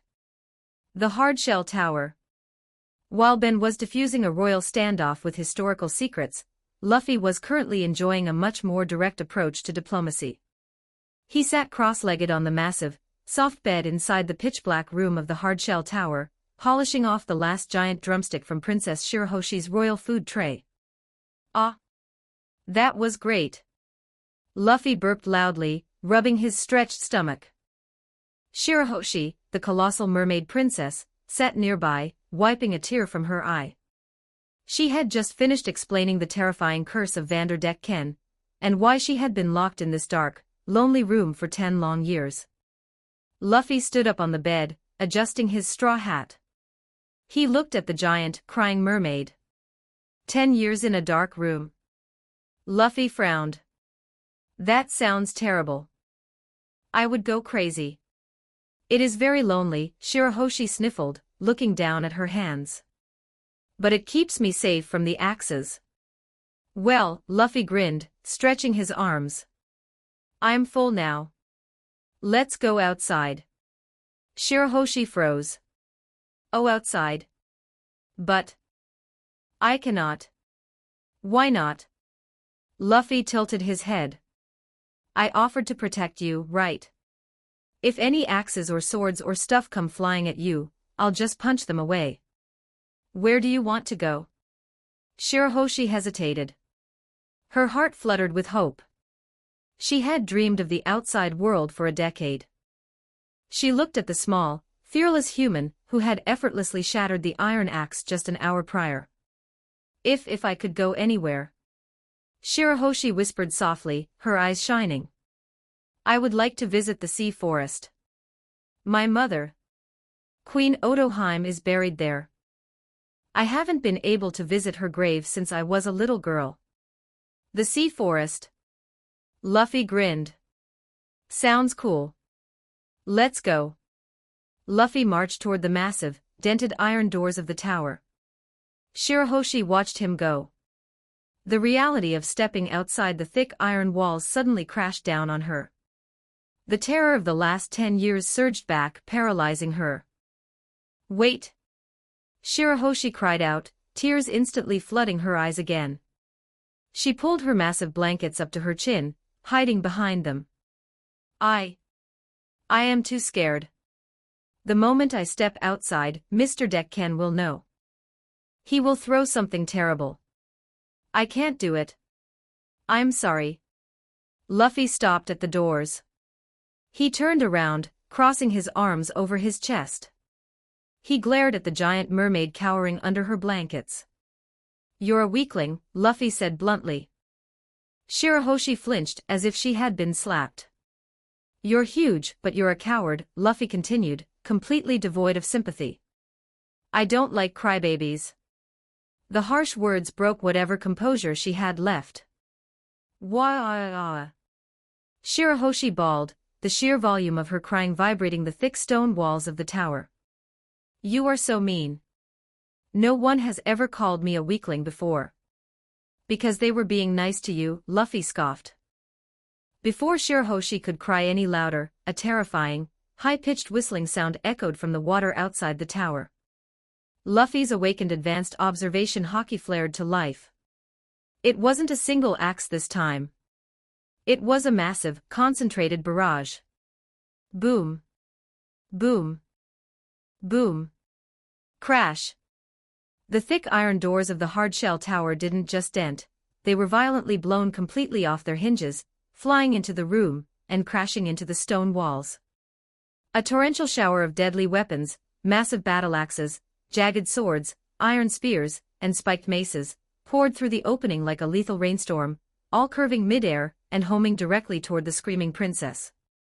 Ah, Luffy muttered, cracking his knuckles as his fists turned pitch-black with armament hockey. It's that deck-can guy again. He's really annoying. Luffy stood directly in front of Shirahoshi, facing the storm of incoming steel. Chapter 196, Fishman Island. 3012 words. The heavy iron doors of the hard-shell tower had been blown completely off their hinges. Inside the pitch-black room, Monkey D., Luffy stood directly in front of Princess Shirahoshi. His fists were coated in the dark, metallic sheen of armament hockey. He didn't flinch as the torrential shower of deadly weapons, axes, swords, and spiked maces, poured through the opening like a lethal rainstorm. Clang. Smash. Crack. Luffy's hands blurred. He didn't stretch, he just punched the incoming weapons out of the air with raw physical speed and precision. Battle-axes shattered into pieces.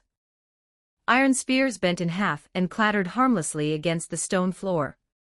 Shirahoshi cowered behind him, her hands covering her face, trembling violently. The barrage of weapons stopped for a brief second. Then, a new sound echoed from the dark water outside. It wasn't the whistling of steel. It was the frantic, terrified screaming of human voices. Wah! Thud. Crash. Several grown men, dressed as pirates, came flying through the open doorway. They smashed into the walls and rolled across the floor of the princess's bedroom, groaning in pain. Luffy lowered his fists, tilting his head in confusion.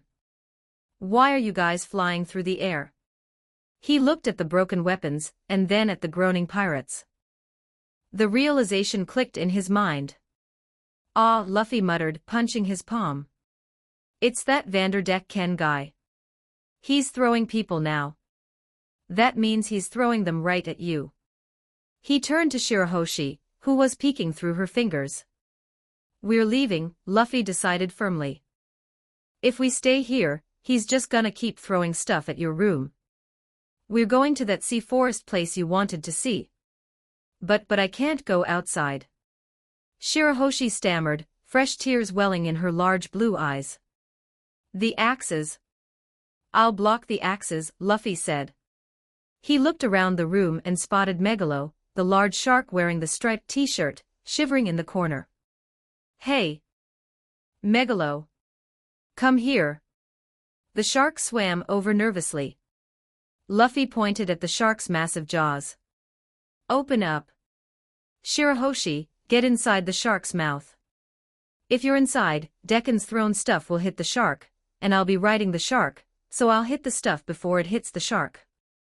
Makes sense. Shirahoshi blinked. It made absolutely no sense, but the confidence in Luffy's voice left no room for argument. Inside Megalo. Chomp chomp. Megalo nodded, opening his massive jaws wide to accommodate the giant mermaid princess. Ryugu Palace, the banquet hall.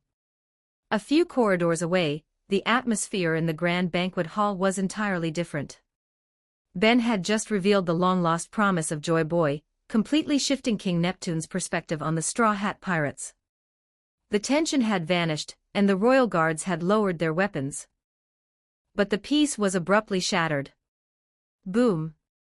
Crash. The heavy, concussive sounds of destruction echoed down the palace halls, vibrating the coral pillars of the banquet room. King Neptune's head snapped up. What in the name of the sea was that? It came from the west wing. The minister of the left panicked, gripping his head. The hardshell tower. Neptune gripped his golden trident, his face paling. Shirahoshi. Guards. Go to the tower immediately and see what has caused this commotion. The royal guards scrambled, forming ranks to march. Sanji, who had been sitting near the food, stood up instantly. He lit a cigarette, his visible eye narrowing. A lady might be in danger. I cannot simply sit here and eat. Brook stood up next to him, adjusting his top hat and gripping his cane sword. Yo-ho-ho-ho. It seems our meal will have to wait. I shall accompany you, Sanji-san. It is only polite to assist our hosts. Sanji looked at Neptune. We'll go with your guards, King. We move faster. These two perverts just wanted to see the princess. Neptune looked at the two pirates. He hesitated for a second, then nodded firmly. I allow it. Please, hurry. And he just gave them his permission. I am coming as well, the minister of the right demanded, gripping his seahorse-shaped staff. I must ensure the princess is unharmed. Sanji, Brook, and the minister of the right dashed out of the banquet hall, sprinting down the grand corridors of Ryugu Palace toward the hardshell tower. They moved quickly, Sanji and Brook far outpacing the guards. As they rounded the final corner leading to the tower, they saw the heavy iron doors completely blown off their hinges. Lying in the hallway, groaning and clutching their bruised limbs, were several rough-looking human pirates. Intruders, the minister of the right gasped, gripping his staff. Human pirates. How did they get past the outer defenses? They were thrown directly into the tower walls. The minister looked at the broken doors and the scattered weapons. This is a surprise attack. They bypassed the gates entirely. Stay back, Sanji warned, his leg igniting with a small spark. Let's see what's inside first. Before Sanji or Brook could step through the broken doorway, a massive shadow filled the hall. Crash! Megalo the shark burst out of the hardshell tower, swimming furiously through the air bubble corridors of the palace. The shark's cheeks were bulging comically, forced wide open, but no one could see what was inside. Sitting cross-legged on the very top of the shark's head, holding on like he was riding a bucking bronco, was Monkey D. Luffy. Mush, Megalo! To the sea forest! Luffy cheered, completely oblivious to his crewmates standing in the hallway. Luffy! Sanji yelled, waving his arms. Where are you going? What are you riding? Yo-ho-ho-ho! Captain! Brook called out. Luffy didn't look back. He just laughed as Megalo tore down the corridor, smashing through a glass window and swimming rapidly out of the palace bounds, heading straight for the open water. He didn't even hear us, Sanji sighed, exhaling smoke. That idiot is always running off. Never mind the shark, the minister of the right panicked, running past them and into the dark bedroom. Princess Shirahoshi. Are you safe? Sanji and Brook followed the minister inside. The room was a mess. Food was scattered, weapons were embedded in the walls, and the massive, king-sized bed was empty. Princess, the minister shouted, checking behind the curtains. Shirahoshi was nowhere to be found. The minister dropped his staff, falling to his knees. The color completely drained from his face. She's gone. The princess is gone. This is a national crisis. The royal bloodline has been kidnapped. Kidnapped? Sanji frowned. Luffy was just in here. He wouldn't let anyone kidnap a princess. Before Sanji could analyze the situation further, one of the human pirates lying on the floor pushed himself up. He drew a jagged cutlass, his eyes wide and desperate. Don't move, the pirate screamed, lunging directly at Brook. Where is it? Tell me where the switch is. Brook didn't even flinch. He casually raised his cane sword. He didn't draw the blade fully, he simply struck the pirate in the chest with the blunt hilt. The pirate gasped, the wind knocked out of him, and collapsed back to the floor. My. How rude, Brooke noted, adjusting his collar. What switch are you referring to, good sir? The pirate groaned, coughing up saliva. The switch, the connection corridor. The one that links Ryugu Palace directly to Fishman Island. We have to find it. We have to open the gates, or we'll be killed. Sanji stepped forward, looking down at the desperate pirate. Who ordered you to open the gates? Hody Jones, the pirate wheezed in terror. The new Fishman pirates. They're coming to overthrow the king. Flashback, a few hours earlier, the Noah district. The dark, damp cavern in the Fishman district smelled of stagnant water and rust. Hody Jones sat lazily on his makeshift throne of weapons, chewing on a handful of energy steroids. Vanderdecken 9 stood before him, tossing a small dagger from hand to hand. We have an alliance, Decken grinned, his forelegs shifting as he stood. You want Neptune's head, and I want the princess. A perfect partnership. Before Hody could respond, heavy footsteps echoed from the cavern entrance. Stop this madness, Hody. Hatchan, the six-armed octopus fishman, marched into the dim light. He looked at Hody, then glared at Decken and the drunken, eight-swordsman octopus merman, Hyuzu, who sat nearby drinking sake. Hyuzu. Decken. Hatchan objected, his voice echoing off the stone walls. Why are you two going along with this plan? You refused to answer Arlong's call when he formed his crew in the East Blue. You turned your backs on the Sun Pirates' ideals. Hyuzu took a slow, lazy sip from his bottle. He burped. Arlong was too cheap. He couldn't afford my fee. I don't care about Fishman supremacy or your petty grudges. I only care about money, Hatchan. Hody pays well. Decken scoffed, catching his dagger. Arlong tried to make me his underling. I am a captain. Vanderdecken bows to no one. But this alliance benefits my goals. Hody crushed a steroid pill in his teeth, looking down at Hatchan with absolute disdain. Arlong was a pioneer, Hatchan. I respected him. But he was too barbaric. He relied on brute force and small-scale intimidation in a weak sea. He failed because his methods were flawed. Hody stood up, his massive, great white shark physique casting a long shadow. The new Fishman pirates have learned from his mistakes. We have prepared. We have numbers. We have the steroids. We will not fail. Hatchan shook his head. You are bringing ruin to this island. And you are underestimating the surface. I heard the Straw Hat Pirates are on the island. Luffy is here. Hody's eyes narrowed. The human who defeated Arlong.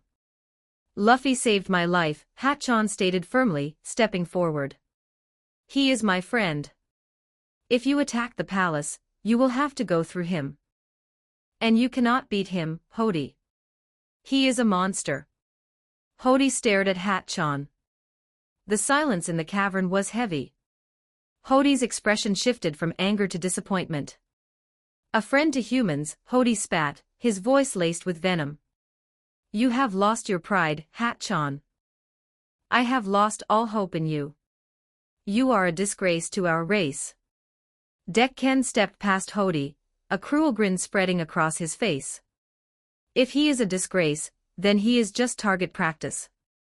Decken casually reached out and patted Hatchan on the shoulder. What are you doing? Hatchan asked, stepping back. Just locking on, Decken laughed. Decken turned his back to Hatchan.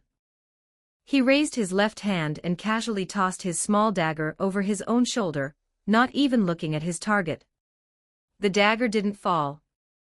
It curved midair, defying gravity and physics, and shot directly toward Hatchan. SHNK. The blade buried itself deep into Hatchan's back. Gah! Hatchan cried out, falling to his knees as blood stained his shirt. My Mato no Mi, Deck-ken explained, turning back around. As long as you remain my target, anything I throw with this hand will find you. It will never miss. It will chase you to the ends of the earth. Deck-ken walked over to a nearby pile of weapons. He picked up a handful of sharp, iron-tipped arrows from a quiver. Hatchan realized what was happening. He grabbed his bleeding back and looked up at Hody. Hody. Tell him to stop. We grew up together. Hody didn't move. He looked down at Hatchan with cold, dead eyes. You are too weak to survive the new era, Hatchan. Deck-ken, do as you please. Hatchan scrambled to his feet. He didn't try to fight. He turned and ran as fast as his legs could carry him, sprinting out of the cavern and diving desperately into the dark, open ocean waters surrounding the district. Deck-ken laughed, raising the arrows. He threw them casually into the air. The arrows curved, diving straight into the water, perfectly tracking Hatchan's scent and magnetic signature. Muffled, distant cries of pain echoed from the water as the arrows found their mark. I can only keep 2 targets in my memory at a time, Deck-ken explained to Hody, looking at his hands. My left hand is for garbage like him. But my right hand. I have never washed my right hand. It is reserved solely for my beloved Shirahoshi, whom I touched 10 years ago. Hody nodded, unconcerned with Deck-ken's obsession. He turned to a group of captive, terrified human pirates huddled in the corner of the cavern. Listen to me, humans, Hody ordered, his voice echoing with authority. You will be our infiltration unit. Deck-ken will throw you. You will fly directly into the hardshell tower. Throw us, a pirate captain stammered. We'll be crushed against the walls. If you do not comply, Hody stepped forward, his massive jaws opening to reveal rows of razor-sharp teeth. I will throw you into the ocean tied to rocks.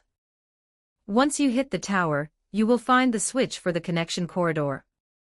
Open the gates for my army. Do it, or die. Deck-ken moved down the line, tapping each terrified pirate on the shoulder. One by one, he picked them up and hurled them into the sky, sending them flying like human cannonballs toward Ryugu Palace. Present time, Ryugu Palace. Brook and Sanji did not waste time. They left the injured human pirate on the floor of the hardshell tower and sprinted back down the corridors, the Minister of the Right struggling to keep up with their pace.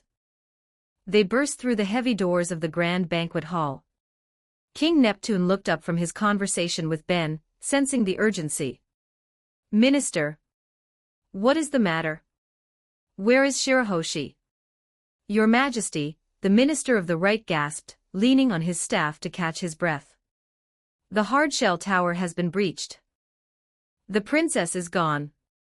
Neptune froze. The golden trident in his hand slipped slightly. Gone? Did Deck-ken take her? It wasn't just Deck-ken, Sanji said quickly, stepping forward. There were human pirates in the tower. They were thrown there. They said someone called Hody Jones, and the new Fishman pirates are planning a surprise attack. They are looking for the switch to open the connection corridor right now. Hody Jones. Neptune whispered, his face darkening with a mixture of anger and dread. He plans to invade the palace. Usopp, standing near the banquet table, grabbed his head in sheer panic. An invasion? We just got here. Why is there always an invasion? What do we do, Ben? Before Ben could answer, a sharp, repetitive beeping sound echoed from his pocket. Bloop bloop. Bloop bloop. Ben pulled out his Kimoyo bead bracelet. The holographic interface blinked rapidly. Ben tapped the bead. Speak. Ben, is that you? The voice on the other end was weak, raspy, and accompanied by the sound of heavy, labored breathing. Nami recognized the voice instantly. Hatchan. Nami, you're there too. Hatchan coughed over the line. Listen to me. You have to get out of the palace. Hody Jones, he allied with Vanderdeck Ken. They are coming to overthrow King Neptune. They hate humans, they will kill you all. We already know, Ben said evenly. They threw pirates into the tower to find the gate switch. Where are you, Hatchan? You sound injured. Deck Ken, he targeted me, Hatchan wheezed. He threw arrows. I tried to swim away, but they followed me. I'm bleeding pretty bad. I managed to drag myself to a small coral reef on the eastern edge of the sea forest. Are you safe right now? Ben asked, his tactical mind already processing the coordinates. For now, Hatchan replied weakly. But I can't move. I just wanted to warn you guys. Luffy saved me. I owed him. Hold your position, Hatchan, we are coming to get you. Ben cut the transmission. He didn't wait for King Neptune to give orders. Ben turned to Chopper. The reindeer's face was already set in serious determination. Chopper, Ben said. Hatchan has multiple puncture wounds and significant blood loss. You are leading the medical extraction. Understood. Chopper saluted, slipping into his role as chief medical officer. Ben looked at the two giants, Dory and Bragi, who are standing near the table. Dory. Bragi. Deccan's ability allows him to throw objects across the entire island. If he realizes Hatchan is still alive, he might throw more weapons. I want you to go with Chopper.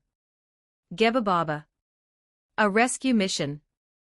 Dory laughed, hefting his URU metal sword. We shall be the shield. Let them throw their toys, Bragi grinned. They will break against the strength of Elbaf. Ben reached into his spatial dimension. He pulled out 3 small, metallic silver discs and tossed them to Chopper, Dory, and Bragi. Tap the discs against your chests, Ben instructed.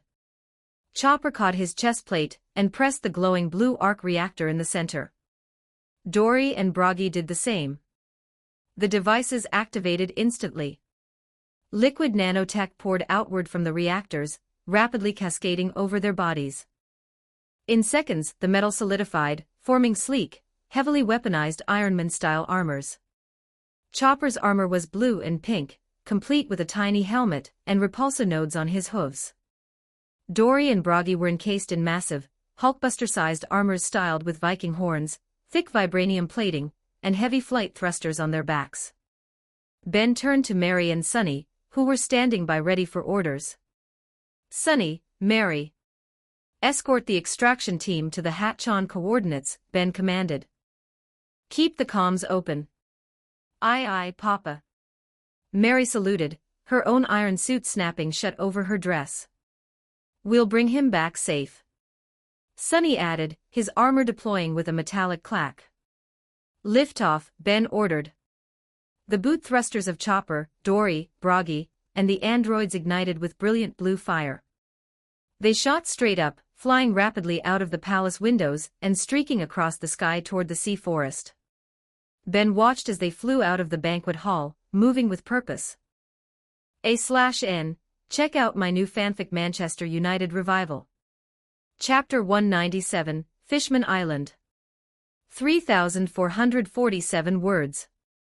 The underwater sky of Fishman Island was a brilliant, artificial blue, illuminated by the massive, glowing roots of the sunlight tree Eve.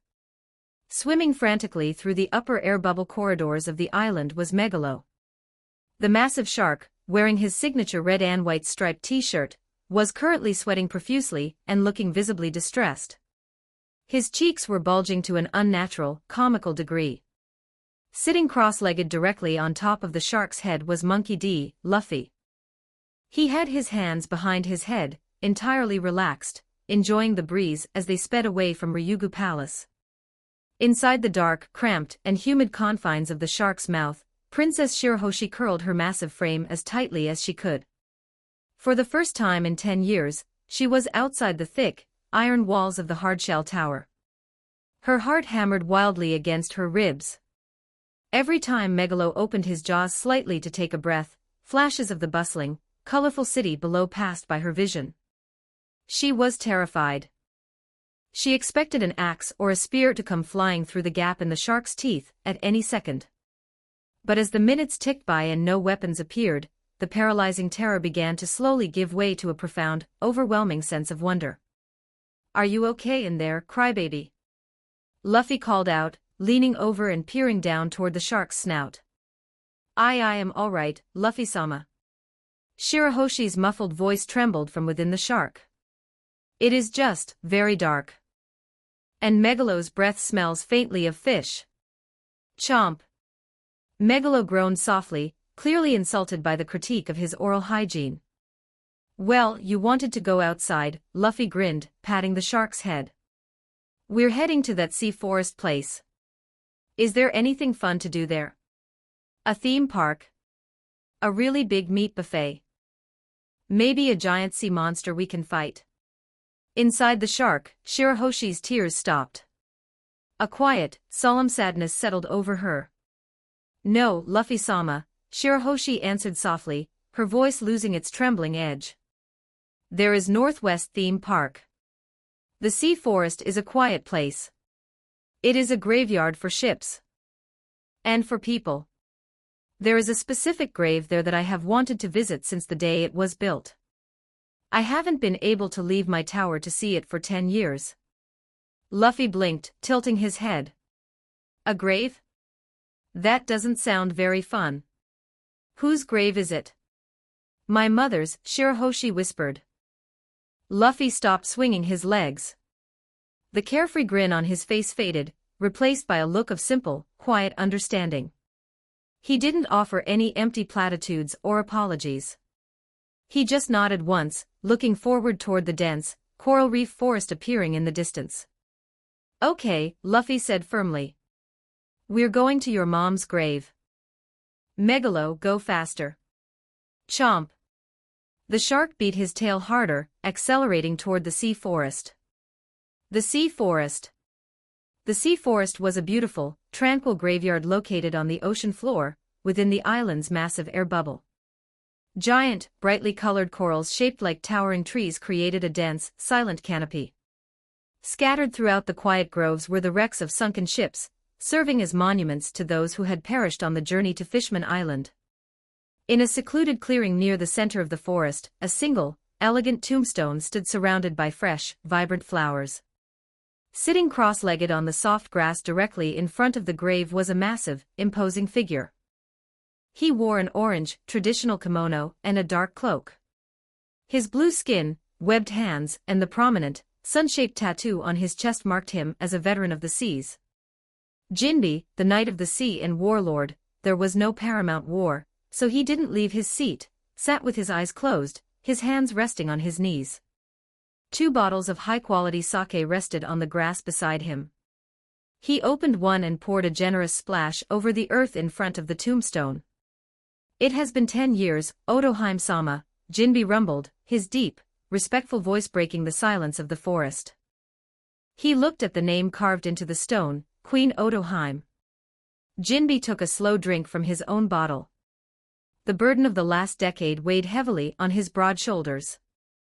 "The kingdom has survived," Jinbe continued, speaking to the grave as if the queen were sitting right across from him. "King Neptune rules with the same kindness you always showed. And your sons? Fukaboshi, Ruboshi, Manboshi, they have grown into fine, strong princes. They carry your will with honor.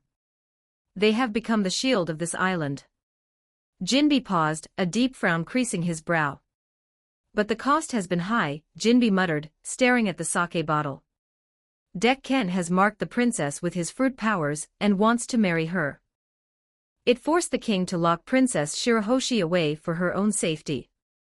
For 10 long years, that sweet, gentle girl has been trapped inside the hardshell tower, targeted by the madness of Vanderdecken. It brings me great shame that I have not been able to eliminate that threat for her."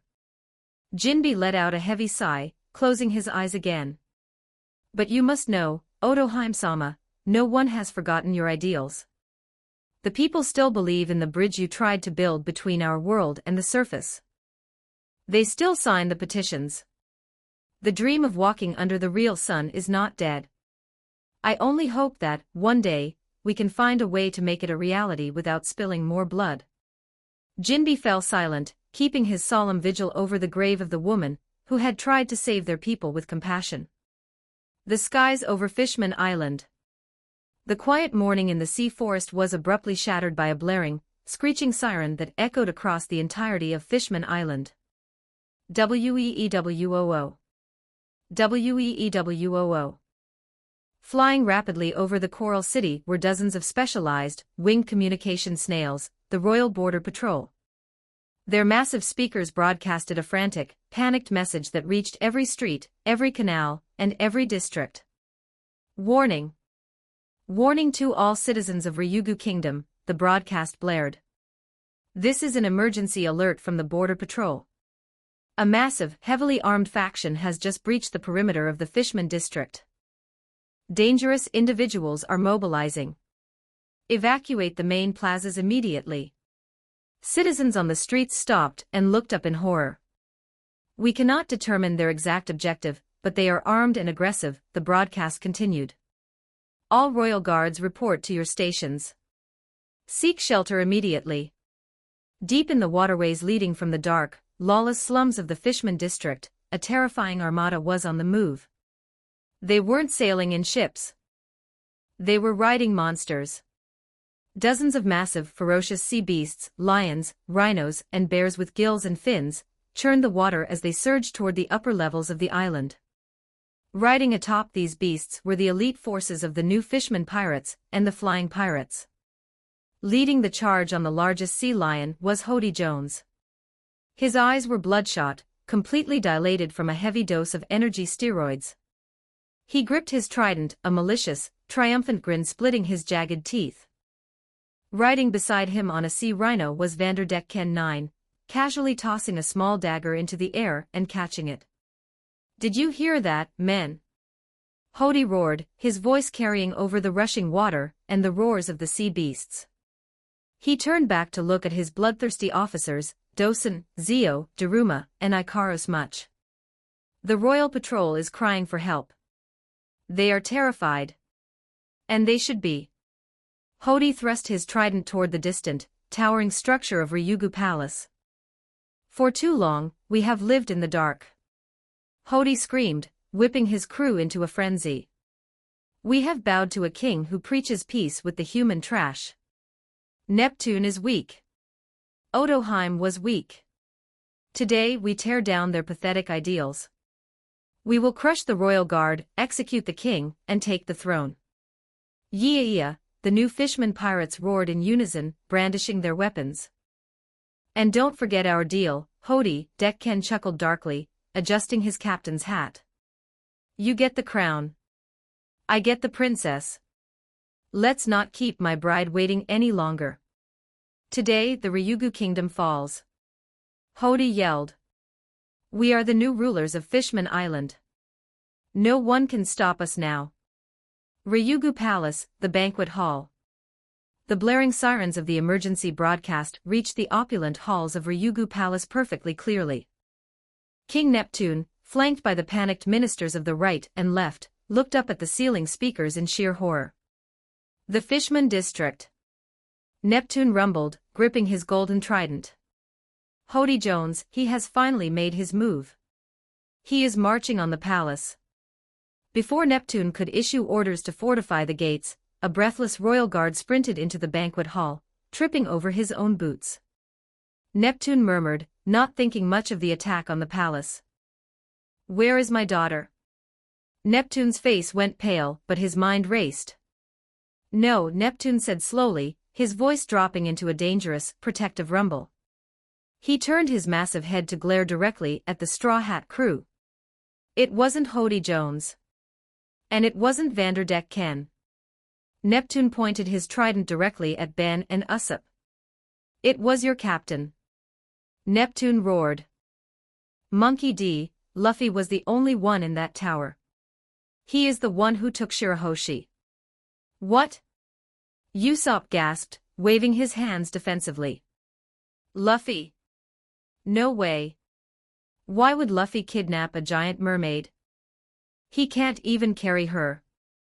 I know exactly how he did it. Neptune yelled, piecing the bizarre puzzle together in his panicked, fatherly mind. He didn't carry her. He used Megalo. The shark was missing from the courtyard. Your rubber captain shoved my giant daughter inside the mouth of her own pet shark, sat on its head, and rode out of the palace to hide her from us. The royal guards and the ministers froze. For a second, the sheer absurdity of the accusation completely halted their panic. Inside the shark's mouth, the minister of the left asked, his eye twitching. The guards looked at each other. Then, a few of them actually snickered. With all due respect, Your Majesty, a guard chuckled nervously. That is completely ridiculous. The princess is enormous. How could anyone convince her to climb inside a shark's mouth? It defies all logic. The king is just stressed, another guard whispered. It's too bizarre. Nami stepped forward, putting her hands on her hips, looking incredibly offended on behalf of her crew's reputation. Exactly. Nami agreed with the guards, crossing her arms. Your Majesty, I understand you are worried, but that is absurd. We are pirates, yes, but we are professionals. Luffy wouldn't do something like that. Shoving a princess into a shark. Give us some credit. Yeah. Vivi nodded, agreeing to it. Luffy is a good person. Ben let out a long, heavy, exhausted sigh. He walked past Nami, stepping to the front of the group. He didn't look at Neptune. He turned and looked directly at his own crew. Nami, Ben said, his voice flat, entirely devoid of hope. I want you to take a deep breath. I want you to close your eyes. And I want you to think about exactly what kind of person our captain is. Nami blinked. Think about how his brain works, Ben continued relentlessly. Think about how he solves problems. Think about his complete lack of common sense, his obsession with weird animals, and his total disregard for the laws of physics or royal decorum. The dining hall fell silent. Nami closed her eyes. Usopp closed his eyes. Frankie, Karoo, Robin, Vivi, Dory, and Bragi all closed their eyes. In perfect, synchronized mental imagery, every single Straw Hat pirate pictured Monkey D. Luffy standing in a room with a crying giant mermaid, a flying axe, and a very large shark. They pictured Luffy devising a stealth extraction plan. 5 seconds passed. Simultaneously, the entire Straw Hat crew opened their eyes. In flawless unison, they all slowly nodded, a look of realization dawning on their faces, as if they had just grasped the fundamental truth of the universe. Yeah, he shoved her in the shark, Nami stated with absolute, deadpan certainty. 100%, Usopp agreed, rubbing his temples. He probably thought it was a genius stealth maneuver. He definitely rode the shark like a horse, Frankie added, nodding sagely. The royal guards stared at the pirates, completely bewildered by the sudden, unanimous reversal. King Neptune gripped his trident tighter, his fatherly anxiety spiking to critical levels. You see. I knew it. Your insane captain kidnapped my fragile, terrified daughter. Is she safe? What is he going to do to her? Your Majesty, please relax, Ben said smoothly, turning back to the king. His voice exuded total confidence. If there is one thing you never have to worry about, it is Princess Shirahoshi's safety. As long as she is with Luffy, absolutely nothing in this world, not Vanderdeck Ken, not Hody Jones, not a Marine Admiral, will be allowed to harm a single scale on her tail. Neptune relaxed slightly, breathing a small sigh of relief at Ben's absolute certainty. You promise she will not be harmed by enemies. I guarantee it, Ben smiled politely. He then turned his head slightly, murmuring under his breath at a volume only barely audible, although I can't guarantee he won't accidentally drop her off a cliff, or try to feed her a toxic sea mushroom because he thought it looked funny. Neptune's sharp ears caught the faint muttering. The king's eyes widened. Wait. What did you just say at the end? Ben seamlessly turned back to the king, waving his hand dismissively with a flawless customer service smile. Nothing. I said she is in nothing but the safest hands. I heard the word toxic. Neptune roared, his panic returning in full force. He slammed the butt of his trident against the stone floor. Guards! Seal the banquet hall doors. No one leaves this room. The Straw Hat Pirates are officially confined to the palace until my daughter is returned to me safely. Hey! You can't lock us in here. Usopp yelled, drawing his bow. There's an army marching on your front door right now. Then you will help us defend it from the inside. Neptune declared stubbornly. But you are not leaving my sight. Ben rolled his eyes, hearing that, but they all agreed to stay. The palace entrance, the connection corridor. While the argument raged in the banquet hall, the outer defenses of Ryugu Palace were completely quiet. The grand entrance to the palace was secured by a massive, impenetrable set of steel gates that separated the royal grounds from the connection corridor, a long, enclosed tube that linked the palace to the lower levels of Fishman Island. The only way to open the gates was a heavy, mechanical switch located in the security booth just inside the palace walls. 10 minutes earlier, Sanji and Brook had sprinted through the corridors, dealing with the human pirates that Vanderdecken had thrown into the palace. Sanji had delivered a swift, flaming kick to the final pirate's jaw, sending the men crashing into the wall of the security booth. Brook had followed up with a precise strike from his cane sword, knocking a second pirate unconscious onto the floor. Trash-handled, Sanji had muttered, adjusting his cuffs. Let's get back to the banquet hall. Nami Swan is waiting. Yo-ho-ho-ho. An excellent display of footwork, Sanji-san. Brook had praised, following the cook back down the hall. They had been efficient. They had neutralized the threat perfectly. But in their haste to return to the crew, they had failed to notice one tiny detail. When Sanji had kicked the last pirate, the man had crumpled into the corner of the security booth. He was completely unconscious, his eyes rolled back in his head. But as he had fallen, his limp, heavy arm had flopped outward. The pirate's hand had landed squarely on top of the large, red, mechanical switch on the control console. The weight of the arm was just enough. Click.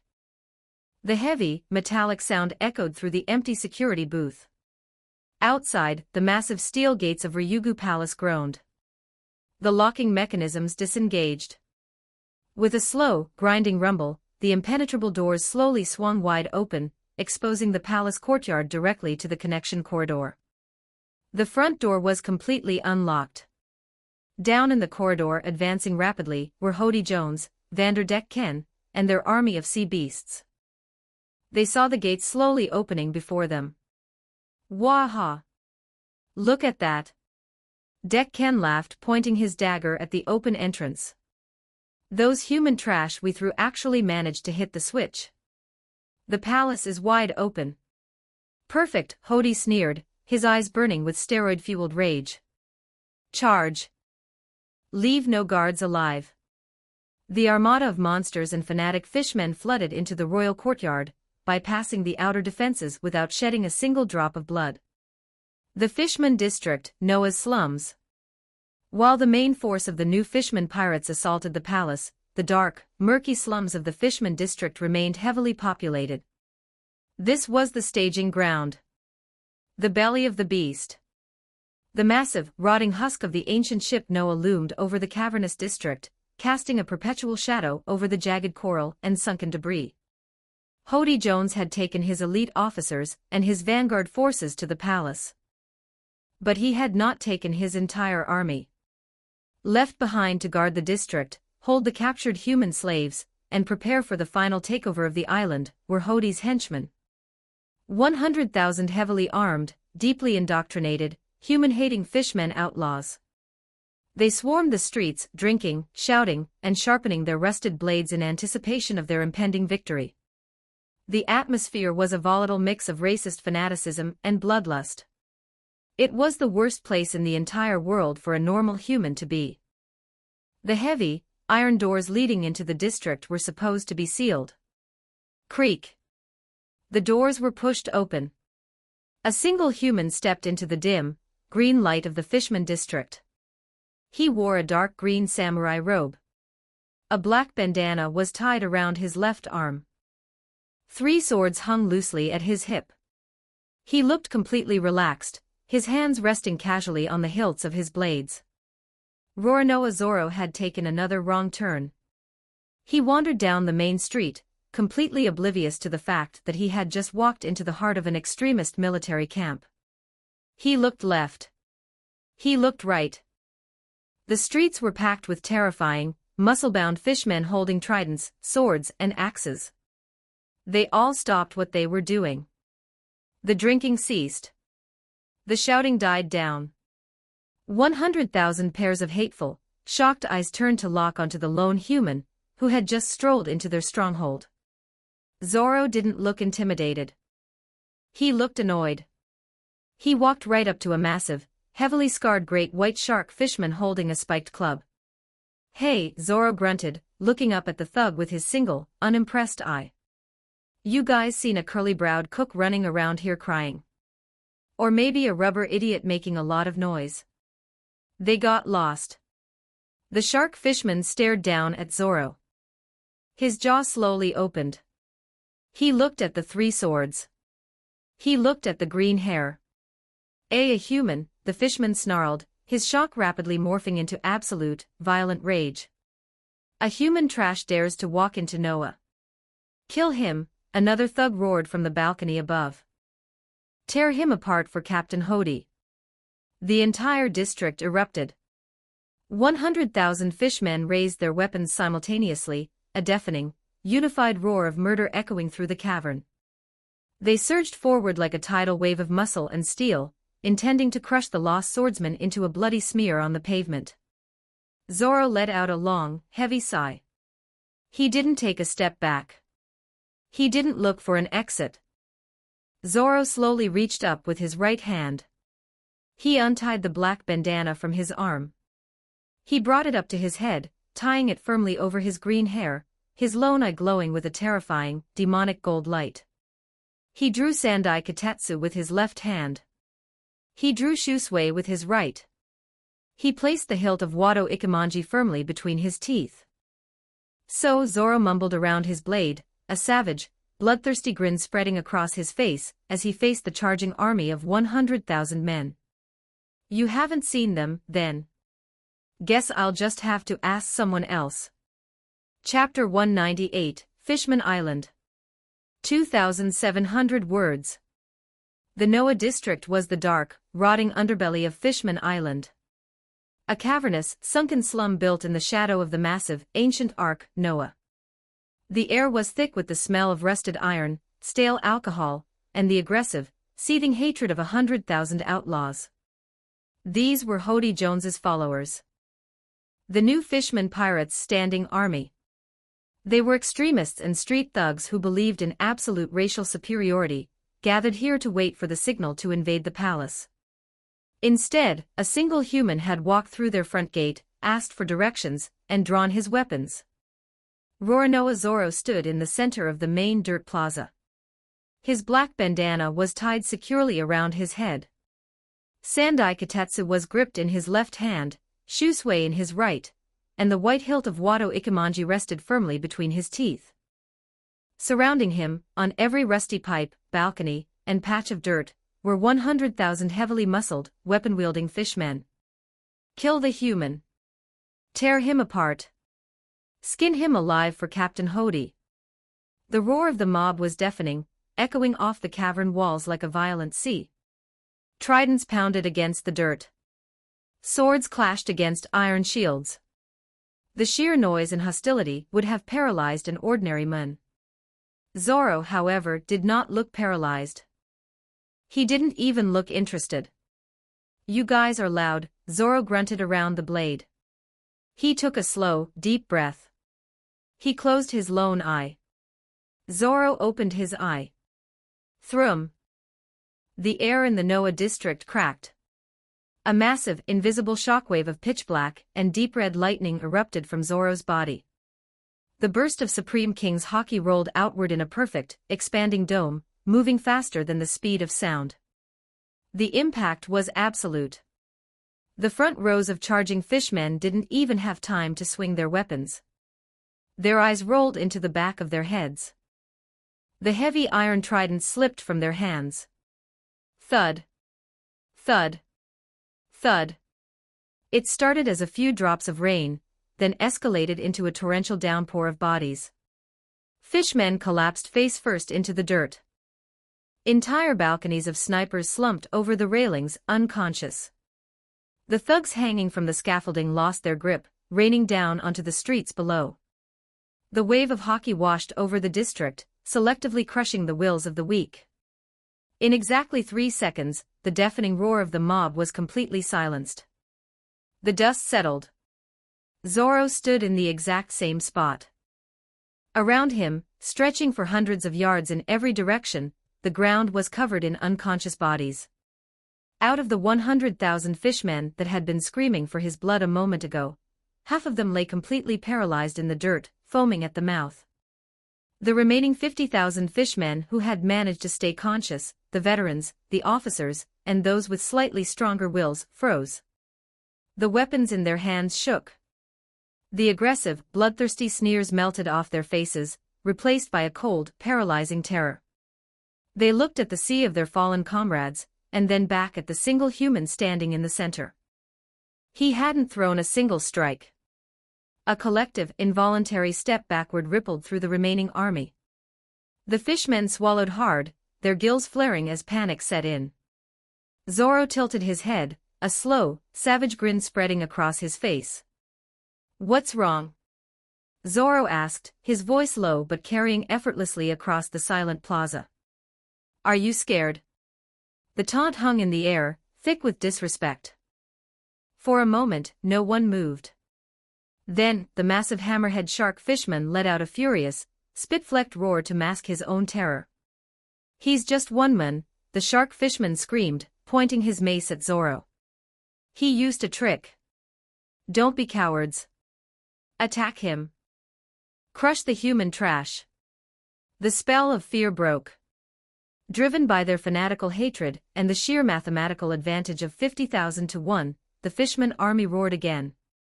They surged forward from the alleys, the balconies, and the streets, a tidal wave of muscle, scales, and steel converging on the center. Zoro's grin widened. Finally, Zoro met the charging wave head-on.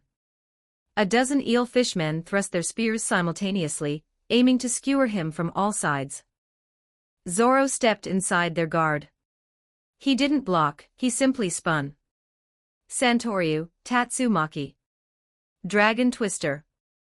Zoro rotated his body violently, creating a localized tornado of cutting wind.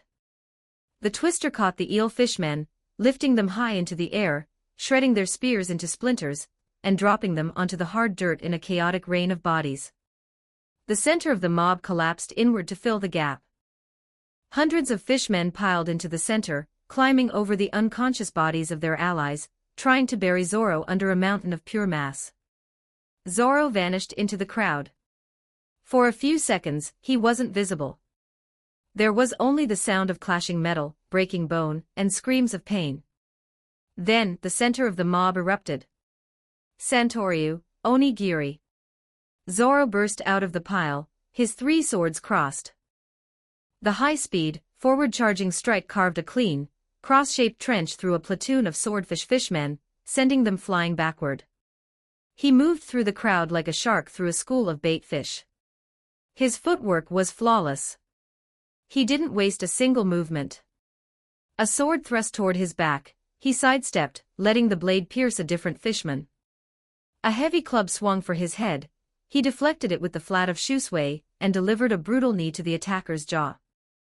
"He's too fast," a thug screamed, clutching a broken arm. "We can't surround him."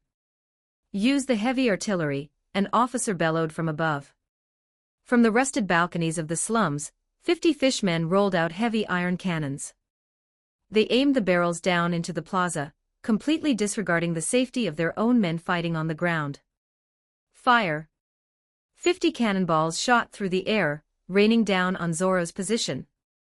Zoro didn't run for cover. He planted his feet.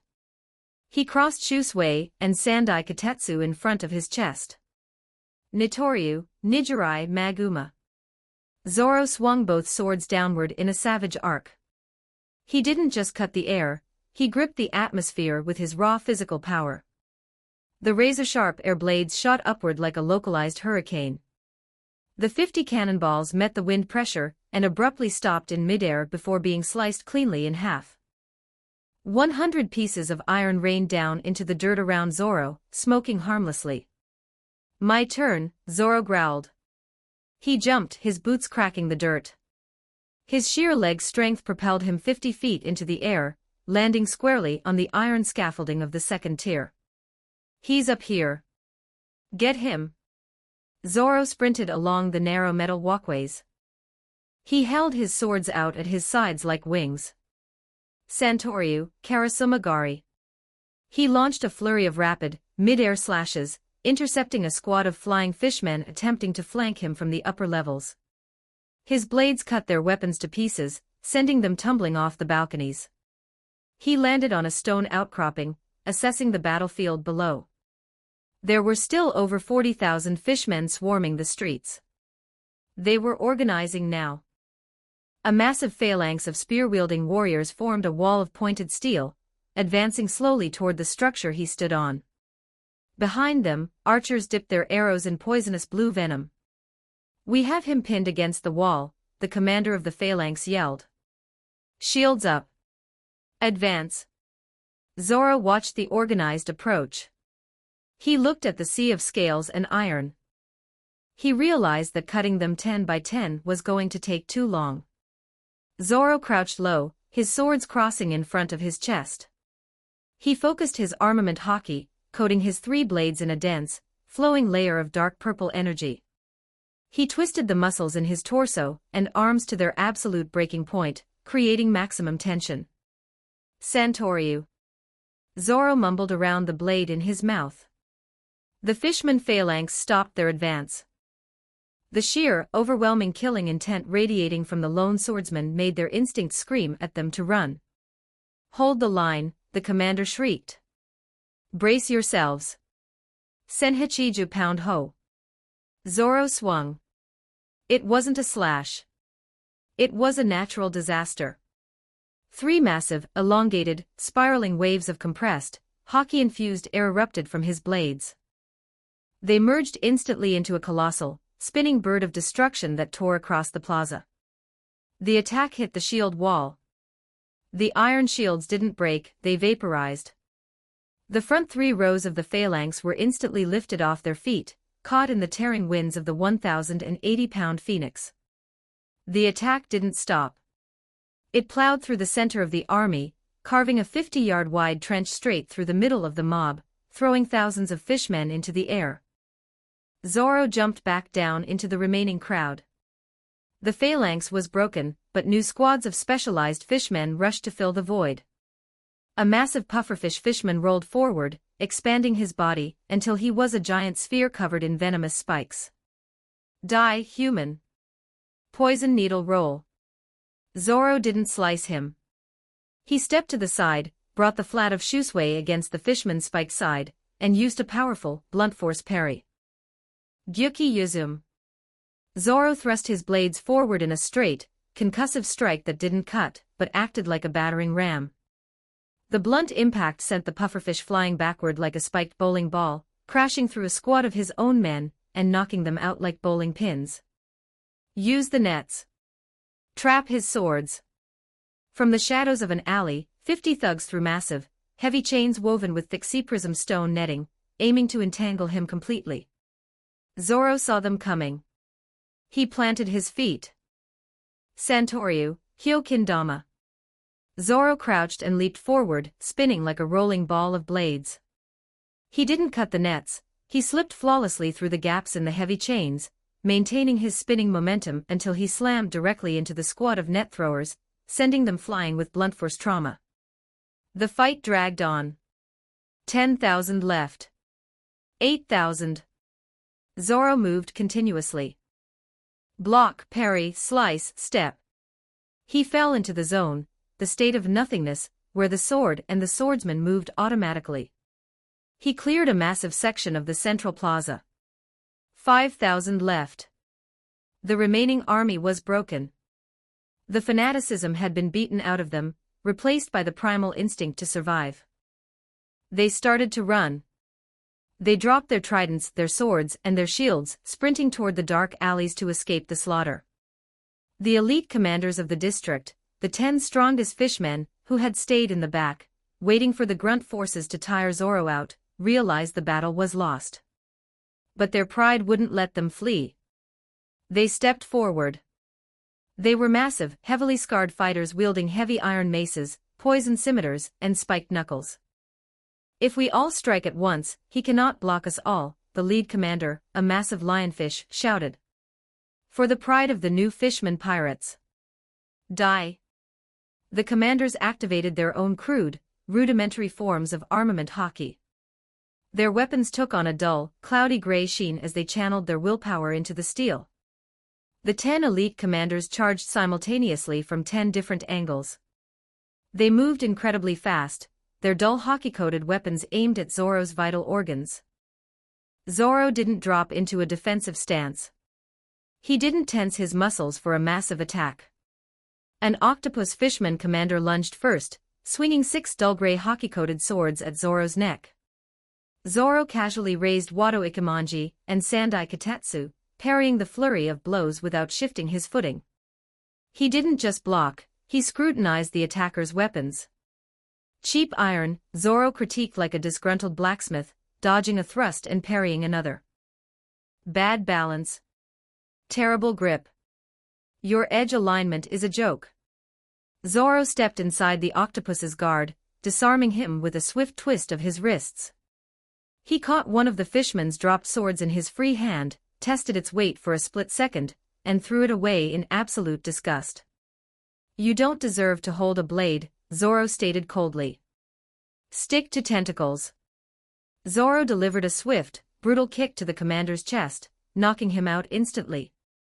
The remaining 9 commanders paused, staring at their fallen comrade. Zoro sheathed Sandai and Wado. He placed his hand on the hilt of Shusui. He didn't draw the sword fully. He only pulled the blade an inch from its scabbard. He channeled his advanced armament hockey, Ryuo. He didn't just coat the blade. He let the hockey flow, projecting his willpower outward past the physical edge of the steel. The remaining 9 commanders charged. Zoro simply clicked Shusui back into its scabbard. Clack! The sound echoed through the silent cavern. The elite commanders froze mid-strike. Their dull gray hockey weapons were inches from Zoro's body. A sharp, metallic ping followed. The heavy iron maces, the poison scimitars, and the spiked knuckles wielded by the commanders all cleanly, perfectly split in half. The invisible, flowing edge of Zoro's Ryuo had passed through the space between them, shattering their weapons without a single physical slash connecting.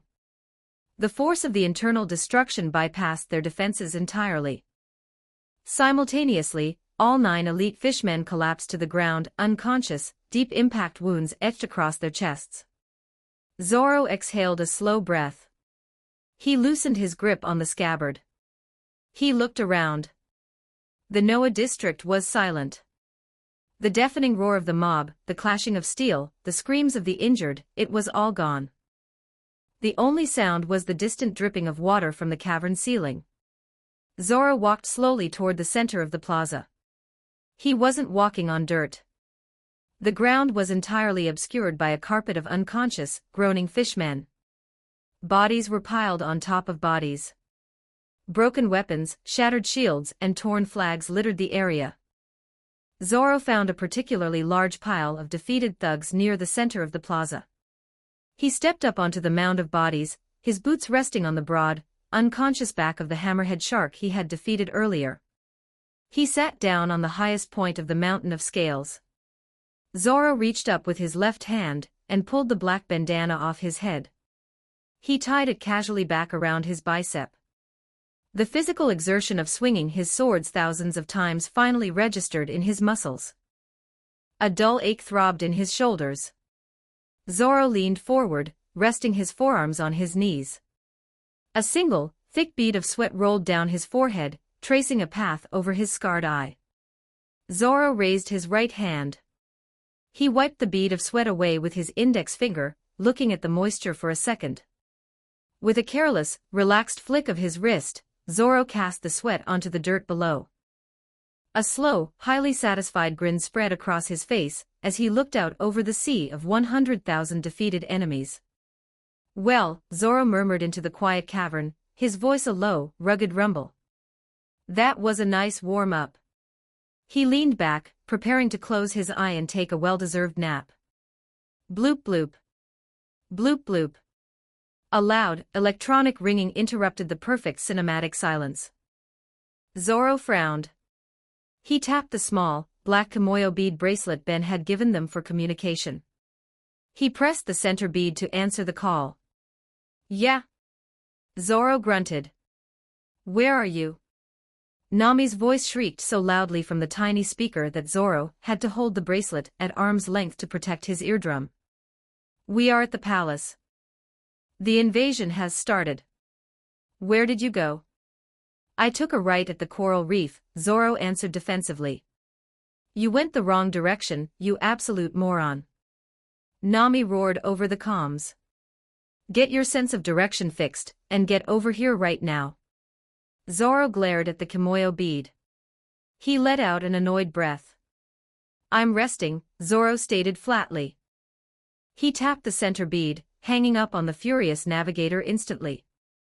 Zoro crossed his arms, closed his eye, and went to sleep on his mountain of defeated enemies, leaving the palace invasion entirely to the rest of the crew.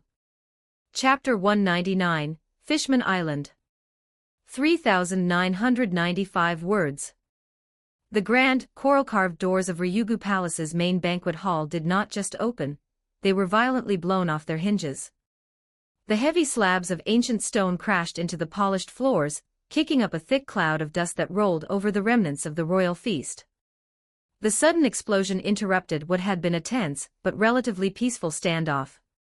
King Neptune gripped his golden trident. The ministers of the right and left stood frozen.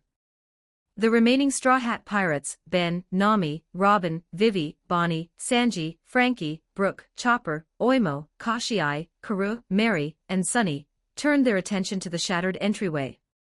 Through the settling dust, a small army marched into the palace. They were heavily armed, their eyes wild and bloodshot. At the forefront of the invasion force stood two distinct figures. One was a massive great white shark fishman, his pale skin contrasting with the dark, jagged tattoo of the new fishman pirates on his stomach. He held a sharp, curved trident and looked around the room with absolute disdain. Beside him walked a bizarre, four-legged bullhead shark fishman. He wore a tattered captain's coat, a wide-brimmed hat, and a manic, obsessed grin that stretched across his face. The minister of the right gripped his seahorse-shaped staff, his face turning pale. He pointed a trembling finger at the two leaders. "Intruders," the minister yelled, his voice echoing in the massive hall. He turned quickly to Ben and the other pirates.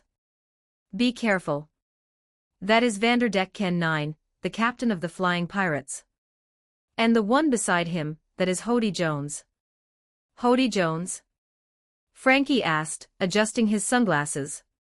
"He was once a soldier in the Neptune army," the minister of the right explained, sweating profusely. "A highly capable fighter. But he harbored a deep, fanatical hatred for humans.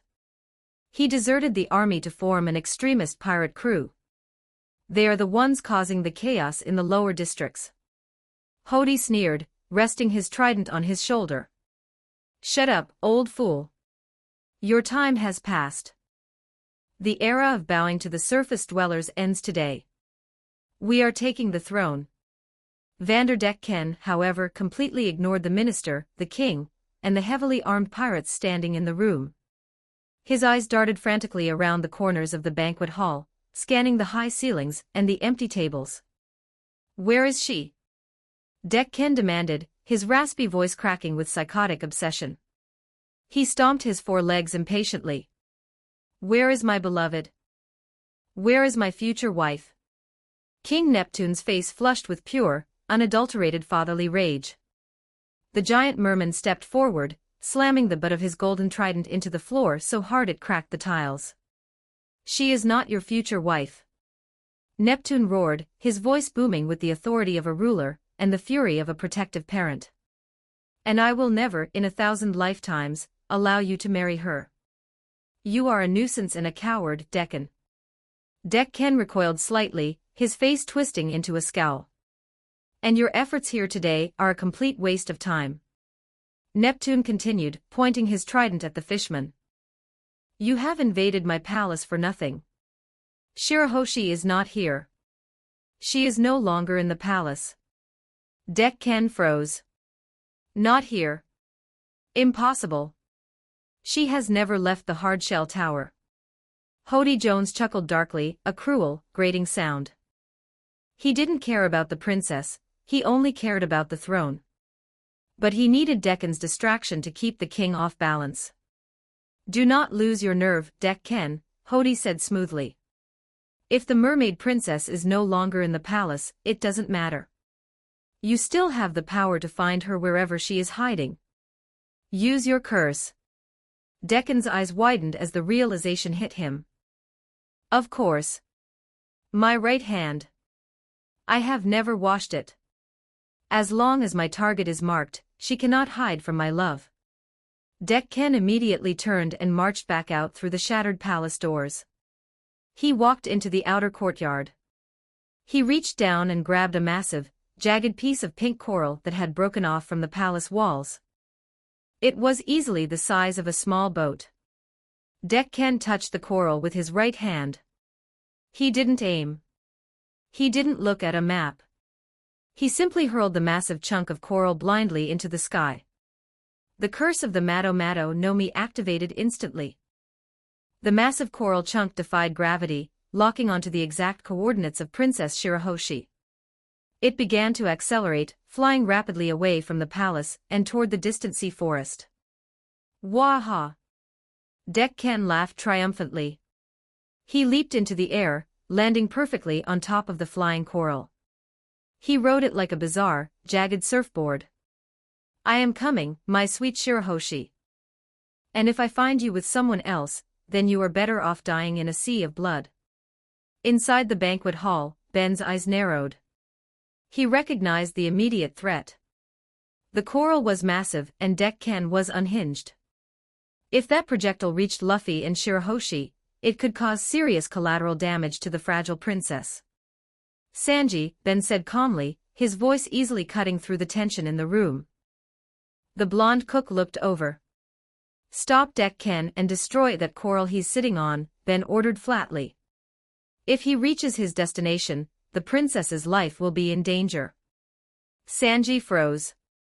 The cigarette in his mouth dropped slightly. "Princess? In danger?" The words triggered a biological override in Sanji's brain. It didn't matter if it was chivalry, basic human decency, or his overwhelming, highly problematic perverted nature. A lady was being threatened. Sanji's visible eye literally ignited with a red-hot flame. A lady in danger? Sanji roared. He didn't run. He vanished. Using a combination of Soru and Skywalk, Sanji exploded out of the shattered palace doors. He moved so fast he broke the sound barrier, a shockwave of displaced air knocking the front row of Hody's fishmen flat onto their backs. Outside, Deccan was flying away on his coral, laughing maniacally as he gained altitude. Suddenly, a blur of a black suit and blonde hair materialized directly in the flight path of the massive coral projectile. Sanji didn't say a word. He didn't negotiate. He spun his body midair, bringing his right leg around in a devastating, high-speed arc crash. Sanji's heel slammed into the front of the flying coral. The sheer, overwhelming kinetic force of the kick pulverized the massive stone instantly. The coral shattered into a million harmless pieces of dust and debris, stopping its forward momentum completely. Vanderdecken, who had been sitting confidently on the coral, was suddenly sitting on empty air. Eh? Deccan gasped, looking down. He didn't have time to react. He didn't have time to fall. Sanji spun again, his right leg instantly erupting into the blinding, white-hot flames of diable jam. The heat was so intense it evaporated the moisture in the air around them. Flambéed shot. Sanji roared. Sanji drove his flaming, hockey-coated heel directly into the center of Vanderdecken's face. The impact was brutal. There was a sickening crunch. The front of Deccan's face physically caved inward under the incredible pressure of the strike.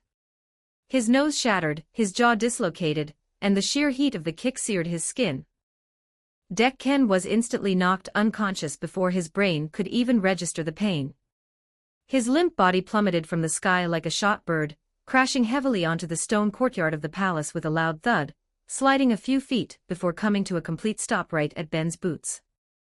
Sanji landed gracefully beside the unconscious pirate, adjusting his tie and lighting a fresh cigarette. Trash disposed of. No one threatens a lady while I'm breathing. Inside the banquet hall, Hody Jones stared at the scene in shock. He looked at Deccan's crumpled, smoking body. He looked at the blonde human cook, who had just casually shattered solid coral, and one-shot a notorious pirate captain in the span of 3 seconds. Hody's arrogant sneer faltered. He realized instantly that these humans were not the weak, fragile creatures he had been raised to despise. They are monsters, a fishman lackey stammered, stepping backward. Do not falter. Hody roared, snapping out of his shock. He reached into the small pouch strapped to his belt. They are just humans.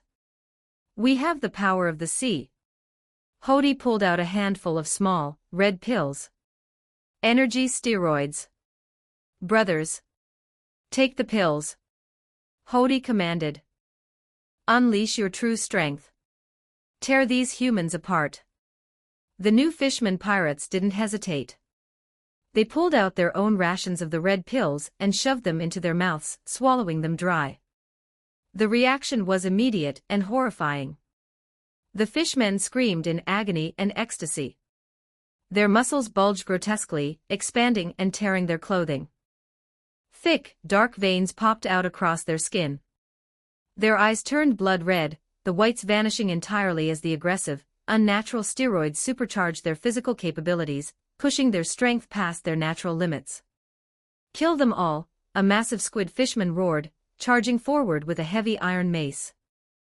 The royal guards of Ryugu Palace stepped forward to defend the king, crossing their tridents. But they were completely overwhelmed. The steroid-enhanced fishmen moved with terrifying speed and power. A single swing from the squid fishman shattered 3 tridents and sent 5 royal guards flying across the room, crashing into the banquet tables. The guards can't hold them, the minister of the left panicked. Hody grinned, holding his trident. This is the end of your peaceful reign, Neptune. Is it? A calm voice asked. Vivi stepped forward from the straw hat ranks. She didn't transform into her Simurgh form. She simply spun her vibranium spear, the blue energy humming at the tip. Straw Hat Pirates, Vivi said, her voice ringing with the quiet authority of an acting commander. Clear the room. The crew didn't need to be told twice. Oimo and Kashii, remaining in their human-sized forms, stepped up. Little fish think they are strong because they took medicine, Kashii grunted, resting his heavy battle axe on his shoulder. Let us teach them the strength of Elbaf, Oimo laughed. An enhanced swordfish fishman lunged at Oimo, his blade aiming for the giant's heart. Oimo didn't even block. He simply swung his spiked Uru metal mace in a casual backhand. The heavy mace collided with the fishman's ribs. The steroid-enhanced muscles didn't help. The fishman's chest caved in, and he was launched across the hall, embedding himself into a coral pillar. On the left flank, Nami twirled her upgraded climb attack. Thunderbolt tempo. The staff sparked and a massive, jagged bolt of blue lightning shot through the room, chaining perfectly between 6 advancing fishmen. The electricity bypassed their enhanced muscles entirely, frying their nervous systems and dropping them to the floor, twitching and smoking. Robin stood calmly in the center, her arms crossed. CN Fleur, clutch. 100 arms sprouted across the bodies of a dozen charging fishmen. Despite their steroid-fueled bulk, they couldn't fight the leverage. With a synchronized, sickening series of cracks, Robin effortlessly snapped their spines, dropping them instantly. Bonnie, annoyed that her lunch had been interrupted, casually dodged a spear thrust from a crab fishman. She placed her hand on his chest. "Don't mess up my pizza," Bonnie muttered. A pulse of pink energy washed over the fishman. In a second his bulging, muscular form withered. His hair turned white, his skin wrinkled, and his bones became frail. He collapsed under the weight of his own iron mace, completely immobilized by extreme old age. "My back." The elderly fishman wheezed. Frankie, seeing the crowd thinning, decided to finish the job. He lifted his left arm, his hand folding back to reveal his internal weaponry. "This is not a super invasion," Frankie roared. "Weapons left." A barrage of concentrated, high-explosive rounds tore through the remaining ranks, blowing the steroid-enhanced pirates off their feet, and completely routing their offensive push. Brooke glided through the chaos, his cane sword drawn. He moved so fast he looked like a phantom. "Yahazagiri." He sheathed his sword with a click. 5 fishmen standing behind him suddenly froze, their weapons dropping from their hands as a deep, freezing chill overtook their bodies. They collapsed, unconscious from the precise, freezing strikes. In less than 30 seconds, the entire vanguard of the new fishman pirates that had breached the hall had been completely and utterly dismantled. They lay groaning, bleeding, or unconscious on the polished floor. Hody Jones stood near the shattered entrance, his eyes wide in disbelief. He had given his men the pills. They were supposed to be invincible. They were supposed to have the strength of 10 men each. But these humans had swatted them away like annoying insects. He looked at Oimo, who was yawning. He looked at Nami, who was casually checking her nails. He looked at Sanji, who was lighting another cigarette. Fear, cold and sharp, pierced through Hody's steroid-induced arrogance. He realized with terrifying clarity that if he stayed in this room, he would die. Hody didn't hesitate. He threw a handful of smoke bombs onto the floor to obscure his retreat. He spun around, sprinting out of the shattered doors, across the courtyard, and toward the massive, open water channel that connected the palace to the ocean. He dove headfirst into the water. Splash! The cool, dark water enveloped him. Hody let out a breath, a manic grin returning to his face. His strength was at its peak because of the pills. He was a fishman in the water. He was untouchable here. No human could fight him in his domain. Back in the courtyard, Ben stood over the unconscious, caved-in body of Vanderdeck Ken. Ben raised his hand, channeling a pulse of magic to store the defeated captain into his spatial dimension. As he did, Ben caught the movement out of the corner of his eye. He saw the splash in the water channel. He saw Hody Jones escaping. Ben sighed, he walked to the edge of the water channel. He didn't take off his tailored suit. He didn't take a deep breath. Ben simply stepped off the edge, dropping silently into the water. The moment the water closed over Ben's head, the cold sensation vanished. A deep, primal connection to the ocean awoke within him. The Aquaman template, which he rarely needed to use on the surface, flared to life in its native environment. Ben didn't just swim. He became a part of the sea. The water didn't resist his movement, it actively propelled him forward. He didn't need to hold his breath, his Atlantean physiology extracted the oxygen directly from the water with effortless ease. Hody was swimming rapidly through the underwater channel, looking over his shoulder to ensure he wasn't being followed. "Fools," Hody sneered, a stream of bubbles escaping his mouth. "They think they can win. Let them have the palace. Once I gather the rest of the army, I'll flood the whole." Hody stopped swimming. He blinked his red eyes, staring through the dim, blue water. Swimming alongside him, matching his steroid-enhanced speed perfectly without breaking a sweat, was the silver-haired magician. Ben was swimming effortlessly, his suit jacket rippling in the current. Hody's brain misfired. A human? Hody thought, absolute shock paralyzing him. A human swimming faster than a fishman. And he isn't holding his breath. He's breathing. That's impossible. Hello, Ben's voice carried perfectly through the water, utilizing a specialized aquatic vocalization technique. Hody roared in anger, his pride shattered by the impossibility before him. He stopped swimming and turned to face Ben. He raised his hands, manipulating the water around him using fishman karate. Yabusame. Arrow shark. Hody threw his arms forward. Hundreds of perfectly formed, highly pressurized water drops shot through the sea like solid, lethal bullets, aimed directly at Ben's chest. He simply raised his right hand and swiped it through the water. Ben's inherent hydrokinesis from the Aquaman template hijacked the attack. The moment Hody's water bullets entered Ben's immediate radius, they lost their deadly velocity. Ben casually redirected the entire volley with a wave of his hand, sending the water bullets harmlessly curving around him to dissipate in the current. My turn, Ben said. Ben kicked his legs. The water exploded behind him. He closed the distance in a fraction of a second, moving with a speed that made Hody look like he was standing still.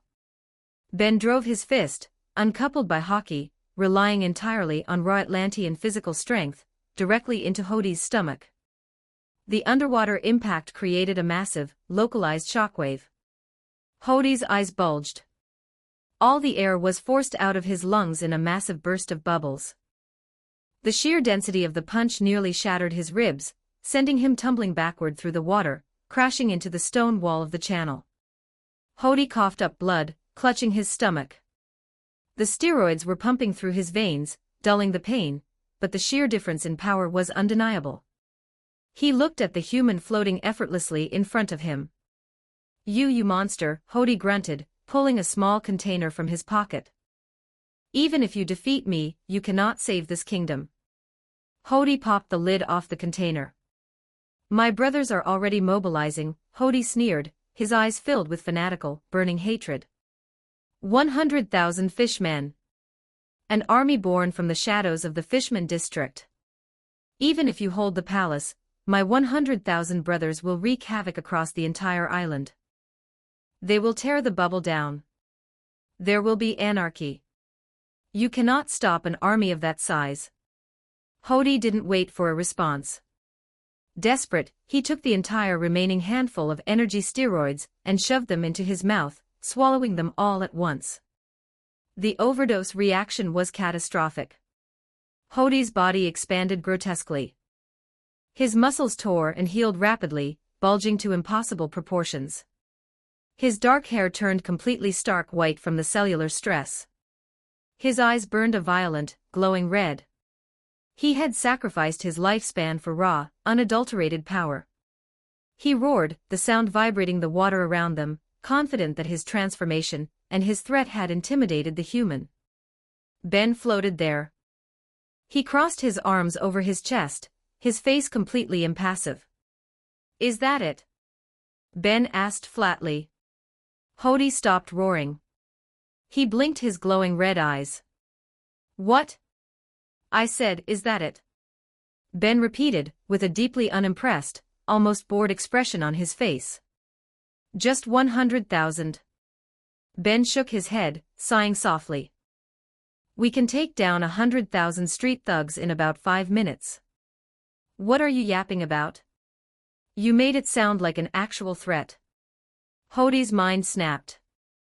The disrespect of the statement, combined with the steroid-induced rage, pushed him completely over the edge.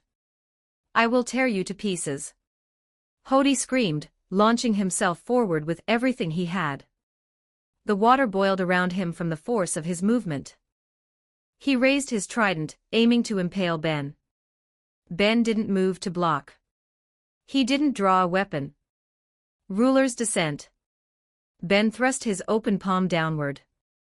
An invisible, localized, absolute pillar of crushing gravity and telekinetic force slammed directly on top of the charging fishman.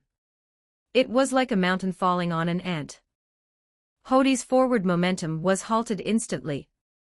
The sheer weight of the attack crushed the steroid-enhanced fishman straight down. His bones cracked. His enhanced muscles gave out entirely. Boom! Hody was driven face-first into the stone floor of the water channel, creating a massive crater underwater. The white-haired extremist didn't even have the chance to groan. The overwhelming force of Ruler's descent knocked him completely and utterly unconscious in a single, devastating blow. Ben lowered his hand. The gravity normalized. He swam down to the crater, grabbed the unconscious, bloated body of Hody Jones by the collar, and tapped his spatial magic. With a swift motion, he transferred the defeated captain directly into his pocket dimension, right next to the still unconscious Vanderdeck Ken. Ben turned and swam back toward the surface. When Ben stepped out of the water channel and back into the courtyard of Ryugu Palace, the scene was entirely calm. His clothes instantly dried as he cast a quick cicadum charm. The Straw Hat crew had finished tying up the remaining, groaning fishmen from Hody's vanguard. The royal guards were cautiously stepping forward to transport the prisoners to the dungeon cells. Ben walked over to the guards. He waved his hand. With a dull thud, the unconscious, white-haired body of Hody Jones materialized on the floor. "Take him as well," Ben instructed the stunned guards. "He's the leader." King Neptune, who had watched the entire rapid, brutal dismantling of the invasion force, swam forward on Ho. The massive merman looked deeply relieved, though still shaken by the sudden attack. "I cannot thank you enough, Straw Hat Pirates," Neptune rumbled, bowing his head deeply. "You have saved my palace and neutralized a terrible threat to my kingdom." Before anyone could reply, the heavy main doors of the palace swung open again. 3 massive, armed mermen rushed into the hall, panting heavily. They were the princes of the Ryugu kingdom, Fukaboshi, Ruboshi, and Menboshi. They looked battered, their armor scuffed, but their eyes were fierce. "Father!" Fukaboshi, the eldest prince, called out, rushing forward. "Are you safe?" "We heard the comms. We were out on patrol when the alarm sounded. We hurried back as fast as we could. We fought a contingent of Hody's men at the main entrance gate and defeated them." Ruboshi added, spinning his swords. "We are here to protect you." Menboshi sang out. Neptune smiled warmly at his sons. "I am safe, my boys." The Straw Hat Pirates handled the intruders inside the palace flawlessly. Fukaboshi looked at the tied-up fishmen and the unconscious Hody Jones on the floor. He turned to Ben and the crew, offering a respectful bow. "You have our deepest gratitude." "Don't celebrate just yet," Ben said, cutting through the pleasantries. "Before I knocked him out, Hody told me his plan," Ben informed the royal family. "He has an army. 100,000 men gathered in the Fishman district. They are mobilizing right now to attack the main island and wreak havoc." Fukaboshi's eyes widened in horror. 100,000. If an army that size attacks the commercial districts, the casualties will be catastrophic. Neptune's face hardened. The jovial king vanished, replaced by the warrior who had protected the island for decades. He raised his golden trident high into the air. "Guards!" Neptune roared, his voice echoing with absolute authority. "Sound the general alarm. Mobilize the entire Neptune army. We march on the Fishman district immediately. We must intercept them before they reach the civilian population." "Yes, Your Majesty," the guards shouted, scrambling to obey. The Fishman district, Noah's slums. The dark, damp cavern of the Fishman district was silent. The deafening roar of the mob, the clashing of steel, the screams of the extremist army, it was all completely gone. The vast, sprawling dirt plaza was no longer visible. The ground was entirely obscured by a massive, literal mountain of unconscious, groaning fishmen. Bodies were piled on top of bodies.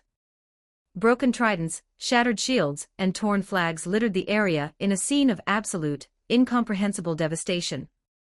One man had defeated an army of 100,000. Sitting at the very peak of the mountain of defeated bodies was Rorno Azoro. The swordsman had his black bandana tied around his arm. His 3 swords were sheathed at his hip. He was leaning back comfortably against a particularly soft, unconscious octopus fishman. Zoro's lone eye was closed. A snot bubble expanded and contracted rhythmically from his nose. He was sleeping soundly, completely oblivious to the panic occurring at the palace, having already finished the war before the king could even give the order to march. Chapter 200, Fishman Island. 2,635 words. The sea forest of Fishman Island was a place of serene beauty. Massive, vibrant coral reefs shaped like towering trees created a dense, aquatic canopy. Schools of luminescent fish swam lazily through the gentle currents, and the sunlight from the eave tree filtered down to paint the ocean floor in soft hues of blue and gold. Normally, it was entirely silent. Whoosh! The tranquility of the forest was shattered by the roaring thrust of 3 heavy, blue repulsor jets. Descending from the artificial sky above the forest were 3 sleek, heavily weaponized suits of Ironman armor. They landed heavily on the soft, sandy ocean floor, the kinetic impact kicking up a cloud of silt and displaced water. Alongside them, riding on 2 sleek, anti-gravity hoverboards, were Mary and Sunny. The moment their boots touched the ground, the liquid vibranium of the armors cascaded backward, seamlessly retracting into the chest plates worn by Chopper, Dory, and Broggy. "We are at the coordinates," Mary announced, stepping off her hoverboard. Thermal sensors detect a biological signature 60 meters to the east. Vital signs are critical. Heavy blood loss. "That's Hatchan," Chopper yelled, instantly shifting from a flying robot back into his dedicated role as chief medical officer. He unslung his medical backpack. "Dory, Broggy, secure the perimeter. Make sure Vanderdeck Ken doesn't throw anything else at us. Gebba-bobba. Leave the sky to us, little doctor." Dory laughed, drawing his massive URU metal sword. He and Broggy stood back to back, their eyes scanning the canopy of the coral forest for incoming projectiles. Chopper sprinted through the coral, his small hooves kicking up sand. He found Hatchan slumped against the base of a massive blue coral pillar. The 6-armed octopus fishman was pale, his breathing incredibly shallow. Several deep, jagged puncture wounds from Vanderdecken's tracking arrows marred his chest and back, pooling blood onto the sea floor. "Hatchan." Chopper dropped to his knees beside him, quickly analyzing the wounds. "You lost a lot of blood." "See, Chopper." Hatchan wheezed, his eyes fluttering open. He managed a weak, pained smile at the sight of the reindeer in a black suit. "You guys actually came." "Of course we did," Chopper said firmly, opening his medical bag. Chopper didn't pull out bandages or a needle and thread. He pulled out a small, specialized wooden wand Ben had crafted specifically for him. Chopper took a deep breath, focusing his mind. He pointed the tip of the wand directly at the deepest puncture wound on Hatchan's chest. "Vulnera Sinenter," Chopper chanted, his voice steady and professional. A soft, silvery gold light flowed from the tip of the wand, spreading over Hatchan's torso like liquid silk. The magic took immediate effect. The blood flow stopped instantly. The torn muscle fibers and damaged tissue visibly pulled themselves back together, knitting seamlessly until only faint, pink scars remained where the lethal arrows had struck. Hatchan gasped, his eyes widening in pure shock as the searing pain completely vanished. What did you just do?" "The pain is gone. It's a healing spell Ben taught me," Chopper explained proudly, lowering his wand. He reached into his medical bag and pulled out a small glass vial filled with a thick, dark red liquid. "But your blood volume is still dangerously low. Magic closes the wounds, but you need to replenish the fluids. Drink this." Chopper popped the cork and helped Hatchan sit up, pouring the blood-replenishing potion down the fishman's throat. Hatchan swallowed the bitter liquid. Within seconds, a healthy flush of color returned to his pale, gray skin. The lethargy evaporated, replaced by a sudden, intense surge of energy. "This is incredible," Hatchan muttered, flexing his 6 arms. "Your crew, you guys have gotten really scary since Sabaody." "We leveled up," Sunny chirped cheerfully from his hoverboard. I owe you my life, Hatchan bowed his head deeply. But we can't stay here. Hody Jones and Vanderdeck Ken, they're marching on the palace right now. We know, Chopper said, packing up his wand and potions. Ben and the others are handling it. Our job was just to get you safe. The Sea Forest, outer edge. A mile away, on the outer edge of the Sea Forest, a completely different scene was unfolding. A massive, incredibly distressed shark wearing a red and white striped t-shirt swam frantically out of the sky corridors and crashed unceremoniously onto the sandy floor of the forest. Luffy, sitting cross-legged on top of the shark's head, grinned widely. We made it. Good job, Megalo. Megalo groaned, opening his massive jaws. Princess Shirahoshi, the giant mermaid, slowly and carefully slipped out of the shark's mouth. She was trembling, but as her eyes adjusted to the light, her breath caught in her throat. The sea forest was breathtaking. The sunlight from the eave tree illuminated the vibrant corals, creating a kaleidoscope of colors that danced across the ocean floor. The gentle currents swayed the sea plants like a quiet, underwater symphony. Luffy hopped off the shark's head. He looked around, placing his hands on his hips. Whoa, Luffy remarked, nodding in appreciation. This place is really pretty. It looks like a great spot for a picnic. Shirahoshi looked around the forest. She hadn't been outside the cold, dark, iron-plated walls of the hardshell tower in 10 long years. The beauty of the open ocean, the vastness of the world she had been denied, crashed over her all at once. Large, heavy tears began to pool in her massive blue eyes. They spilled over her cheeks, falling like waterfalls onto the sand. Luffy-sama. Shirahoshi wept, her voice trembling with overwhelming gratitude. She clasped her massive hands over her chest. Thank you. Thank you so much for bringing me here. It is more beautiful than I ever imagined. You're crying again? Luffy tilted his head, picking his nose. You really are a scaredy cat, aren't you? I am not scared. Shirahoshi sobbed, trying to wipe her eyes. I am just so happy. I thought I would never see the sun again. Luffy chuckled. All right. Don't flood the forest. Suddenly, Luffy stopped. He pulled his finger out of his nose, his expression shifting from casual to focused. His observation hockey, which was always passively scanning his surroundings, pinged two distinct, familiar signatures a short distance away. Hey, Luffy grinned, looking toward the dense coral canopy to the east. I know those guys. Without waiting for Shirahoshi, Luffy broke into a sprint, darting effortlessly through the massive coral stalks. Luffy-sama. Wait for me. Shirahoshi panicked, hastily swimming through the air to follow him, with a very tired Megalo trailing behind. Luffy burst into a clearing just a few minutes later, skidding to a halt. Chopper. Dory. Broggy. Mary. Sunny. Luffy yelled, waving both of his arms wildly. Chopper, who was just finishing packing his medical bag, spun around. Luffy. What are you doing here? Dory and Broggy lowered their weapons, looking at their captain in bewilderment. Captain. Dory boomed, lowering his sword. Why are you in the sea forest? You missed the royal banquet at the palace. There were mountains of meat prepared in your honor. I got hungry early. Luffy laughed, walking over to them. He noticed Hatchan sitting against the coral. Oh. Hey, Hatchan. You look a lot better than the last time we saw you at Sabaody. Got a new shirt? Hatchan's sweat dropped. Luffy.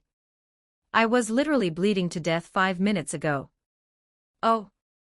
Well, you look great now. Luffy grinned. Luffy-sama. The towering, massive form of Princess Shirahoshi swam into the clearing, her long pink hair floating gracefully behind her.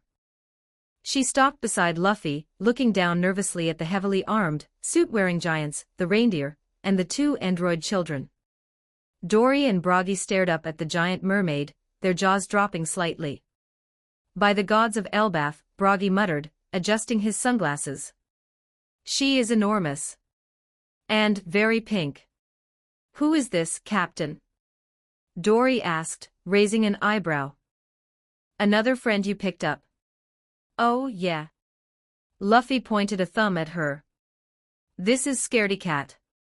She wanted to go for a walk, so I brought her. Shirahoshi blushed furiously, bowing her head politely to the crew. Please do not call me that, Luffy-sama. My name is Shirahoshi. It is a pleasure to meet your crew. Chopper's jaw hit the floor.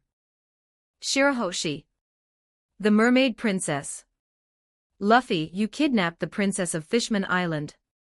I didn't kidnap her. Luffy argued. She asked to come outside. Princess Shirahoshi. A new, booming voice echoed from the edge of the clearing, interrupting the argument.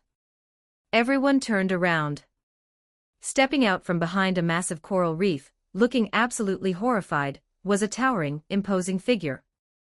He wore a traditional orange kimono, a dark cloak, and had pale blue skin with a prominent, sun-shaped tattoo on his chest. It was Jinbe, the Knight of the Sea and warlord of the world government. He had been sitting at Queen Otoheim's grave nearby when he heard the commotion and spotted the massive mermaid from a distance.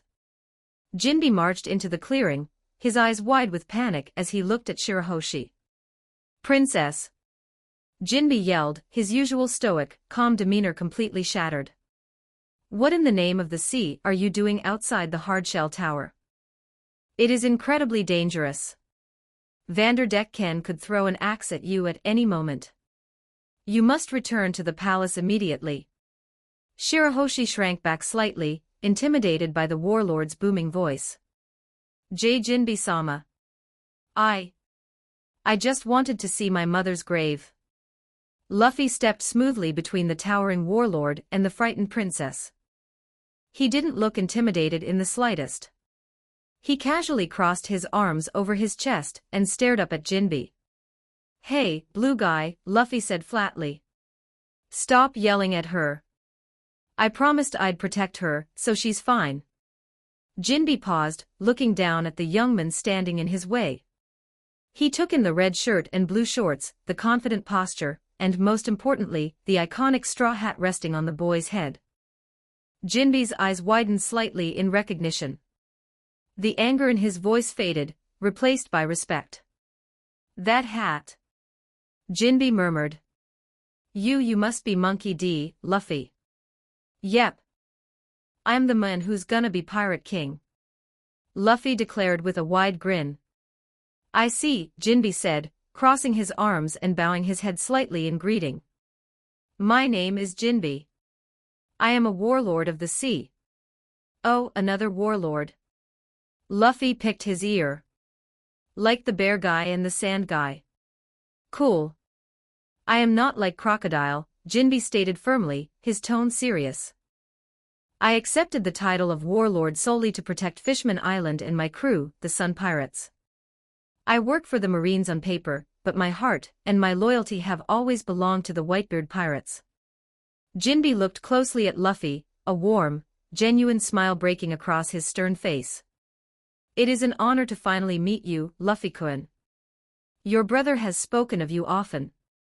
Luffy stopped picking his ear. He blinked, tilting his head. You know Ace. I do, Jinbe nodded proudly. I have fought alongside him. And when the great Edward Newgate passed away, and Ace took up the mantle as the fourth Emperor of the Sea to protect our territory, I swore my allegiance to him. I operate unofficially under the banner of Emperor Fire Fist Ace. Luffy stared at Jinbe. The political complexities of a warlord secretly serving an emperor to protect an island nation completely bypassed Luffy's brain. Smoke literally puffed out of his ears as he tried to process the sentence. So. Luffy frowned, hammering his fist into his palm as he finally simplified the math. You're Ace's friend. Got it. Jinbe chuckled, realizing the boy's straightforward nature. Yes. I am Ace's friend.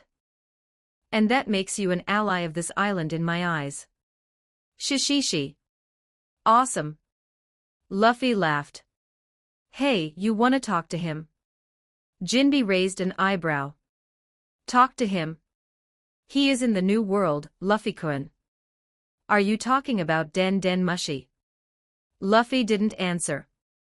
He tapped the center bead of Kameo bracelet, cycling through the holographic contacts, then had programmed into it until he found the blazing fire icon.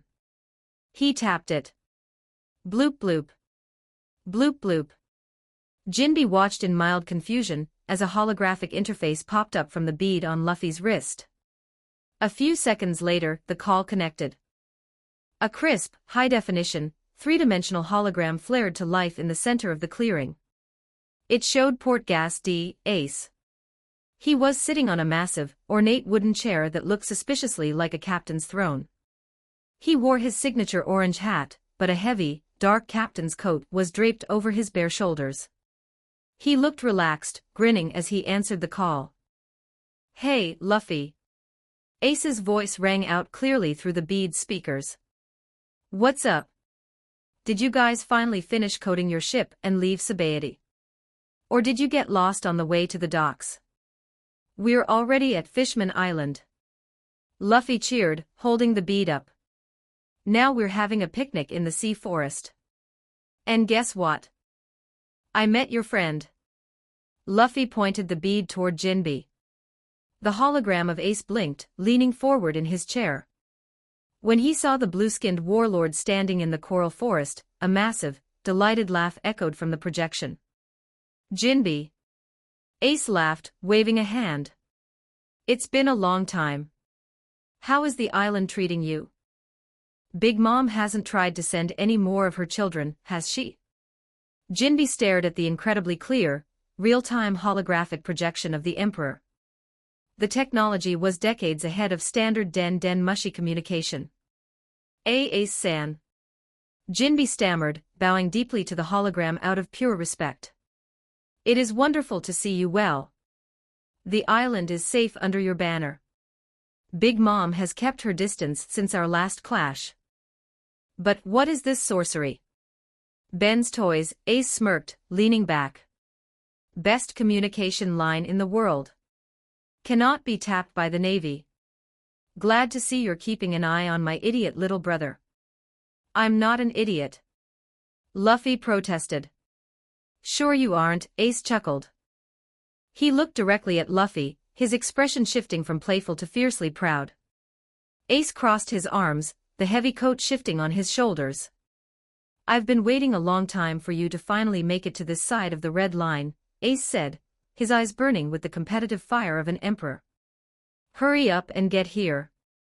The sea is getting boring, and we've got a lot of catching up to do. We'll be there soon. Luffy grinned, adjusting his straw hat. Just gotta finish exploring this island, and then we're coming to kick your butt. I'd like to see you try, Ace laughed. Stay safe, Jinbe. Keep an eye on him for me. I will, Ace-san, Jinbe promised. Click. The hologram vanished, leaving the clearing quiet once more. Jinbe looked at the spot where the projection had been, then looked down at Luffy. The boy didn't seem to grasp the sheer gravity of casually chatting with a Yonko on an untraceable frequency. Your crew, you possess terrifying capabilities, Jinbe noted, shaking his head. But we must not lose sight of the present danger. Jinbe turned his attention back to Princess Shirahoshi, his expression growing stern once again. Princess, Jinbe said strictly. It was incredibly foolish to leave the palace. Vanderdecken's curse is absolute. If he throws a weapon right now, it will track you directly to this forest. We have no heavy walls here to protect you. I know, Jinbe-sama, Shirahoshi whispered, shrinking back slightly. But Luffy-sama promised he would punch the axes away. Don't worry, I will take care of any danger. Luffy said with a ear-to-ear grin, and gave Jinbe a thumbs up. Chapter 201, Fishman Island. 2,905 words. The Sea Forest. Jinbe, the Knight of the Sea, stood towering over the small group. His pale blue hands were clasped together, his expression heavy with the burden of decades of unspoken regrets. He looked down at Luffy, the boy who had just casually chatted with his commanding officer, and took a deep breath. Luffy-kun, Jinbe began, his deep voice carrying a solemn weight. There is something I must tell you. Something regarding my past, and a man you encountered in the East Blue. I owe you and your navigator an apology for. Jinbe-sama. The soft, trembling voice interrupted the warlord. Jinbe paused, turning his head. Princess Shirahoshi was looking past the pirates, her massive, tear-filled blue eyes fixed on a gentle clearing just a few dozen yards away. The sunlight from the eave tree filtered beautifully through the coral canopy, illuminating a simple, elegant tombstone surrounded by vibrant, colorful sea flowers. I would like to visit my mother, Shirahoshi whispered, clutching her hands to her chest. It has been 10 years. I want to tell her that I am safe.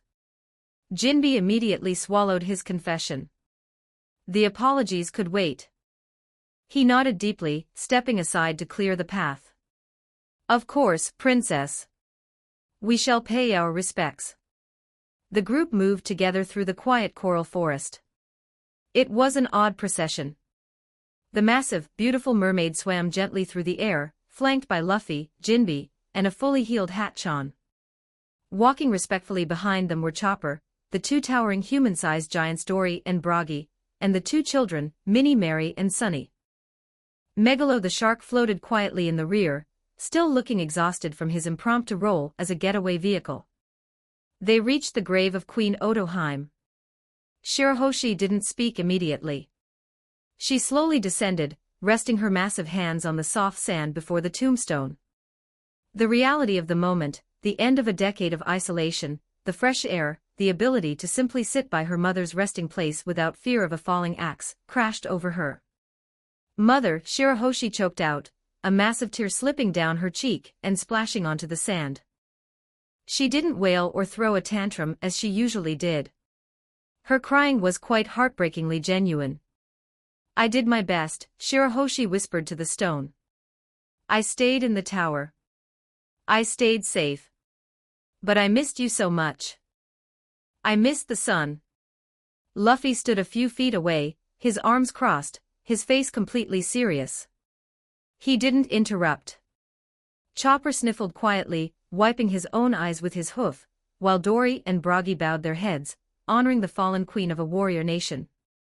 Mary and Sunny stood silently, holding hands. Jinbe watched the princess, his heart aching. Otoheim-sama, Jinbe thought. Your daughter has finally stepped out into the world. And she was brought here by the most unlikely of saviors. Take your time, scaredy cat, Luffy said softly, pulling the brim of his straw hat down slightly. We aren't going anywhere. The Noah district, the slums of Fishman Island. While a quiet reunion took place in the sea forest, an entirely different atmosphere commanded the other side of the island. The heavy, iron gates leading into the Fishman district groaned in protest as they were forced open. King Neptune rode forward on his massive whale, Ho. He gripped his golden trident tightly, his face set in a mask of grim determination. Flanking him were his three sons, the princes Fukaboshi, Ruboshi, and Manboshi, their weapons drawn and ready. Behind the royal family marched a heavily armed battalion of the Neptune army, moving in strict, disciplined formation. And walking casually among the royal vanguard were the Straw Hat Pirates. Ben led the way, his hands tucked loosely into his pockets. Sanji, Nami, Usopp, Robin, Frankie, Brooke, Bonnie, Vivi, and Karoo walked with him, alongside the two remaining giants, Oimo and Kashiai. Keep your guards up, Fukaboshi warned the pirates, his eyes scanning the dark, rusted scaffolding of the slums. Hody Jones left his main army here. Over 100,000 fishmen, who harbor hatred for humans. They will not hesitate to swarm us the moment we step into the plaza. 100,000. Usopp gulped, hiding slightly behind Frankie's broad metallic shoulders. That is a very large number. Perhaps God Usopp should provide tactical oversight from the rear. Don't worry, Sanji exhaled a stream of cigarette smoke, his eye scanning the shadows. If they attack, I'll roast them before they get within 10 feet of Nami Swan or Robin Swan. I am ready to provide covering fire, Frankie added, tapping the heavy plasma cannons concealed in his shoulders. We must subdue them quickly, Neptune commanded, his voice rumbling over the army. We cannot allow Hodi's extremism to spill over into the civilian districts. We will use non-lethal force where possible, but we must break their rebellion today. Prepare for a massive clash. Fukaboshi yelled, raising his trident as they approached the central plaza of the district. Do not let them surround you. The royal army gripped their weapons, their shields raised, ready to charge into the jaws of hell. They turned the corner, stepping into the massive, bowl-shaped arena of the slums. The soldiers stopped. Fukaboshi froze. King Neptune's jaw literally unhinged, dropping completely open as he stared at the scene before him. They had braced themselves for the deafening roar of 100,000 bloodthirsty extremists. They had expected a wall of spears, tridents, and pure hatred. Instead, they found silence. The massive dirt plaza, the rusted iron balconies, the scaffolding, and the alleyways were completely covered in bodies. Fishmen of every shape and size lay scattered across the ground, unconscious, groaning, and twitching. Broken weapons, shattered shields, and torn flags littered the area in a scene of total, incomprehensible devastation. By the gods of the sea, Fukaboshi whispered, his trident lowering slowly. What happened here? Did a hurricane strike the district? Manboshi gasped. This is not weather, Robin noted, her sharp blue eyes scanning the precise, deep slash marks in the stone walls and the blunt force craters in the ground. This is a massacre. In the very center of the plaza, rising above the sea of defeated extremists, was a literal mountain of unconscious fishmen. And sitting comfortably at the very peak of that mountain, his back resting against a giant hammerhead shark fishman, was Rorno Azoro. The swordsman had his arms crossed over his chest. A large snot bubble expanded and contracted rhythmically from his nose. Zzzzz. Zzzzz. He was sleeping soundly. The entire Neptune army, the princes, and the king stared in shock at the lone human napping on a throne of their most dangerous criminals. Is that one of your crewmates? Neptune stammered, pointing a trembling finger at the snoring swordsman. Unfortunately, yes, Nami sighed, rubbing her temples. Oimo and Kashii crossed their arms, looking thoroughly disappointed. Gebababa, Oimo grumbled. He took all the fun. Not a single one left standing for us. A selfish warrior, Kashii agreed, shaking his head. Ben stood at the front of the group, a highly amused smile spreading across his face. He looked at King Neptune, whose jaw was still hanging wide open in disbelief. Your Majesty, Ben said politely. Neptune didn't respond, too busy staring at the mountain of bodies. Ben raised his right hand, his eyes glowing. Ruler's authority. A gentle, invisible telekinetic force pushed upward under King Neptune's chin. With a soft clack, the king's jaw was physically pushed shut. Neptune blinked, snapping out of his daze as his mouth was forced closed. He looked at Ben. Close your mouth, Your Majesty, Ben advised smoothly, adjusting his glasses. It's unbecoming of a ruler. And more importantly, I suggest you order your men to secure the prisoners with chains, before our swordsman wakes up and decides they need a second round. Ah. Yes. Of course. Neptune shook his head, recovering his royal composure. He turned to his stunned army. You heard the magician. Move out. Secure the area. Bind the extremists immediately. The royal guard snapped to attention, rushing into the plaza with heavy chains, frantically tying up the unconscious horde of Hody Jones's followers. The sound of clanking chains and marching boots finally disturbed the peace of the plaza. On top of the pile, the snot bubble popped. Zoro's lone eye snapped open. He immediately dropped his hand to the hilt of Sandai Katetsu, ready for another wave of attackers. But as he looked down, he saw the white uniforms of the royal guards and the familiar faces of his crew standing at the entrance. Zoro yawned, standing up on top of the pile of bodies. He stretched his arms high above his head, his joints popping loudly. He casually hopped down, landing lightly on the dirt plaza, and walked over to his crewmates. He didn't look tired. He didn't look proud. He looked annoyed. "Where the hell did you guys go?" Zoro grumbled, crossing his arms and glaring at Sanji, Nami, and Ben. "I looked everywhere for you." The crew stared at him. Sanji's visible eye twitched. The urge to kick the swordsman into the ocean was overwhelming.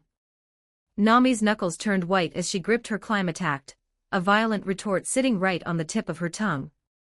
Usopp literally bit his own lip to stop himself from screaming, "You are the one who went the wrong way." But they stopped. They looked at Zoro. They looked at the 100,000 defeated, highly dangerous extremists lying unconscious behind him. They looked at the devastated environment. A silent, unanimous agreement passed through the Straw Hat crew. He saved the entire island by getting lost, Nami thought, taking a deep, calming breath.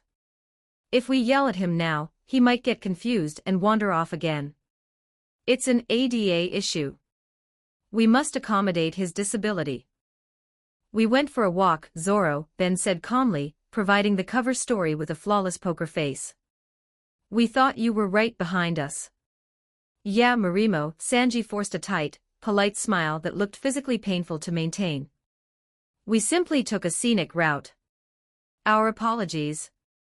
Zoro grunted, clearly unconvinced but too lazy to argue. "Whatever. Try to keep up next time. This island is a maze." Usopp turned around and punched a wall just to let the frustration out. King Neptune rode forward on Ho, flanked by his 3 sons. The massive king looked down at Zoro, his eyes filled with overwhelming gratitude. Neptune didn't just thank him.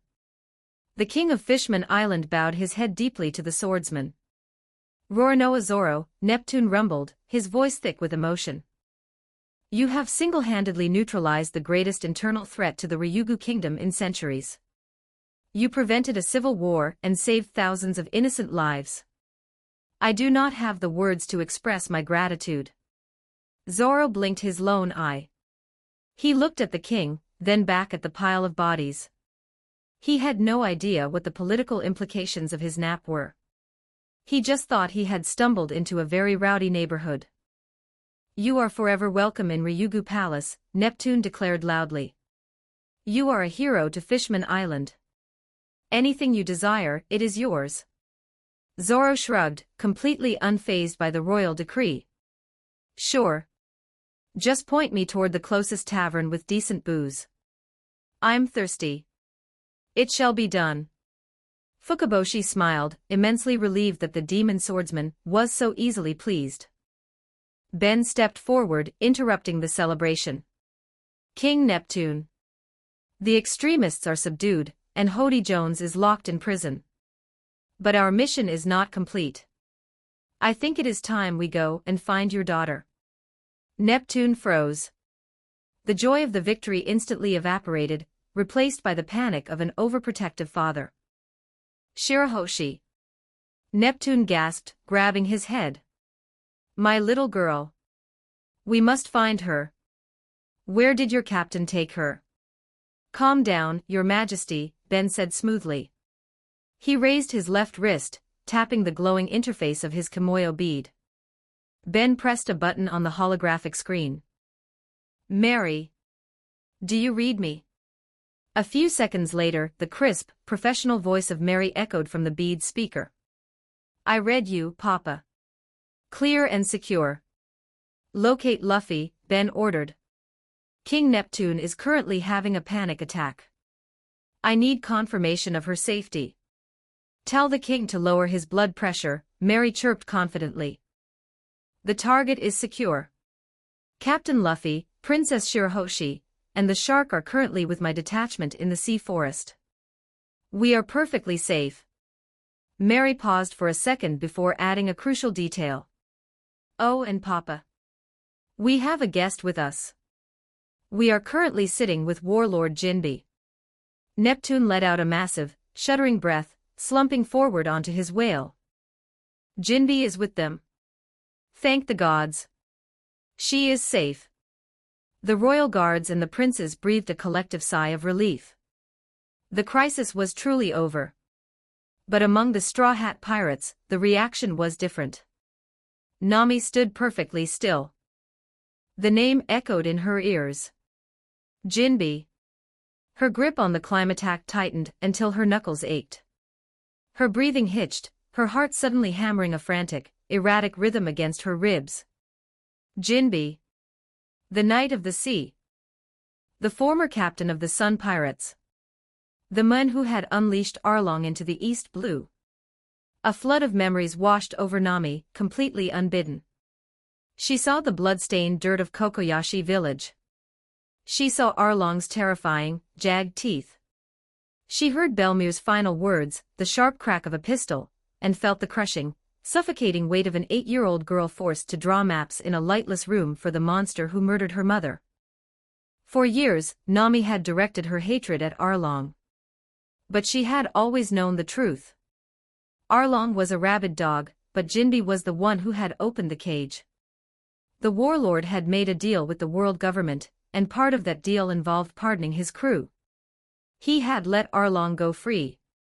Nami closed her eyes. Her chest tightened. The old trauma, the visceral, inescapable fear and anger bubbled up to the surface. She wanted to hate him.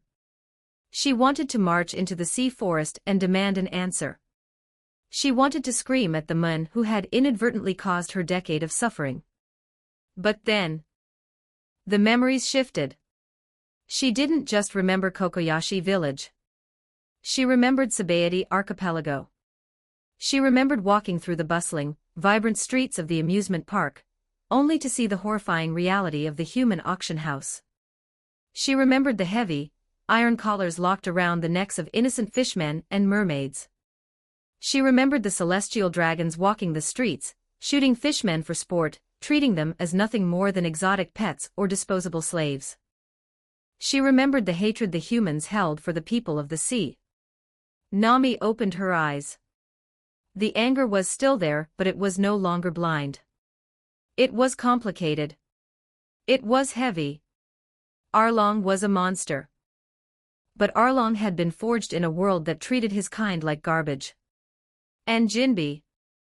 Jinbe had taken the warlord title to protect Fishman Island from that exact same world. He had made compromises to ensure his people didn't end up on the auction block. It didn't excuse what Arlong had done. It didn't bring Belmir back. But it wasn't black and white. The cycle of hatred was a tangled, bloody web, and Nami realized, with a sense of maturity, that she could not lay the blame for the world's cruelty entirely at the feet of one man. Nami? A gentle hand rested on her shoulder. Nami turned her head. Robin was looking at her, her striking blue eyes filled with quiet understanding. Robin knew what it was like to be judged for the sins of the past, and she knew the weight of carrying a grudge. Sanji stepped up to her other side, his expression completely serious. He didn't offer a joke or a swoon. We don't have to go, Nami-san. If you don't want to see him, we can go back to the ship. Just say the word.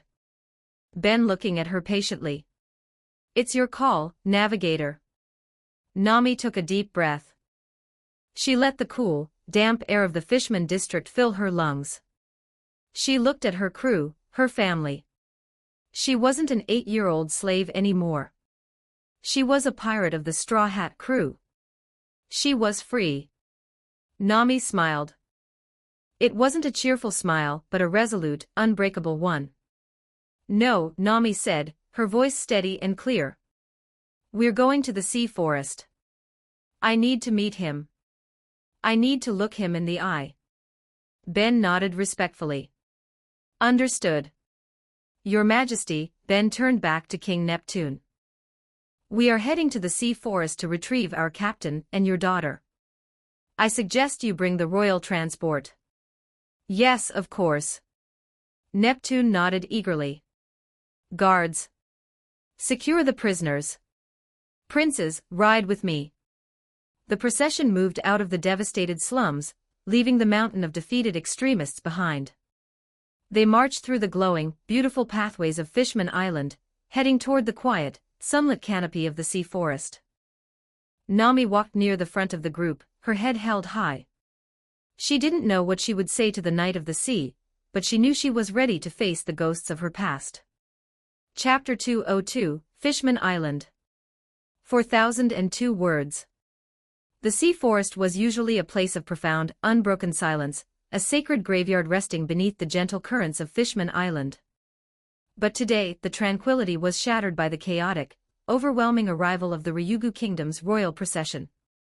King Neptune, riding his massive whale Ho, burst into the clearing flanked by his 3 sons, Fukaboshi, Ruboshi, and Menboshi, alongside a battalion of heavily armed royal guards. Trailing just behind them, riding in on various sea creatures and Ben's conjured vehicles, were the rest of the Straw Hat Pirates, Zoro, Sanji, Ben, Robin, Frankie, Vivi, Karu, Oimo, Kashiai, and Bonnie. Neptune's eyes frantically scanned the towering coral formations. The moment his gaze landed on the massive, beautiful form of Princess Shirahoshi sitting safely beside a grinning Monkey D. Luffy, the king's trident slipped from his grasp. Shirahoshi! Neptune bellowed, his voice thick with overwhelming paternal relief. He practically threw himself off his whale, swimming furiously through the air toward his daughter. Father! Brothers! Shirahoshi cried out, fresh tears welling in her large blue eyes as she reached her massive hands out to embrace her family. Thank the gods of the sea, Fukaboshi breathed, wrapping his arms around his sister's hand. When the hardshell tower was breached, our hearts stopped. I am perfectly safe, brother. Shirahoshi sniffled, offering a watery but genuine smile. She gestured toward the small human in the red jacket. Luffy-sama protected me. He broke the axes and brought me here to see Mother. Neptune turned his massive head, looking down at Luffy. The king's face softened into an expression of gratitude. He bowed his head deeply. Straw Hat Luffy, Neptune rumbled. I misjudged you. I thought you had kidnapped my daughter. I owe you my deepest apologies, and my eternal thanks for keeping her safe. Luffy casually picked his nose, completely unfazed by the king's bow. Shishishi. It's no big deal, old man. She asked me to take her outside, so I did. The rest of the Straw Hat crew, who had just arrived, stopped dead in their tracks. Wait, Usopp gasped, pointing a trembling finger at Luffy. You didn't just grab her and run. She actually asked you to take her. Yeah, obviously, Luffy tilted his head. I wouldn't just force her out of her room if she didn't want to go. Nami rubbed her temples, letting out a long, exhausted sigh. Of course. We spent the last hour panicking because we assumed he just did a Luffy thing and kidnapped her on a whim. We never stopped to consider he was actually just helping someone who asked. Our faith in the captain's common sense is historically very low, Robin noted with an amused smile. While the royal family reunited, a heavy, tense atmosphere was brewing on the other side of the clearing. Jinbe, the Knight of the Sea, stood near the tombstone of Queen Otohime. He had watched the crew assemble, noting the terrifying presence of the swordsman, the cyborg, the giants, and the magician. He was a seasoned veteran of the seas, a warlord who had faced admirals and emperors, but right now, his gaze was fixed entirely on one person. Nami. The navigator had stopped walking. Her brown eyes were locked onto the towering, blue-skinned fishman. Her grip on her climb attack tightened until her knuckles turned white. Hey, Nami, Luffy noticed her tension, dropping his hand from his nose. Nami didn't look at Luffy.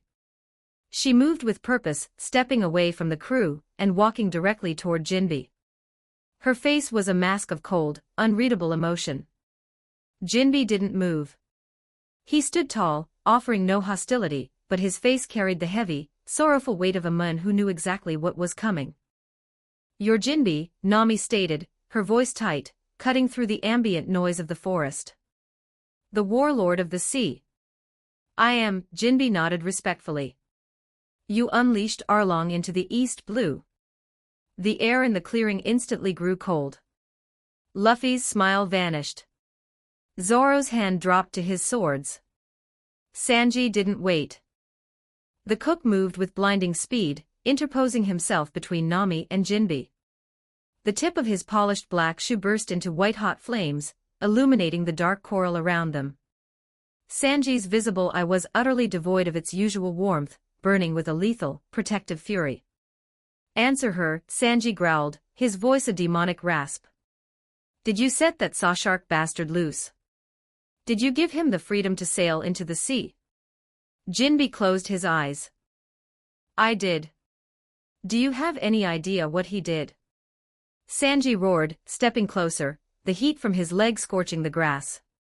"He murdered Nami's mother. He held an entire village hostage.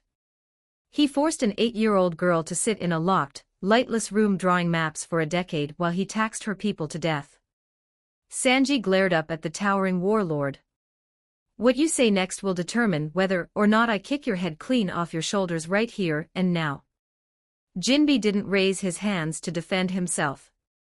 The warlord slowly, deliberately dropped to his knees. The massive fishman bowed forward, placing his forehead against the dirt of the sea forest in a humiliating display of remorse. "I am solely responsible," Jinbe's deep voice cracked with sorrow, carrying across the silent clearing. "I am the one who failed to stop him. I am the one who let him go. I bear the full weight of your suffering, young lady. There are no excuses I can offer that will wash away the blood Arlong spilled in my name." King Neptune, Fukaboshi, and the royal guards watched in absolute shock. A warlord of the sea, a hero of Fishman Island, was groveling in the dirt before a human girl. Nami stood over him, her chest heaving. The memories of Arlong Park, the despair, the blood, the tears, flashed behind her eyes. Sanji kept his flaming leg raised, waiting for her command. Nami let out a long, shuddering breath. She slowly reached out and pushed Sanji's leg down. "Sanji-kun." "It's okay," Nami whispered. "Nami-san." Sanji frowned, the flames dying out. Nami looked down at Jinbe. "I will never, ever forgive Arlong for what he did to Belmere. I won't forgive him for Kokoyasi. I hated Fishman for a long time." She looked up, her gaze softening as she looked at Hatchan, who was standing nearby, his 6 arms wrapped tightly around himself in shame. She looked at Kami, who had arrived with Papag, and at Shirahoshi. "But then we went to the Sabaody archipelago," Nami continued, her voice steadying. "I saw the way humans treated your kind. I saw the collars. And when we went to Sabaody Park, I realized something." Nami swallowed hard. Sabaody Park looks exactly like Arlong Park. The architecture, the layout. Arlong didn't just build a base to mock us. He built a twisted copy of the amusement park he was never allowed to visit as a child because of his race. I didn't know what the Fishman went through. I didn't know the history." Hatchan stepped forward, tears pooling in his eyes. "Nami, you're right. When we were kids in the Fishman district, all we wanted was to live under the sun. To go to the amusement park and be with the humans. But the world didn't want us. We were treated like monsters. Arlong, his hatred just went too far. He wanted to make humans feel the exact same helplessness we felt. Hatred is a disease," Jinbe spoke from the dirt, his voice heavy. "And our island has been infected by it for over 200 years. Jinbe slowly pushed himself up from his bow, sitting cross-legged on the ground. He looked at the straw hats, his expression a tapestry of grief and exhaustion. "If you are to judge me," Jinbe said quietly, "you must understand the 2 heroes who tried to cure this island. Queen Otoheim, who rests here, and my captain, Fisher Tiger." Ben conjured a few chairs for the crew, sensing this was a necessary moment of healing. The straw hats sat down, giving Jinbe the floor. 200 years ago, Jinbe explained concisely, keeping the history brief but impactful, the Ryugu kingdom joined the world government. We gained a seat at the levee. But laws on paper do not change hearts. The discrimination continued. The Great Pirate Age only made it worse. Pirates flooded our island, kidnapping mermaids and fishmen to sell as slaves in Sabaody. It only stopped when Whitebeard claimed this territory as his own. Jinbi looked at the tombstone of the queen. Queen Otoheim believed that peace was the only way, Jinbi said softly. She possessed an incredible, almost painful empathy. I watched her once intercept a fishman thief, who was holding a mermaid hostage. She slapped the thief so hard she fractured her own hand. But when she knocked him down, she didn't arrest him. She demanded to know why he did it. Shirahoshi sniffled, wiping her eyes as she remembered her mother. The thief confessed he had lost his business, fell into debt, and had 10 children to feed, Jinbi recalled, a sad smile touching his lips. Otoheim chastised him for continuing the cycle of suffering, and then she wept for him. She cried because, despite her wealth as a queen, she felt she wasn't doing enough to help her subjects. Her tears broke the thief's heart. He vowed to change his ways. She was a kind woman, Sanji noted softly. She was, Jinbi agreed. But her kindness was met with apathy. She preached daily, begging our people to sign petitions to migrate to the surface and live peacefully with humans. But after centuries of kidnappings and slavery, no one would sign. I used to watch her from a distance, thinking her efforts were useless. History only spoke of human cruelty. Jinbi clenched his fists. But there was another path. The path of Fisher Tiger. Tiger was an adventurer.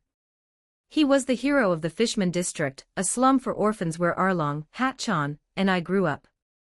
While Otoheim sought peace, Tiger sought action. He attacked Mary Geos, Robin stated, having read the historical reports. He did the unthinkable, Jinbi nodded, pride and sorrow mixing in his tone. He scaled the Red Line with his bare hands, attacked the Holy Land, and freed every slave he could find, regardless of their race. He formed the Sun Pirates from those freed fishmen. I resigned from the Neptune army to join him. Arlong brought his own gang to join as well. If he freed slaves, he was a good guy, Luffy said firmly. He was a great man, Luffy-kun, Jinbi said. But he bore a terrible burden. In our battles against the Marines, Arlong was ruthless. He wanted to kill humans simply for being human. He believed fear was our only protection. Tiger stopped him every time. Tiger instituted a strict rule: the Sun Pirates would not kill. We would fight for our freedom, but we would not stoop to the level of our oppressors, lest we perpetuate the cycle of revenge. Jinbi closed his eyes. But I knew Tiger was fighting a war within his own heart. He confessed to me once that the demons dwelling in his own soul were the things he feared most. 3 years after he formed the crew, Jinbi continued, his voice dropping, we were asked to take a young human girl back to her home. Her name was Koala. She was a former slave who had escaped during Tiger's raid. When she boarded our ship, she was terrified. She scrubbed the decks, apologized constantly, and never stopped smiling, even when Arlong struck her. She had been conditioned to believe that if she stopped working or showed sadness, she would be killed. Nami's breath hitched, a familiar, agonizing chord striking within her own heart.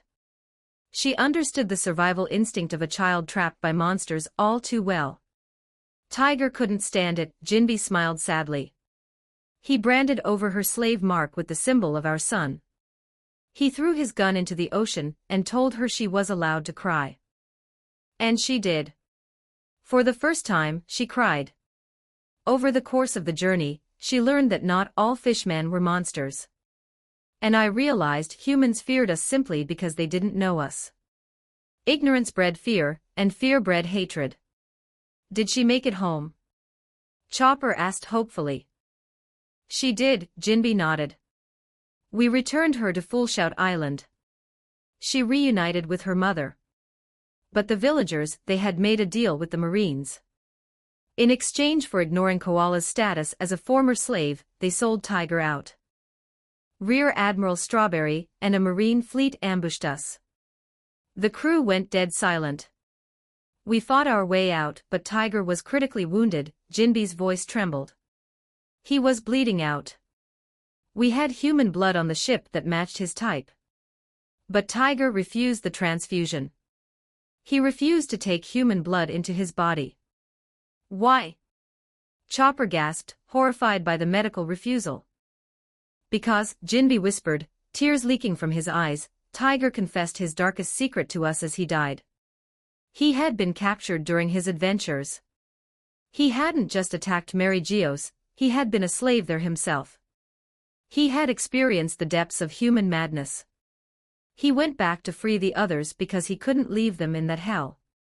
Jinbe wiped his face. He told us not to pass our rage onto the next generation. He knew there were kind humans in the world, like Koala. But the trauma he suffered was too deep. He said that no matter how hard he tried, he could never bring himself to love a human. And he died. A heavy, mournful silence fell over the sea forest. The tragedy of Fisher Tiger, a hero destroyed by the very hatred he fought against, settled into the hearts of the pirates. After Tiger's death, Arlong lost his mind, Jinbe continued, his voice hardening with self-reproach. He went back to Foolshout Island for revenge, but was easily defeated and captured by Vice Admiral Borsellino. He was sent to Impel Down, raving about human treachery. The newspapers reported Tiger died from a lack of blood donations, spinning it to make humans look cruel. We agreed to uphold the lie to preserve his honor as a hero, rather than let the world know he died rejecting help. Jinbe looked at Nami. When I was offered the position of warlord, I took it. Not for power, but because it granted a pardon to all former members of the Sun Pirates. It freed Arlong from Impel Down. I hoped he would return to the island and heal. But he refused to follow me. He took Hatchan, Kurubi, and Chu, and left for the East Blue. I beat him senseless before he left, trying to stop him, but I couldn't bring myself to kill my brother. I let him go. Jinbe bowed his head again. I thought the Marines would stop him in the East Blue. I didn't know he was bribing them to keep his actions quiet. I didn't know about Kokoyasi village until it was too late. I am so deeply sorry. Nami stared at the massive, weeping fishman. She felt the heavy, stifling burden of her own past, but she also felt the agonizing weight of Jinbe's. He was a man who had tried to navigate a world built on racial hatred, making impossible choices to save his people, only to have those choices backfire horrifically. Nami took a deep breath. She stood up, walking over to Jinbe. She didn't yell. She didn't strike him. Nami reached out and placed a gentle, forgiving hand on the warlord's broad shoulder. Jinbe, Nami said softly, her voice clear and free of malice. I don't forgive Arlong. I never will. But it doesn't matter what happened in the past anymore. What matters is the future. You were fighting for your people, just like I was fighting for mine. You didn't pull the trigger. I don't blame you. Nami offered a warm, radiant smile. I forgive you. Jinbe's eyes widened. The stoic, unyielding knight of the sea, the man who had weathered wars and carried the grief of an entire race on his shoulders, completely broke down. He wept openly, massive tears streaming down his face as he thanked her repeatedly, overwhelmed by the sheer, unadulterated grace of the human girl. Thank you. Jinbe sobbed. Thank you, Nami-san. Sanji exhaled a long puff of smoke, a soft smile touching his lips as he watched his navigator. You're a good woman, Nami-san. As the emotional weight of the moment began to settle, King Neptune, who had been listening quietly to the history of his island, stepped forward. His face was not sad. It was contorted with a deep, boiling rage. Tiger was a tragedy, Neptune rumbled, his massive hands tightening around his trident. But Otoheim, my wife, she brought the light of hope back to this island. After Tiger died, she worked tirelessly. She shielded a world noble who crashed here, earning us a document granting us a place at the Levely. Hundreds of citizens finally signed her petition. Neptune's voice shook with fury. And then, someone burned the signatures. And in the chaos, someone shot her in the chest. Someone assassinated my queen. Shirahoshi began to cry again, remembering her mother's death.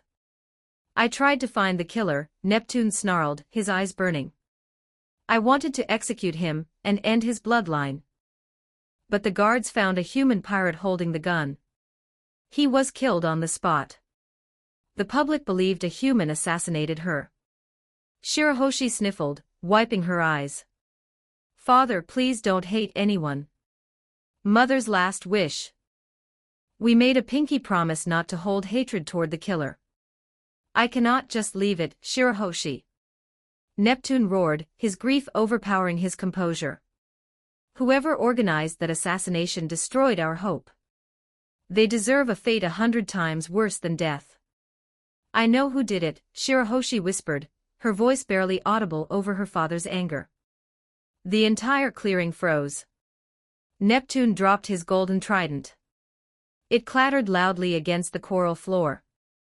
He stared at his daughter in absolute shock. You know. Neptune gasped. Who, Shirahoshi? Who killed your mother? Shirahoshi trembled, closing her eyes as she finally broke the secret she had held for 10 agonizing years. It was Hody Jones, Shirahoshi wept.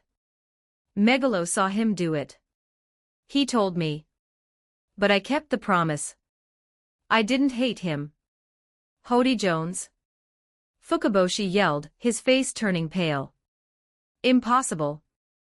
Neptune staggered backward. He was a soldier in the Neptune army at the time. He is a fishman. Why would he assassinate his own queen and frame a human? It's not impossible, Ben said smoothly, stepping out from the group of pirates. In fact, it makes perfect sense. No wonder I felt such an immense, sickening satisfaction when I put him into the dirt. Neptune let out a guttural, earth-shaking roar. The king grabbed his trident from the floor, his eyes blazing with a decade of suppressed agony and pure, homicidal rage. I will march to the dungeon and execute him in his cell. I will end him. Wait, Ben stepped smoothly into the king's path, raising a hand to block his advance. Move, magician. Neptune roared, his trident shaking. He killed my wife. If you kill him now, in a dark cell, in a fit of rage, Ben said sharply, his voice commanding absolute authority, you will do exactly what he wants. Neptune paused, his chest heaving. What? If you execute him in secret, he becomes a martyr for the extremists, Ben explained logically, staring down the furious king. You will prove his point. You will show your people that violence and hatred are the only answers. Do not let his poison infect your reign, your majesty. Ben raised his left wrist, tapping the interface of his Kimoyo bead. I placed a listening ward on his hymn before we left the palace. Let me show you what you're dealing with. Ben tapped the bead and a crisp, three-dimensional hologram projected into the center of the clearing. It displayed the cold, stone interior of the palace dungeon. Hody Jones was chained to the wall, surrounded by his equally bound officers. The royal guards stood outside the bars. In the projection, Hody suddenly woke up. He strained against the chains, his eyes wild and bloodshot. I'll kill you, human. Hody screamed at the empty air, thinking Ben was still there. I'll tear your heart out. Hody looked around, realizing he was in a cell. He saw his defeated men. He realized his dream of overthrowing the kingdom was over. A dark, psychotic laugh bubbled up from Hody's throat. Ja-ha-ha-ha-ha. Hody laughed, leaning against the cold stone, his eyes manic as he looked at the royal guards guarding his cell. It doesn't matter. Even if you stop me, the hatred will never die. Because I made sure of it.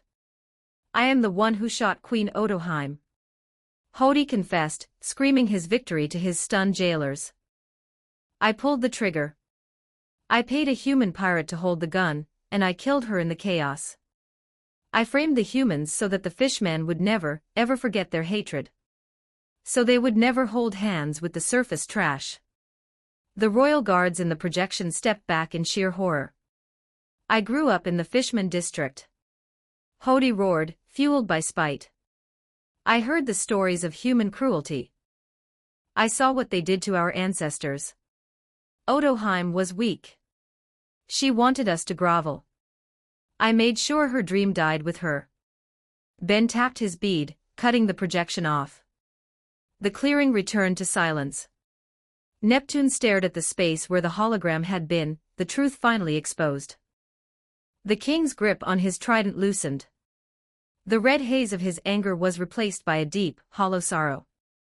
Don't kill him in the dark, Ben advised Neptune gently. Hold a public trial. Broadcast his confession to every single citizen on Fishman Island. Let the people hear from his own mouth that the man they looked up to as a savior is nothing but a coward who murdered their beloved queen out of spite. Let them see the true face of hatred. Neptune stared at Ben, the logic cutting through his rage. Slowly, agonizingly, the king lowered his trident. You are right, Neptune breathed, his shoulders slumping. He will face a tribunal. The whole island will know what he did. Ben turned his attention away from the king, looking toward the edge of the clearing. When the royal guards had rushed to the sea forest, they had brought along several chained prisoners from the new fishermen pirates to keep an eye on them. Ben looked at the captive followers, who had just heard the entire broadcast of their captain boasting about murdering the queen to fuel their racism.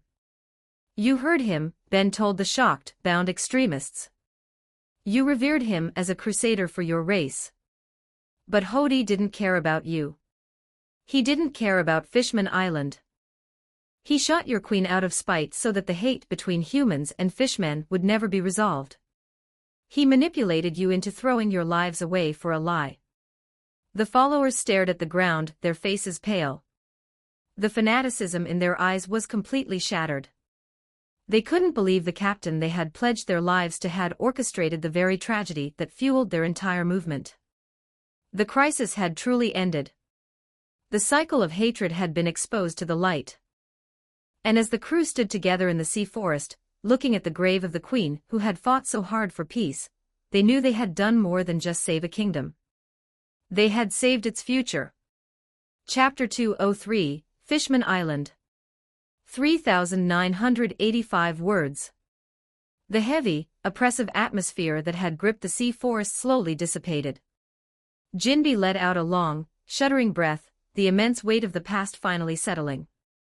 The tragic history of Fisher Tiger's demise, Queen Otoheim's assassination, and Arlong's violent rampage in the East Blue had formed a suffocating knot of hatred and guilt. But here, looking at Nami's forgiving smile and the swift, decisive justice dealt by the Straw Hats, the Knight of the Sea felt a sense of peace. The cycle of hatred had been broken not by violence, but by truth and grace. He offered a short, deep bow to the crew, his silent gratitude speaking volumes. King Neptune stood near his wife's grave, leaning heavily on his golden trident.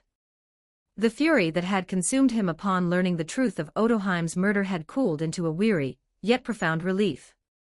His kingdom was safe, and the true enemy was in chains. Neptune turned to face the Straw Hat pirates, his massive, bearded face softening into a warm, jovial expression. Jam, Neptune laughed, though his eyes were slightly misty. I do not have the words to express my gratitude properly. You have saved my daughter, uncovered the darkest secret of my kingdom, and neutralized a rebellion. To honor your heroic deeds, I formally invite you all to a grand feast at Ryugu Palace tonight. We shall celebrate with the finest delicacies the ocean depths have to offer. A feast. Luffy's eyes instantly transformed into massive, sparkling stars. Drool pooled at the corner of his mouth. Meat. You have sea meat, right? The very best, Straw Hat Luffy, Neptune promised with a wide smile. Awesome. We accept. Luffy cheered, pumping his fists in the air. But then he paused, tapping his chin thoughtfully. But the party is tonight, right? We just got here. I wanna see the island first. I wanna go sightseeing. A most reasonable request, Neptune nodded agreeably. Fishman Island has many wonders. You are free to explore the commercial districts and the coral reefs at your leisure. Behind the king, the colossal form of Princess Shirahoshi fidgeted nervously. She had wiped the tears from her massive blue eyes, and for the first time in a decade, She was looking out at the beautiful, vibrant expanse of her homeland without fear. Father? Shirahoshi asked, her voice timid but hopeful. If Luffy-sama and his friends are going to explore the island, may I please go with them? Just for a little while. I want to see the town. Neptune froze. His fatherly instincts, honed by 10 years of absolute paranoia, instantly flared up. He gripped his trident tighter, his eyes darting around the forest. Shirahoshi, my sweet daughter, it is still incredibly dangerous out there. What if there are more extremists? What if? Your Majesty, there is no need to worry, Ben interjected smoothly, stepping forward and adjusting his glasses. The primary threat, Vanderdeck Ken, was neutralized by Sanji and is currently secured inside my spatial dimension. Hody Jones is in your dungeon. Her immediate enemies are gone. Ben gestured toward the heavily armed, diverse crew standing around the clearing. Furthermore, she will be accompanied by us. I assure you, there is northwest safer place in the world for the princess than walking alongside the Straw Hat crew. Neptune looked at the magician, then at the confident, relaxed faces of the pirates who had just casually dismantled a coup d'état. He let out a long, defeated sigh, his shoulders slumping. You speak the truth, magician, Neptune relented. He turned to his 3 massive sons. Fukaboshi. Ruboshi. Manboshi. You will escort your sister. You will not let her out of your sight for a single second. Protect her and assist the Straw Hats on their tour. Yes, father, the 3 princes saluted sharply, perfectly willing to act as bodyguards for their beloved sister's first real outing in 10 years. Robin, who had been quietly observing the coral formations of the sea forest, stepped closer to the king. King Neptune, Robin asked politely, her striking blue eyes filled with archaeological curiosity. If it isn't an imposition, I was wondering if there is a poneglyph on this island. My studies suggest that a kingdom as ancient as yours would likely possess a stone of history. Neptune looked at the dark-haired archaeologist, slightly surprised by the request, but he nodded. There is, Nico Robin. It is located deep within the sea forest, heavily guarded by the local fauna. If you wish to see it, I shall personally guide you there. Thank you, Robin smiled pleasantly. As the group began to naturally divide into their respective sightseeing squads, Frankie adjusted his sunglasses and cracked his metallic knuckles. I've got an errand to run, too, the cyborg announced. Tom-san's relative should be nearby, I will go look for him. Den-san is usually at his workshop near the sea forest perimeter, Jinbe offered helpfully. He is an eccentric man, but his coding skills are unmatched. Super. Frankie struck a pose. I'll go track him down. Leave the ship's maintenance to the Iron General. While the crew organized themselves, a sudden, horrifying realization struck Sanji. The blonde cook had finally, fully calmed down from his white-hot rage toward Jinbe over the Arlong incident. He took a long drag from his cigarette, exhaling a cloud of smoke as he turned around to rejoin the group. His visible eye landed squarely on the colossal, beautiful figure of Princess Shirahoshi. Sanji's brain completely stopped functioning. He saw the flowing pink hair, the flawless, angelic face, the massive, shimmering mermaid tail, and the incredibly generous, barely contained proportions of the giant princess. A mermaid, a literal mermaid princess. Sanji's internal monologue short-circuited. She is the pinnacle of aquatic beauty, the goddess of the sea. Melorian. Sanji didn't even have time to swoop or spin. The sheer, concentrated volume of romantic shock bypassed his nervous system entirely. His skin turned a dull, slate gray. His limbs locked into place. With a soft, scraping sound, Sanji completely calcified, turning into a solid, crumbling stone statue right in the middle of the grass. Sanji! Chopper shrieked, instantly dropping his cotton candy. The little reindeer entered full medical panic mode. He scrambled over to the petrified cook, waving his hooves wildly in the air. He turned to stone. He's dead.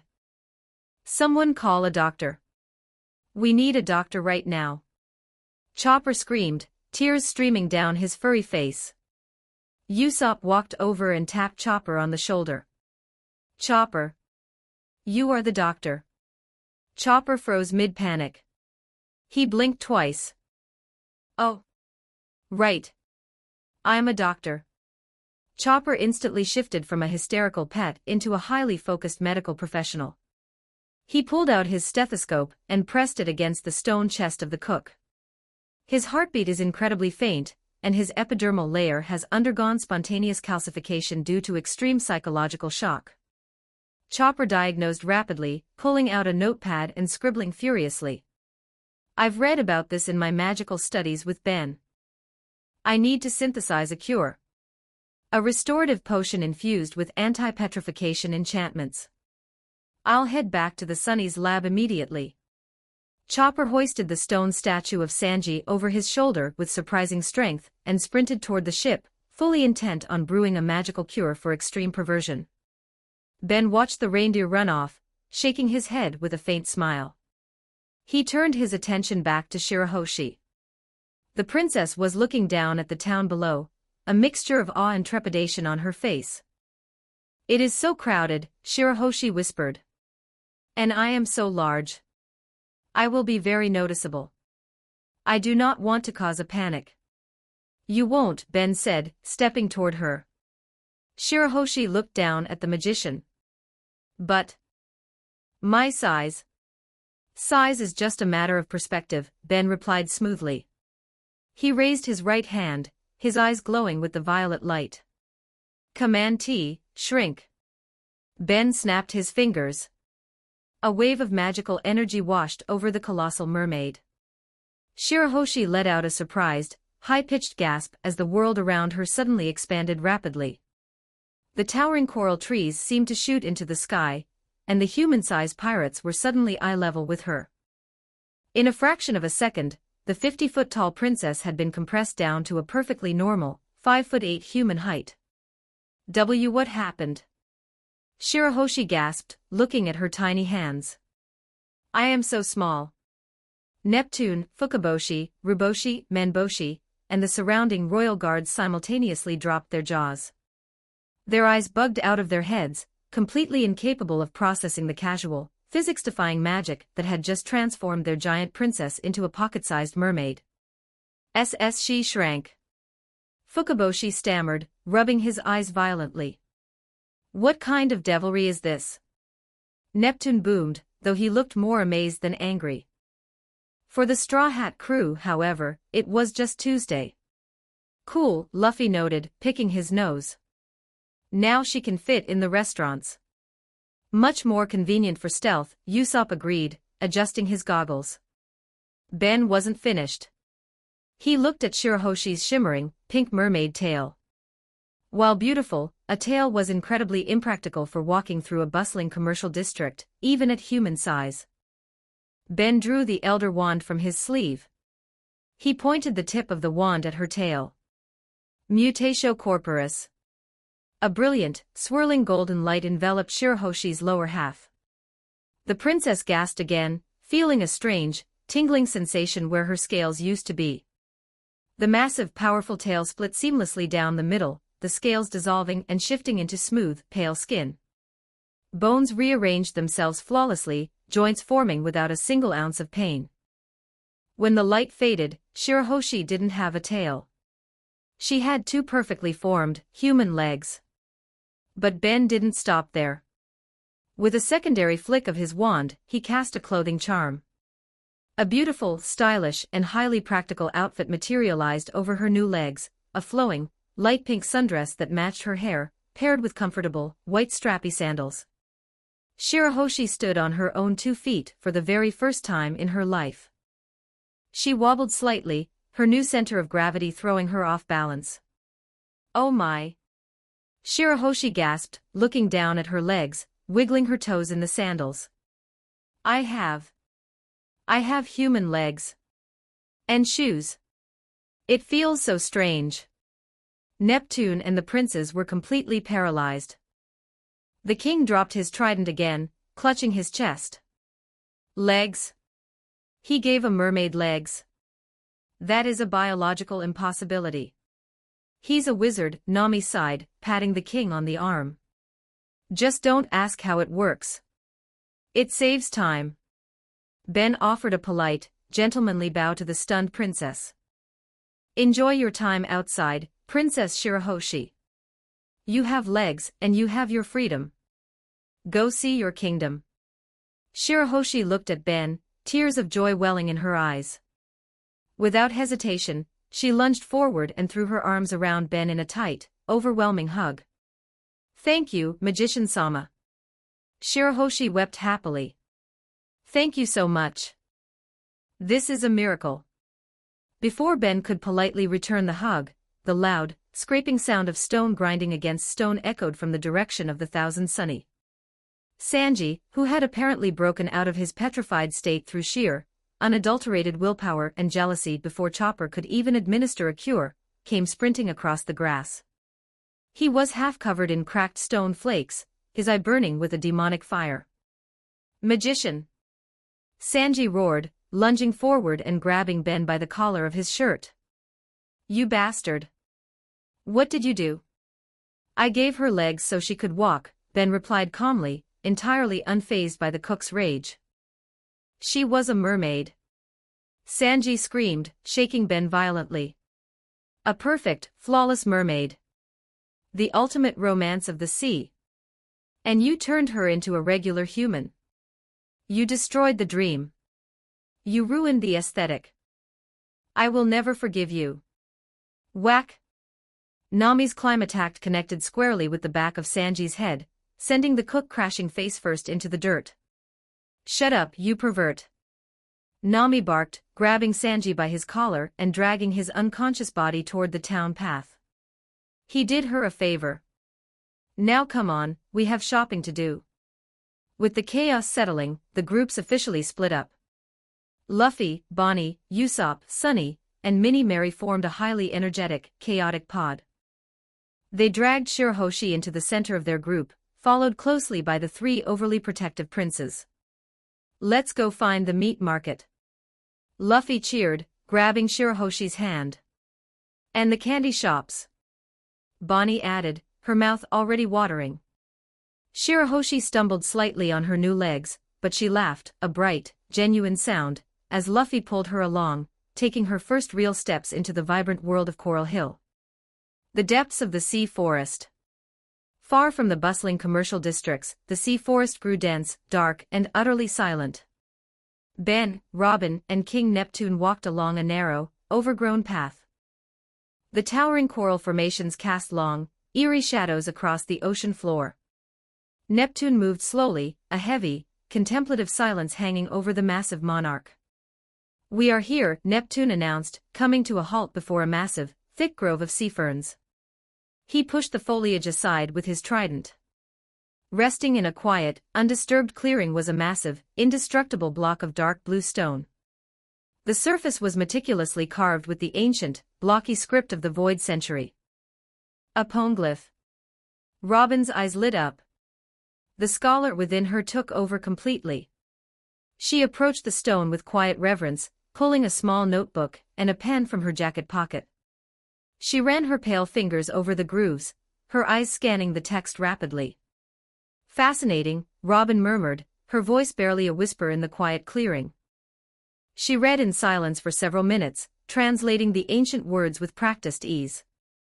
Ben stood a respectful distance away, his hands tucked casually into his pockets, allowing her the moment of discovery.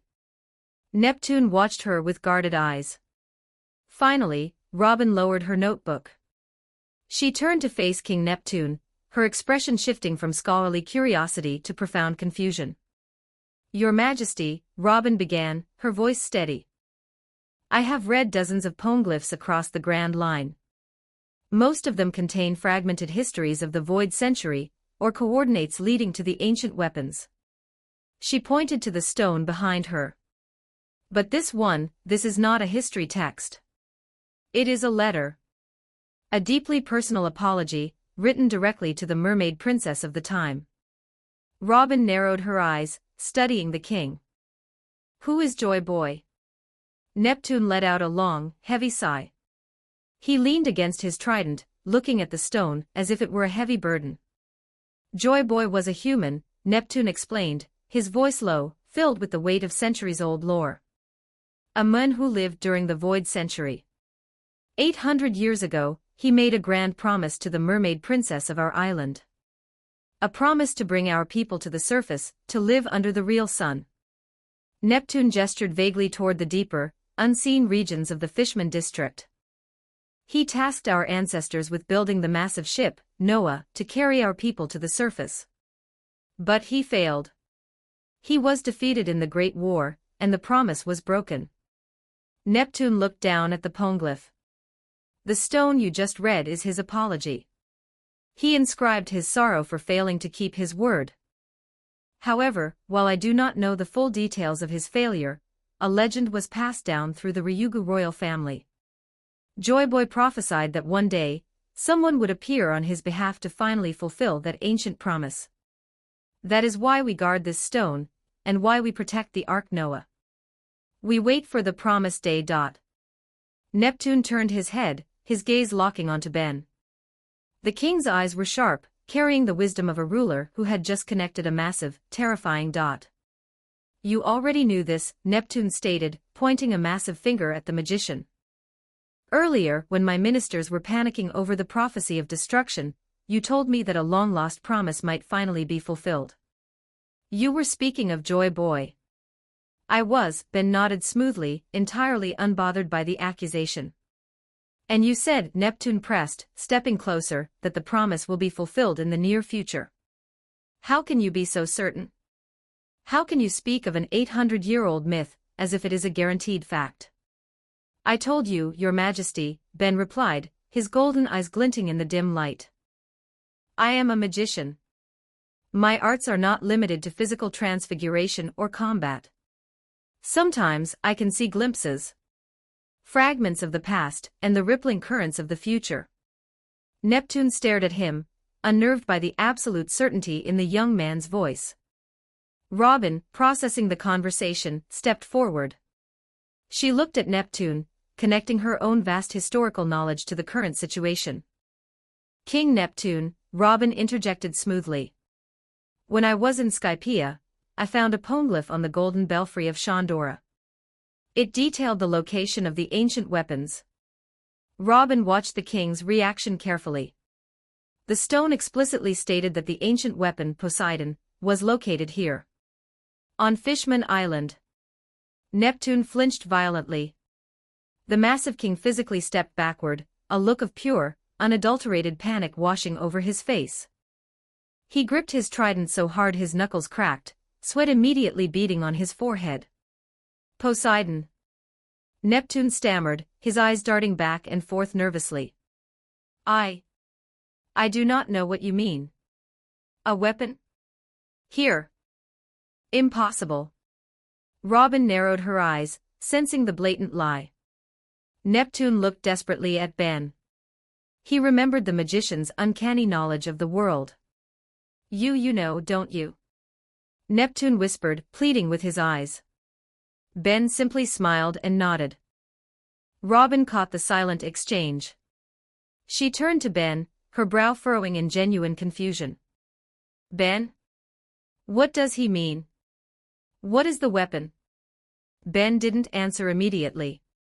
He walked over to Robin, stepping up right behind her. He gently wrapped his arms around her waist, pulling her back flush against his chest in a comforting, protective back hug. Robin stiffened slightly at the unexpected contact, but quickly relaxed, leaning into his warmth as he rested his chin lightly near her shoulder. My dear Robin, Ben murmured softly, his voice a low, smooth baritone right by her ear. You are looking for a battleship or a cannon or a machine. But the ancient weapons are not all constructed of steel and wood. Ben looked over her shoulder at the terrified king. The princess you just saw, Ben revealed, his voice calm and steady. The sweet, crying girl who is currently eating cotton candy with our captain, she has inherited another name. Her true name is Poseidon. Robin froze. Her breath caught in her throat. She looked at Ben, then immediately snapped her gaze to King Neptune, her eyes wide with shock. Is this true? Robin asked, her voice trembling slightly with the sheer magnitude of the revelation. The mermaid princess is an ancient weapon. Neptune, seeing that the secret was completely out, slumped forward in defeat. He nodded heavily. Yes, Neptune confessed, his voice thick with sorrow and fear. She is one of the 3 legendary weapons, alongside Pluton and Uranus. She can communicate with and command the sea kings. A power capable of sinking the world into the ocean. It is a curse passed down through the royal bloodline. Neptune looked at them with desperate, pleading eyes. If the world government, or the Yonko, were to find out about her true nature, they would tear this island apart to take her.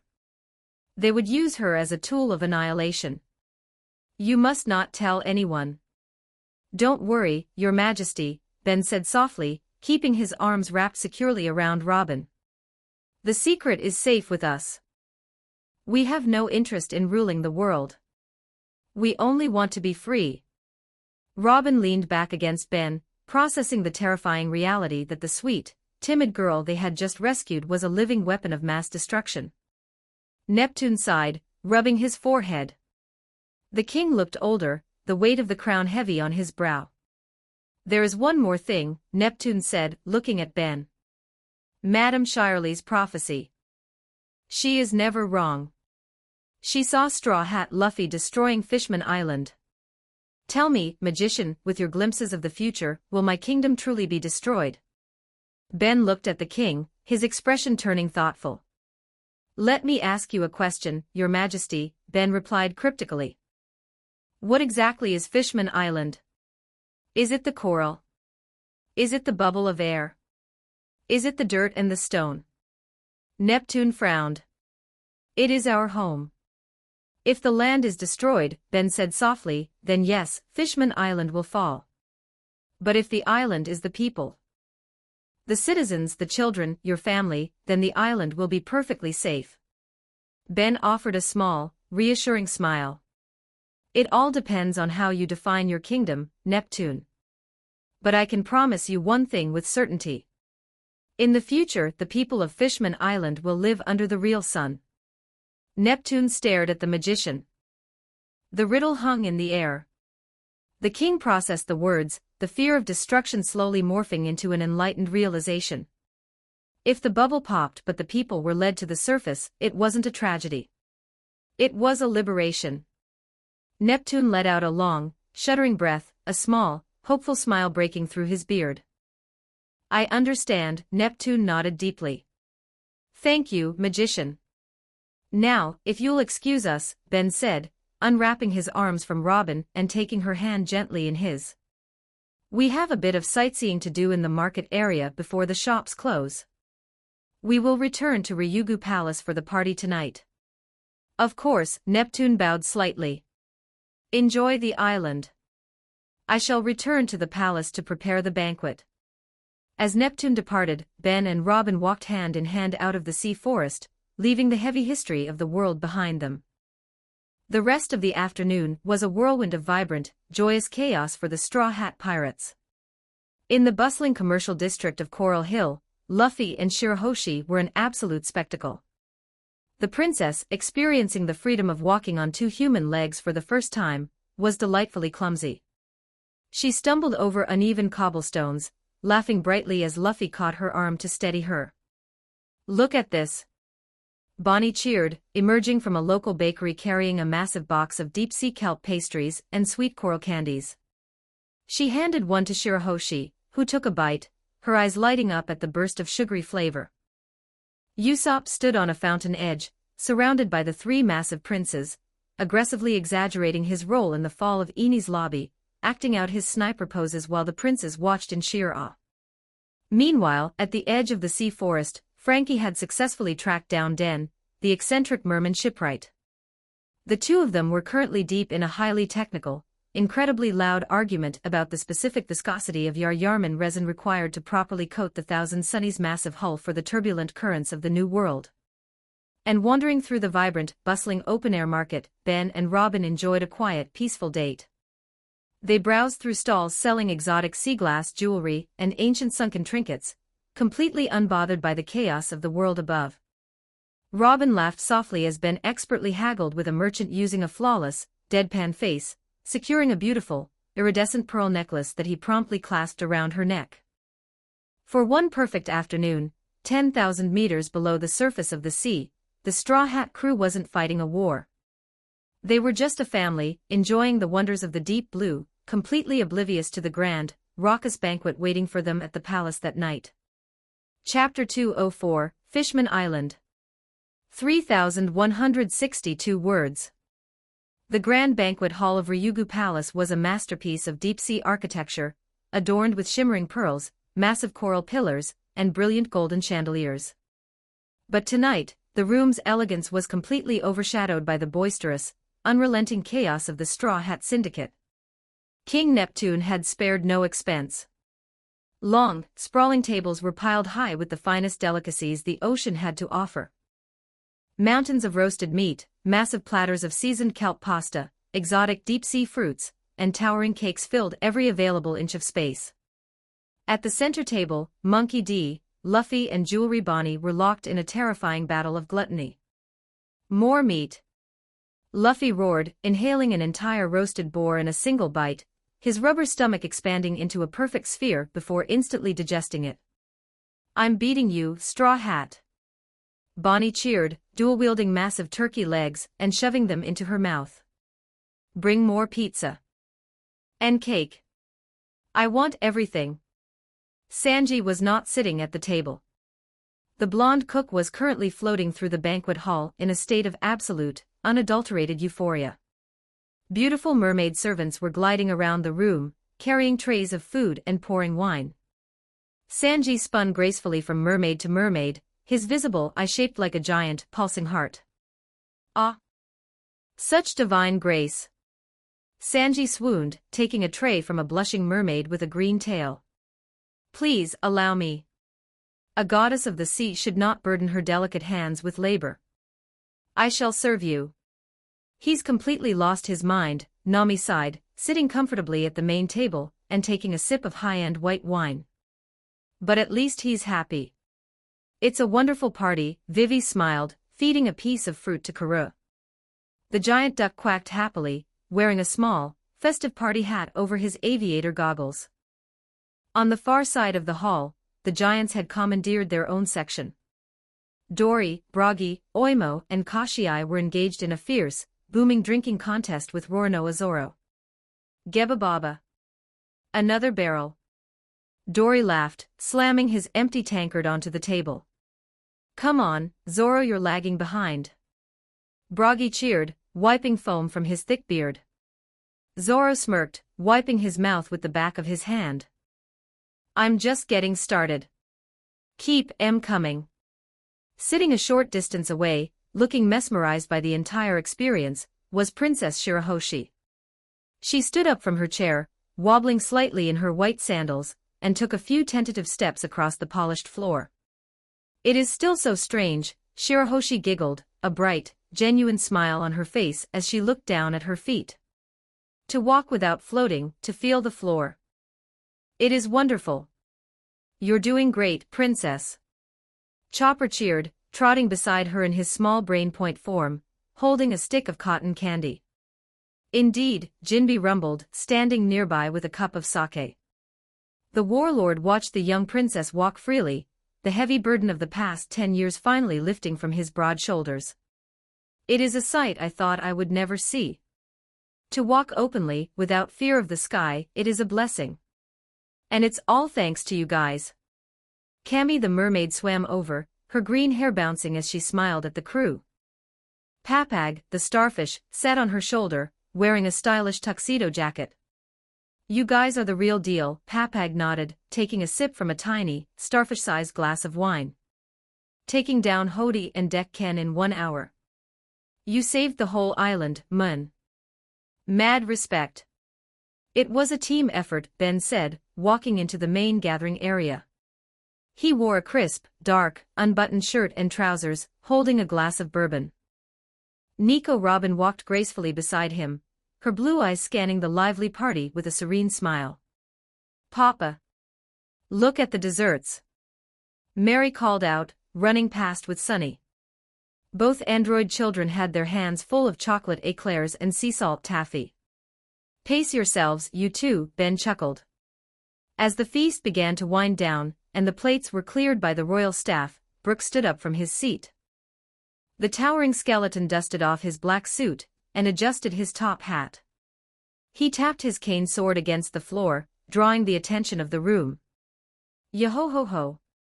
Brooke laughed, his voice echoing through the grand hall.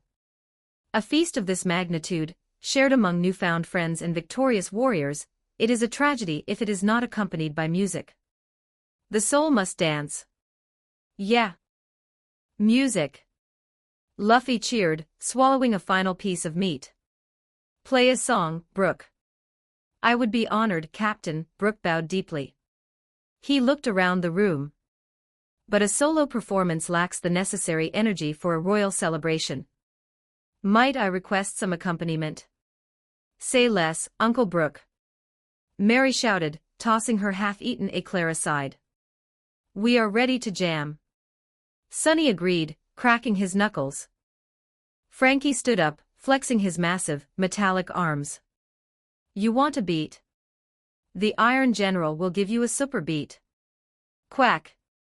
Karoo flapped his wings, running over to join the impromptu band. Ben smiled, setting his glass down on a table. If we're putting on a show, we should do it right.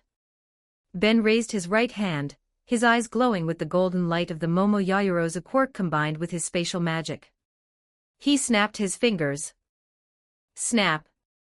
The grand banquet hall instantly transformed. The bright, ambient lights of the chandeliers dimmed, casting the room into a cool, atmospheric twilight.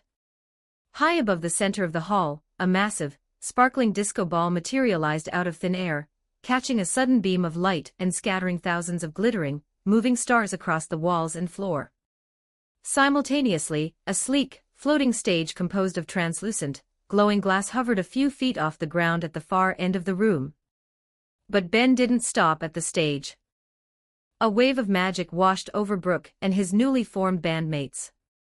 Their casual clothes instantly dissolved, replaced by flashy, glittering performance attire.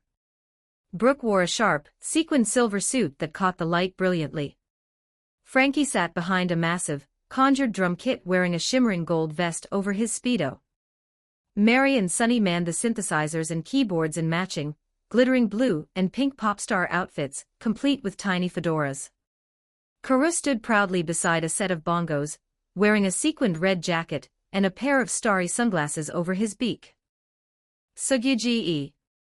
The entire Straw Hat crew and the royal family gasped in unison. Spotlights, Ben commanded softly. 3 sharp, brilliant beams of light snapped on, illuminating the floating stage perfectly. Brooke stood at the center microphone, holding a beautifully crafted electric bass guitar. He looked out at the awestruck crowd. Let us make this a night to remember. Brooke declared. 1, 2, 3, 4. Frankie slammed the drums, laying down a crisp, incredibly tight, funky beat. Mary and Sunny hit the synthesizers, bringing a smooth, infectious 80s disco groove to the room, while Karoo kept perfect rhythm on the bongos. Brooke began to pluck the bass, the upbeat, irresistible melody instantly filling the hall, and forcing everyone's feet to start tapping. Brooke leaned into the microphone, his soulful voice ringing out clearly. Treasure by Bruno Mars. Give me your attention, baby. I gotta tell you a little something about yourself. Luffy immediately jumped up from his chair, grabbing Bonnie by the hand. The two gluttons hit the dance floor, executing a chaotic, highly energetic, bouncing freestyle dance in the center of the room. You're wonderful, flawless, ooh, you're a sexy lady. But you walk around here like you wanna be someone else. Brooke spun on his bony heel, striking a dynamic pose as he slapped the bass strings. Ooh, I know that you don't know it, but you're fine, so fine, so fine.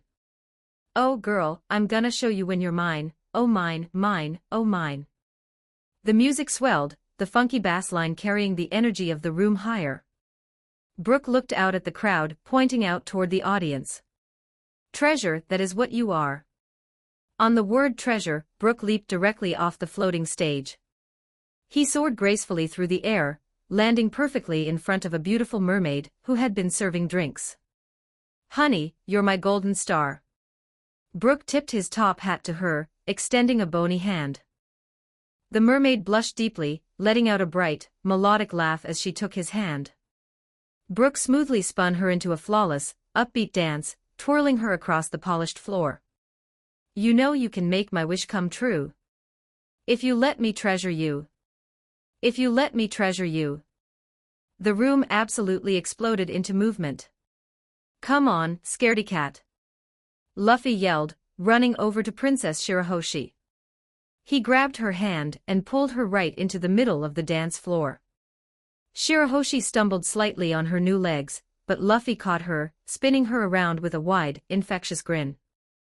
Shirahoshi laughed, a beautiful, carefree sound, her pink dress swirling as she danced freely for the first time in her life. Pretty girl, pretty girl, pretty girl, you should be smiling. A girl like you should never look so blind." Princes Fukaboshi, Ruboshi, and Menboshi didn't hold back. The three royal brothers walked onto the floor, gracefully asking Kami and the nearby mermaids to dance. Even King Neptune, sitting on his massive throne, found himself smiling widely, his large head bobbing and his body swaying gently to the infectious beat of the song. "You're everything I see in my dreams. I wouldn't say that to you if it wasn't true." Usopp and Chopper took the center stage near Luffy, performing a highly synchronized, comedic popping and locking routine that ended with them pointing finger guns at each other. Jinbe, standing near the bar, chuckled warmly and clapped his massive blue hands to the rhythm. Papag the starfish was attempting a headspin near Sanji's feet. "Ooh, I know that you don't know it, but you're fine, so fine, fine, so fine. Oh girl, I'm gonna show you when you're mine, oh mine, mine, oh mine." Sanji was in absolute paradise. He smoothly glided between dance partners, twirling Nami, then Vivi, then Bonnie, executing flawless salsa steps without missing a single beat. "Treasure, that is what you are. Honey, you're my golden star. You know you can make my wish come true. If you let me treasure you. If you let me treasure you." Ben watched the chaos from the edge of the room. He turned to Robin, who was standing beside him, an amused smile on her face. "Want to dance?" Robin noted, her blue eyes locking onto his. "I was just waiting for you to say something," Ben said smoothly. He reached out and grabbed her hand, pulling her firmly but gently into the dim, starlit edge of the dance floor. "You are my treasure, you are my treasure. You are my treasure, yeah you are." Robin chuckled softly, stepping smoothly into his lead. They didn't do the wild, bouncing dances of the rest of the crew. Ben pulled her close, stepping in time with the heavy bass line. "You are my treasure, you are my treasure. You are my treasure, yeah you are." He spun her out, letting her spin back in until her back was pressed flush against his chest. Robin leaned into his hold, letting the music and the rhythm take over as they swayed together under the light of the disco ball, rubbing their bodies close in a smooth, intimate dance. Ben's hand rested securely on her hip, guiding her flawlessly through the crowd. "Treasure, that is what you are. Honey, you're my golden star." Dory, Bragi, Oimo, and Kashii joined hands, forming a large circle and doing a booming, rhythmic stomp dance that vibrated the floorboards, laughing loudly as they celebrated their freedom. Zoro sat at his table, chugging his ale, but even the demonic swordsman was tapping his foot against the marble floor. "You know you can make my wish come true. If you let me treasure you. If you let me treasure you." The song reached its triumphant, energetic conclusion. Frankie smashed the cymbals, Mary ran her fingers down the keys, and Brooke struck a magnificent final pose, holding his hat high in the air as Sunny hit a final synth chord. The banquet hall erupted into deafening applause and cheers. Luffy was panting, laughing as he high-fived Shirahoshi. Sanji collapsed into a chair, completely out of breath but smiling dreamily. Ben spun Robin one last time, catching her in a slight dip, both of them sharing a quiet, knowing laugh before rejoining the group. It was a night of joy. The shadows of the past had been banished, replaced by the glittering lights of the present. The next day, Giantcord Plaza. The atmosphere in Fishman Island the following morning was entirely different from the joyous banquet. The massive, open expanse of Giantcord Plaza was packed with thousands of citizens, fishmen, mermaids, and humans alike. The air was tense, heavy with anticipation. In the center of the plaza, a large, elevated stone platform had been constructed. Standing on the platform, bound in heavy iron chains, were the leaders of the new Fishman pirates. Hody Jones, Dosen, Zio, Daruma, and Icaros much knelt on the stone, looking battered, defeated, and stripped of their former arrogance. Kneeling beside them, also in heavy chains, was Vanderdeck Ken 9. The captain of the flying pirates looked pale and terrified, completely powerless since Ben had permanently severed the Mato Mato no Mi from him. King Neptune stood at the front of the platform, his golden trident resting by his side. Princes Fukaboshi, Ruboshi, and Menboshi stood fiercely behind him.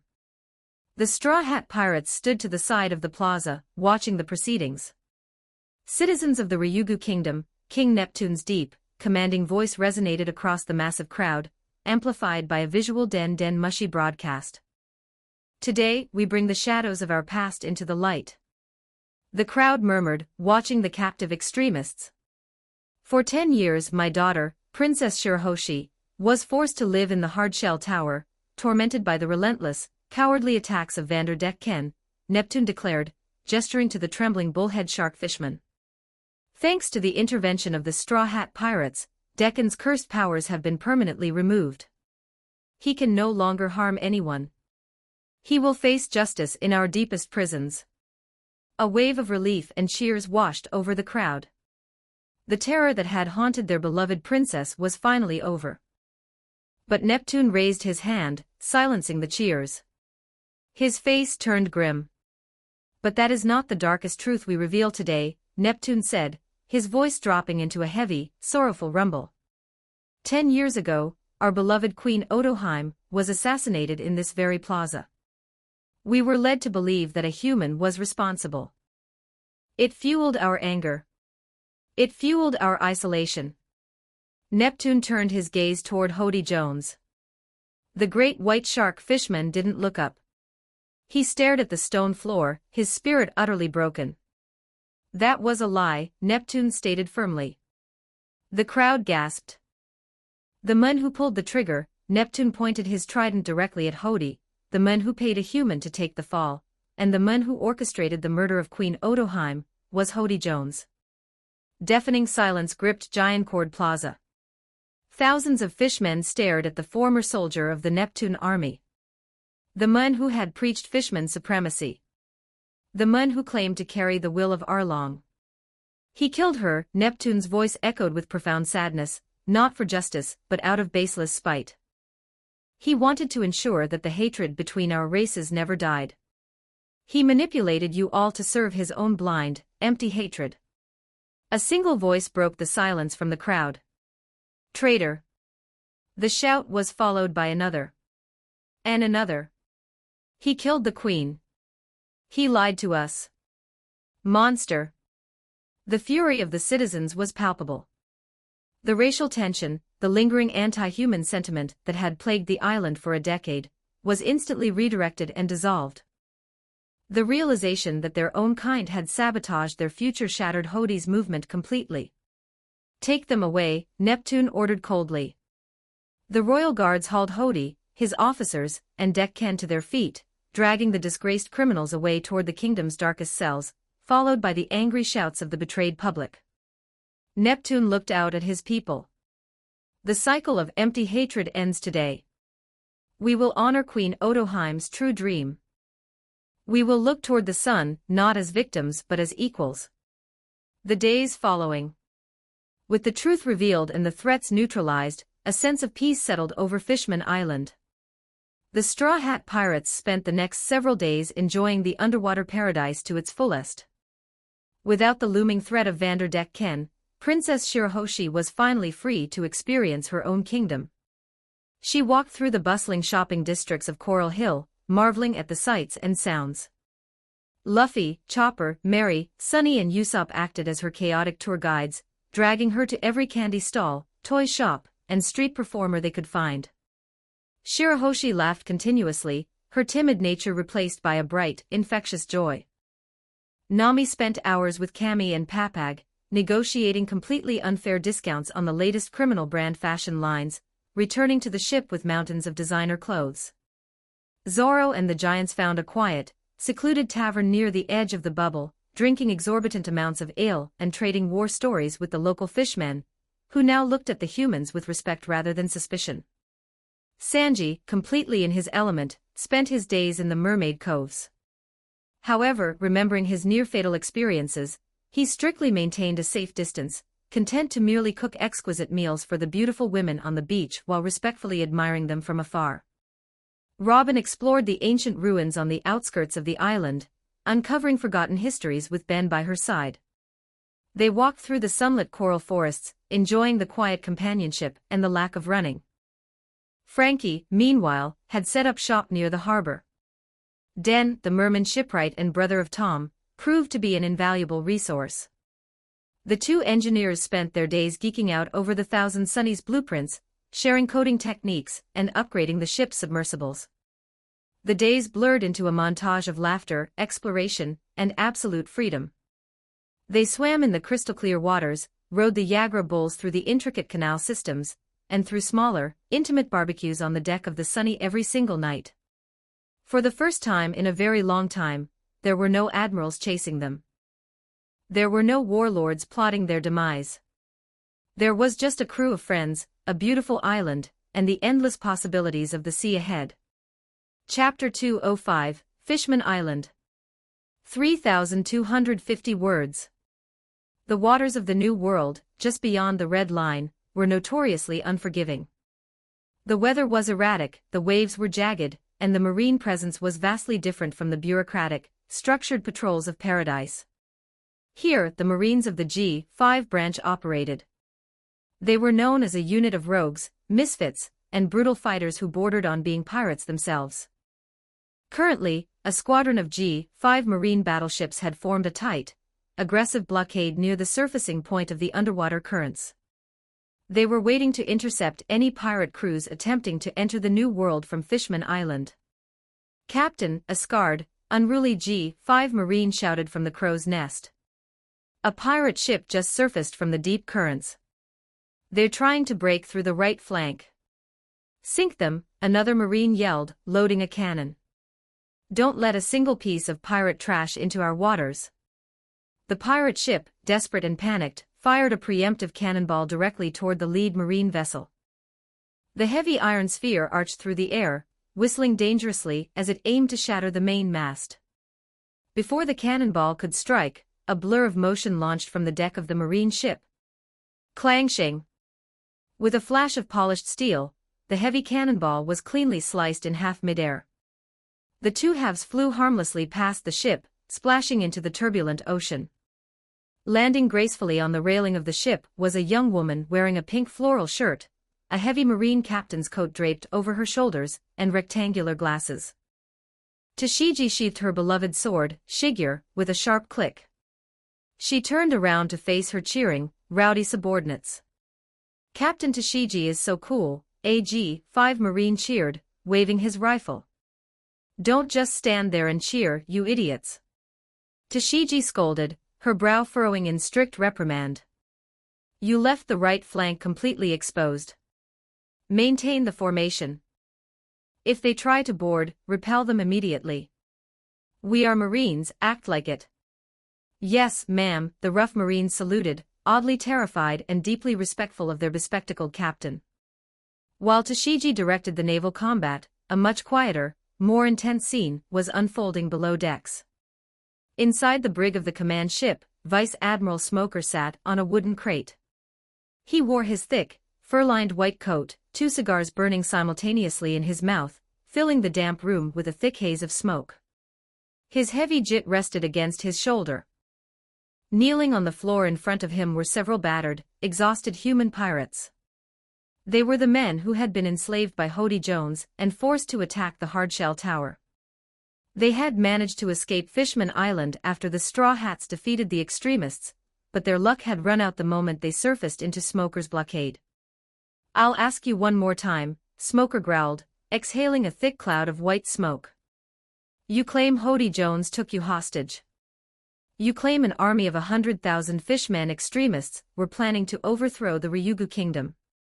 "Why yes, sir," the pirate captain stammered, sweating profusely. "It was hell. We were slaves. They were going to force us to open the gates to the palace. But you're here," Smoker noted, his sharp eyes narrowing. "And according to our intelligence wire, the Ryugu kingdom is perfectly intact. Hody Jones is currently rotting in a palace dungeon. So, who stopped him? Because it certainly wasn't you weaklings." The pirates exchanged nervous, terrified glances.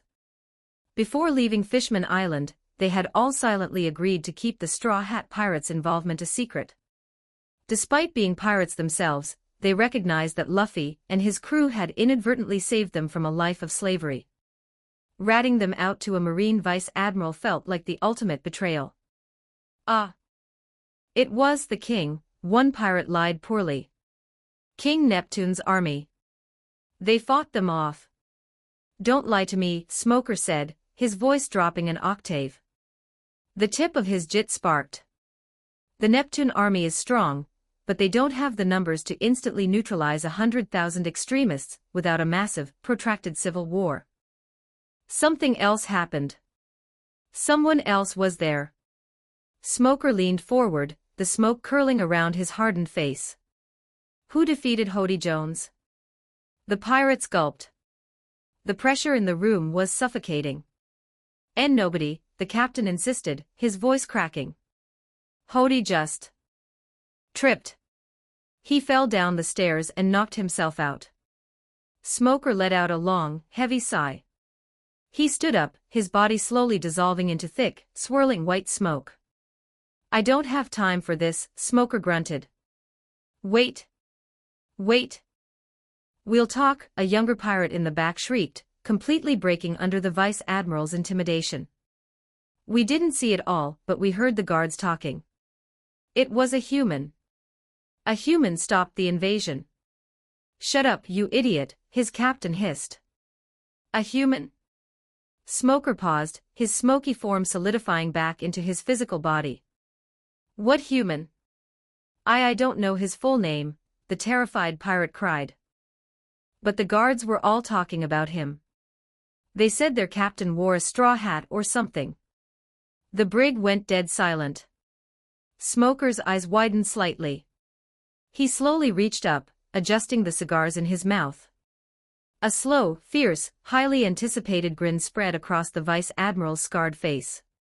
"Straw Hat," Smoker muttered, the name tasting familiar and satisfying on his tongue. He turned around, walking toward the door of the brig. "So you finally made it to the New World." Smoker slammed the iron door shut behind him. "Tashigi. Tell the navigators to recalibrate. We're shifting our patrol grid. The prey is finally surfacing." Fishman Island, Coral Hill. Far beneath the aggressive waters of the New World, Fishman Island was peaceful. The chaotic events of the past few days had settled, leaving a profound sense of optimism in the kingdom. Inside the dimly lit Mermaid Cafe, Cammy was wiping down a table, humming a cheerful tune. The Straw Hat Pirates were scheduled to depart in an hour, and she wanted to finish her shift early so she could see them off. The door to the private lounge opened. Madame Shirley, the towering short-fin mako shark mermaid, glided into the room, her long pipe resting in her hand. "Madame Shirley," Cammy smiled. "The Straw Hats are leaving soon. Are you coming to the docks to say goodbye?" Shirley paused. She looked at the young, energetic mermaid, then let out a slow puff of purple smoke. "I will permit you and the rest of the staff to go," Shirley said softly. "But I will stay behind for a bit." Cammy frowned, setting her rag down. "Are you still worried about the prediction, madam?" Shirley walked over to a small cabinet and opened it. Inside, resting on a velvet cushion, were the shattered, jagged remains of her massive crystal ball. Cammy gasped. It broke. I smashed it myself, Shirley confirmed, closing the cabinet door. She looked at her hands. I have no desire to see the future ever again, Cammy. Knowing what is to come is a curse, not a gift. It robbed me of the ability to hope. Cammy looked at her boss sympathetically. She knew Shirley had been deeply tormented by the vision of Luffy standing amidst the island's destruction. Even though the Straw Hats had saved the kingdom, the vision was absolute. It hadn't come to pass yet, which only meant it was waiting in the near future. I understand, Cammy said softly. Shirley turned to Cammy, her sharp eyes softening. Cammy, when you see Straw Hat Luffy at the docks, please apologize to him for me. Tell him I am sorry for suspecting him, and for raising the alarm. I will, Cammy smiled warmly. I'll tell him. Ryugu Palace docks. The harbor near Ryugu Palace was absolutely packed. It seemed as though half the population of Fishman Island had gathered to see the famous pirate crew off. The Thousand Sunny was fully prepped, looking pristine and majestic within its newly applied, heavy-duty Yarman resin coating. The massive bubble enveloped the ship perfectly, shimmering in the artificial sunlight. Standing on the docks were King Neptune, his 3 sons, the ministers, Jinbe, Hatchan, Papag, Cammy, and hundreds of royal guards and civilians. And towering over all of them, currently back in her original, 50-foot-tall giant mermaid form, was Princess Shirahoshi. Ben's transfiguration magic had safely worn off the previous night. She was back in her natural state, but the fear that used to bind her was completely gone. Or at least, the fear was gone. The tears, however, were currently flowing like dual waterfalls, splashing heavily onto the stone docks. Luffy-sama. Shirahoshi bawled, wiping her massive eyes with her hands. Please do not leave so soon. You just saved us. We haven't even had a proper picnic in the forest. Luffy, standing on the deck of the Sunny, crossed his arms and scowled. Stop crying, scaredy cat. Luffy yelled back. You're flooding the dock. We're pirates. We can't just stay in one place forever. We have to go to the new world. But I will miss you all so much, she sobbed, completely ignoring his scolding. While Luffy argued with the weeping princess, Nami was standing near the gangplank, engaged in a very serious conversation with the minister of the left. Navigator Nami, the minister said, holding out a beautifully crafted, polished wooden box. Please take this. It is a gift from the Ryugu Kingdom. You will need it where you are going. Nami opened the box. Inside was a specialized log pose. It was larger than her standard wrist compass, and instead of a single glass dome with 1 needle, this device had 3 distinct glass domes, each housing its own needle. A log pose with 3 needles. Nami frowned, strapping it to her wrist.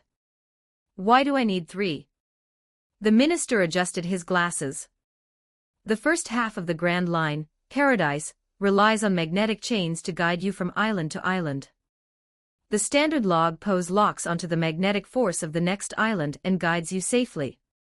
The minister's face turned incredibly grim. The new world is entirely different, he warned. In the new world, the magnetic fields are chaotic, erratic, and constantly shifting. A normal log pose will spin wildly and become completely useless. If you rely on it, you will be lost at sea forever. Nami swallowed hard. Okay, so how does this one work?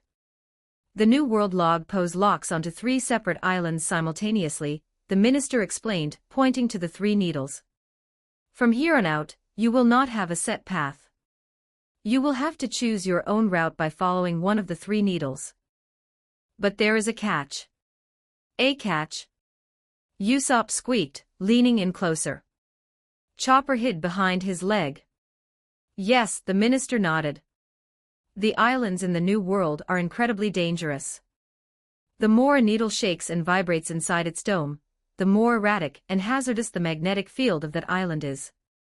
In short, the more the needle shakes, the more dangerous the island will be. Nami looked down at her wrist. All 3 needles were locked onto different paths. One needle was perfectly still. The second needle was twitching slightly. The third needle was vibrating so violently it looked like it was having a seizure, practically vibrating out of its casing. Nami's face drained of all color. She slammed her hands onto her cheeks. What? So we have to choose between bad, worse, and absolute hell. Exactly, the minister confirmed solemnly. You must always choose the most stable needle to ensure your survival. Ohu. Luffy's head suddenly popped over Nami's shoulder. His eyes locked onto the violently shaking third needle. A massive, ear-to-ear grin spread across his face. Look how much that one is shaking, Nami. Luffy cheered, pointing excitedly at the erratic needle. That island must be super dangerous. I bet there are giant monsters and volcanoes. We have to go to that one. We are not going to that one. Nami shrieked, punching Luffy in the head. Are you insane? We are going to the quiet, peaceful island. I agree with Nami. Usopp wailed, crying anime tears. The shaking needle means death. Can't go to Shaking Island's disease. Me too. Chopper sobbed, hugging Usopp's leg. Shishishi. But danger is fun. Luffy laughed, rubbing the bump on his head. While the cowardly trio argued with the captain over navigation routes, Ben walked to the edge of the ship, looking down at the massive, still crying Princess Shirahoshi. Princess, Ben called out smoothly. Shirahoshi sniffled, wiping her eyes. Why yes, Magician-sama. Ben reached into his suit jacket. He pulled out a delicate, beautifully crafted silver locket attached to a long, sturdy silver chain. With a flick of his wrist, Ben tossed the locket. It floated gracefully through the air, expanding in size as it flew, until it was large enough to fit perfectly around the giant mermaid's neck. Shirahoshi caught the pendant, looking at it in surprise. It wasn't a standard locket. The silver casing had 2 small, distinct buttons embedded in the side. The transfiguration magic I used on you yesterday was temporary, Ben explained, adjusting his glasses. Shirahoshi nodded sadly. She had loved walking on legs, but she knew it was fleeting. However, Ben smiled faintly. I don't like leaving jobs half-finished. That locket is enchanted using the core properties of my spatial and transfiguration powers. It is permanently bound to your blood. Ben pointed to the device. If you press the top button, the magic will temporarily compress your mass, shrinking you down to the size of a normal human. If you press the bottom button, it will transfigure your tail into legs, along with a suitable outfit. Press them again to revert. The effect lasts for 12 hours before needing to recharge. Neptune, Jinbe, and the princess stared at the locket in absolute, jaw-dropping shock. You gave her the ability to change forms at will. Fukaboshi gasped. It's just a bit of advanced alchemy, Ben waved a hand dismissively. You spent 10 years locked in a dark room, princess. When you feel brave enough to explore the surface world, or if you just want to walk through your own city without knocking over buildings, use the locket. Shirahoshi's tears of sadness instantly transformed into tears of overwhelming joy. She clutched the silver locket to her chest, bowing her massive head as deeply as she could. Thank you, Magician-sama. Shirahoshi wept happily. This is the greatest gift anyone has ever given me. I will treasure it forever. Hey! Everyone! Frankie yelled from the helm, his metallic arms locked onto the ship's wheel. The buoyancy chambers are primed. The coating is stable. The Thousand Sunny is super ready for liftoff. It's time to go, Zoro grunted, stepping up to the railing. Goodbye, everyone. Vivi waved enthusiastically. Quack. Karu saluted. Take care of yourselves. Sanji called out to the mermaids, weeping heavily. I will return to this paradise one day. Jinbe. Luffy yelled from the bow. We'll see you in the new world. Tell Ace we're coming. Jinbe smiled warmly, bowing his head. I will, Luffy-kun. May the currents favor you. Release the anchors. Nami ordered. Clank. The heavy iron anchors detached from the seafloor. The Thousand Sunny, encased in its massive resin bubble, immediately began to rise. The ship floated upward, leaving the docks of Fishman Island and ascending into the dark, open water of the deep sea. Goodbye. Goodbye, the citizens of Coral Hill cheered, waving their hands as the pirate ship rose higher and higher. The ship drifted up into the ocean column. The lights of Fishman Island slowly began to shrink below them. Just as they thought their farewells were over, a massive shadow appeared outside the bubble. Shirahoshi had swum up after them. She hovered right outside the resin coating, looking at the crew through the shimmering film. She wasn't crying anymore. She had a wide, determined smile on her face. Luffy-sama. Shirahoshi called out, her voice muffled but audible through the water. Luffy walked to the edge of the deck, looking out at her. What's up, scaredy cat? I made a vow. Shirahoshi declared proudly. The next time we meet, I promise I will not cry. I will be a brave princess of the Ryugu Kingdom. Good? Luffy grinned broadly. Crying is annoying anyway. Shirahoshi pressed her massive hands against the resin bubble. Luffy-sama, if we meet again, will you take me on another walk? But next time, will you take me on a walk in a real forest? Under the real sun. Luffy didn't hesitate. He stretched his rubbery arm forward, pressing his pinky finger against the inside of the bubble, directly mirroring where Shirahoshi's massive pinky rested on the outside. It's a promise. Luffy declared loudly. When we come back, we'll take you to the surface. We'll show you the whole world. The rest of the Straw Hat crew stepped up to the railing, standing shoulder to shoulder with their captain. We'll hold him to it, Nami smiled, pressing her hand against the bubble. It is a knight's vow, Sanji added. We will show you the trees of Elbaf. Dory and Bragi roared. We'll bring you the best medicines from the surface. Chopper cheered. And I'll sing you a song under the sunlight. Brook tipped his hat. Shirahoshi beamed, her heart soaring. Thank you. All of you. I will wait for you. With a final, joyful wave, Shirahoshi turned and swam gracefully back down toward the glowing lights of Fishman Island. The Thousand Sunny continued its ascent, rising steadily through the dark, cold waters of the deep sea. The atmosphere on the deck shifted. The vacation was officially over. The crew looked upward, staring into the dark blue water that separated them from the surface. Luffy walked to the Sun Lion figurehead. He sat down, crossing his legs, his hands resting on his knees. He looked up, his dark eyes burning with an intense, unyielding fire. He thought about his brother, Ace, ruling as an emperor. He thought about Rayleigh, the Dark King who had tested his strength. But mostly, he thought about the man who had given him the straw hat currently resting on his head. Shanks, Luffy whispered to himself, a massive, excited grin stretching across his face. He was finally doing it. He was finally entering the sea where his idol sailed. The sea where the strongest monsters in the world fought for supremacy. All right, guys, Ben said, stepping up behind the captain. He adjusted his glasses, looking at the rapidly brightening water above them. Check your gear. Secure the loose cargo.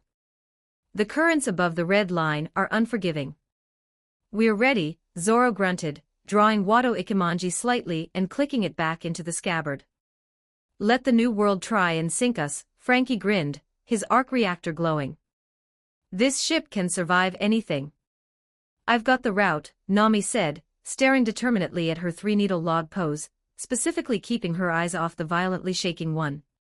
Luffy stood up on the figurehead. He threw his arms wide open, welcoming the challenge.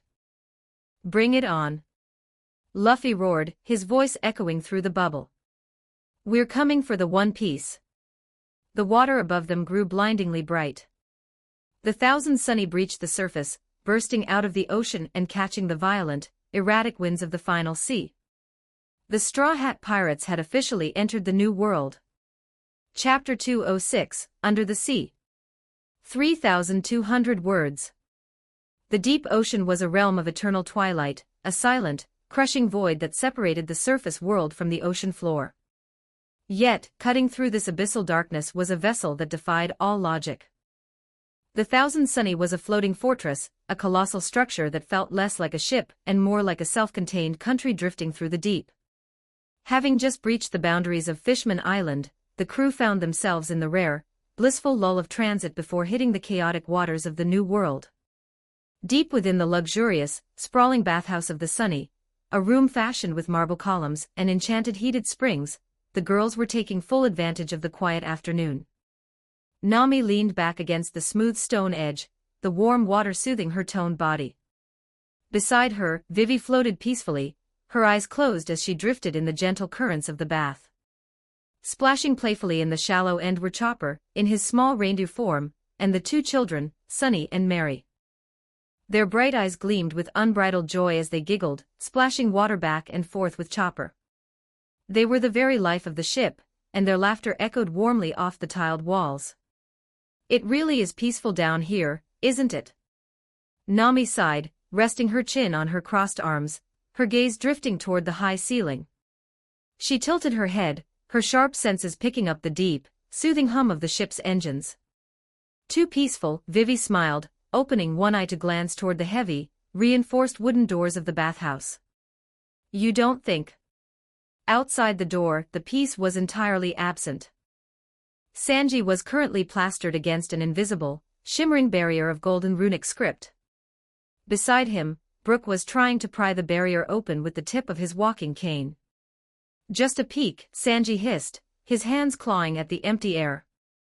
"Why won't this stupid magic wall melt?" "Ah, Sanji-san, Ben's wards are truly formidable," Brook lamented, his jaw unhinging slightly. "My powers are completely suppressed in this hallway. Oh, to see the smooth skin of our lovely navigator. Though I have no eyes to see with. Yo-ho-ho-ho." Suddenly, a glowing red glyph flared to life in the center of the barrier. A cool, mechanical voice echoed in the hall. "Warning. Unauthorized breach detected. Initiating repulsion." Before either could react, a shockwave of kinetic energy blasted them backward, sending the cook and the musician tumbling head over heels down the grand corridor, crashing into a pile of decorative armor. Up on the massive, grassy deck of the Sunny, the rest of the crew was engaged in far less sophisticated activities. The sun wasn't visible, but the ambient glow of the deep-sea flora illuminated the massive ship. Luffy was hanging over the railing with a fishing rod the size of a ship's mast. "I'm gonna catch a sea king." Luffy cheered, his voice booming across the water. "Luffy, we are underwater," Usopp sighed. The sniper sat cross-legged nearby, casually polishing a sleek black weapon that hummed with a quiet energy. His sharp eyes scanned the dark waters. "The bait is just going to attract weird deep-sea monsters." True to Usopp's word, the massive chunk of bait on Luffy's line was suddenly swallowed by a glowing anglerfish. "Got one!" Luffy roared, yanking the rod. The force of his pull ripped the fish toward the ship. But before it could clear the water, the ocean churned violently. A shadow, easily the size of a marine battleship, swallowed the anglerfish whole. "Whoa! Bigger fish!" Luffy laughed, his eyes sparkling. "Luffy, let go of the rod!" Frankie yelled from the helm. But Luffy didn't let go. He pulled harder. The water erupted again, and this time, an eel the size of a skyscraper shot upward, its jaws clamping around the battleship-sized fish. The eel's strike pulled the line taut, and the entire Thousand Sunny groaned, the colossal vessel actually tilting to the side. "You idiot, you're going to snap the mast." Zoro barked. He had been napping, but the sudden tilt sent him sliding across the deck. In a blur of motion, Zoro drew Shusui. A dark, crackling aura wrapped around the black blade, radiating a suffocating pressure. With a single, devastating slash that parted the ocean currents themselves, Zoro cleaved the massive eel in two. The beast died instantly, but physics remained an unrelenting mistress. The colossal, severed halves of the skyscraper-sized eel plummeted downward, and because Luffy's line was still hooked in the beast's mouth, the dead weight dragged the Thousand Sunny to a violent, grinding halt. "Zoro, you made it worse," Usopp screamed, clinging to the railing. "I killed it. Tell the idiot captain to let go of his rod," Zoro yelled back. Before Luffy could comply, the ocean began to spin. A low, terrifying hum vibrated through the hull. The water in front of the Sunny began to spiral inward, glowing with an eerie, pale luminescence. It wasn't just a whirlpool, it was a phenomenon unique to the deep sea. A white storm. Robin's voice cut through the chaos. She had just emerged from the library, her expression serious. "It's an underwater maelstrom." The corpse of the eel was sucked into the pale vortex, and the Thousand Sunny, tethered to it, was dragged violently forward. Deep within the ship's interior, inside a sprawling research laboratory filled with floating holographic displays and ancient, leather-bound books, Ben felt the ship shudder. "What now?" Ben muttered. He set down a glowing staff, and in a crackle of displaced air, vanished from the room, teleporting directly onto the deck. He arrived just in time to see the Sunny being swallowed by the white storm. "Hold on to something." "Sunny shield," Ben yelled, his voice carrying over the roaring water. "Already on it, Papa." A translucent dome of protective energy around the ship, just as they were plunged into the spin cycle of the sea. The ship was tossed wildly, the shield was absorbing the pressure from the storm. The crew held on for dear life, Frankie desperately trying to align the thrusters to break the spin. For what felt like an eternity, they were trapped in the chaotic centrifuge, until suddenly, the current snapped, spitting the colossal ship out of the vortex. The Sunny shot forward like a cannonball, hurtling blindly through the dark water. "Brace for impact," Frankie roared. Thud. The shield of the ship collided with something soft, massive, and distinctly biological. The vessel bounced slightly, the protective shield absorbing the brunt of the kinetic energy. As the deep-sea gloom cleared, the crew stared in awe. They were surrounded by a wall of flesh. Giant, round eyes the size of mansions blinked down at them. "Whales." Usopp breathed, his eyes wide. "Island whales. A whole pod of them." Luffy rushed to the front of the ship, pressing his face against the bubble. He stared at the massive, scarred head of the whale they had gently bumped into. "Laboon?" Luffy whispered, a rare look of vulnerable hope crossing his face. "Is that Laboon?" "No, Luffy," Ben said softly, walking up beside his captain. "It's not him. These are his kin."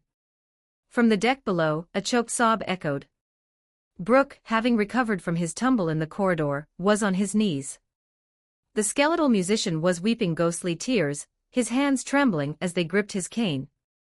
The sight of the majestic creatures brought the agonizing, beautiful memories of his long-lost friend rushing back. "Laboon!" Brook cried out, his voice cracking. "Oh, Laboon!" Usopp walked over and placed a hand on Brook's bony shoulder. "We'll see him soon, Brook," Usopp said gently, his voice remarkably steady. "We promised, remember? We just have to finish this journey." Brook sniffled, wiping his non-existent eyes. "Yes. Yes, you are right, Usopp-san. Thank you." The emotional moment was suddenly cut short by the ship's sensors blaring. Nami rushed out onto the deck, wrapped in a fluffy towel, her eyes darting to the monitors on her wrist. "Guys. We might be out of the white storm, but the displacement currents caused by this pod are dragging us toward an underwater trench," Nami shouted. She looked up toward the helm. "Sunny." The young boy, Sunny, popped his head out of the control room. "Yes, Aunt Nami," he chirped. "Activate the thrusters. We need to maneuver away before they dive." "Aye aye." Sunny cheered. But as the engines whined, preparing to fire, a soft, melancholic melody drifted through the water. Brook, standing at the bow, had drawn his violin. He began to play, his skeletal fingers moving with masterful grace. The haunting tune of Bink's sake washed over the pod of island whales. The massive creatures paused. The whale they had bumped into let out a low, rumbling hum that vibrated the very air in their lungs. Slowly, the great beast maneuvered its massive head beneath the hull of the Thousand Sunny. "Sunny, wait. Cut the thrusters," Ben ordered, recognizing what was happening. The engines powered down. Gently, with a grace belying its incomprehensible size, the island whale lifted the massive ship onto its back. Guided by Brooke's song, the whale began to swim, carrying the Thousand Sunny safely out of the dangerous currents and toward the calmer waters leading to the New World. Seeing that the immediate danger had passed, Ben let out a long breath. He rubbed the back of his neck. Crisis averted. "I'm going back to the lab," Ben announced. From the corner Robin was watching him go, an unreadable, serene smile on her lips. An hour later, the Sunny was gliding peacefully through the ocean depths. Inside his personal sanctuary, Ben was seated in a high-tech ergonomic chair, his fingers flying rapidly across a holographic keyboard, filtering through ancient magical theories and technological archives. The pneumatic doors to his lab hissed open with a soft whoosh. Ben didn't look up, though his senses immediately registered her presence. Robin walked into the room, holding a thick, leather-bound tome. She was dressed casually. She wore a simple white tank top, layered under a dark purple jacket, paired with short denim shorts.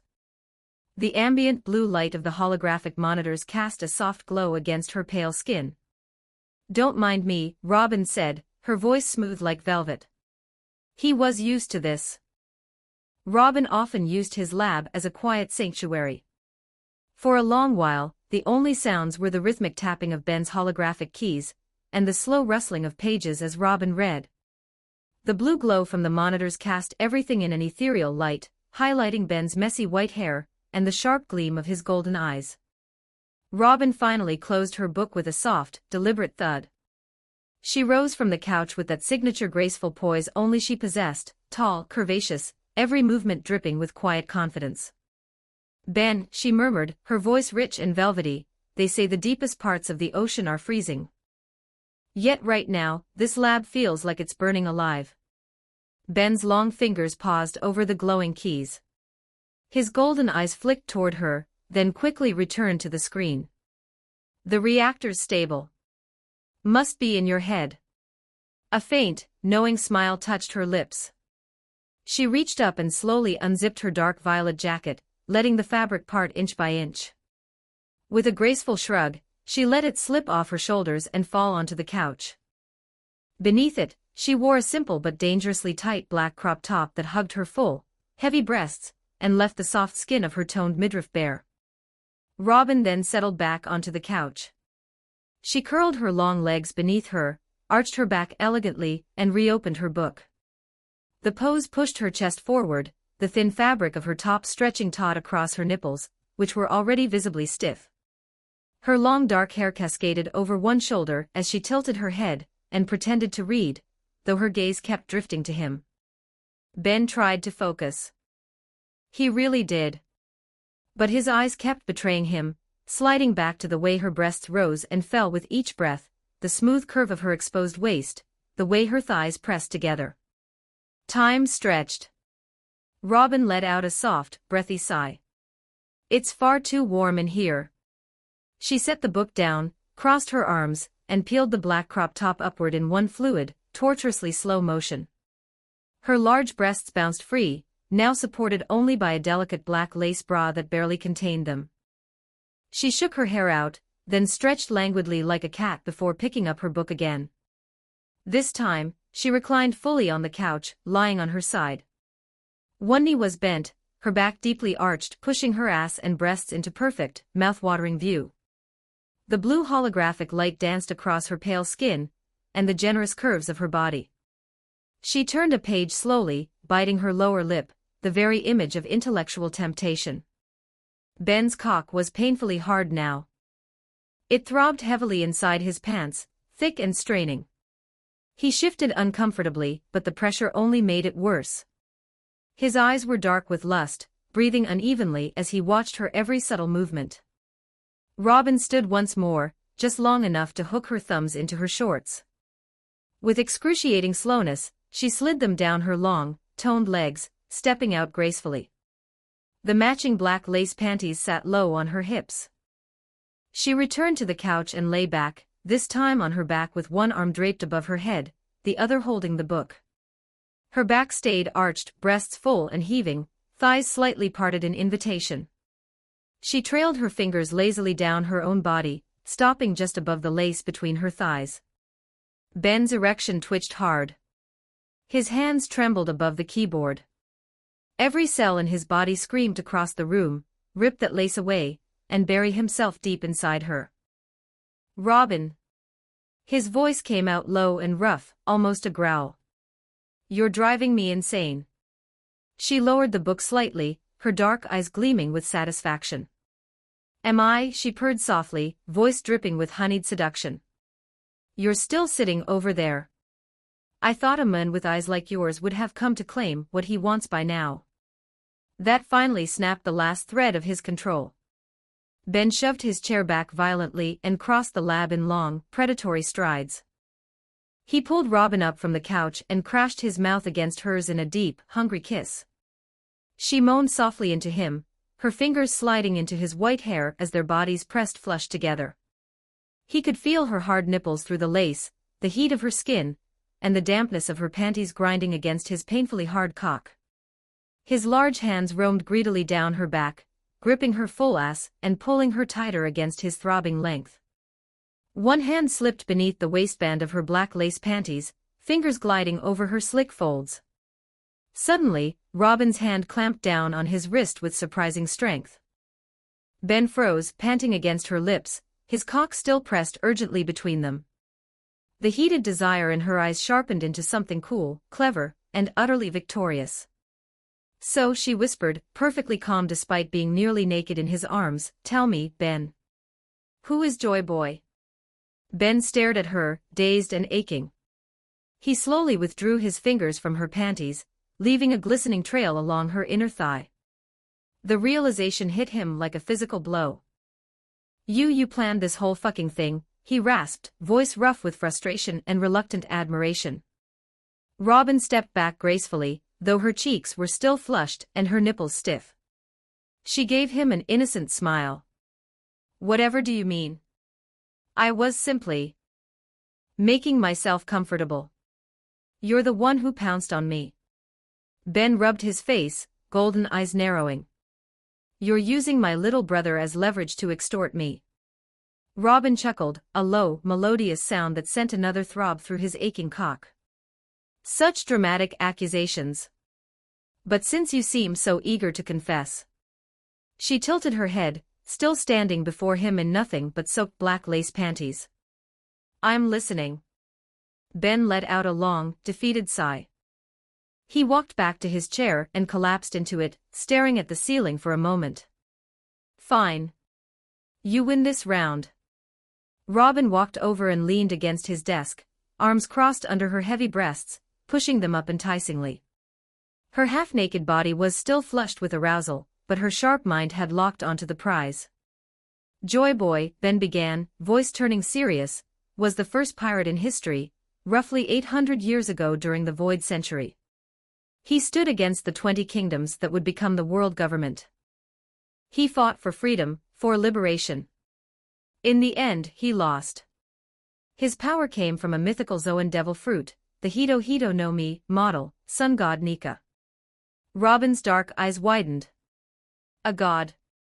Yes. A god of liberation. Ben leaned forward, elbows on his knees. And his successor is Luffy. Robin actually gasped, taking a small step back. Luffy? But how? Ben explained everything, the government's lies about the Gomu Gomu no Mi, the fruit's true nature, the awakening, the drums of liberation, the white hair, the reality-defying freedom, and Luffy's role as the new warrior of liberation. Robin listened in stunned silence, her brilliant mind racing as the weight of centuries of hidden history crashed over her. When he finally finished, the lab fell into heavy silence. Robin stood frozen, jaw slightly open, dark eyes wide with awe and disbelief. The usually unflappable archaeologist was completely overwhelmed. Ben rose from his chair and stepped close. He gently tilted her chin up with 2 fingers, closing her mouth. "Breathe, Robin." She blinked up at him, still dazed. Seeing that her formidable intellect had temporarily short-circuited, a slow, wicked, predatory smile spread across Ben's face. His eyes darkened with hunger. His hands slid down to her waist. This time, when his fingers hooked under the waistband of her soaked black lace panties, she didn't stop him. He dragged the delicate fabric down her long legs with deliberate slowness, letting it drop to the floor. Robin's glistening, puffy pussy was now completely exposed, slick, swollen, and visibly dripping with arousal. Ben's voice dropped to a low, dangerous growl. "You got what you wanted, historian. Now it's my turn." He lifted her effortlessly onto the edge of his desk, spreading her thighs wide. Robin's breath hitched as he dropped to his knees between her legs. Without another word, he buried his face in her dripping cunt, dragging his tongue slowly from her entrance up to her swollen clit. Robin moaned loudly, her fingers threading into his snow-white hair as Ben devoured her with ravenous hunger, licking, sucking, and thrusting his tongue deep inside her while his eyes looked up at her with pure, wicked satisfaction. The information had been given. Now the real payment was due. Don't forget to like and subscribe to Novels Wonderland.